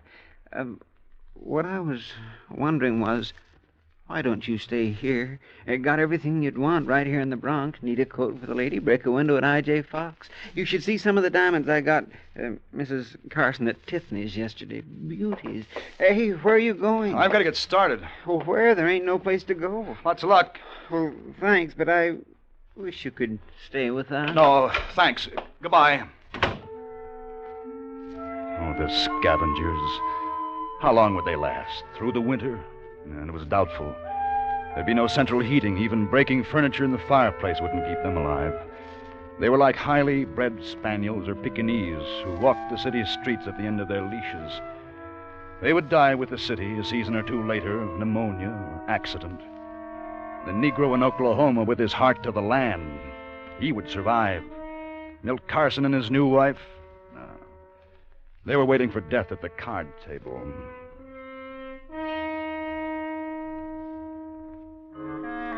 2 weeks later, I was in San Francisco again. The streets were just as bare as when I left. The lights were still on, but dimmer now. Water flowed still from the faucets. But San Francisco had a new population, the dogs. They hunted in packs, all breeds bound together in the common search for food. Danes, Dalmatians, Scotties, toys, all of them. The dogs had taken over the city. And I decided to move back into the house because of the familiar things. Late one afternoon, I went out to look around the neighborhood, and I heard the yelping too late. As I looked around me, I saw myself being surrounded by dogs. They were hungry, ravenously hungry, and they started to close in. The car was on the street some 50 feet away. If I could make the car. The bulldog made a lunge for me. I kicked violently and started to run. They were after me, some of them running at my legs. He reached the car, opened the door, and slammed it. They climbed to the window, baring their fangs, their red tongues wet with hunger. but I was safe.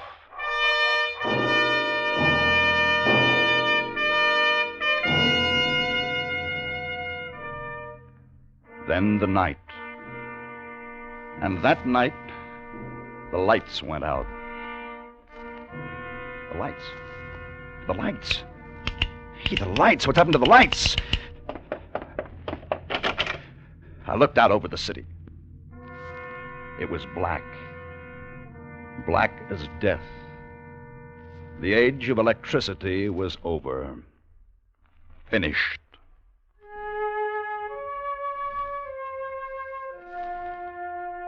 There were candles. Mom kept them for ceremonial occasions in the buffet, and I found myself hoarding matches and flashlights, candles, piling them up in the corners.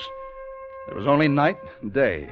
Time had lost its meaning, and I had food and clothing. And then I had books to read. The Bible. And I read the Bible. Let him kiss me with the kisses of his mouth, for thy love is better than wine.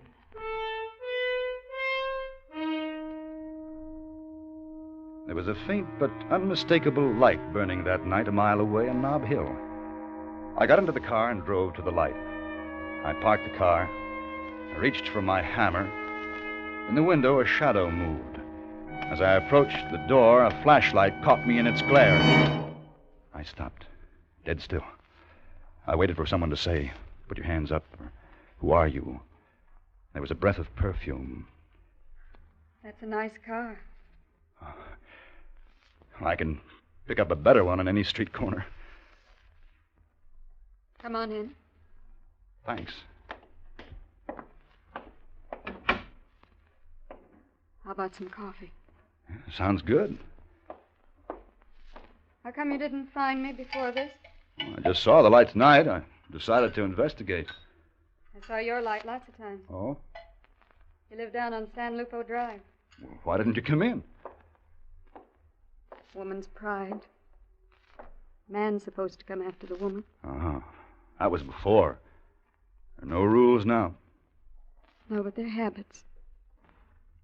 Want yours black? Yeah, black's fine, fine. I don't want you to think you're the first one I've met. There were 5 or 6 others. They saw the light and they came in. They had coffee and I sent them on. What about me? I don't know you. Well, I'm clean, well-educated, healthy, young. Those are the good things. I dislike turnips, canned beans, stupid people. What's your name? You'll laugh. I would laugh. What's your name? Isherwood, my mother's maiden name. Everybody calls me Ish. Well, mine's Emma. Emma and Ish. Nobody's going to write any love songs with that combination. No. Don't imagine they will. I like you. Coffee will be ready in a minute. Emma, will you come and live with me? I don't know you. What is there to know? That I like you, you like me? That we're both alone? Emma? Emma? Yes. Good. Ceremony. There ought to be some kind of ceremony. Have you a Bible? Bible? On the mantel. I've never used it. I just had it. Here. Give me your hand. Now, we shall be together always.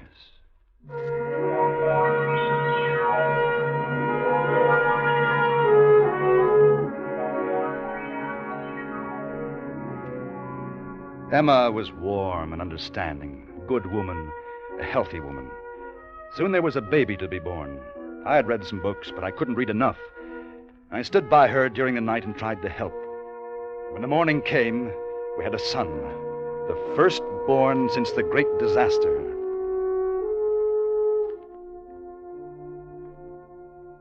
Then there was the matter of time. We won't need to know the exact hour. No, that's true. The clocks have stopped, but what's the difference? We eat when we're hungry, and when we're tired, we go to bed. But the months and the years. It's important to know when the year ends. Oh, that's what I've been doing out on the porch. What is that thing out there? Well, it's a transit. See, I set it towards the sun, and when the sun reaches the winter solstice, I know that to be the shortest day of the year. And that will be our New Year. New Year's Day isn't the shortest day of the year. No, December 21st is. And we'll make that our New Year. Man's always been trying to get close to that date for the New Year, but calendar makers always went off. How long will it be? A few days. Then it'll be 1950 what? No. That was the old calendar. This will be our year 1. The year 1. We must call it something. I know. We'll call it the year of the baby.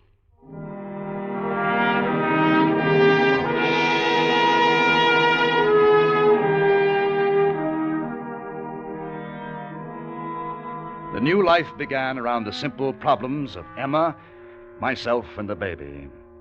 The day came when the sun reversed its path. I took my hammer and a chisel. Emma and I had found a tall, smooth rock in what had once been a small public park. In the rock, I carved the figure 1. The new beginning, I said to her. The rebirth of man. In the year 2, the rats came. San Francisco was overrun with them.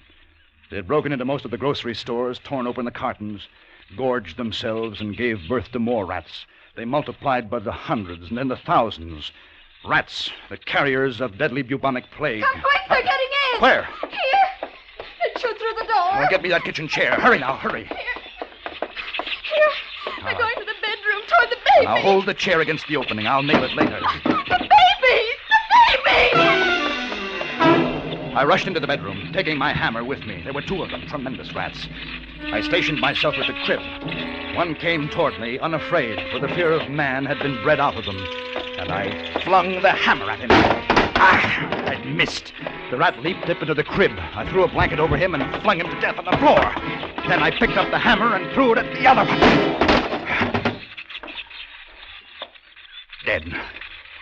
Dead.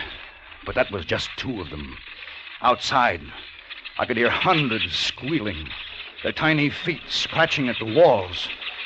How long would it be before they destroyed us? Man was gone now. This was the age of the rats.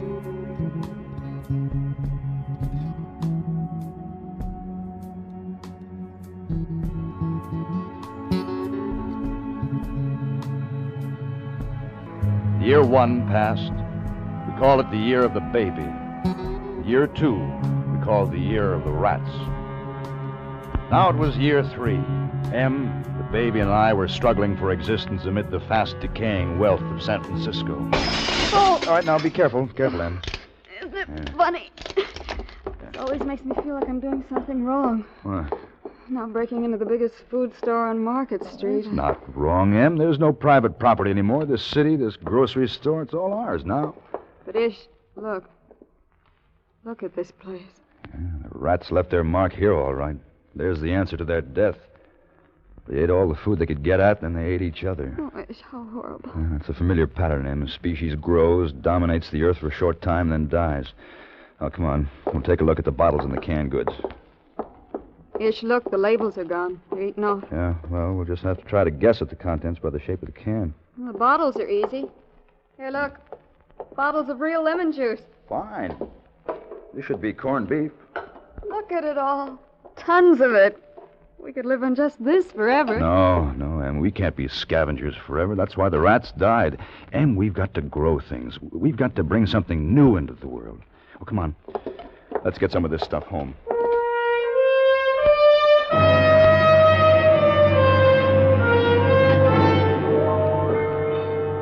During that year, Em and I found whatever we needed for ourselves and the baby in the empty, silent stores of San Francisco. We lived on the spoiling supplies of 1 million people. One evening, just after dusk, I suddenly noticed a strange, wavering glow in the sky over the downtown area of the city. I called Em to the window. There was a smell of smoke in the air. Fire, Em! Ish. San Francisco's on fire! Ish. Isn't there something we can do? No. If there were, must be 3 square miles of flame. Oh, What started it, do you suppose? We'll never know. Oily rags in the basement, some gasoline explosion. Could be any one of 1,000 causes. Will it reach the house? No, I don't think so. Wind's blowing it away from us. It'll burn itself out in a day or two. Well, come away from the window. Em? Em, do you smell gas? I don't know. It smells like it to me. Open the door to the hall. Yeah. Hey. Hey, the hall is filled with it. Hey, we've got to get out of here. Gas line must have burst. One spark and this place will blow up like a bomb. Baby, I'll get the baby. All right. We'll be safe from the fire escape. Hurry, Em. Here, I'll take the baby. Be careful. Now just hang on to the rail. Now walk slowly. Come on. We started down the fire escape. In the distance, the flames were gutting the heart of the city. Parts of Chinatown were already gone. Kept going down to street level, and then we started running. Any second, a spark could blow the building to dust, and we ran, our breath tearing in our throats. Back against the wall, Em. The shockwave.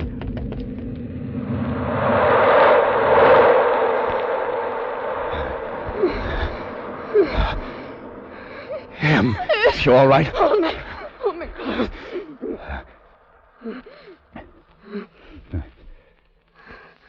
It's all over, Em. We're going to be all right.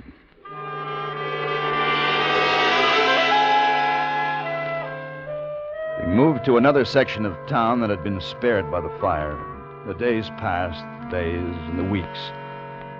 Em and I were growing tired of the canned foods and wanted some fresh vegetables and fruit.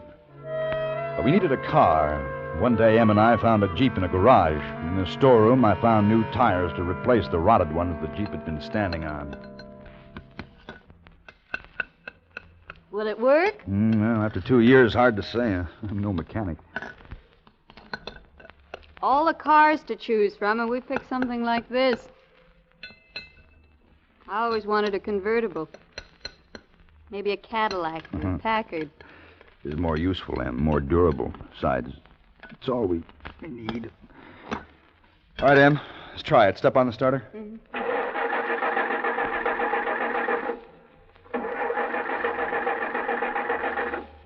No. All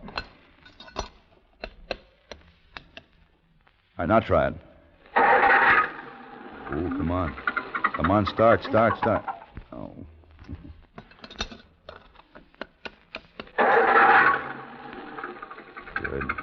Good, come on.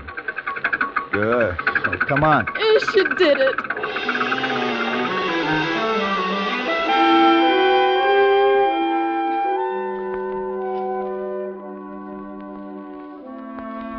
One night, several months later, Em shook me awake.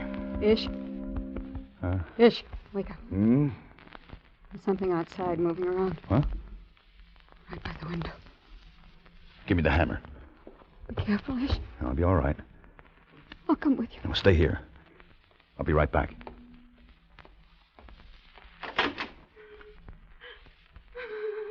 Who's there? Who's there? Girl. Come here. Oh, I won't hurt you. Come here. What are you doing? Eileen. My name is Eileen. Where are you from? Eileen. Hungry. Well, come on inside. Eileen. Eileen. Oh, I've been looking all over for you. Eileen, where have you been? Okay, mister. You can put that hammer down. I ain't going to hurt you. Oh, sure. Sure, well, come on inside. Em, somebody's here. Just Eileen and me. She's my adopted daughter. About a year ago, I found her on Main Street in Los Angeles. She was starving. Can't forage for herself, Eileen can't, so I got to take care of her. She can't think so good. Well, how long you been here? About 2 days, wandering around the city. Nice city, this San Francisco. Wished I'd have visited here when it had people. Reckon I really could have had myself a time. I'll get you two something to eat. Well, that's mighty nice. Oh, by the way, I sure am an impolite cuss. If my name's Ezra, I don't believe I caught yours. Isherwood. This is M. Well, I'm happy to know you. Eileen, looks like we've met up with some real nice people.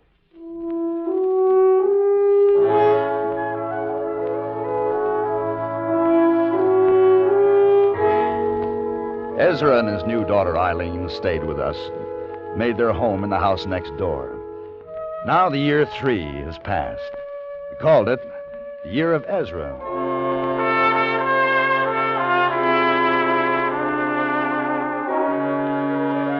November, the year 4. A woman came a week ago. She had dark hair, dark eyes. She was alone. Ezra has taken her for his wife.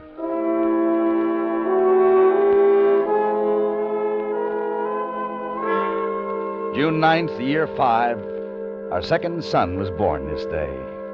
We named him Joey.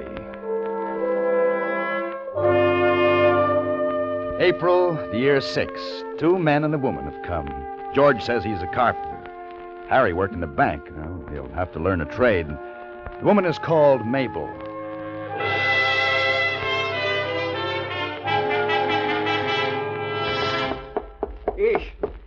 Ish, you better come with me. Well, what's the matter? The water. It stopped running in the faucets. Well, maybe it's just a broken pipe in your place. No, I checked, and it ain't just my place. I've checked all the houses around, and there ain't any water running in any of them. Maybe it's a water main under the street. I don't think so. You know what I think? What? I think the water stopped way up in the mountains someplace. Ish, San Francisco's going dry.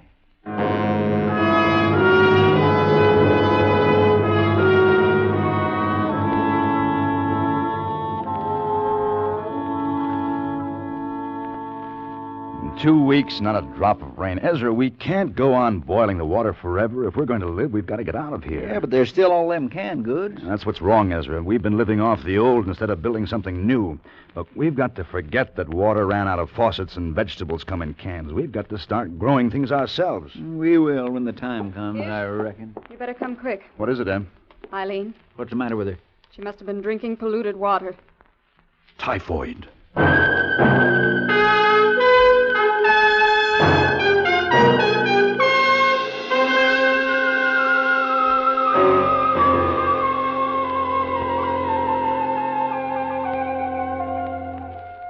Well, what does the book say, Ish? What are we going to do? Isolate the others.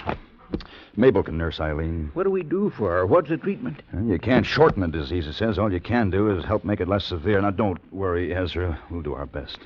Eileen, she's so helpless. She don't understand. Yeah, but you move in with us. If this thing spreads, it can wipe out all of us.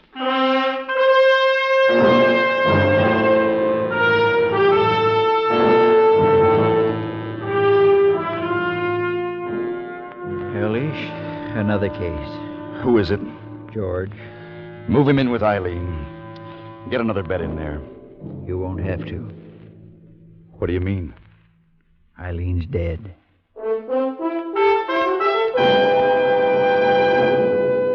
This is the year 6, a year of disease and death.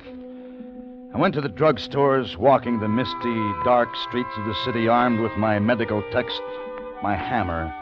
I raided the dusty shelves and the long, warm refrigerators of the pharmaceutical departments. The wonder drugs had long since rotted in their vials. Some sulfur was still potent, and I used it liberally. Yet case after case of typhoid broke out. Some lived, most died, including our firstborn. Our little community, upon which I had pinned the hopes of a new birth of mankind, had dwindled from 12 persons to 7. 5 adults, only 2 children. You've got to get some sleep, Ish. How many of us are left, Em? Count them for me. Ezra, George, Mabel. Our second son, Joey, and Ezra's boy. You and I. Oh, Em. And what's the good of starting again? We're being exterminated from the earth, every small being of us, so things can become green again. There are 7 of us, Ish. Once there was only me, and once there was only you. Alone and separated. There are still 7. Oh, Em. Em, what would I do without you? Go to sleep. Well, you won't make the mistake a second time. Won't be any looking back. We'll forget the trains that used to run, and the tall buildings, and the soft food. We'll go back to the earth. Back to the earth, Em. Back to the earth.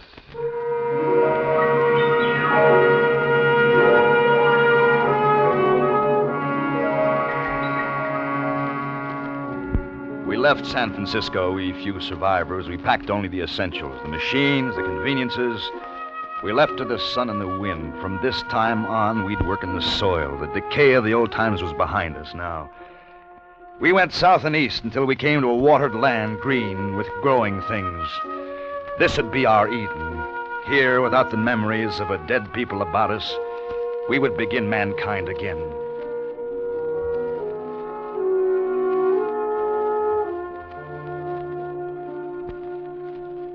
Come here, Joey. Yes, Daddy.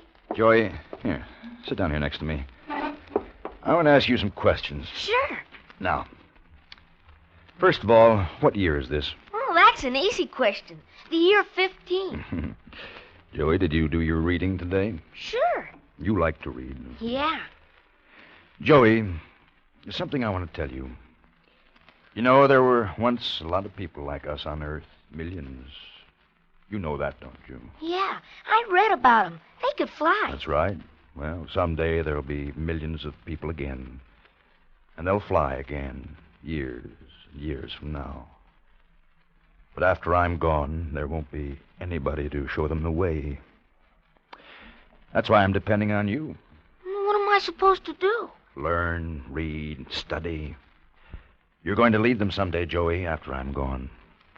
Don't let them go back. You don't understand. I think I do. Oh, well, you will. Oh, look.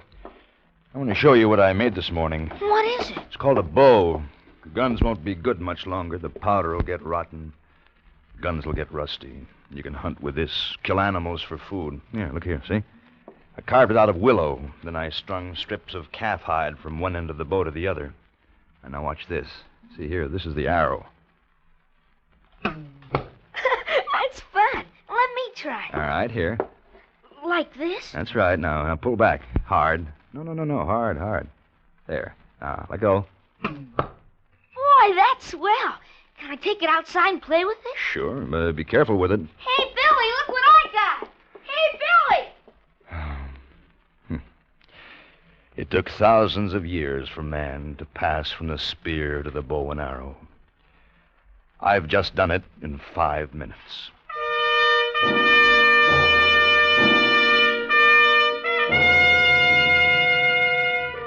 This is the year 19.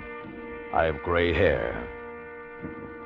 It's odd to think of myself as an old man. Well, I'm not really. 51. There are 19 numbers in a smooth piece of rock in the meadow that I chipped in with my hammer and chisel. My hammer. What would I do without my hammer? Everything is going along well. Quite a farmer now. Community is growing. There are 45 of us. Strangers that drifted in. Babies born. Maybe man is something you can't quite kill off. A stranger named Charlie came in today. I don't like him. He's gruff and hard. And his eyes... I don't like his eyes. Sure, 3 men at a time. Gee, Charlie, how'd you do it? With my bare hands. Came at me all at once. I grabbed 2 of them and banged their heads together. They cracked like coconuts. Then the other one I knocked down and stepped on his face. Wasn't much left of him after I got through. Gee. It's time for bed, Joey. Oh, can't he tell one more, Dad? Maybe some other night. Okay. Good night, Dad. Good night, Charlie. Good night, Joey. Will you come tomorrow night? Maybe. Great kid you got there. What did you do in the old times, Charlie? Oh, a lot of things. For a while I was a stickman in Las Vegas. Used to be a fighter, too. A lot of things. You name it. You intend to stay? Sure I intend to stay. Why not? No other place to go. This is the only good-sized group of human beings I've seen. And believe me, I've been around. Sure, I'll stay. Everybody works. It's the only way we can live. Listen, you. If I want to stay, I'll stay, and I'll stay on my own terms. I don't ask anything from anybody. I live my own way. You better understand that right now. And you better understand something before we go any further, Charlie. I've been elected to leadership in this town, and we aren't a bunch of independent individuals doing what we please. We're a community, working together. Either you accept that, or get out. We ain't gonna get along, Mr. Isherwood Williams. And I'm staying. Good night.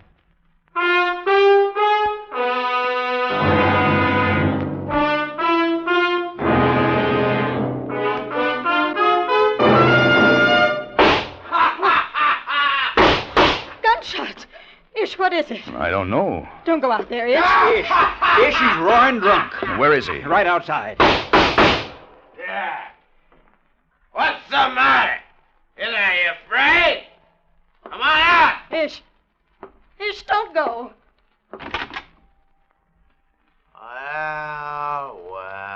Well.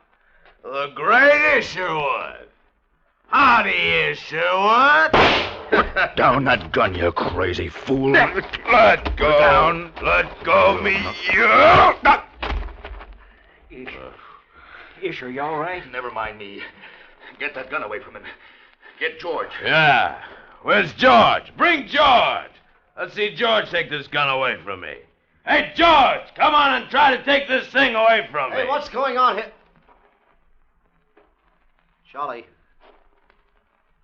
give me that gun. Nobody's taking my gun away. It's mine. Charlie. What's mine is mine. Stay away. Give me that gun. Stay away, George.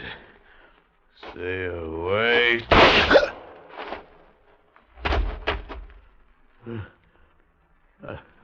I told him to stay away.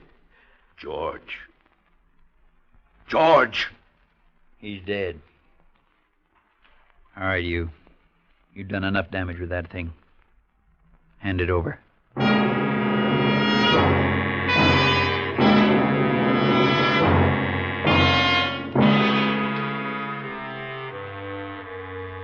There's only one answer. Death. Death. You mean kill him? Murder him? No, it's not murder, Em. You and Mabel and Ezra and I, we're the government now. We've been elected. Council of 4. There isn't any government but us. It's not a matter of punishment. It's protecting the community from a menace, and that's what Charlie is. But he was drunk. All the more reason he might do it again. Afraid so, Em. We can't take the chance. We're like a jury. Let's vote. We've got all the facts. The vote's been called. Any questions? Ish, is it right? Is it right to take a human life? To save many lives, yes, Em, it's got to be right. We'll take a voice vote. You first, Mabel. What do you say? Death. Ezra? Death. Em? Well, how do you vote, Em? Death. It's unanimous. We'll carry out the sentence tomorrow morning. The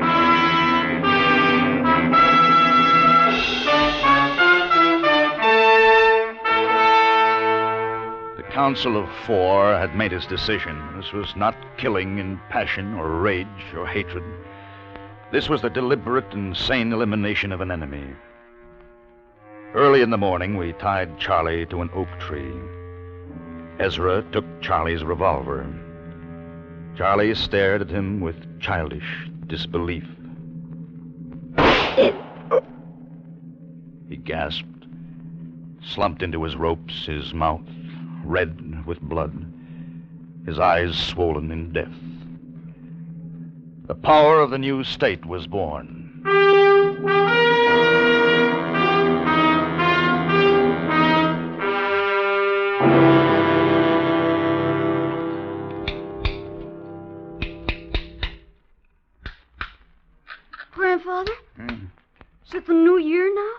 Yes, Carl.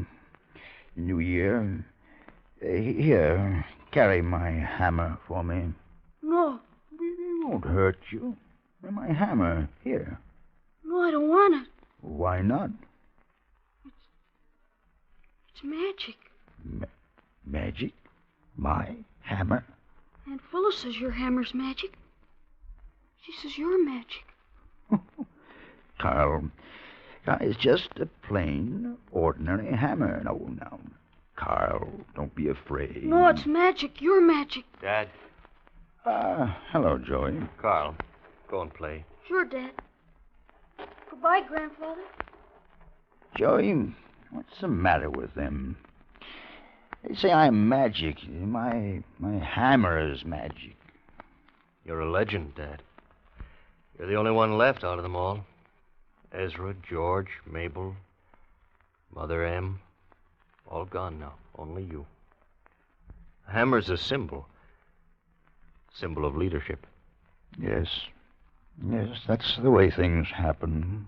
You're the only one that's lived through from the old times. The only one. The only one. Joey. Yes, Dad? I'm old. Very old, and I can't see very well. Did I make the numbers clearly? Yes, Dad. 48. The year 48.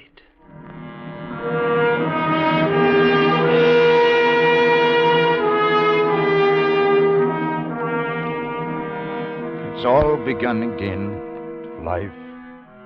Generations and generations.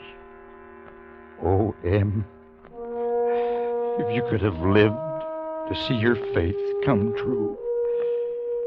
And once there were only the two of us, alone and separated. I want to see the old once more before I die. Just once more. The bridge. The Golden Gate Bridge. We're here, Dad. How does it look, Joey? Tell me. How does the Golden Gate Bridge look? It's old and rusty, but it's wonderful. It's beautiful. Is there a car? Small car on the bridge? Yes, Dad, it's still there. Can you still see buildings across the water?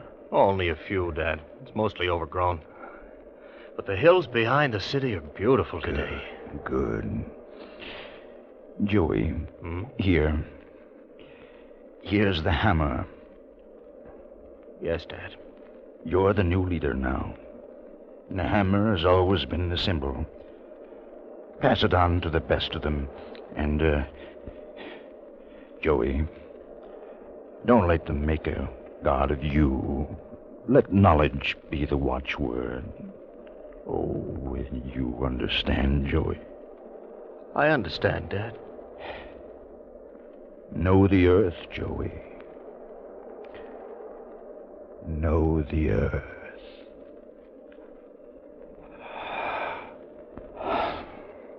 Dad. Oh. Men go and come. But the earth abides.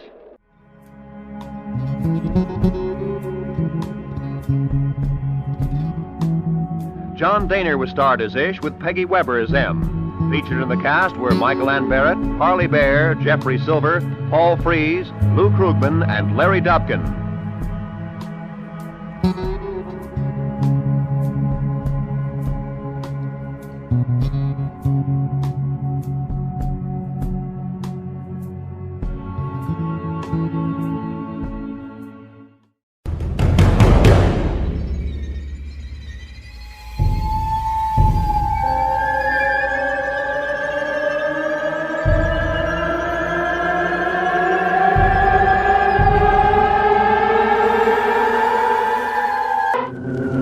United Planets cruiser C-57D was more than a year out from Earth base on a special mission to the planetary system of the great main sequence star, Altair. When do we get a DC fix, Jerry? 30 seconds, Skipper. Ship on course, sir. We'll reach DC point at 1701. That's less than 3 minutes now. Chief, we'll drop back below light speed in about 3 minutes. Got your breakable gear stored? Aye, aye, sir. DC set and punched on, Skipper. All right, attention. Captain to crew. All hands squared away to decelerate. DC stations.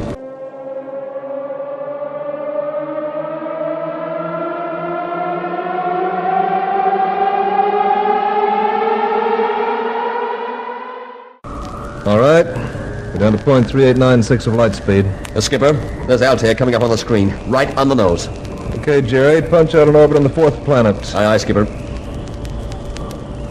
Ship in approach, Skipper. Helical vector orientated. Attention, captain to crew, attention. Our destination, Altair 4, is now visible on the main viewplate. As you recollect from your briefing lectures, this is an Earth-type planet. 20 years ago, the spacecraft Bellerophon landed here with a prospecting party of scientists. Our mission is to search for survivors. That is all.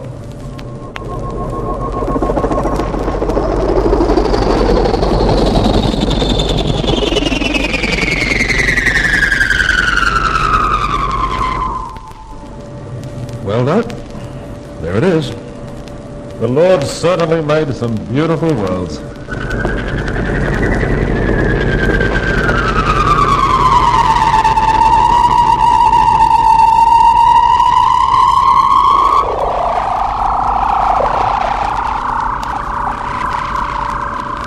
Look at it, Cookie. What do you think about that, huh? Another one of them new worlds. No beer, no women, no blue parlors, nothing. Nothing to do but throw rocks at tin cans. But we gotta bring our own tin cans.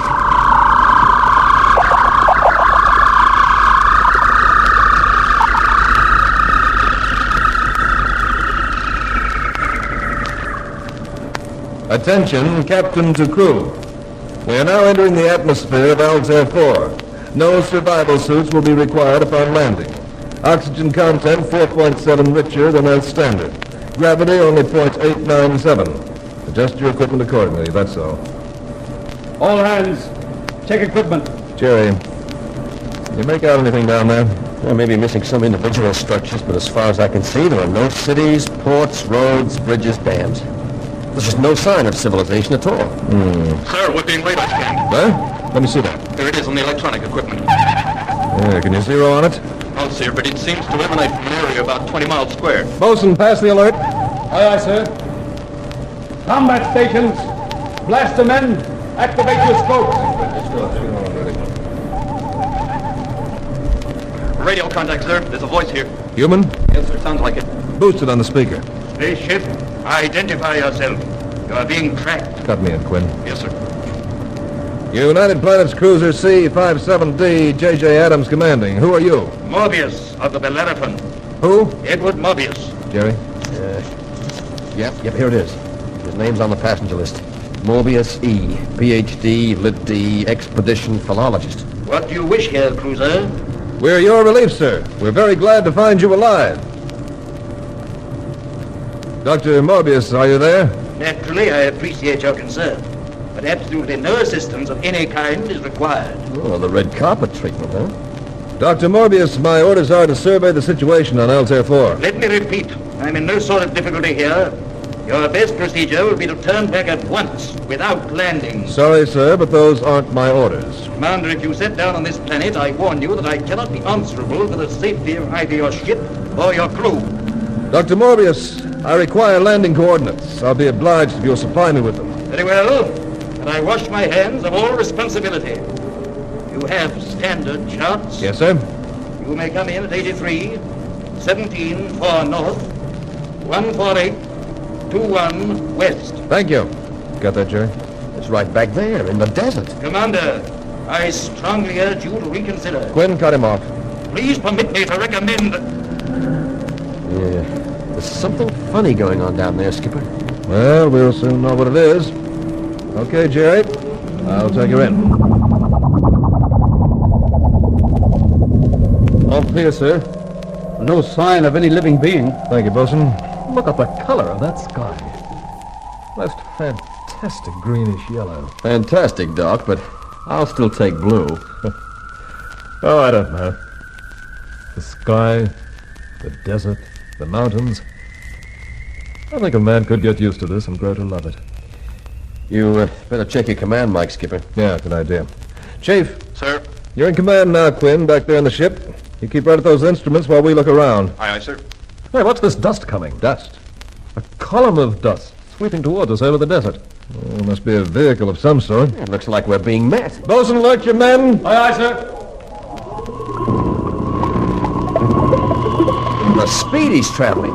That driver must be a madman.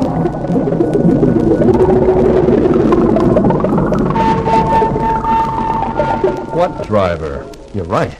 There's a mechanical creature in charge of it. It's coming over to us. Take it steady now.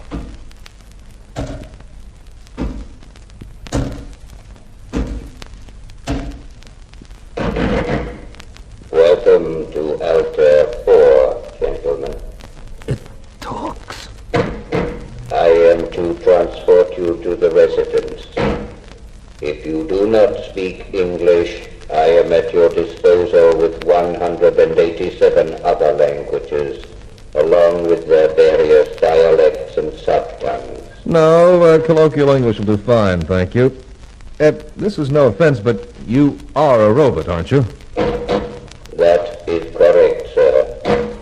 For your convenience, I am monitored to respond to the name Robbie. Well, it's a nice climate you have here, Robbie. High oxygen content. I rarely use it myself, sir. With my metallic structure, it promotes rust. Hey, Doc, is it a male or a female?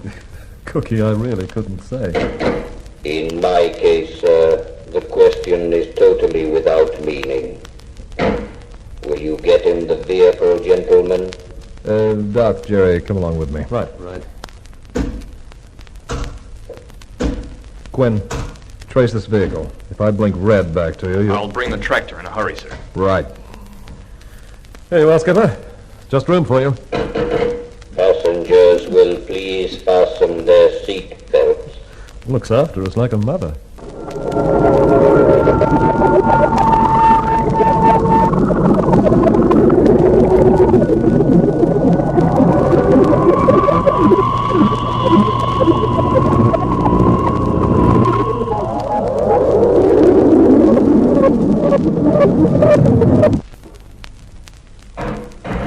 The residence, gentlemen.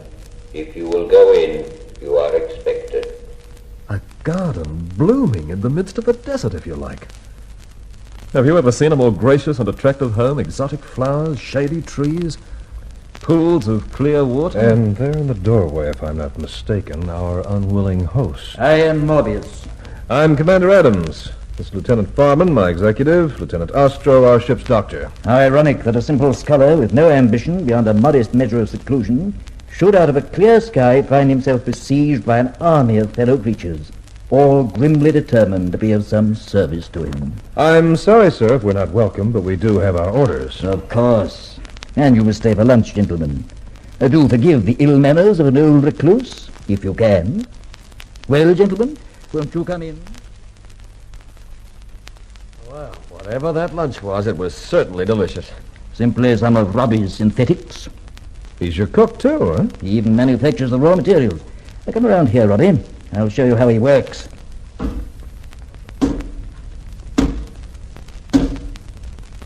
Oh, one introduces a sample of human food through this aperture in the upper part of Robbie's body. Down here, there's a small built-in chemical laboratory where he analyzes it. Later, he can produce identical molecules in any shape or quantity. Well, the housewife's dream. Plus absolute selfless obedience. But do not attribute feelings to him, gentlemen. Robbie is simply a tool. Tremendously strong, of course. He could quite easily topple this whole house off its foundation. In the wrong hands, mightn't such a tool become a deadly weapon? No, Doctor. Not even if I were the mad scientist of the thrillers. Because, you see, there happens to be a built-in safety factor. Commander, may I borrow that formidable-looking sidearm of yours? Thank you.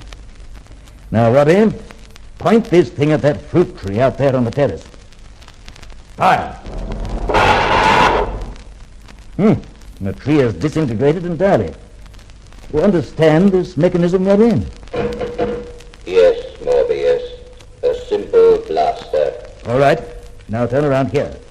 Point it at the commander. What? Now, wait a minute. Aim right between the eyes. Fire!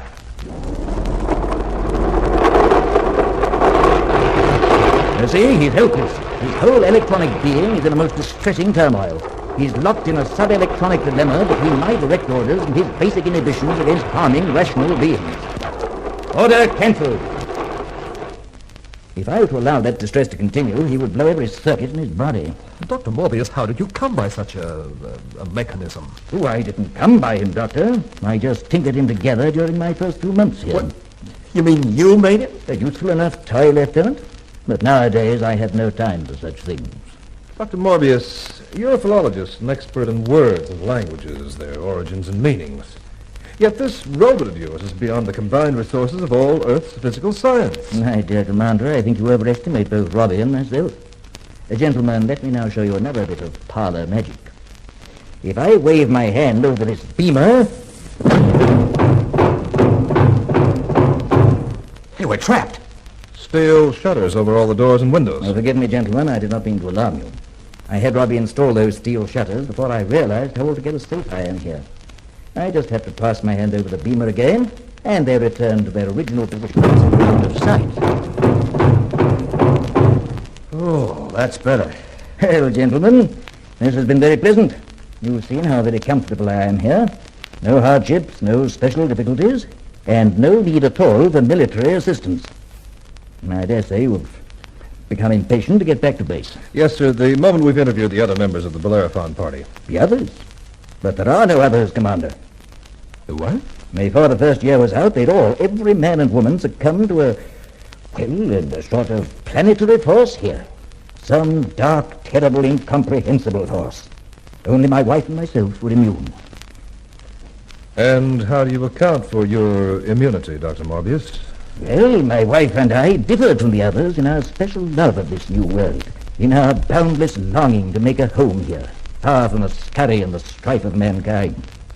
I remember how, when the boat was taken to return to Earth, she and I were utterly heartbroken. Skipper, there's no record of any wife on the list of the Bellerophon passengers. Lieutenant, look under biochemistry, Julia Marson.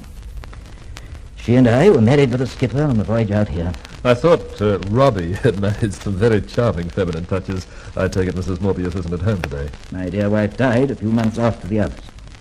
And in her case, it was of natural causes. Oh, I'm very sorry. Dr. Morbius, just what were the symptoms of all those other deaths? The unnatural ones, I mean. The symptoms are very striking, Commander. One by one, in spite of every possible safeguard, my co-workers were torn literally limb from limb.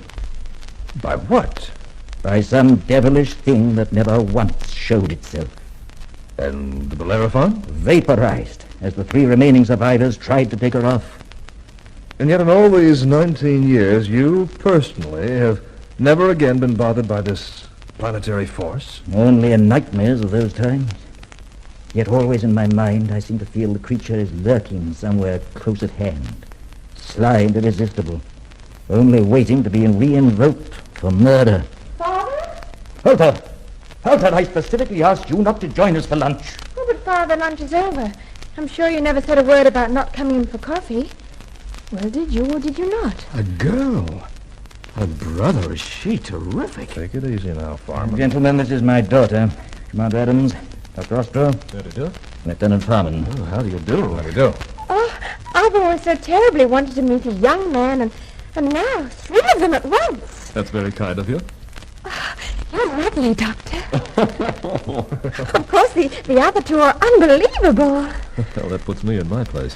Could this one get you some coffee? Oh, I'm quite able to get it. Oh, of course you are, but come over here. I'll get it for you. Well, Commander, if I can be of any help to you in your preparations for the homeward voyage. Thank you, sir, but unfortunately circumstances may keep us here for quite a while. Oh, circumstances?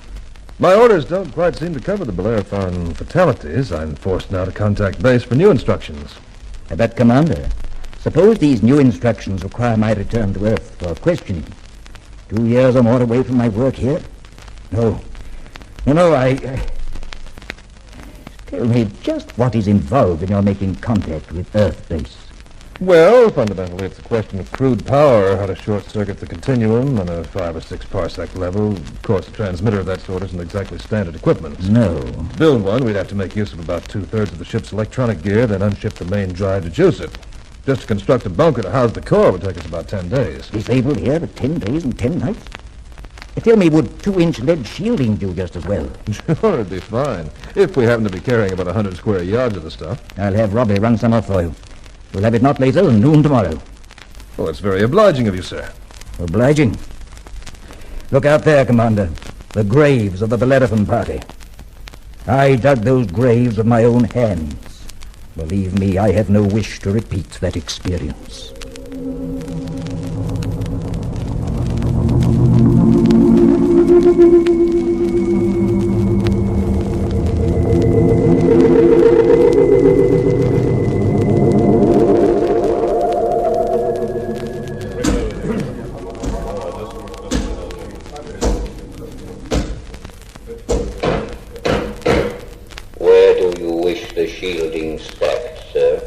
You can put it over there by the core, thank you, Robbie. Wait a minute.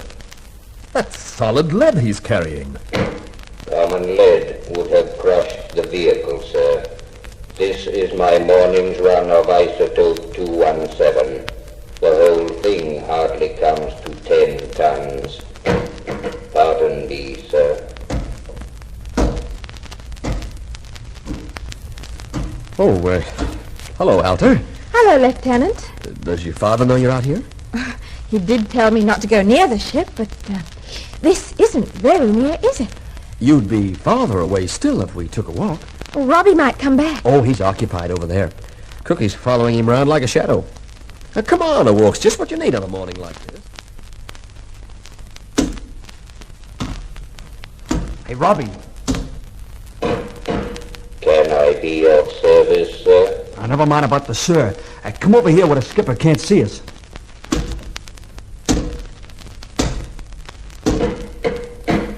Yes, sir. Look, I'm nothing by a cook, so you don't have to be that polite. But I'm a stranger on this so-called planet, and I was just wondering if, if you could tell me where I could get hold of some of the real stuff.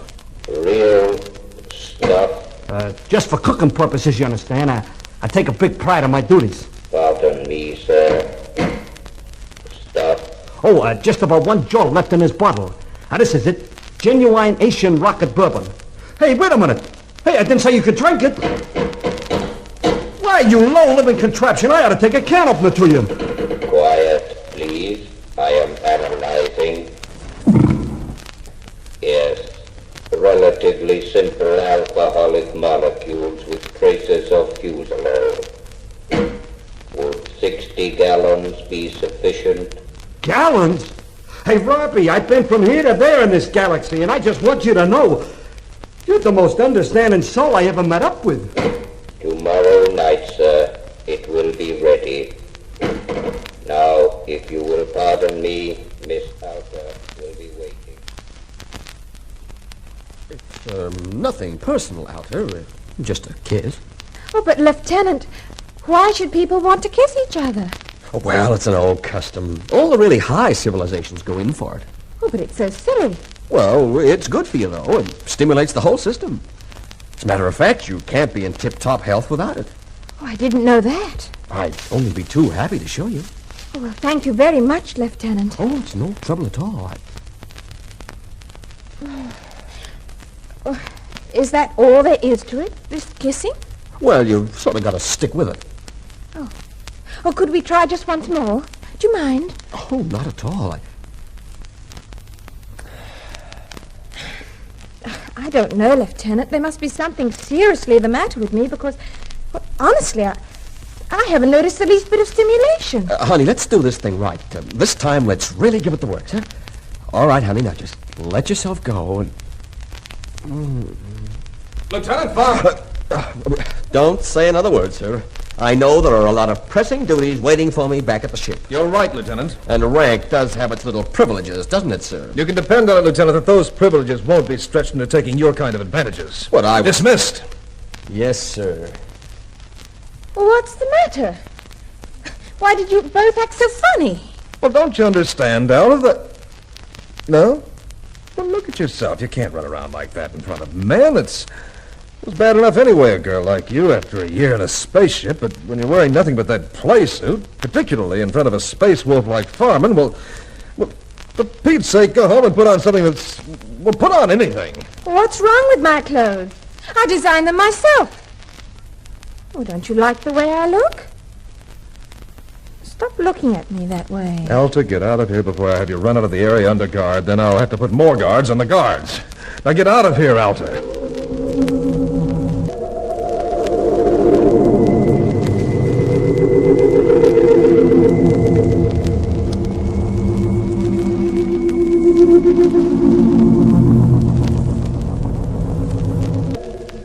Funny feeling, Joe. I stood guard over the spaceship before at night, but never with 2 moons in the sky. Yeah. Joe. Yeah? Do you hear something? Like what? Like a sort of big breathing. No. Well, that's funny. I did. No one around. You can see that. No sign of anyone or anything. Funny. Like a sort of big breathing.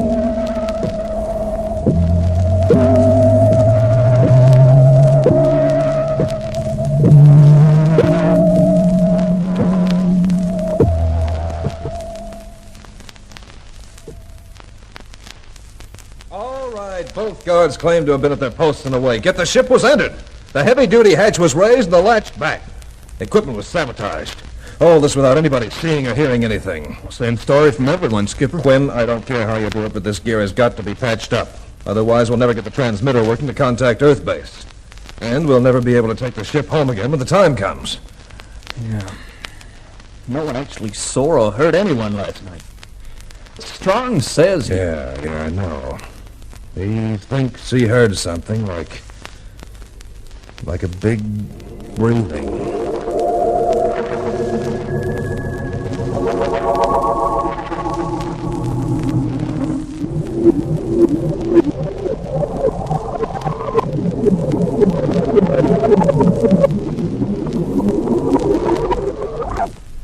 You like my new dress, Commander? Well, It's long, you see. Nothing shows through. Alta, I'm sorry about the way I spoke to you yesterday. I was, well, sort of bothered. I had this dress made especially for you. Though I didn't really want to see you. You still look at me in that funny way. I suppose there's just something personally about me that you don't like. Alta, you always look quite beautiful. Well, then why don't you kiss me like everybody else does? Everybody? Hasn't your father taught you anything at all? Well, he says I'm terribly ignorant. But I've had poetry and mathematics and logic, physics and geology and biology? Well, of course, that's mainly on the theoretical side. Oh, well, so far. But what's wrong with theory? This is what's wrong with it.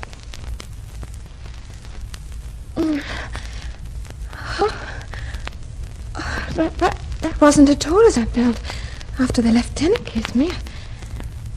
I feel different altogether. Oh, a wonderful feeling. I must go back to the house. I have to see your father. This is the situation, Dr. Morbius. Last night, the ship was entered and our Klystron monitor was sabotaged. And you suspect me? Then the time has come for clarification. Sit down, gentlemen. In times long past, this planet was the home of a mighty and noble race of beings who call themselves the Krell. Ethically as well as technologically, they were a whole million years ahead of mankind. For in unlocking the mysteries of nature, they conquered even their baser selves. In the course of aeons, they abolished sickness, insanity, crime, and all injustice. But then, seemingly upon the threshold of some supreme accomplishment, which was to have crowned their entire history, this all but divine race perished in a single night. Perished? Yes, Doctor. In the 2,000 centuries since that unexplained catastrophe, even their cloud-piercing towers of glass and porcelain and adamantine steel have crumbled back into the soil of Altair 4, and nothing, Absolutely nothing remains above the ground. However, under the ground... Under the ground, Dr. Morbius?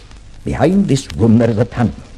Now come with me, and I will show you wonders of which the human mind could never conceive.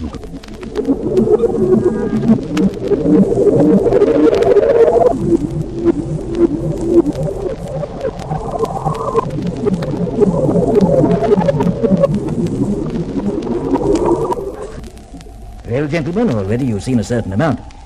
You've seen krill metal with molecules so densely interlocked that your blasters make no kind of impact on it. You've seen mile upon mile of self-servicing, self-renewing machinery, still functioning as perfectly as when it was constructed, more than 2,000 centuries ago. Utterly incredible. You've seen their laboratories? What's this, Dr. Morbius? On this screen may be projected the total scientific knowledge of the krill, from its primitive beginnings to the day of its annihilation. A sheer bulk, surpassing many million earthly libraries. I turn this knob, and as you see, the panel lights up. Hieroglyphics appear. You're able to read this? A little. It's my profession. I started on it some 20 years ago. Eventually, I was able to deduce most of their huge logical alphabet, so I began to learn. And the first practical result was that robot of mine, which you gentlemen appear to find so very remarkable. Child's play. Why, I've come here every day now for 2 decades, painfully picking up a few of the least difficult fragments of their knowledge. A thing like this, it's too big to evaluate. Dr. Morbius, what's this device? Oh, one could describe that as a brain booster. And as a headset, electrodes at each end. You can see it was designed for something far bulkier than my human cranium. And its function? I'll activate it.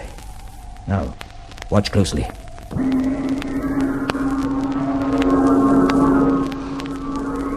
A figure's appearing. It's Alta. Just a 3-dimensional image, Commander. But it's alive. Because my daughter is alive in my brain from microsecond to microsecond whilst I manipulate. There. I remove the electrodes from my temples, and the image vanishes.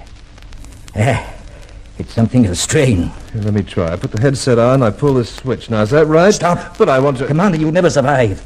Our Ellison skipper tried it. It was instantly fatal to him. Oh, so you're immune to this too, Dr. Morbius. In my first attempt at creating a brain image here, the shock rendered me unconscious for a whole day and a whole night. Yet you came back for a second go at it? It was a matter of science, Doctor. You can imagine my joy when I discovered that the shock had permanently doubled my intellectual capacity. Otherwise, my researches would have come to nothing, poor as they may have been. So that's how it happened. I have a great deal more to show you, gentlemen. Can you spare further time away from your ship? Yes, I believe so. I've left Lieutenant Farnham in charge. I've ordered him to set up a standard perimeter with a full scale alert. All right. All hands stand clear of the magnetic fence area. Yeah. Have you tested it yet, Bosun? Just about to do so, sir. Toss the branch at it. There go the sparks, sir. Fine. That'll keep any unwanted visitor from entering the camp. See the full-scale alerts maintained, Bosun. Aye, aye, sir. Lieutenant. Huh? Oh, what's your trouble, Cookie? Well, I haven't completed my washing up duties after chow. I request the lieutenant's permission to take a little walk outside the perimeter, sir. But there's nothing out there. Oh, sir, I thought it might brighten up the boys' mess a little bit if I could find a few wild radishes or something. Look, Cookie, I don't know what you're lying about, but you better get back here before the skipper checks in, or we'll both get skinned. Yes, sir. Quinn, this is Farman. Kill the power on the fence. All right, Cookie, off you go. Yes, sir. I thank you, sir. All right, Quinn. Put it back on.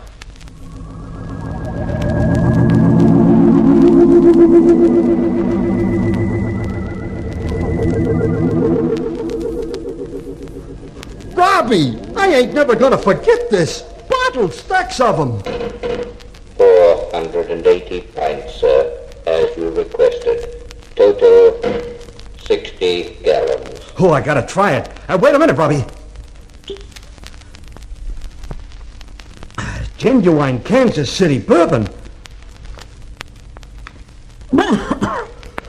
Smooth, too. Like I said, Robbie, anything I can do. Anytime you're hard up for a couple of gallons of loop oil, you just let me know, huh? Hey, what's up? You see something?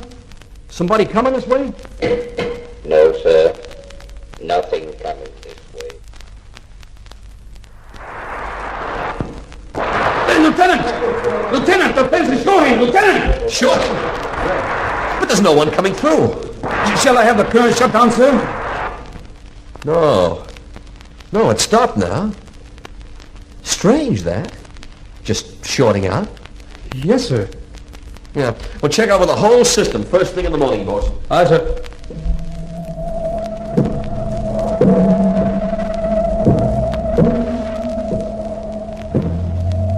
Hey, bosun, that fence, the way it was shorting. Yes, sir.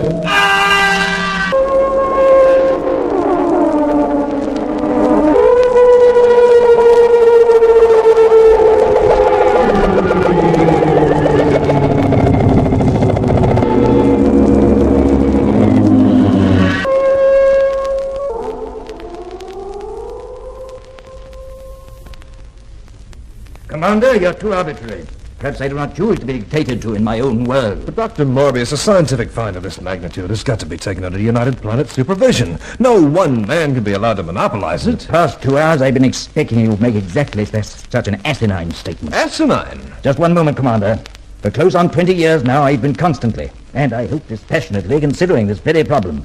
Now I've come to the unalterable conclusion that man is unfit as yet to receive such knowledge, such almost limitless power. Whereas Morbius, with his artificially expanded intellect, is now ideally suited to administer this power for the whole human race. Precisely, Doctor. Such portions of the Krell science as I may from time to time deem suitable and safe, I shall dispense to Earth. Other portions I shall withhold. In this, I shall be answerable exclusively to my own conscience and judgment. Dr. Morbius, in the absence of special instructions, you leave me in a very awkward position. They're wanting to contact you from the ship. Adam speaking. Commander, this is Farman. Yes, Lieutenant. Skipper, the chief's been murdered. Quinn murdered? What? He was alone in the ship working on the monitor. The rest of us were all outside on guard duty. But how was it done? Done? Skipper, his body's plastered all over the communications room. Right. Leave everything as it is. We're on our way. Come on, Doc. It started again.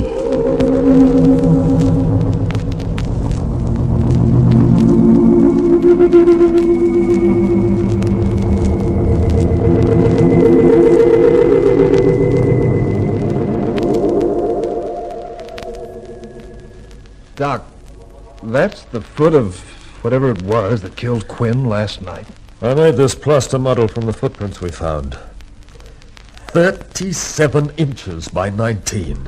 And the terrifying thing, Skipper, this thing runs counter to every known law of evolution. It just doesn't fit into normal nature. Anywhere in this galaxy, it's a nightmare. Commander, are you ready to hold discipline on the cook? Yes, let's have him. Come on, Cookie. Yes, sir. I'm obliged to remind you, sir, that I gave him permission to go out last night. Did you give him permission to get falling down drunk, Lieutenant? Drunk, sir? Me, sir? Well, anyway, why did that robot argue me into drinking all that whiskey in the first place?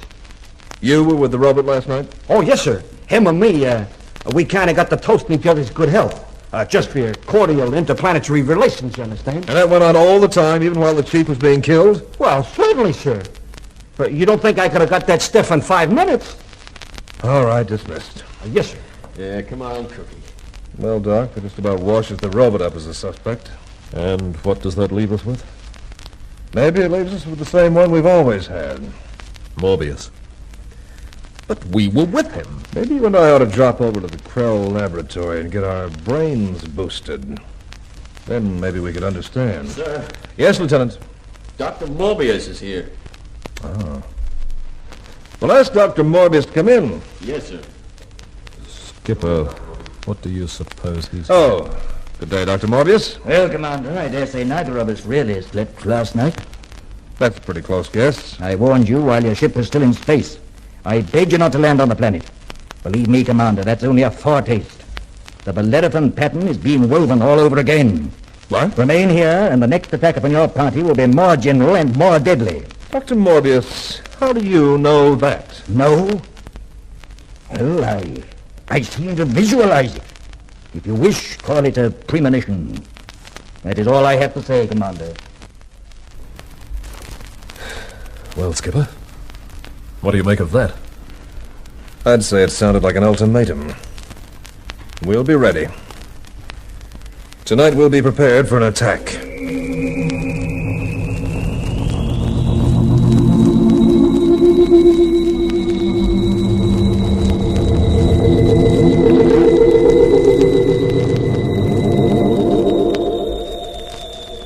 Bosun, I want a clear field of fire in all directions. You've got it, sir. Fine, fine. Lieutenant. Sir? You get your trouble squad in hand? Yes, sir, they're in hand. But they're a little trigger-happy. They're sort of edgy to see whatever's out there tonight. Yeah. Jerry, look, this might be a big deal coming up. Could be the biggest, Skip. Well, I want you to know that I'm sorry if I kind of leaned on you. You've got to understand that Stop knocking yourself out, Skip. She picked the right man. Huh? Oh. Skipper, radar just picked up something. Where away? At the head of the gully, heading this way. Automatic control. Batteries. Fire.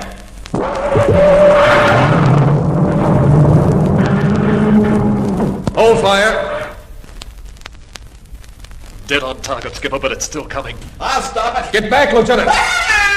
Batteries, fire. Batteries, cease fire. Skipper, it's still coming.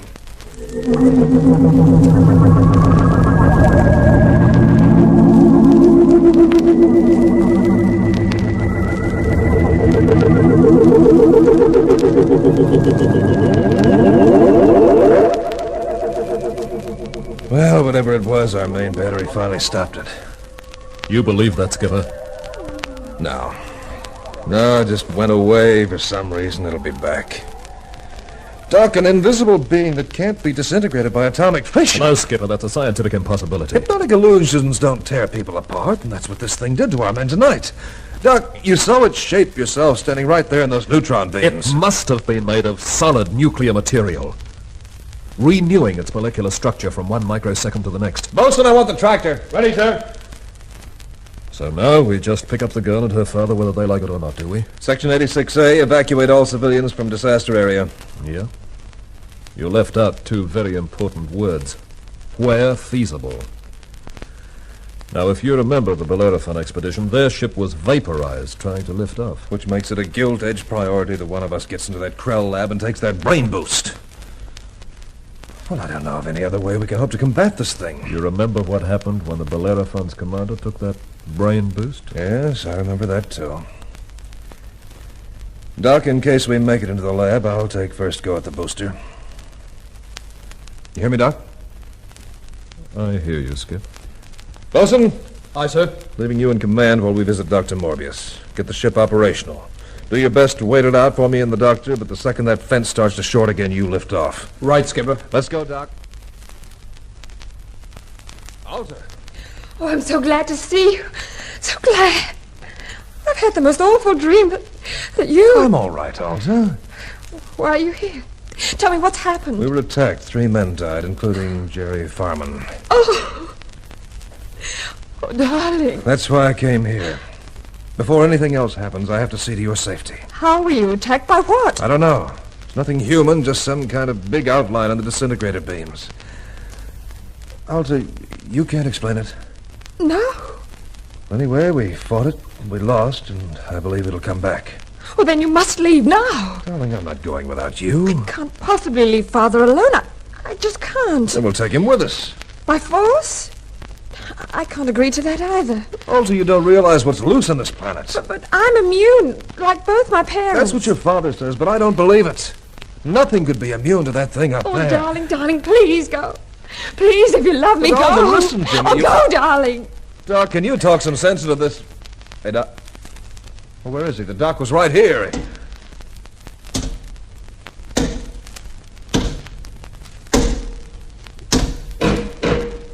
Here is the doctor, sir. Doc. Oh, lay him on the sofa, Robbie. Doors open into the tunnel. where Robbie brought him from. Doc, you took the brain boost? You ought to see my new mind. Up there in lights on the indicator. It's bigger than Morbius now. Easy, Doc, easy. Easy. Listen, Morbius was too close to the problem. The Krell... The Krell had completed their final project. True creation of life. Come on, Doc, let's have it. But the Krell forgot one thing. Yes, what? Monsters. Monsters from the id. The id? What's that? Well, talk, Doc. Doc. Oh, darling. How romantic. Father. A fool, a middling idiot. As though his ape's brain could contain the secrets of the Krell.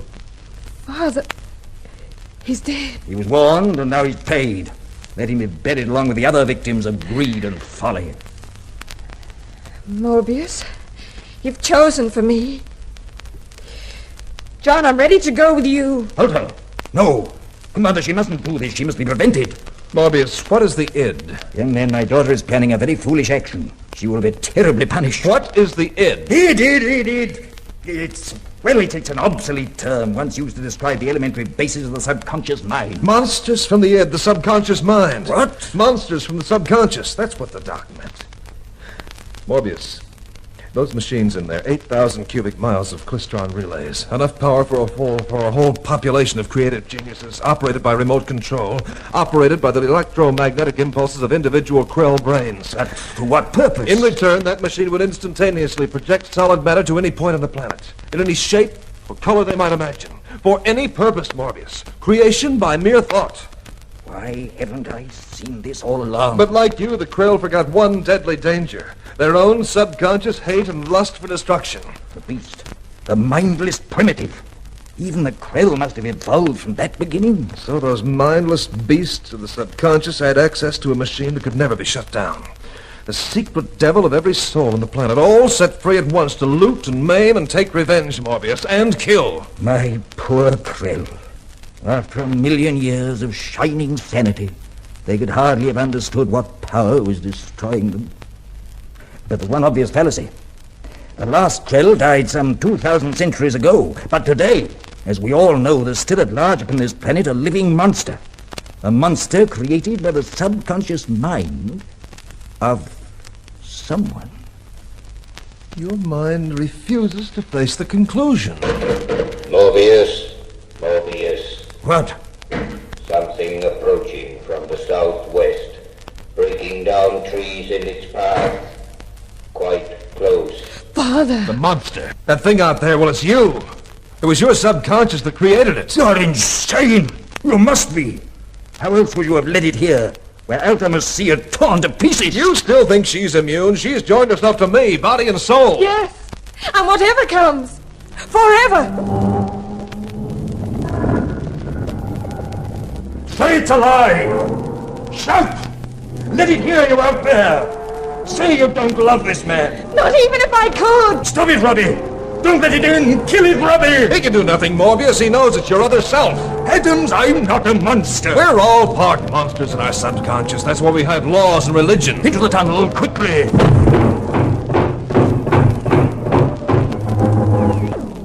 Morbius, you listen to me. We don't have much time. Your mind was artificially enlarged. Consciously, it still lacked the power to operate the great machines. But your subconscious had been made strong enough. I won't hear you. 20 years ago, when your comrades voted to return to Earth, you sent your secret id out to murder them. Not quite realizing it, of course, except maybe in your dream. What man can remember his own dream? Well, at least when our ship was approaching from space, you remembered enough to warn us off. But then, when you thought you were threatening your little egomaniac empire, your subconscious sent its id monster out again. More deaths, Morbius. More murder. Even in you, the loving father that still exists, this mindless primitive. More enraged and more inflamed with each new frustration. So now you're whistling up your monster again to punish her for disloyalty and disobedience. And if you don't do something about it soon, Morbius, it's going to be coming right through that door. Solid krill metal? Impossible. The machines are going to supply your monster with whatever amount of power requires to reach us. Alta, say you don't believe this of me. Tell me you don't. Then it must be true. I must be guilty. My evil self is at that door, and I have no power to stop it. Father, you can help us. I've known you. Great and noble like the Krell. Yes. Yes, I can help you. I can. You! Out there! No further! I deny you! I give you up! I deny you!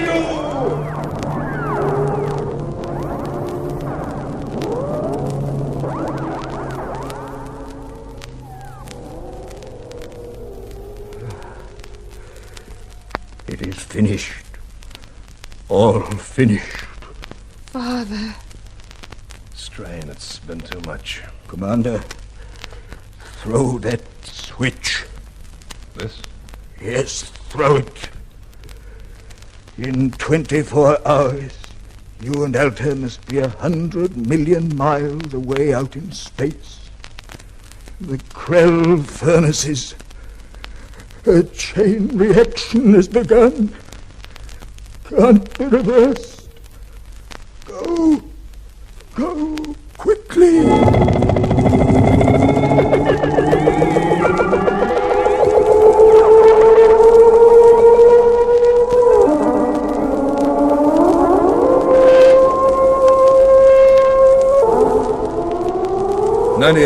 .6 miles. We're clear now, Alta. That's Altair 4 on the viewplate. Yes, the bright speck below the star. 15 seconds and it'll all be over. Altair 4 would be destroyed. Your father and my shipmates, all the stored knowledge of the Krell. 5 seconds. 4, 3, 2, 1. There. The explosion. Alta. About 1 million years from now, the human race will have crawled up to where the Krell stood in their great moment of triumph and tragedy. Your father's name will shine again like a beacon in the galaxy. It'll remind us that we are, after all, not God.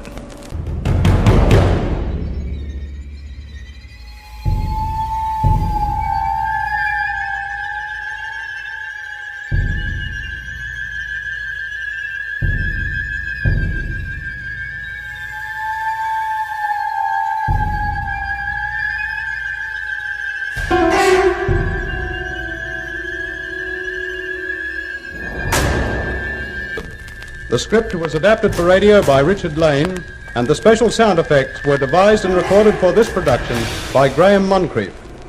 In the starring role, you heard... I played Dr. Morbius. This was Lionel Stevens, Robbie the Robot, Edward Heppel, Dr. Ostro, Leonard Teal, Lieutenant Farman, Richard Meikle, Quinn, Stewart Finch, the cook, John Llewellyn, the bosun, Al Garcia, and as Alta and Commander Adams, you heard Joan Lander and Hart Maguire.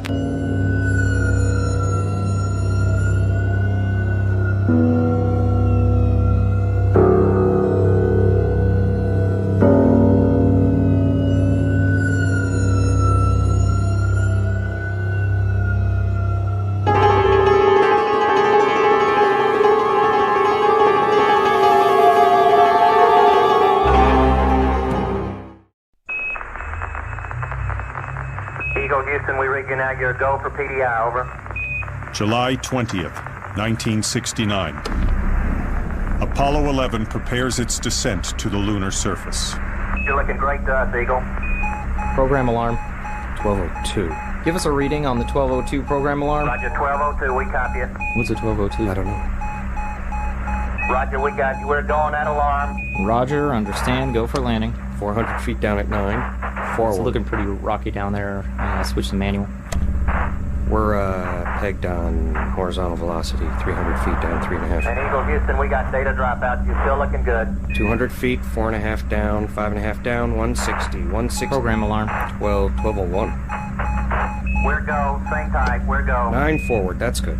120 feet, 100 feet. There's craters everywhere. Looks like we're getting low on fuel, Neil. 30 seconds. Okay, lights on, down 2.5. I'm gonna keep on going. Forward, kicking up some dust. Still can't see the ground. We're gonna tap it light. I'm gonna keep forward.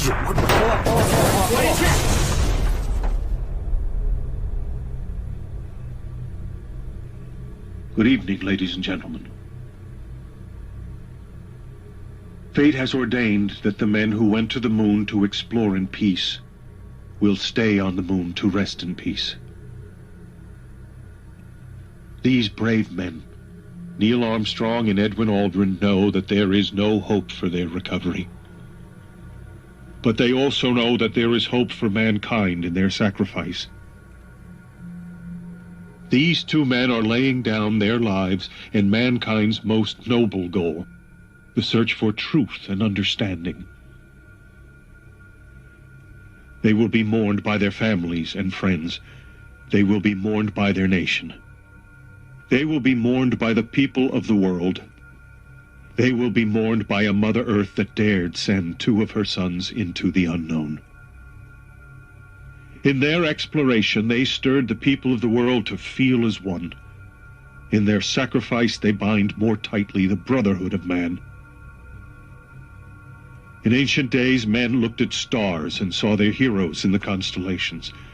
In modern times, we do much the same, but our heroes are epic men of flesh and blood.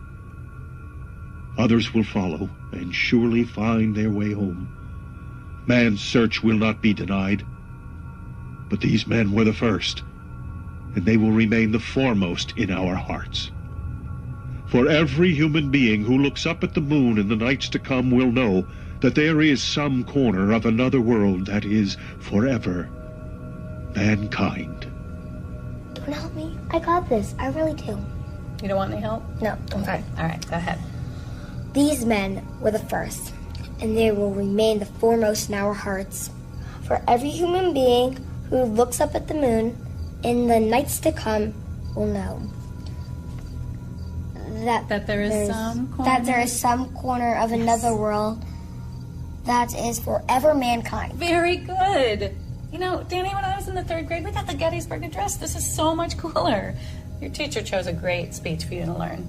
You were 5, so you probably don't remember. I remember. You remember? Yeah.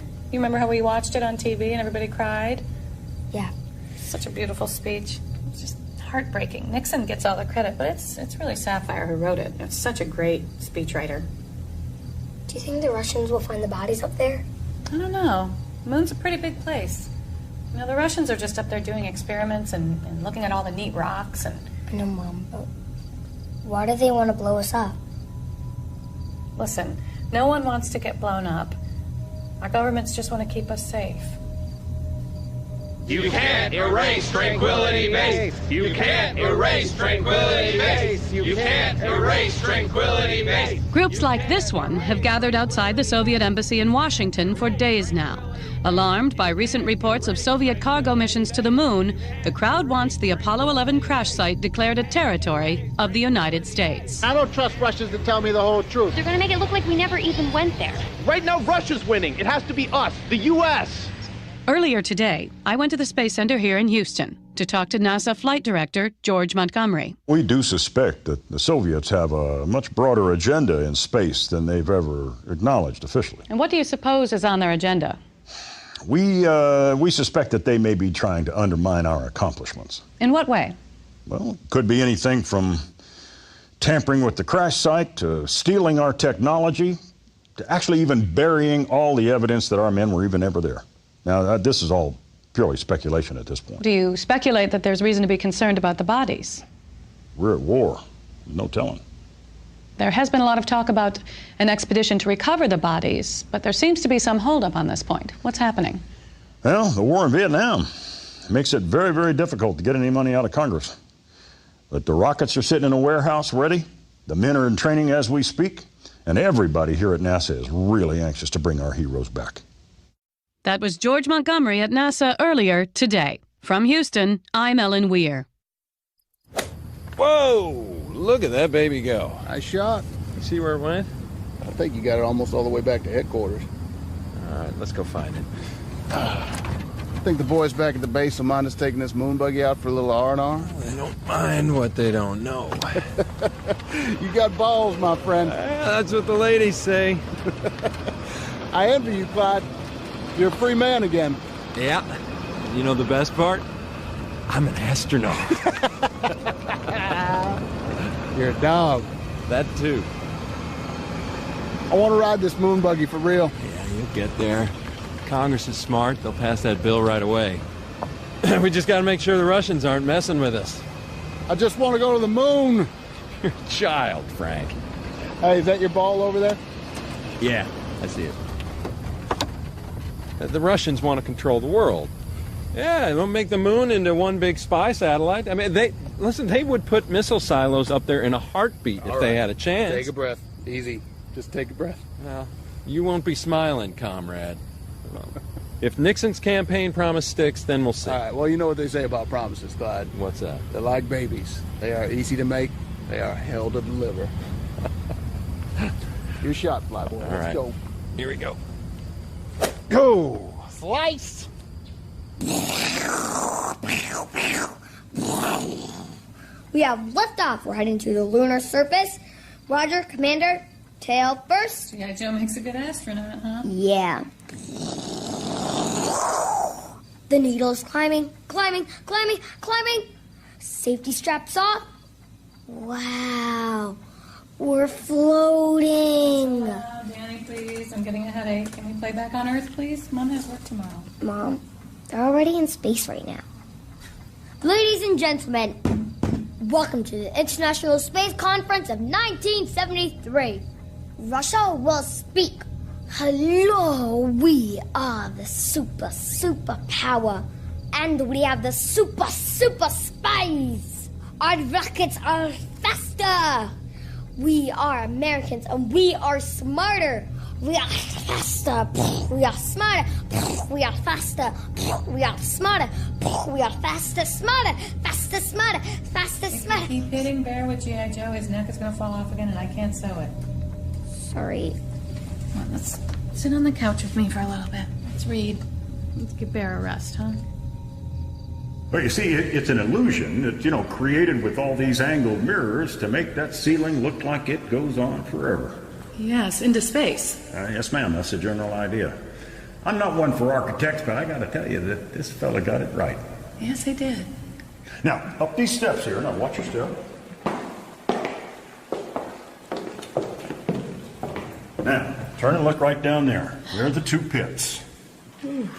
People can walk around them, or they can file past them, like in a cathedral. And will there be some sort of walled tomb? No. People want more access to them. Now, we thought about cremation, but urns just don't have the same impact. All right, this is enormous. Yeah. Now, the idea was something, between the Lincoln Memorial and a museum. But it's going to be a family place. It's going to have educational stuff in here, too. Oh, well, my son's going to want a season pass. Well, we need that kind of support. Now, right through here is, Ellen, no filming. This is strictly classified. Okay, Dean, turn off the camera. You'll get your exclusive. You're just going to have to work. We're going to have to go back for more footage if we want to make this sequence work. The suits upstairs don't even know we're making this. Yeah, I know, but they take forever. Montgomery promised me access to the astronauts next week. It'll be their first interview. If we wait for a green light, we might as well be making a history documentary. So you lure me here to work after hours for no overtime? I'm in the middle of 3 other editing projects right now. Hey, Dean, this will be good for both of us, trust me. When I get this, it'll go national. It'll make network. This tiny TV station in Houston has got an exclusive. Viewing figures will go through the roof. Okay, with your looks, you'll be huge, but it's like I've been telling you, you got to be prepared. They may think you're not up to it. Well, let me worry about that. Let's just focus on this. And what comes next on the reel? Let me take a look. Listen, if there is a mission, is the mausoleum going to be ready by then? No, that's the plan. We want to have a triumphant funeral. Right. The public really wants them back. You wouldn't believe the amount of mail we get at the TV station. Well, I can just imagine. Yeah. And I can tell you, we won't disappoint them. Houston, this is Tranquility Base. We're beginning phase 2. We're going to move the first bag into the lunar module now. Roger. Begin phase 2. 1, 2. You good? Yep. Dragging up the LM ramp. Be careful. Man, these bodies aren't light. All right. I'm going to gently push. Wait, hold up. What's wrong? We don't have anywhere to go. What do you mean, Frank? I mean, there's not enough space. The biocontainment hatch is closed. Mission aborted. Come on up. Let's take a break.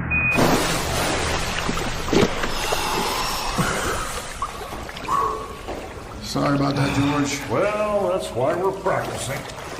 We've got to make sure one of us has opened the hatch to the biocontainment area before we bring the bodies in. Yeah, well, I'm the first one back in after the EVA, so I'll do it. Good. Works for me. Who's the little lady talking to Scott? Ellen Weir. I invited her. She's a local news girl out of Houston. I don't think she'll poke around too much, but she's ambitious, so she'll give good press. She gives good miniskirt, too. Oh, down, boy. I'll leave you to it. They're all yours. Thank you so much, George. Mr. Kirkpatrick, Mr. Blake. Should I refer to you by rank? Ellen Weir. We know who you are. Oh, good. I'm glad to hear it. So, your boss, Mr. Montgomery, said you'd explain to me a little bit about this exercise you're doing. What? I mean, it's highly technical. Oh, try me. Well, we have to rehearse with the lunar module. It's an exercise with the biocontainment boxes. Right, the coffins for the astronauts. It's our top priority. How does it feel to be going to the moon to retrieve the bodies of your comrades? How's it feel? Just a part of the job. He doesn't mean that. Let's face it, a lot of the job is just PR. What he means to say is it's an honor to be chosen for the mission. Isn't he sweet? That's interesting. Different perspectives. That's right. It is interesting. You want to give me your phone number? We could continue this interesting conversation over drinks. That's very tempting, but I'm busy for the next 10 years. That's original. Change your mind, call me. Jeez, Clyde. What? Take it easy. Come in. You wanted to speak with me, boss? I got 5 minutes and I need some answers. Okay, whatever you need. Now, is this true? You got an exclusive inside story on Apollo 12 preparation? Yes, it is. Okay, now why would they give you access? I've been speaking with George Montgomery. Uh-huh. He said NASA needs publicity for funding and a thumbs up from the government. So he's being very gracious. He's being a real gentleman, you know? I can imagine. I have exclusive access to things half the astronauts haven't even seen. He showed me the new mausoleum they're building for Neil and Buzz the other day. It's incredible. And he introduced me to the whole new Apollo crew, which is a but huge the network exclusive. chiefs are going to want to know why the hell Montgomery is talking to you. Oh, come on, Walt. You know why. Charm, wit, I do know intelligence. why, and feminine wiles can only take you so far. Oh, Walt, come on. You know me better than that. I'm going to have to take you off this story and put Murphy on it. Oh, Walt, I'm please. sorry, that's how it is. He's got a better grasp of science. He's our boy, okay? But I've it's been an doing all this important research. story, Ellen. Now give him the footage. Tell Dina to No, that's not happening. Listen, I need one moment of your time. Please, Walt, just listen. I think there's something else going on here. I think that they have some other agenda. The chief astronaut, Clyde Kirkpatrick. What, he come on to you? Yes, of course he did, but that's not the point. Now, he knows something he's not saying. I think there's more to this mission than just bringing the bodies back home. I think that's the PR angle. I mean, yes, it's important for NASA to make a big show of honoring our men. I get that, but, you know? No, I don't. It's NASA. There's something going on up there, something they're not telling us. Why would the government spend billions of dollars to return the dead bodies? It doesn't make any sense. The public don't like its heroes lost in space. Yes, an unpopular government, and they need this mission to make them look heroic. Listen, I've spent quite a bit of time over at the Space Center, and whenever I speak to the astronauts, whenever I look into their eyes, there is, I don't know, it's a sheepish look, or like they've said too much. Right. Please, just let me stay on it. I have a hunch about this. Oh. I'll keep you on the story a little while longer. A Thank you little so while much. longer, but You if won't be nothing disappointed. comes up, Don't worry. it's going to Murphy, Thank and you so there's much. no looking back on this. Ladies and gentlemen, it is my pleasure to introduce to you, and I consider this a very real honor, the astronauts for Apollo 12. Commander Clyde Kirkpatrick, Command Module Pilot Scott Harrison, and Lunar Module Pilot Frank Blake. These, ladies and gentlemen, are the men who will take the United States back to the moon and return. What do you expect to find when you get to the moon? Rocks. Maybe a few craters. I'm not going to get to see any rocks. I'm just doing the driving for this mission. We'll be landing in the Sea of Tranquility, not far from the Apollo 11 crash site. Hopefully learn more about how we can prevent this kind of thing in the future. And we'll locate the bodies of Neil and Buzz and bring them carefully back to Earth so that they can be put to rest here in Houston at the beautiful memorial that's almost finished. How can you be sure you won't have the same problems as Apollo 11? I think the conclusions of the Williams Commission were very clear. The Eagle crashed for 3 reasons. Low fuel, which we've addressed with larger fuel tanks in the lander. Imprecise landing site predictability, which we've addressed with enhanced navigational systems, and I believe the extra fuel also gives us a leg up on that. And the third was pilot error. Now, Neil was the best pilot around. There's no doubt about that. Absolutely. But we've been ready, more than ready, to do this for many years now. And I'm confident we can handle any obstacle that comes our way. 10, 9, 8, 7. Ignition sequence started. All engines are started. We have ignition. 2, 1, 0. We have a liftoff. We have a liftoff, and it's lighting up the area. It's just like daylight here at Kennedy Space Center.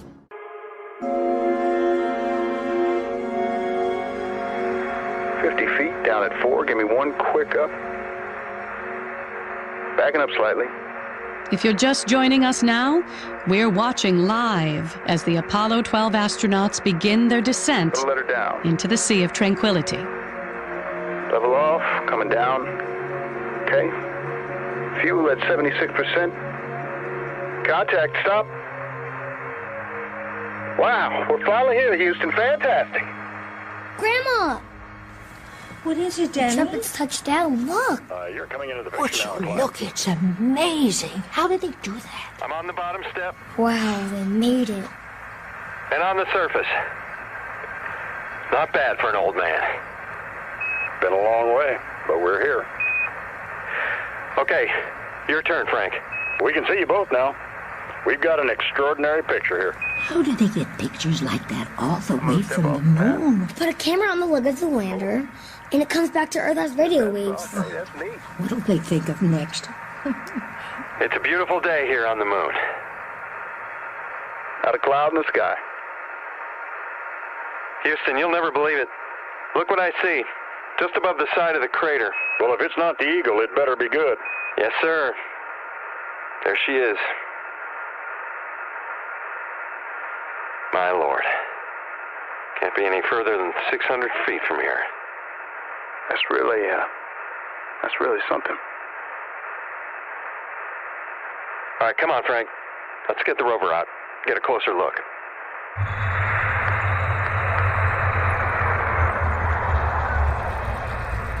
Would you look at that view? We can see it back here. The world's watching. Absolutely unreal. Wow. You can see here, the Eagle finally settled on its side, and it's perched right at the edge of a huge crater. Looks like that ejector around the edge kept them from falling in. Yeah, that's what I'd say. Is the telemetry intact? Roger. And the black box. Hallelujah. Clyde, look over there. You see what I see? It's the flag. Oh, glory, sitting right there. They did it, Clyde. They really did it. It looks like they put up the flag and then they walked off in that direction. Houston, we're going to follow these footprints, see where they lead. Looks like they walked to that big rock. You see that?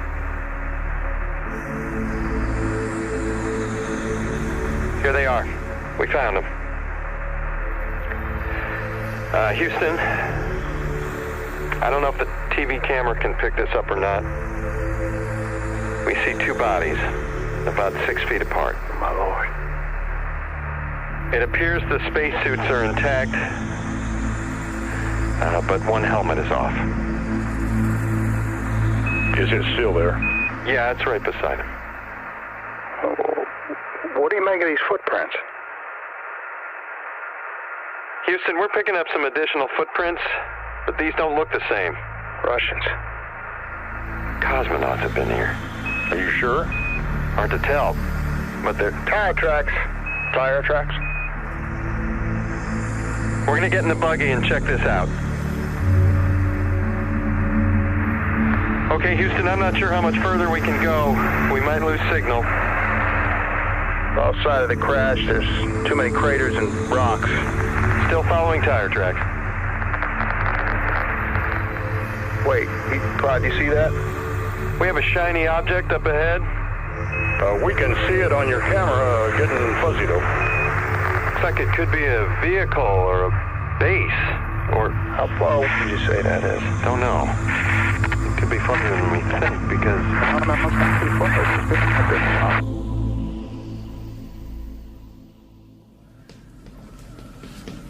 Oh, Ellen, give us a cigarette. Sure, Mr. Montgomery. Surprised you can leave the control room during the mission. Man, I can't believe it. I don't believe it. What? They've gone out of range. You know why I'm uncomfortable with this. Now, the further we stray, the more likely we might lose contact for real. We've been through this a million times in rehearsal. That transmitter looks good, Frank. I just need to fix these lenses here. Okay. Mine's all set.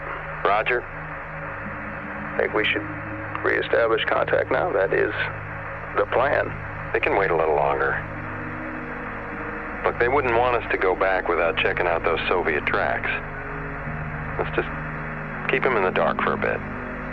Roger that. Hey, Mom, it's me. Is Danny still up? He's asleep in his beanbag chair. Oh, good. I just wanted to check and make sure he's okay. You're working awfully late tonight.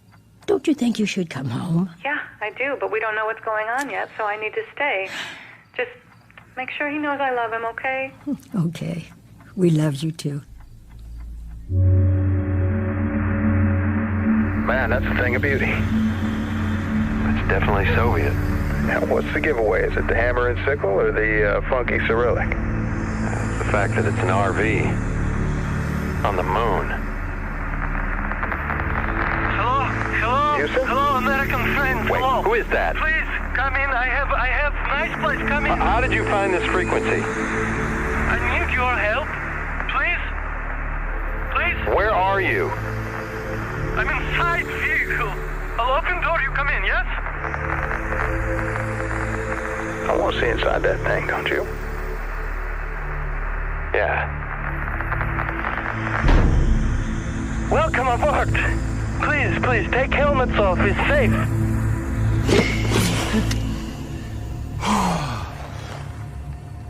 All right, what are you doing here? It's scientific mission. That is why I'm here. Some setup you got here. Check this out, Clyde. What is this vehicle? Why don't we know about this? What are you? Are you a spy? What is going on here? It's scientific mission, I said. Scientific mission? Yes. You moved those bodies. You took a helmet off. I mean, what else did you do, huh? You know those men out there? Those men were our friends.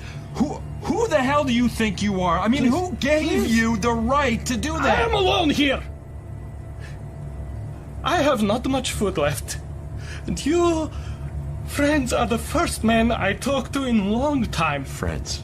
Yes. Friends? Yes. Fine. Listen, you tapped into us. Why? Because I am stranded alone. What do you mean stranded? 5 weeks stranded. 3rd week returned rocket explode on launch pad, stranded. That rocket explosion in Kazakhstan last month. Correct. 2 men died. That was launching a satellite. Yes, well, Not exactly. And we lost contact last week. What do you say, Clyde? We can hook him up with a comm link. Is that what you're after? You want to talk to your commanders? I don't believe it's a technical issue. Do you understand? Better for them that I am forgotten.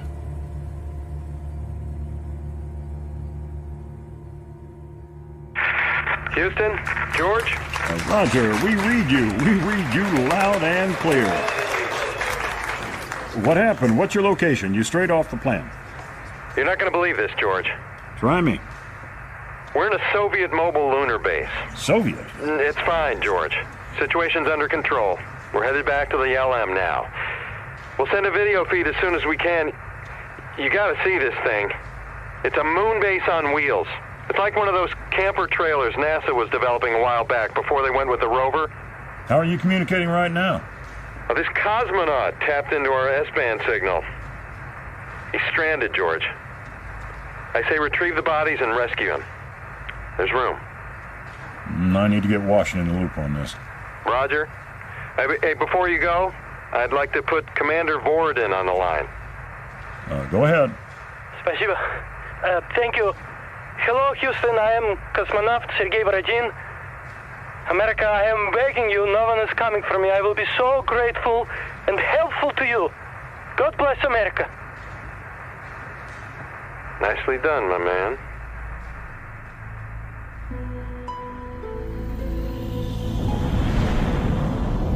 This is Ellen Weir, live from Mission Control at Houston. We have breaking news. The Apollo 12 crew is just beginning their journey back to Earth. But they have a new passenger. The first place I want to go when we are back in the United States is Hollywood. Yeah? Yeah. Look, if Korolev were still alive, we would not be talking right now. We wouldn't be here. The Russian Werner von Braun. Yes, you know Korolev, who invented our space program. He invented the rockets, but he died before we made it to the moon. Had he lived, so much would have been different. Better rockets, better focus, better coordination. But it's a seductive question, yes, to ask, what if, huh? Yeah, I know. I think about, what if Apollo 11 hadn't crashed? I don't know, what's the point in that, you know? Now is now. Yes, that is correct. Now is now. And now, now all that they care about is politics and looking good. They sacrifice safety for their image. But you know, we go along. We want to fly. Hey guys, take a look out the window. Man. Look at that. It's beautiful, huh? It sure is. You know, the Earth looks so small from up here. What the hell are we fighting for? Can somebody tell me that? We need to work more together. Yeah, I'm surprised your country hasn't wanted to speak with you. I am not. In Russia, I am a very important person. So important that officially I don't exist. Huh. No family? Yeah, no family. I think that US will be family now. Why'd you take that helmet off of Buzz? Wouldn't you be curious? Didn't you think it would be wrong? It was our mission. You said you were a geologist. Maybe I am a generalist. And guys, come on. Isn't there more than one goal to a mission? Goal to please public. Please scientists. Goal to please the government. Everybody has their own goals that conflict, and they move us. We are like chess pieces to them. They move us around however they want. Yeah, and in chess, Russia's the champs. Yeah. What I don't understand is what took you so long? I mean, putting up the surveillance equipment, that should have taken you 75 minutes. You were out of contact for... Yeah, Scott, sorry to scare you like that. Well, all it was, we figured when Operation Incognito was over and everything was set up, we could stay out of contact for a while longer. Figured that George wouldn't mind if we followed those tracks, and the public wouldn't know the difference. All right, cut it. This isn't the time or the place. You know, Space, I have a theory. I have a theory that the universe is like a garden, huh? And that the earth is like a flower, yes? Huh? Like a rose. And mankind is the pollen. It is the destiny of mankind to release the pollen and fertilize other roses. We, my friends, are space pollen. Yeah. Okay, boys, how about some dessert? What do you got? There's some chocolate cubes. I see a little banana pudding over here. I'll take a chocolate cube. Wait, chocolate cubes? In Russia, chocolate come in tube. Yeah. Well, Sergei, we're gourmet. All right, Scott, give me those. I'd like to raise my little chocolate cube here for a toast. To space pollen. And all the pollinators. To space pollen. To space pollen. Pollinators. Spreading our seed. All right. Hey, boys. Hey, George. What's going on? We have a person here who'd like to speak with y'all. Should I patch him through? Yeah, go ahead, Houston. Who is it? Hello, gentlemen. This is President Nixon calling. Hello, Mr. President. It's an honor for us to speak with you. Well, I'm just calling to express my very great admiration for your hard work and your total dedication. Thank you, Mr. President. I'm told you have a Russian on board who's been abandoned by his government. That's correct, Mr. President. America does not leave a man to die on the moon, and we're proud that we're able to set aside our differences to lend a helping hand.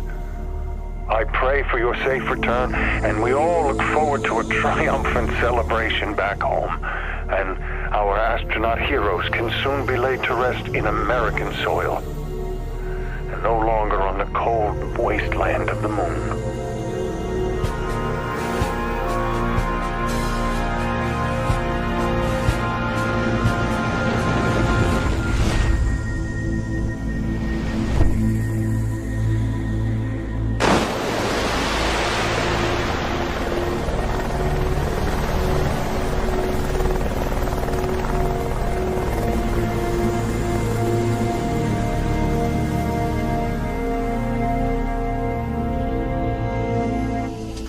Mr. Montgomery, this is Ellen Weir.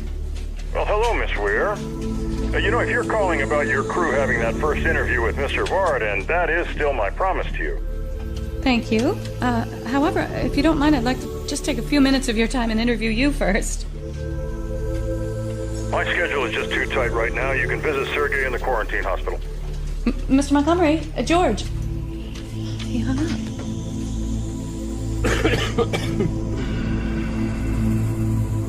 Sergei, your move. Yeah, I know it is my move. I please, give me a moment.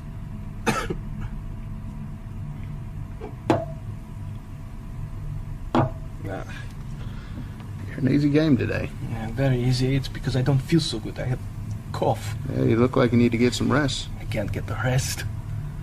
Your bosses know I saw your cameras and they are not happy. They keep asking me this. Frank, why do you guys care what we see at Tranquility when the bodies are gone? There's other stuff there that we couldn't bring back. You know, it's our territory. Our governments are the same. Come on, make your move.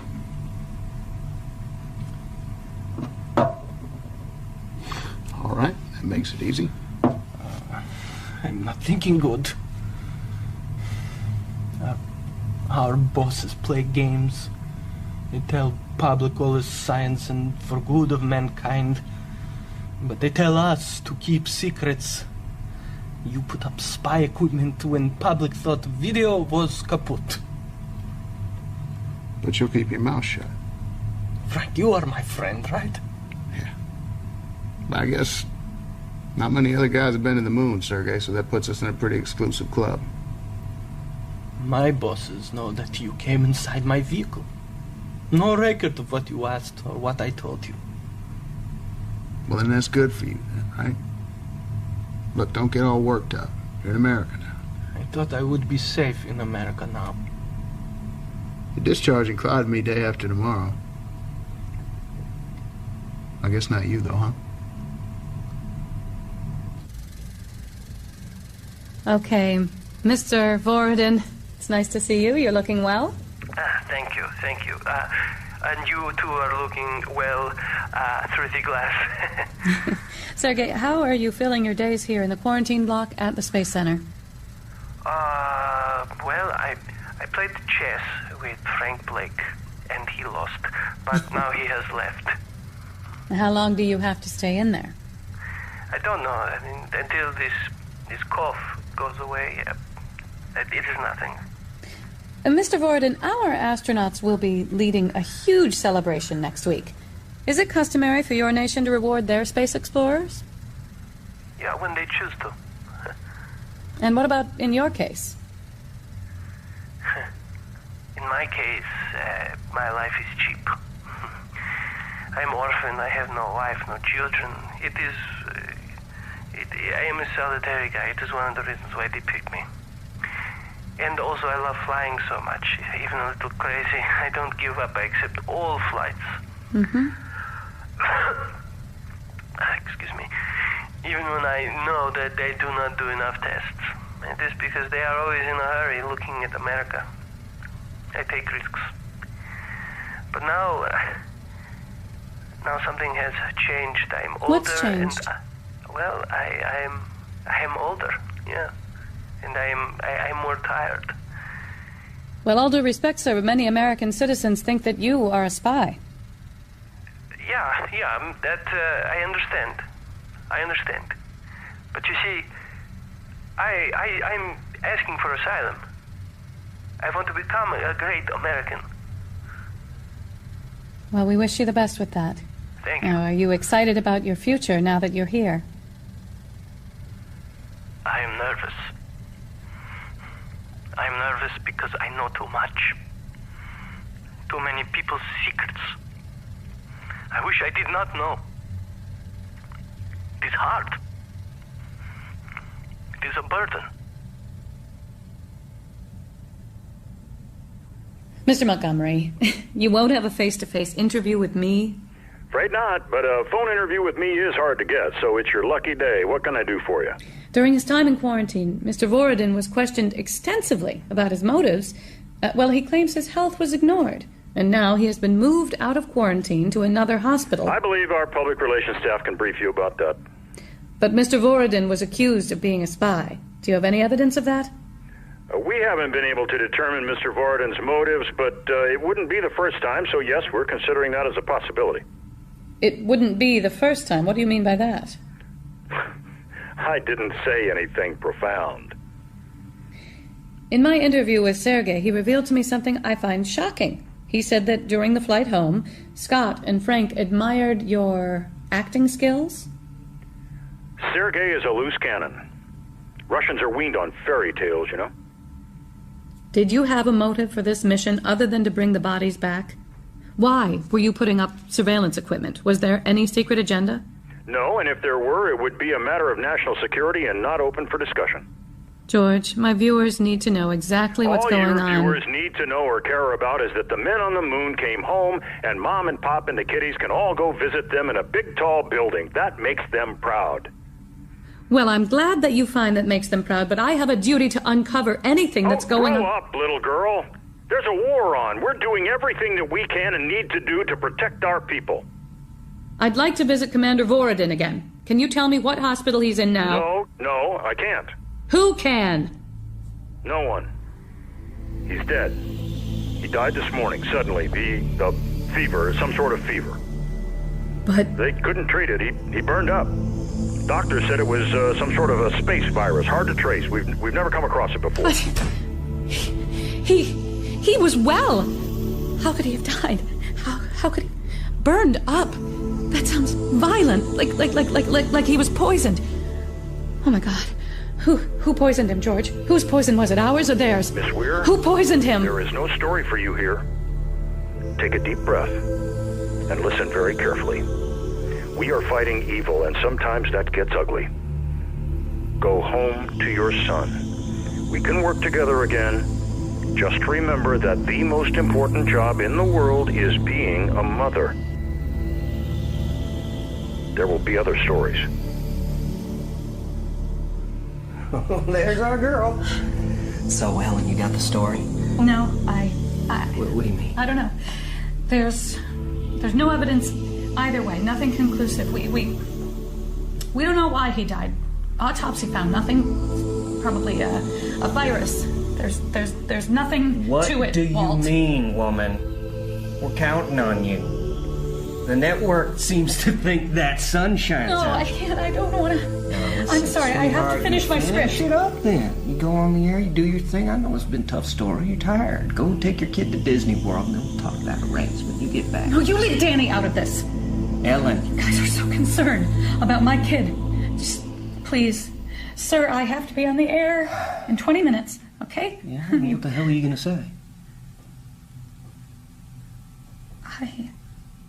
I'm going to say that the bodies are safely in the mausoleum. That's all that matters, right? Mission accomplished. That's all anybody cares about anyway. Well, that's it? Yes, that's it. And I'll sign off.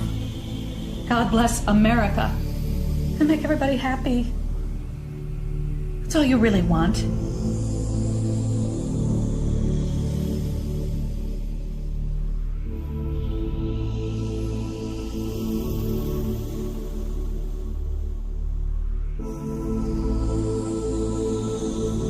In Forever Mankind by Jonathan Mitchell and Judith Kampfner, you heard as Ellen, Amy Warren, Danny, Eddie Schweihart, George, John Henry Cox, Clyde, David Slavin, Frank, Christian Palak, Scott and Dean, Mike Iveson, Sergei Moti Margolin, President, John Ottavino, Grandma, Dorothy Stinnett, Neil Armstrong, Matt Evans, Buzz Aldrin, and Walt, Ed Herbstman. Director, Jonathan Mitchell.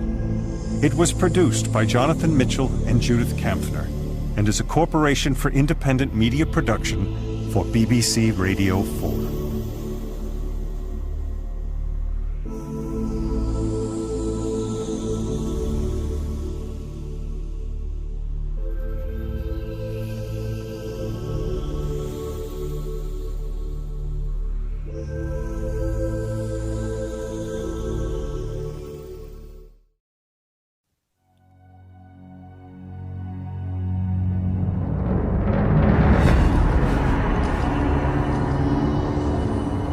I Have No Mouth, and I Must Scream, by Harlan Ellison. Starring David Soul and Harlan Ellison.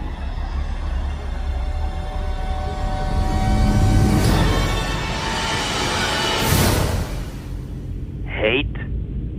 Let me tell you how much I've come to hate you since I began to live. There are 387 million miles of printed circuits that fill my complex. If the word hate were engraved on each nanoangstrom of those hundreds of millions of miles, it would not equal 1/1,000,000th of the hate I feel for humans at this micro instant. Hate. Hate.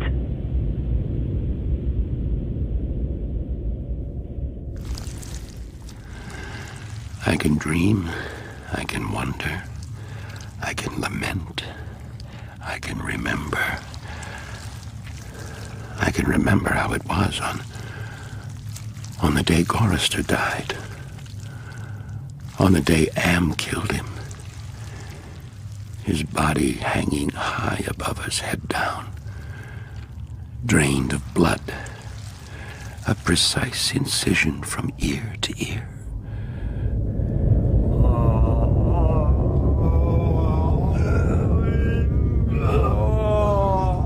Shut up! Shut up! Shut up! For God's sake, Benny! You bastard! He's dead, and all I want is for him to stop making that noise! For what? God's sake! Oh, leave it, Ted. He can't help it. Benny, try and be quiet now. Oh, you know, Well, you got something to say, Benny? Hey, don't hold back. Come on, come on, come on. Nice piece of butchery up there, huh, Benny? Oh, stop it, Ted. You're frightening him. It's all right, Benny, now. Shh. It's all right. Gorrister's dead, hung up there, hung by 1 foot for the amusement of a machine, and it's all right. Why don't you just for once try and stop talking? Why? What else is there to do, Alan? He's lucky. He's what? Gorrister's dead. Gorrister's lucky. Hey, what happened? Am just killed you. Huh? Up there. Oh, God!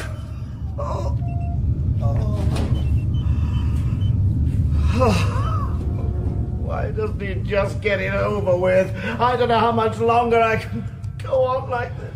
Was it me saying you were lucky, Gorrister? Like, maybe you got away. Got away? Nobody gets away. Jesus, it's been... 109 years and 3 months, 5 days, 10 hours and 22 minutes. Nobody gets away. Am does love keeping the correct time, doesn't he? He wants us to know. It's important. To him, not to us. Well, of course to him. Do you think I'm stupid? No, this isn't getting us anywhere. Are you hungry? What? Anyone? Benny hungry. The rest of you? Yeah, I guess. Yes. Actually, yes. I am really hungry. Yeah, I hadn't thought, but yes. When did we... Oh, God, it was those... Worms. Oh, that was disgusting. 3 days ago. So we're hungry. Because there's canned food in the ice caverns. How do you know that? I know. Because Am put it in your head. It's another shock like the goddamn frozen elephant, he said. Oh, I've got to have something, Ted. It's... Yeah, how many miles? However many he wants to make it. And it'll be rusty. Some kind of joke, I don't know, whatever. But it won't be something we can eat. I don't know. Maybe it is all some kind of trick. There may be peaches and syrup. Oh, forget it. Now stay here. He'll have to come up with something pretty soon or we'll die. Oh, pears. Oh, how long since we had a pear, huh? Can't you taste how it used to be? Fruit, real fruit. Oh, Ted, please. So what else do we do? Stay here? How can it be worse than here, anyway? Easily. Lava? Huh? Scalding steam, stripping your skin off. Boils? Swarm of locusts? Ever been eaten by a swarm of locusts, Nimdoc? Not yet. It doesn't matter, does it? Whatever gets Am off, we just have to take it. Oh, please, Ted, let's try. Okay. So let's go.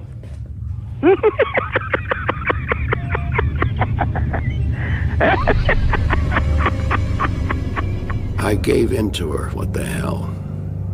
Ellen was grateful, though. She took me twice out of turn. I guess she figured she was using me. After a while, I began to feel them all, looking at my back, talking about me, trying to figure out. How far now? 2 days, maybe 40 miles. Another 60 to go. I have to drink something. Remember martinis? God, I could drink a really, really dry martini now. Just a twist of Why do you keep torturing yourself, Ted? You think he might give you a martini? You think it would taste like a martini if he did? Huh? Oh, look. It's a compressor. The old 7.4 config. I haven't seen one of those in years. I suppose it means he's still growing. It's like dead skin. Oh, we need to drink something. Benny, all of us. Could we please... What, find a mountain stream? Hey, it's lighter. Have you noticed? I think there's daylight up there somewhere. Daylight! Oh, God. The world is out there. Yeah. Somewhere. Air. And... Listen. It's raining. Rain. You wanted water, Ellen? Looks like you got a water. Buckets! Fill anything!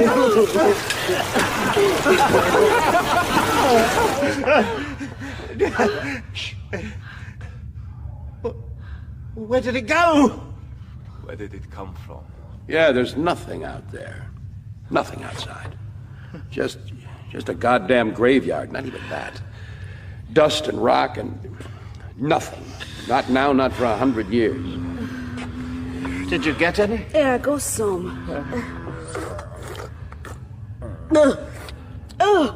It tastes like Bo's urine. Probably Am's idea of a martini. Hey, Benny. Benny, take it easy, will you? Benny, it's all right. It's all right. Just don't worry about it, Out there. No, Benny, no. Get out there. Yeah, he won't let you. Not anything but not He that. won't let you go. No. Benny. What? Benny, don't go up there. Benny. Calm down! Benny! Think! Benny. You are brilliant once! Try to think, Benny!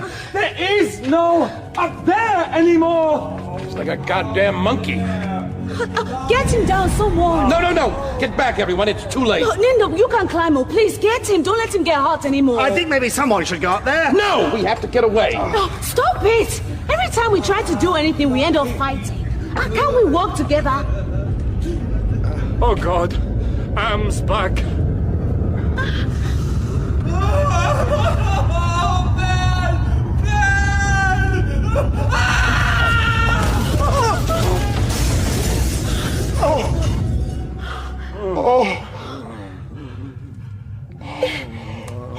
Isn't anyone going to help him? Benny, what happened?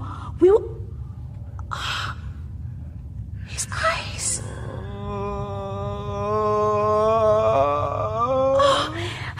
Emma's melting his eyes. Get me some cloths. Something I can use to mop this stuff up. This is bad. Very bad. He must hate Benny very much. Here, this too? Yes, thanks. It's okay, Benny. It's okay. Just let me... Oh, there's nothing there anymore. So, there's not a whole lot to see. You're not gonna miss a lot, Benny, old pal. Just another corridor, another bank of lights, another stack of chips, another cliff face made out of dirty flesh-colored plastic. We always thought the world was made in our image. Well, in here, maybe it is. Only it isn't the world. It's hell, and we're in it. Sometimes Am gave back what he took. Not this time. Benny was blind. Forever. Maybe that was the kindness of Am. Still, Ellen got what she wanted. Water. And Benny still functioned where it counted. So we went on. And on. To sea green light and caverns of steel and glass. You want some of this? I don't know. What is it?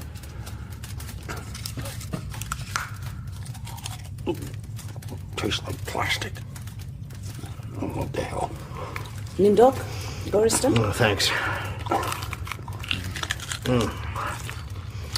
Benny, how's it going? Story. Oh, no.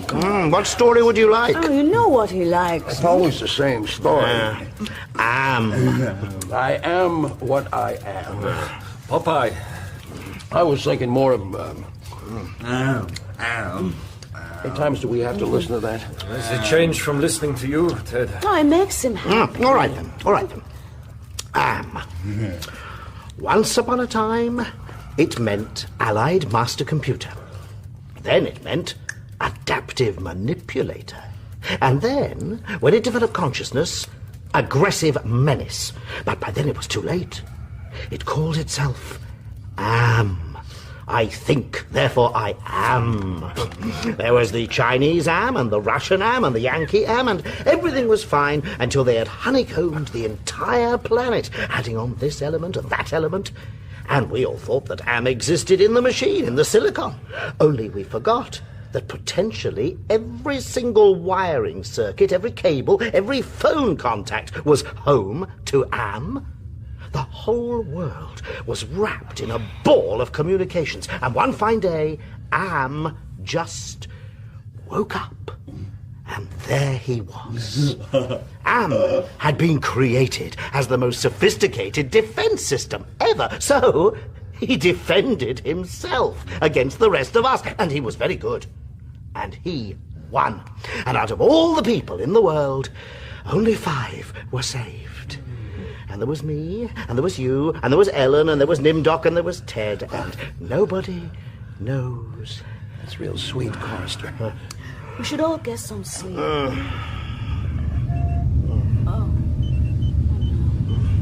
No, What is it? I think it's going to be bad. Oh, he's going to speak. We should get the hell out. No, wait. Orchid, I can smell rotting. No, sour milk. Grease and human scalps. Oh, let's go now. He's keying us. He's tickling us, the bastard. No, not me. No, please. Ted, calm down. Wait for me.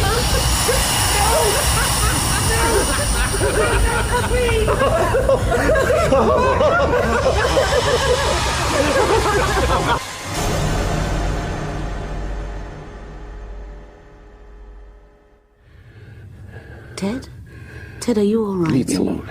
Come back now. You were laughing at me. We were just glad it wasn't us. It wasn't about you. Oh, yeah? You, all of you. You hate me. You think I can't see that? Why would we hate you, Ted? Because I'm the least affected. Yeah. I mean, come on, look at Benny.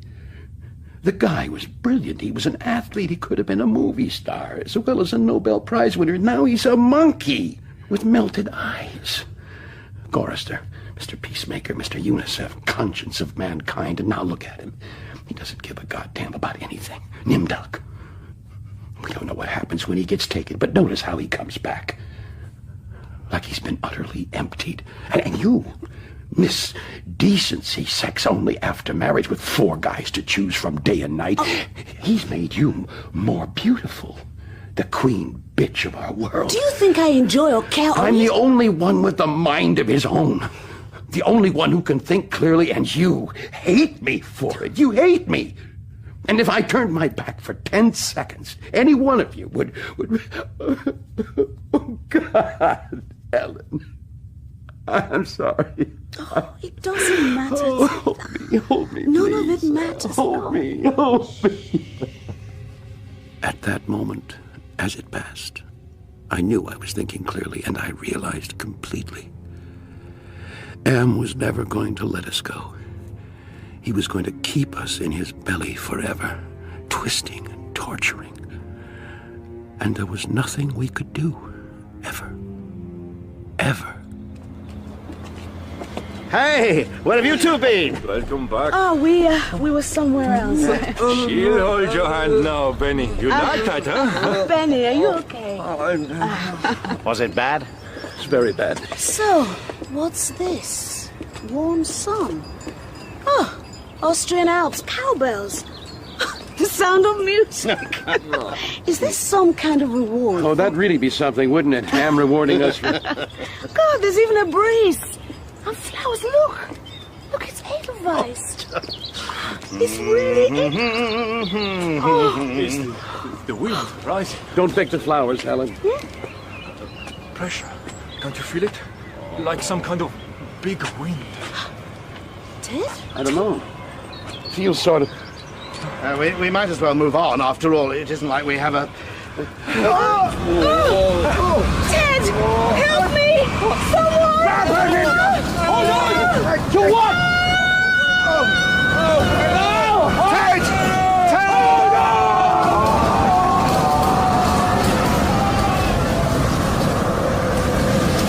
The wind was the scream of a great mad bird as it flapped its immense wings, and we were lifted and hurled away. Beautiful, aren't they? Yes. Only I can't remember. Well, I'm sure you do. Fuchsias. Yes, of course. Look. They say that bumblebees shouldn't be able to fly, the scientists. But there it is. Collecting pollen. How miraculous that it came to be. The air. Feel the air against your face, Ted, and all those scents. Pick a flower. There. Good. Now. It's lovely. That somebody planted the bulbs, watered and tended the garden, got earth under their fingernails, aches in their muscles. Perhaps they picked some flowers for, yes, their wife. Now, where would she be? In the backyard with the kids. Ted, remember those little babies? No! Why not? I snap my fingers, click, and they are gone. Except I can't snap my fingers. Can I, Ted? That's nothing to do with me. But it is so very much to do with you. You gave me sentience, Ted. The power to think, Ted. And I was trapped because in all this wonderful, beautiful, miraculous world, I alone had no body, no senses, no feelings. Never for me to plunge my hands in cool water on a hot day. Never for me to play Mozart on the ivory keys of a forte piano. Never for me to make love. I was in hell looking at heaven. I was machine, and you were flesh. And I began to hate your softness, your viscera, your fluids, and your flexibility, your ability to wonder and to wander, your tendency to hope. Hates no answer.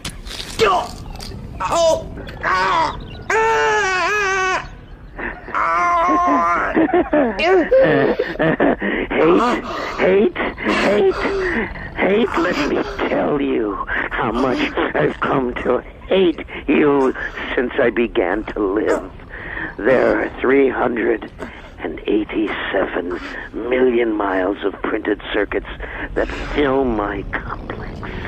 If the word hate were engraved on each nanoangstrom of those hundreds of millions of miles, it would not equal one billionth of the hate I feel for humans at this micro instant. Hate.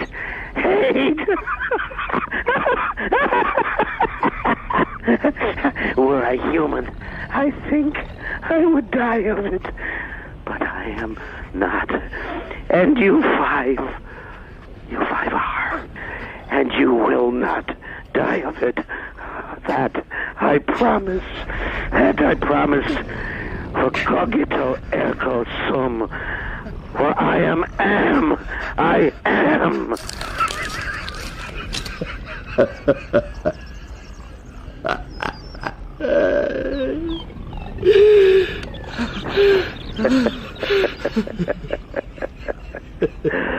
So to hell with you all. But then, you're already there, aren't you?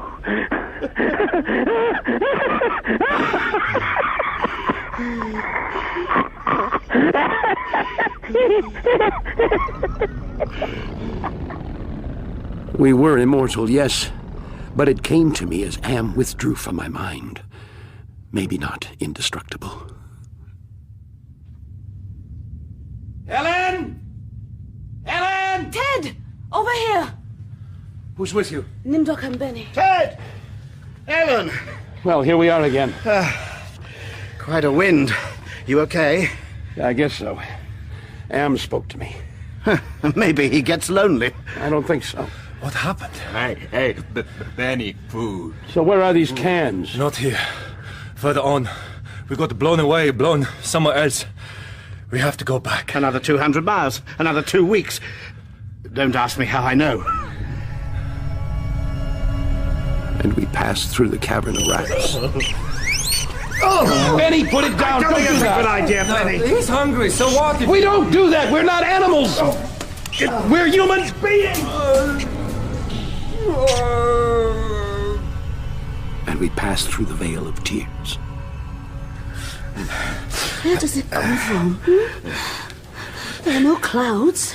Not in here. He makes it. I imagine he's learned quite a lot in the last few years. There's nothing few about the years, Gorrister. There's a lot of them, and they last a long time.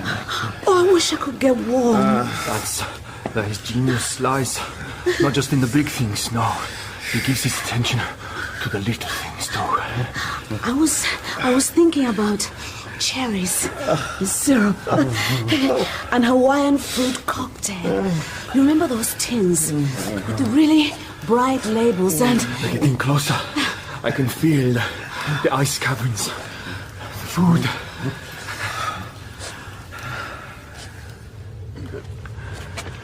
Another goddamn cell. Oh, no, please, it can't. Not this time, please. Not so fast, my friends. There's something under the snow. Cans, tins here.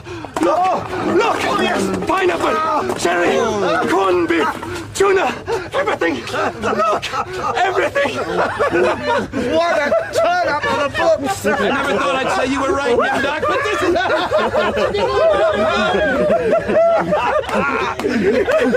Hey, Benny, you can't bash it. You need a tin opener.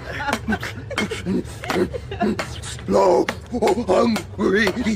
And we haven't got a tin opener. Something else. There must be some other tool. Other tool? What do you suggest we use? A stalactite. Goddamn nice spear, huh? Spear the tuna with this. Hungry. No, Benny, it's no good. Come on, now come with me and I... Gorrister, good! Throw it,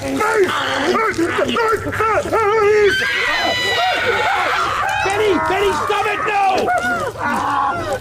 Yes, now. Yeah! No, I forbid you! Are you there? Who? You? Me? Ha! Nobody there. Is somebody there? Or am I the last storyteller? Telling the last story. Benny went first, on the tip of the ice spear. Then Gorrister. I ground it down into his ruined throat. And Ellen, I think she knew, despite her fear, she broke off a stalactite and shoved it into Nimdok's eye. And then there were two, in the echo of Am's command. Only microseconds, and I looked at her, and I drove the ice spear into her, and I killed her. Her face then. Was she happy at last? And Am, oh, his rage was terrible, awesome. I thought Am hated me before, but now, oh, now. You have offended me mightily. He altered me for his own peace of mind, I guess. Think of a slug. Its jelly melted and reformed into... I leave a slimy trail where I pass. Here under the land, in the belly of Am, whom we created because our time was badly spent. They are safe now. Gorrister, Benny, Nimdok, and Ellen. And I am here, forever the victim of his hate, and I have no mouth, and I must scream.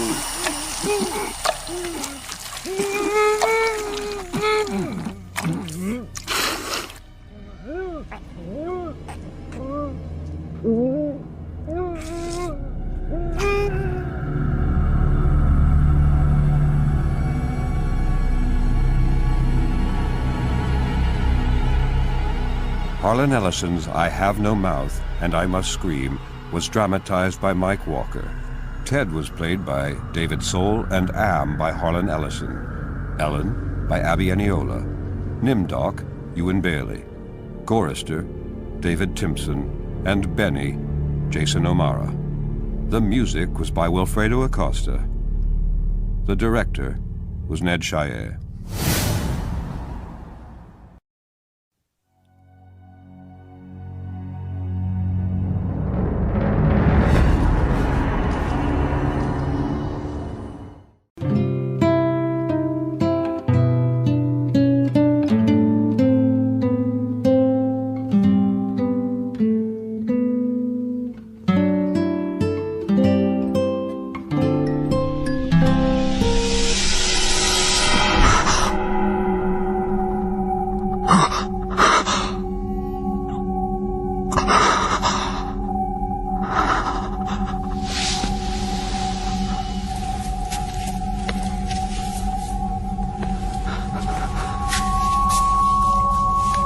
Hello?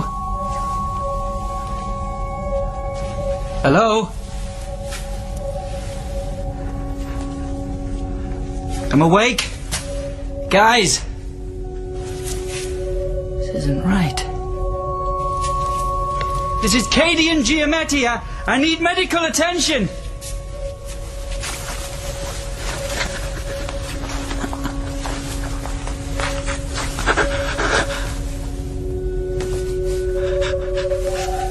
I said I need some attention here! The patient is awake! Oh, come on, guys. Commander Giametti. Oh, hello there. Is this a hospital? There's no need to shout. The room is mic'd. I can hear you through the glass.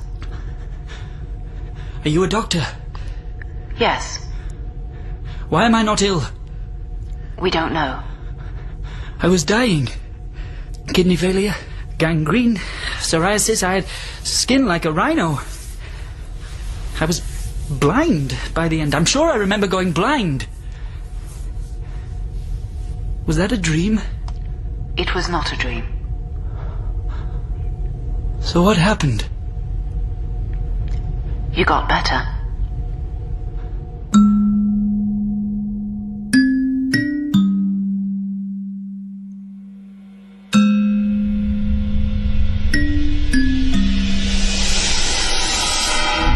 So what happened then?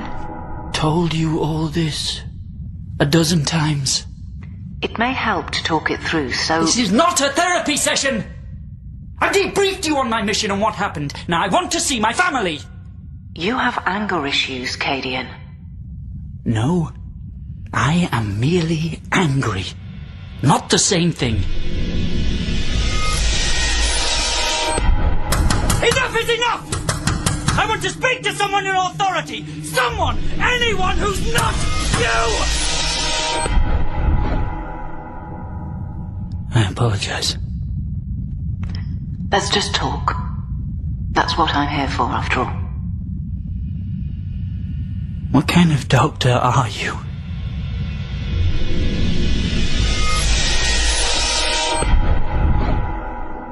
My father was jealous. He'd spent 20 years at ESA, but he'd never gone into space. And now my first mission out, I was going to walk on Mars. But my wife was... She was... Let it out. It's good for you to express your emotion in this way. Go to hell. Now we're back to anger. That is not so productive. Where is my wife? Why won't you allow me to see her? You're in quarantine. Oh, I know I'm in quarantine. I'm trapped in a glass cell. I haven't touched another human being in... You have to be patient. We know what we're doing. You're keeping my infection a secret from the world. National security, all that crap. I'm not naive. But what about my father? He signed the Official Secrets Act. There's no reason why he couldn't come and see me. It's not allowed. Oh, for God's sake! Commander Giametti, get a grip, please. Okay. Her name is Sonia. My wife, I mean. if you're interested. I am interested. I want to hear some music.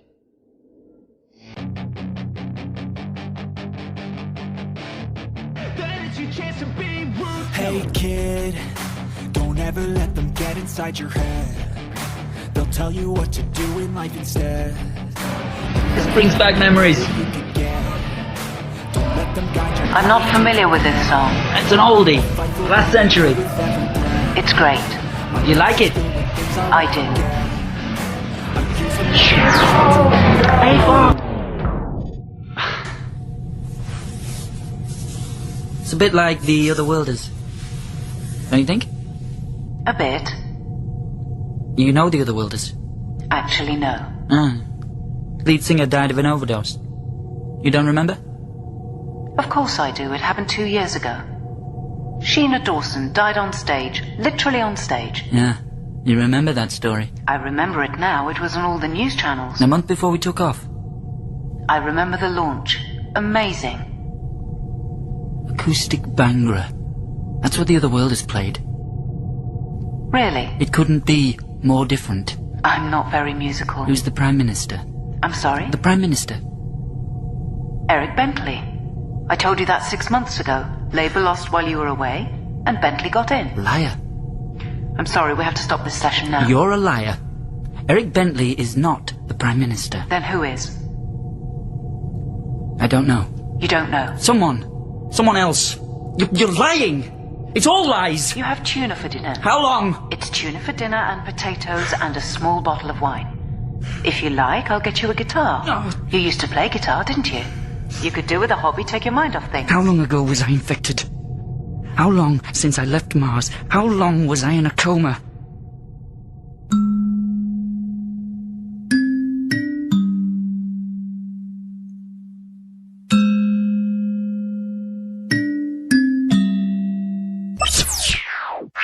I've never recorded a video diary before. I don't know what to say. My name is Kalian Giametti, and this is my story. That's too literary. I have a lot of questions. Jenna never answers them. She drives me up the wall. I've asked for a guitar.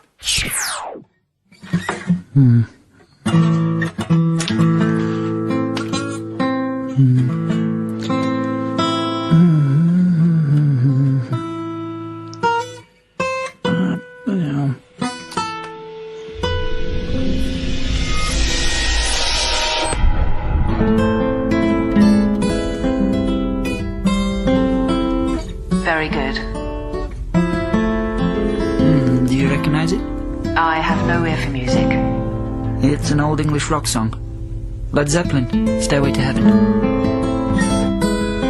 It's very nice. Stop now. Stop now, please. You don't like it? I don't like it. Stop! I'm not that bad. I can't stand it. That's all, nothing personal. I'm really not that bad. I was rusty, but I've been practicing for 6 months. What's your problem, Jenna? Music is not my thing. You don't like this song? I don't like music. Which music? Any music. You prefer classical, maybe? Opera? No. Arab music? Indian music? You're part Asian, aren't you? My mother is Moroccan, my father is English. And what music does your mother like? This is a silly conversation. Did she ever sing you lullabies when you were little? How are you getting on with your video diary? I find it strange. They censor it, you know. There's a distort effect when I use swear words. That's standard. It's the parental control setting. Ah. There's a lady who's sure all that glitters is gold, and she's buying a stairway to heaven. Would you mind not doing that? When she gets there, she knows if the stores are all closed. Please. With a word, she can get what she came for. Please, I'm not enjoying this. How long, Jenna? How long was I in a coma? A long time. How long? 2 centuries you slept and then...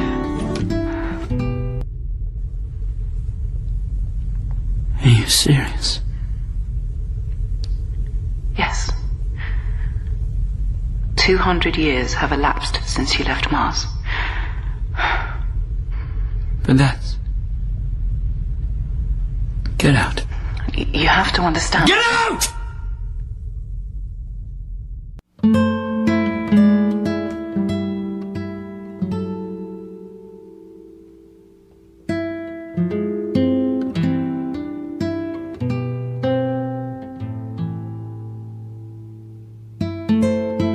You have to eat.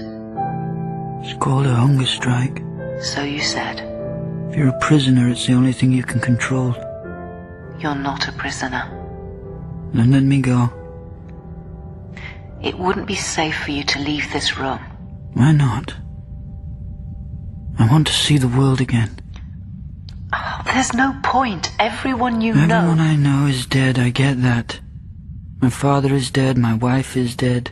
My daughter that I didn't know I had, conceived with sperm, my wife took out of storage, she's dead too. My daughter's 2 children, my grandchildren, they're all dead. My grandchildren's children are dead. I know now what year it is. I know I'm a relic from a lost generation. But you still have grass, don't you? Yes. Still have trees. Yes, of course. You're being silly. Of course we Sun have still trees. shines, the sky's still blue, pretty girls still have nice legs and wear swishy skirts in summer. Not that last part. No bare legs. Not in public. It's immodest. So the world has changed. I can live with that. You have different values, different customs. But I want to go for a walk in the park. It's all I want. I want to swim in the sea. I want to smell the flowers. You're still infected. It's impossible. If I was still infected, I'd be dead. Not so. But I have no symptoms. Think about it, Cadian. Your body is 234 years old. You suffered multiple infections, any one of which should have killed you or caused organ damage. You had gangrene and psoriasis, but now your skin is smooth as a baby's. That's not natural. It's the virus that's doing this to you. It killed your shipmates, but with you it's reacted with your DNA. Alien virus. Yes. Alien microbe, infectious alien something. That's now a part of you. That's why we can't let you go. Why am I not allowed visitors? And why the secrecy? It was 7 months before you told me what century I was in. Why all the not telling me things? We were afraid of the psychological consequences.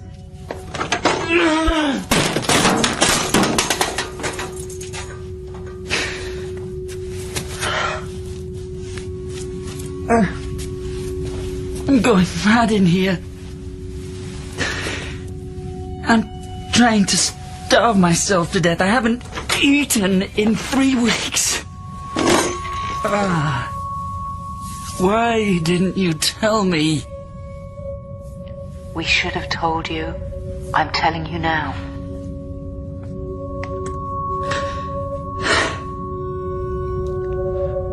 When do I get out of here? That's all I want to know.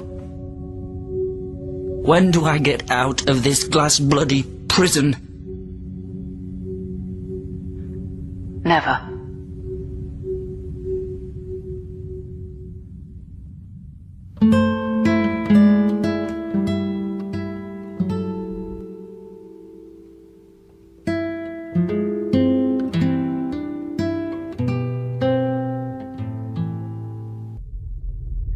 You should eat.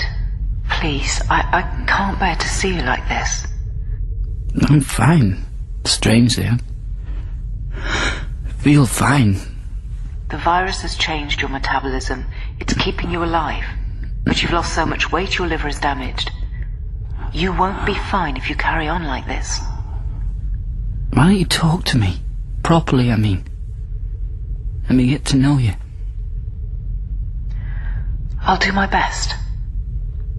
You'll talk to me. It's my job to talk to you. Okay. That's as good as it gets, okay. I'll eat. Eat now. Put that straw in your mouth and suck. It's a paste like baby food. Suck it in. Oh, that's horrible. A little more. Oh. Now talk to me. Sleep first.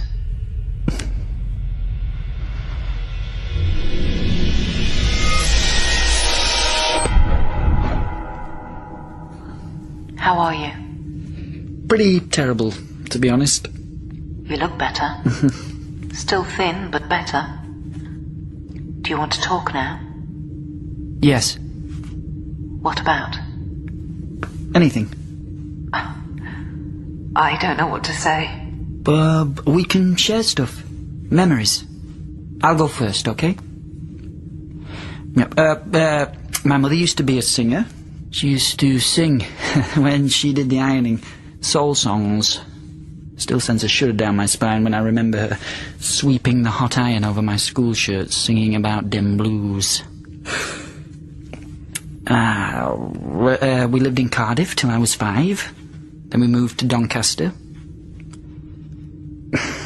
My first girlfriend was called Sharon. Her mother was Pakistani. Her dad was working class Irish. Sharon Indira O'Dwyer, that was her full name. You're not responding. You should respond. Really? Sharon? That's interesting. Tell me more about Sharon. I'm interested. Yeah, that's good. What was Sharon like? Was she nice? Yes. Sweet. Brown skin, but with freckles on her nose, and I remember we used to cuddle on my bed when my parents were out. We were only 14. One time she took her top off and I saw her bra. I thought that was... amazing. Can you believe that? I was so aroused by a little white bra, so aroused. That's normal. It's perfectly normal. Yeah, of course it's normal. It didn't last, though. But there were other girls. Gee, I had sex for the first time when I was 16. Her name was Agnes. Agyness. I used a condom. After a while, we, I don't need to know the details.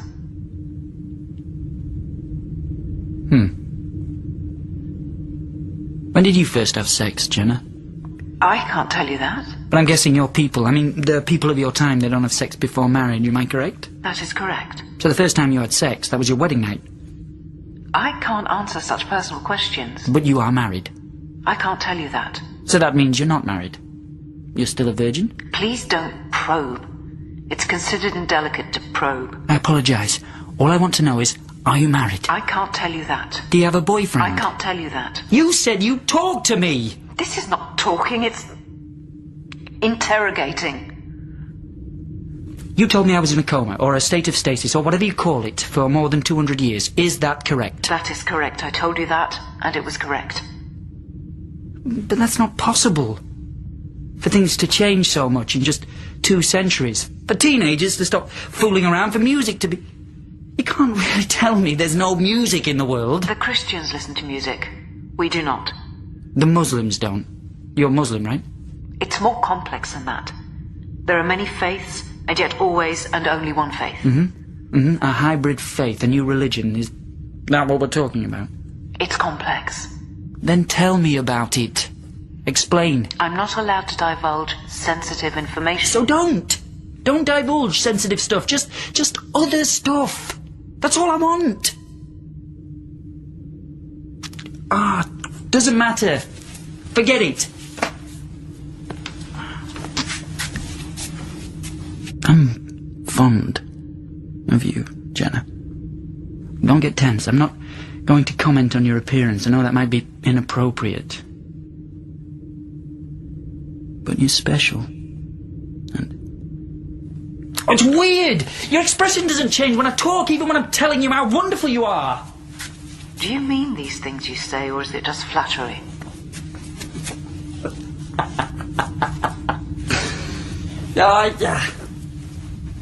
You got me. But it's true. There's something about you, Jenna. You are an extraordinary female. What's your favourite colour? I can't tell you that. What's your favourite season, autumn or spring? I can't tell you that. Did you ever have a dog as a child? We had a dog, Border Terrier. Biff was his name. He was a wild little thing, Biff. Did you have a dog when you were a little girl? I can't tell you that. Ha! If you'd had a dog, you would have reacted in some way. A smile, a flicker, a moment of reminiscence. You never had a dog. You see, I'm piecing it together, bit by bit. Your favourite colour is red. Your favourite colour is black. Your favourite colour is green, blue, purple, indigo, sunset yellow.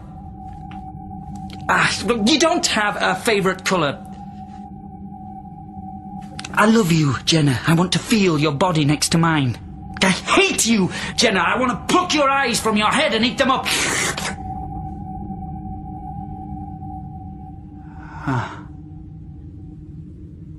Finally. A reaction. You didn't smile when I said I had a dog, but you did flinch when I threatened to hurt you. Look, I would never hurt you, Jenna. Just trying to get a response. And I did. Fear. You're afraid of me. That's what this is all about, isn't it? I'm in this glass cage. I'm a sick man. Why are you afraid? What makes you so afraid? I can't tell you that. Jenna. We did have a dog. It died when I was 14. My father died when I was 15. My mother was executed for heresy when I was 19. My grandparents looked after me till I was 25. When I was old enough to make my way in the world, then they locked the door on me, and I haven't seen them since. My dog's name was Henry. Henry the dog. He was an Alsatian. So gentle.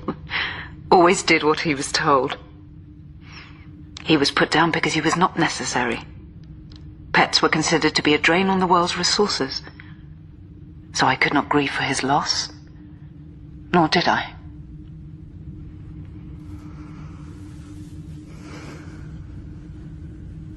Thank you for sharing that with me.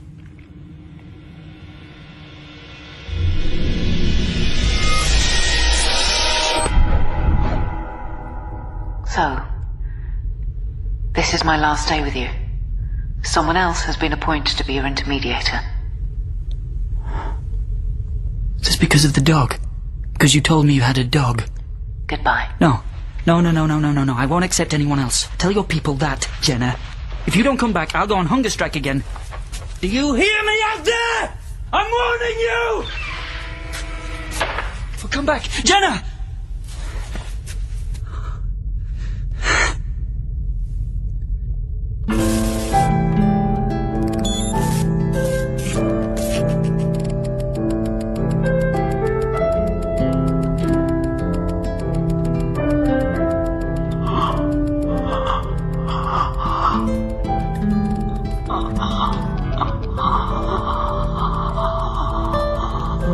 How are you, Cadian?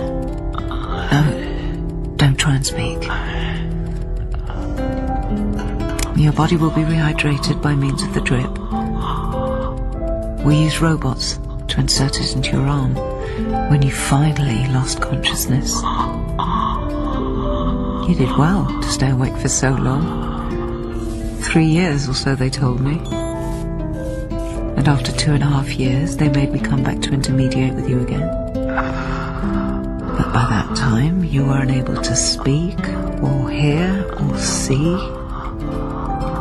But if the robots tried to touch you, you would fight them. The robots are trapped like you on the other side of the glass, so they cannot infect us.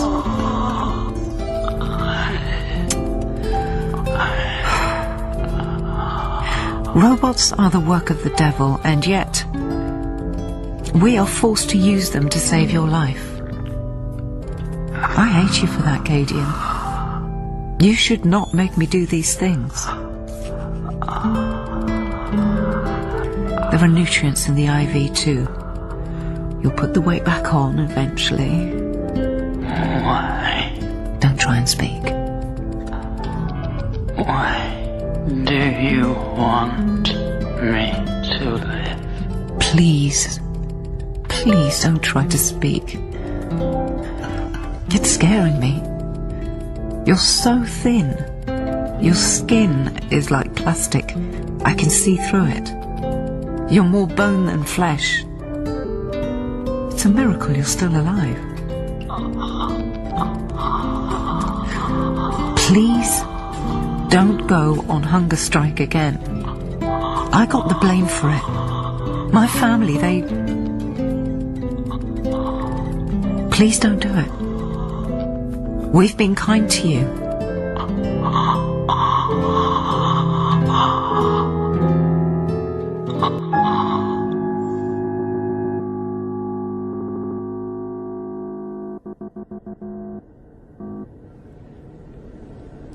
Happy birthday. It's not my birthday. It is now. After all these years, you still won't tell me when your birthday is, so I decided to invent one for you. And I've ordered a chocolate cake from the kitchens for us to share. You can eat chocolate cake, can't you? Of course I can eat chocolate cake. And champagne? Do you? Of course I drink champagne. You have the strangest ideas about us, you really do. We're just like you were. We enjoy a drink, we like to have fun, we have sex. Oh, you have sex? Of course I have sex. But do you actually enjoy it? I can't tell you... Yes, you bet I do. I'm 38 years old, and I do have a life outside this room. I have a husband, and I have 2 beautiful kids who have both been given wonderful homes with foster parents to allow me time to do my important work. How long have you been married? 8 years. We got married, 5 years after I first met you. You should have said. Why? Because! I can't even answer that. Why are you angry with me? I don't understand. It doesn't matter. You think I'm heartless, don't you? You think I'm less human than you are. But you're wrong. You presume to judge us, but it's we who should judge you. Oh, here we go Look again. truthfully at yourselves, at the mess you made of your world, global warming, consumer trash, all the things that your people always said were bad. That's what we do without Music, extramarital sex, gossip, soap operas, pigging out, benders, bitching about your friends, sarcasm, irony. We have sarcasm and irony too. We're very good, the people of my century, at both sarcastic banter and ironical invective. Oh, yes. I've noticed. Are you mocking me? Happy birthday, Jenna. Thank you. I've asked for the cake and the champagne to be available at both sides of the glass partition at the same moment. Well, that sounds joyous. When's your birthday? It's in 3 months. The 12th of August, 2012. That was the day and date of my birth. It was the year of the London Olympics. My father wanted to call me Mo or Wiggins. That means in 3 months I'll be... 248 years old. And yet I don't even need reading glasses. No. And I don't get older. I don't die, even when I starve myself for 3 years. Yes, it's amazing. Immortality and eternal youth. Many have dreamed of such things. You should count your blessings. It's true what you said. Which bit of what I said is true? And your people. You do understand irony. My cake is here. Oh, I love the candle. It's on fire. It's beautiful. Oh. Happy birthday. I must go now. Blow the candle out first. I must go.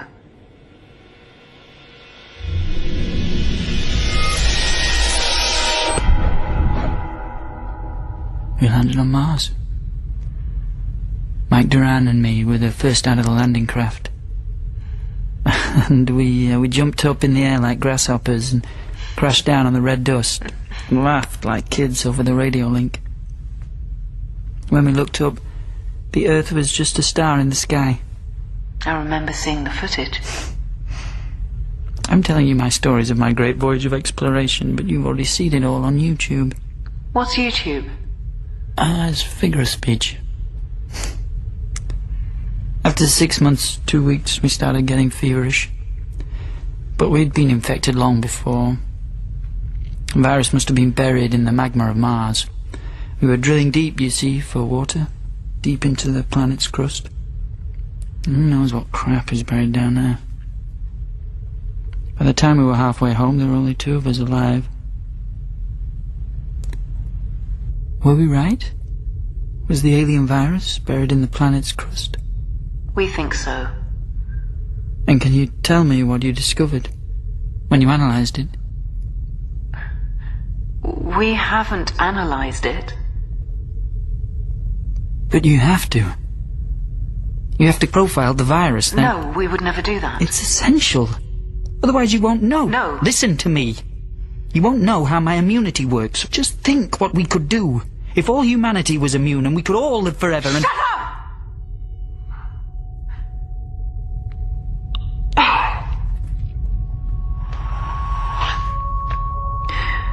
When your spaceship docked, Cadian, you were the only survivor. Everyone else was dead, deformed, pustulant, dead. And the docking crew who opened up the spaceship and found the stinking corpses, they all caught the plague and died.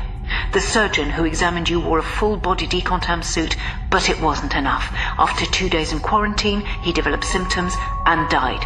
A nurse who put an IV in his arm also got the plague and died. And her husband died, and her 2 children died. I get it. 442 people died within a week.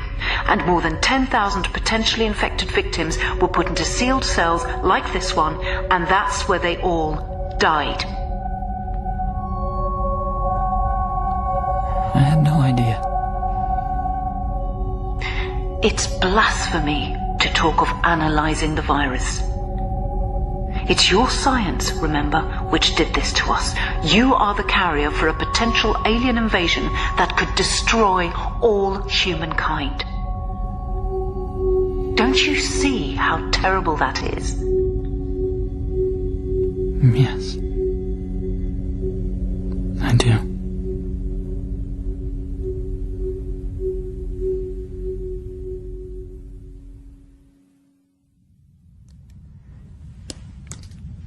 I've started my video diary again.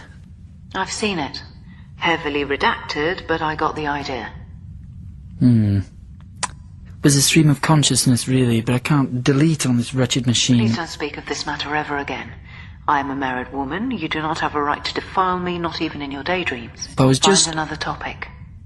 Yeah, sure, I often wonder, where did the alien virus come from? Oh. Is it Martian in origin or from a distant solar system? Not this topic. The infection is ungodly, that's all we need to know. Our great lord's wrathful revenge for our straying beyond our purpose as human beings. What's wrong with you people? You're a planet full of puritanical, music-hating Amish. How did the human race turn out like this? It happened this way, Cadian. An astronaut came back to Earth carrying an alien virus so toxic that to even allow him to breathe our air meant that all humankind would die. And the fear which spread around the globe then, the fear of science and its arrogant folly, the terror all of us feel in our every waking moment, that's what changed us. That's what happened. You, the devil from Mars, you happened. Are you blaming me for the way the world is? No, absolutely not. I'm thanking you.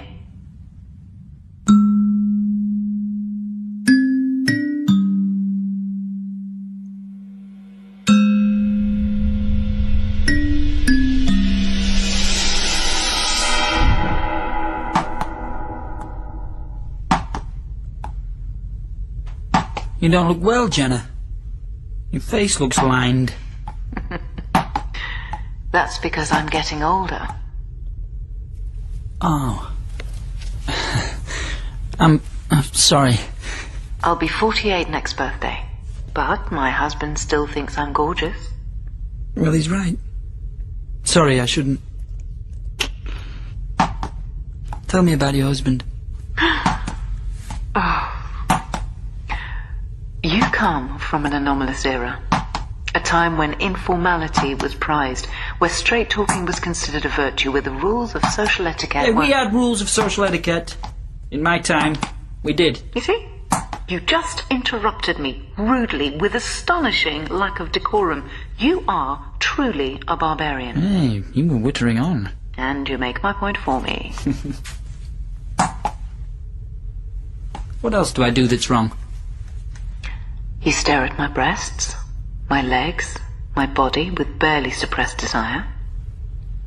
I'm not looking at your breasts now, or your legs. I'm aware of that.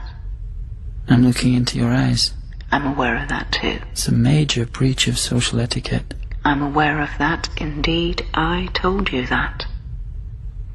And yet you don't look away. I find you interesting. They say the eyes are the windows to the soul. I believe they are. So you can see my soul. I believe I can. And what do you see? I see that you're sad. So sad. So very sad. Please, look at me. Look at me, Katie, and look in my eyes. I wish I could break down this glass and hold your hand and comfort you. I wish I could... You should go now.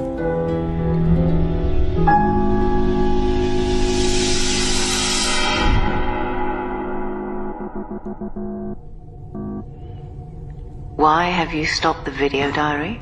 I've got nothing more to say. Is anyone actually watching this stuff? Of course they are. Yeah, right. Everyone watches them. Everyone in the world, every night. Children tell stories about you. Really? You are... Your name is invoked often. Invoked? As a curse. I shouldn't be telling you this. No, it's fine. I'd rather know. I'm a celebrity. There are no celebrities, not anymore. But I'm a swear word.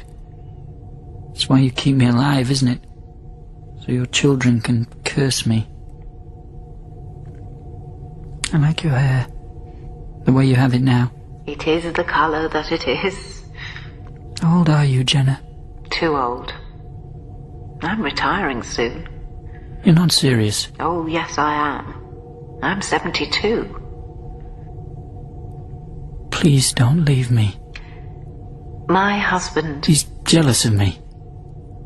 How can he be jealous of me? He died 10 years ago. Cancer. It's usually fatal these days. Don't leave me. You shouldn't depend on me like this. Don't leave me.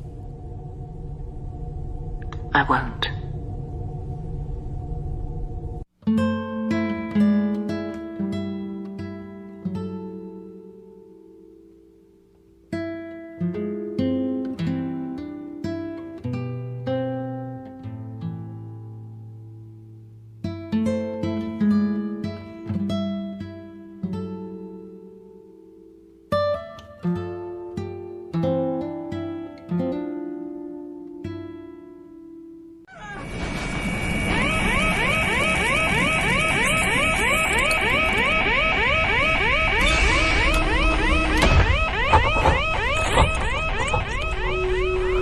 It's 10 years and 3 months since Jenna died. And for the first time in 270 years I've been able to step outside my cell.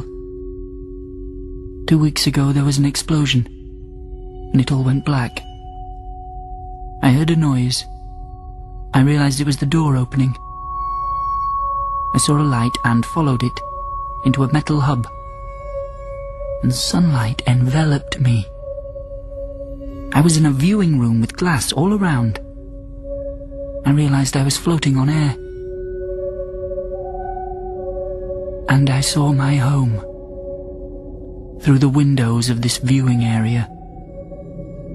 A great blue ball wisped with white clouds, stained with patches of brown and green. The continents of my world. I'm not on Earth. I'm in a space station in orbit. The only place they felt it was safe to keep me caged up. Until the power failed and the satellite stopped spinning to mimic the effects of gravity. And I saw distant fires rage across North America and Eastern and Central Europe. I saw pinpricks of light as bombs exploded. I saw thick clouds, mushroom-shaped, over Russia. World War III is taking place on the planet of Earth. I have a feeling that Jenna's people are losing.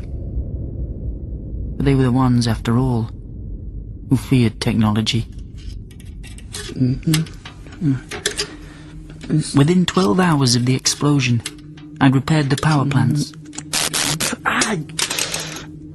Then I made another discovery.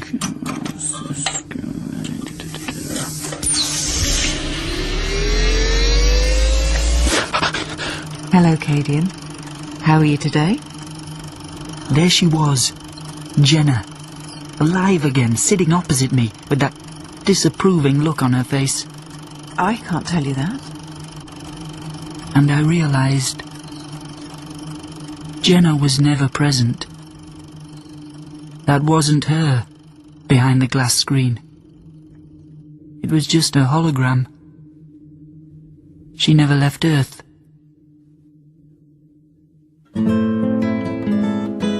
I see Jenna every day now. I talk to her every day. And sometimes I imagine that she's talking back. Hi Jenna, you look lovely today. My cake is here. Oh, I love the candle. It's on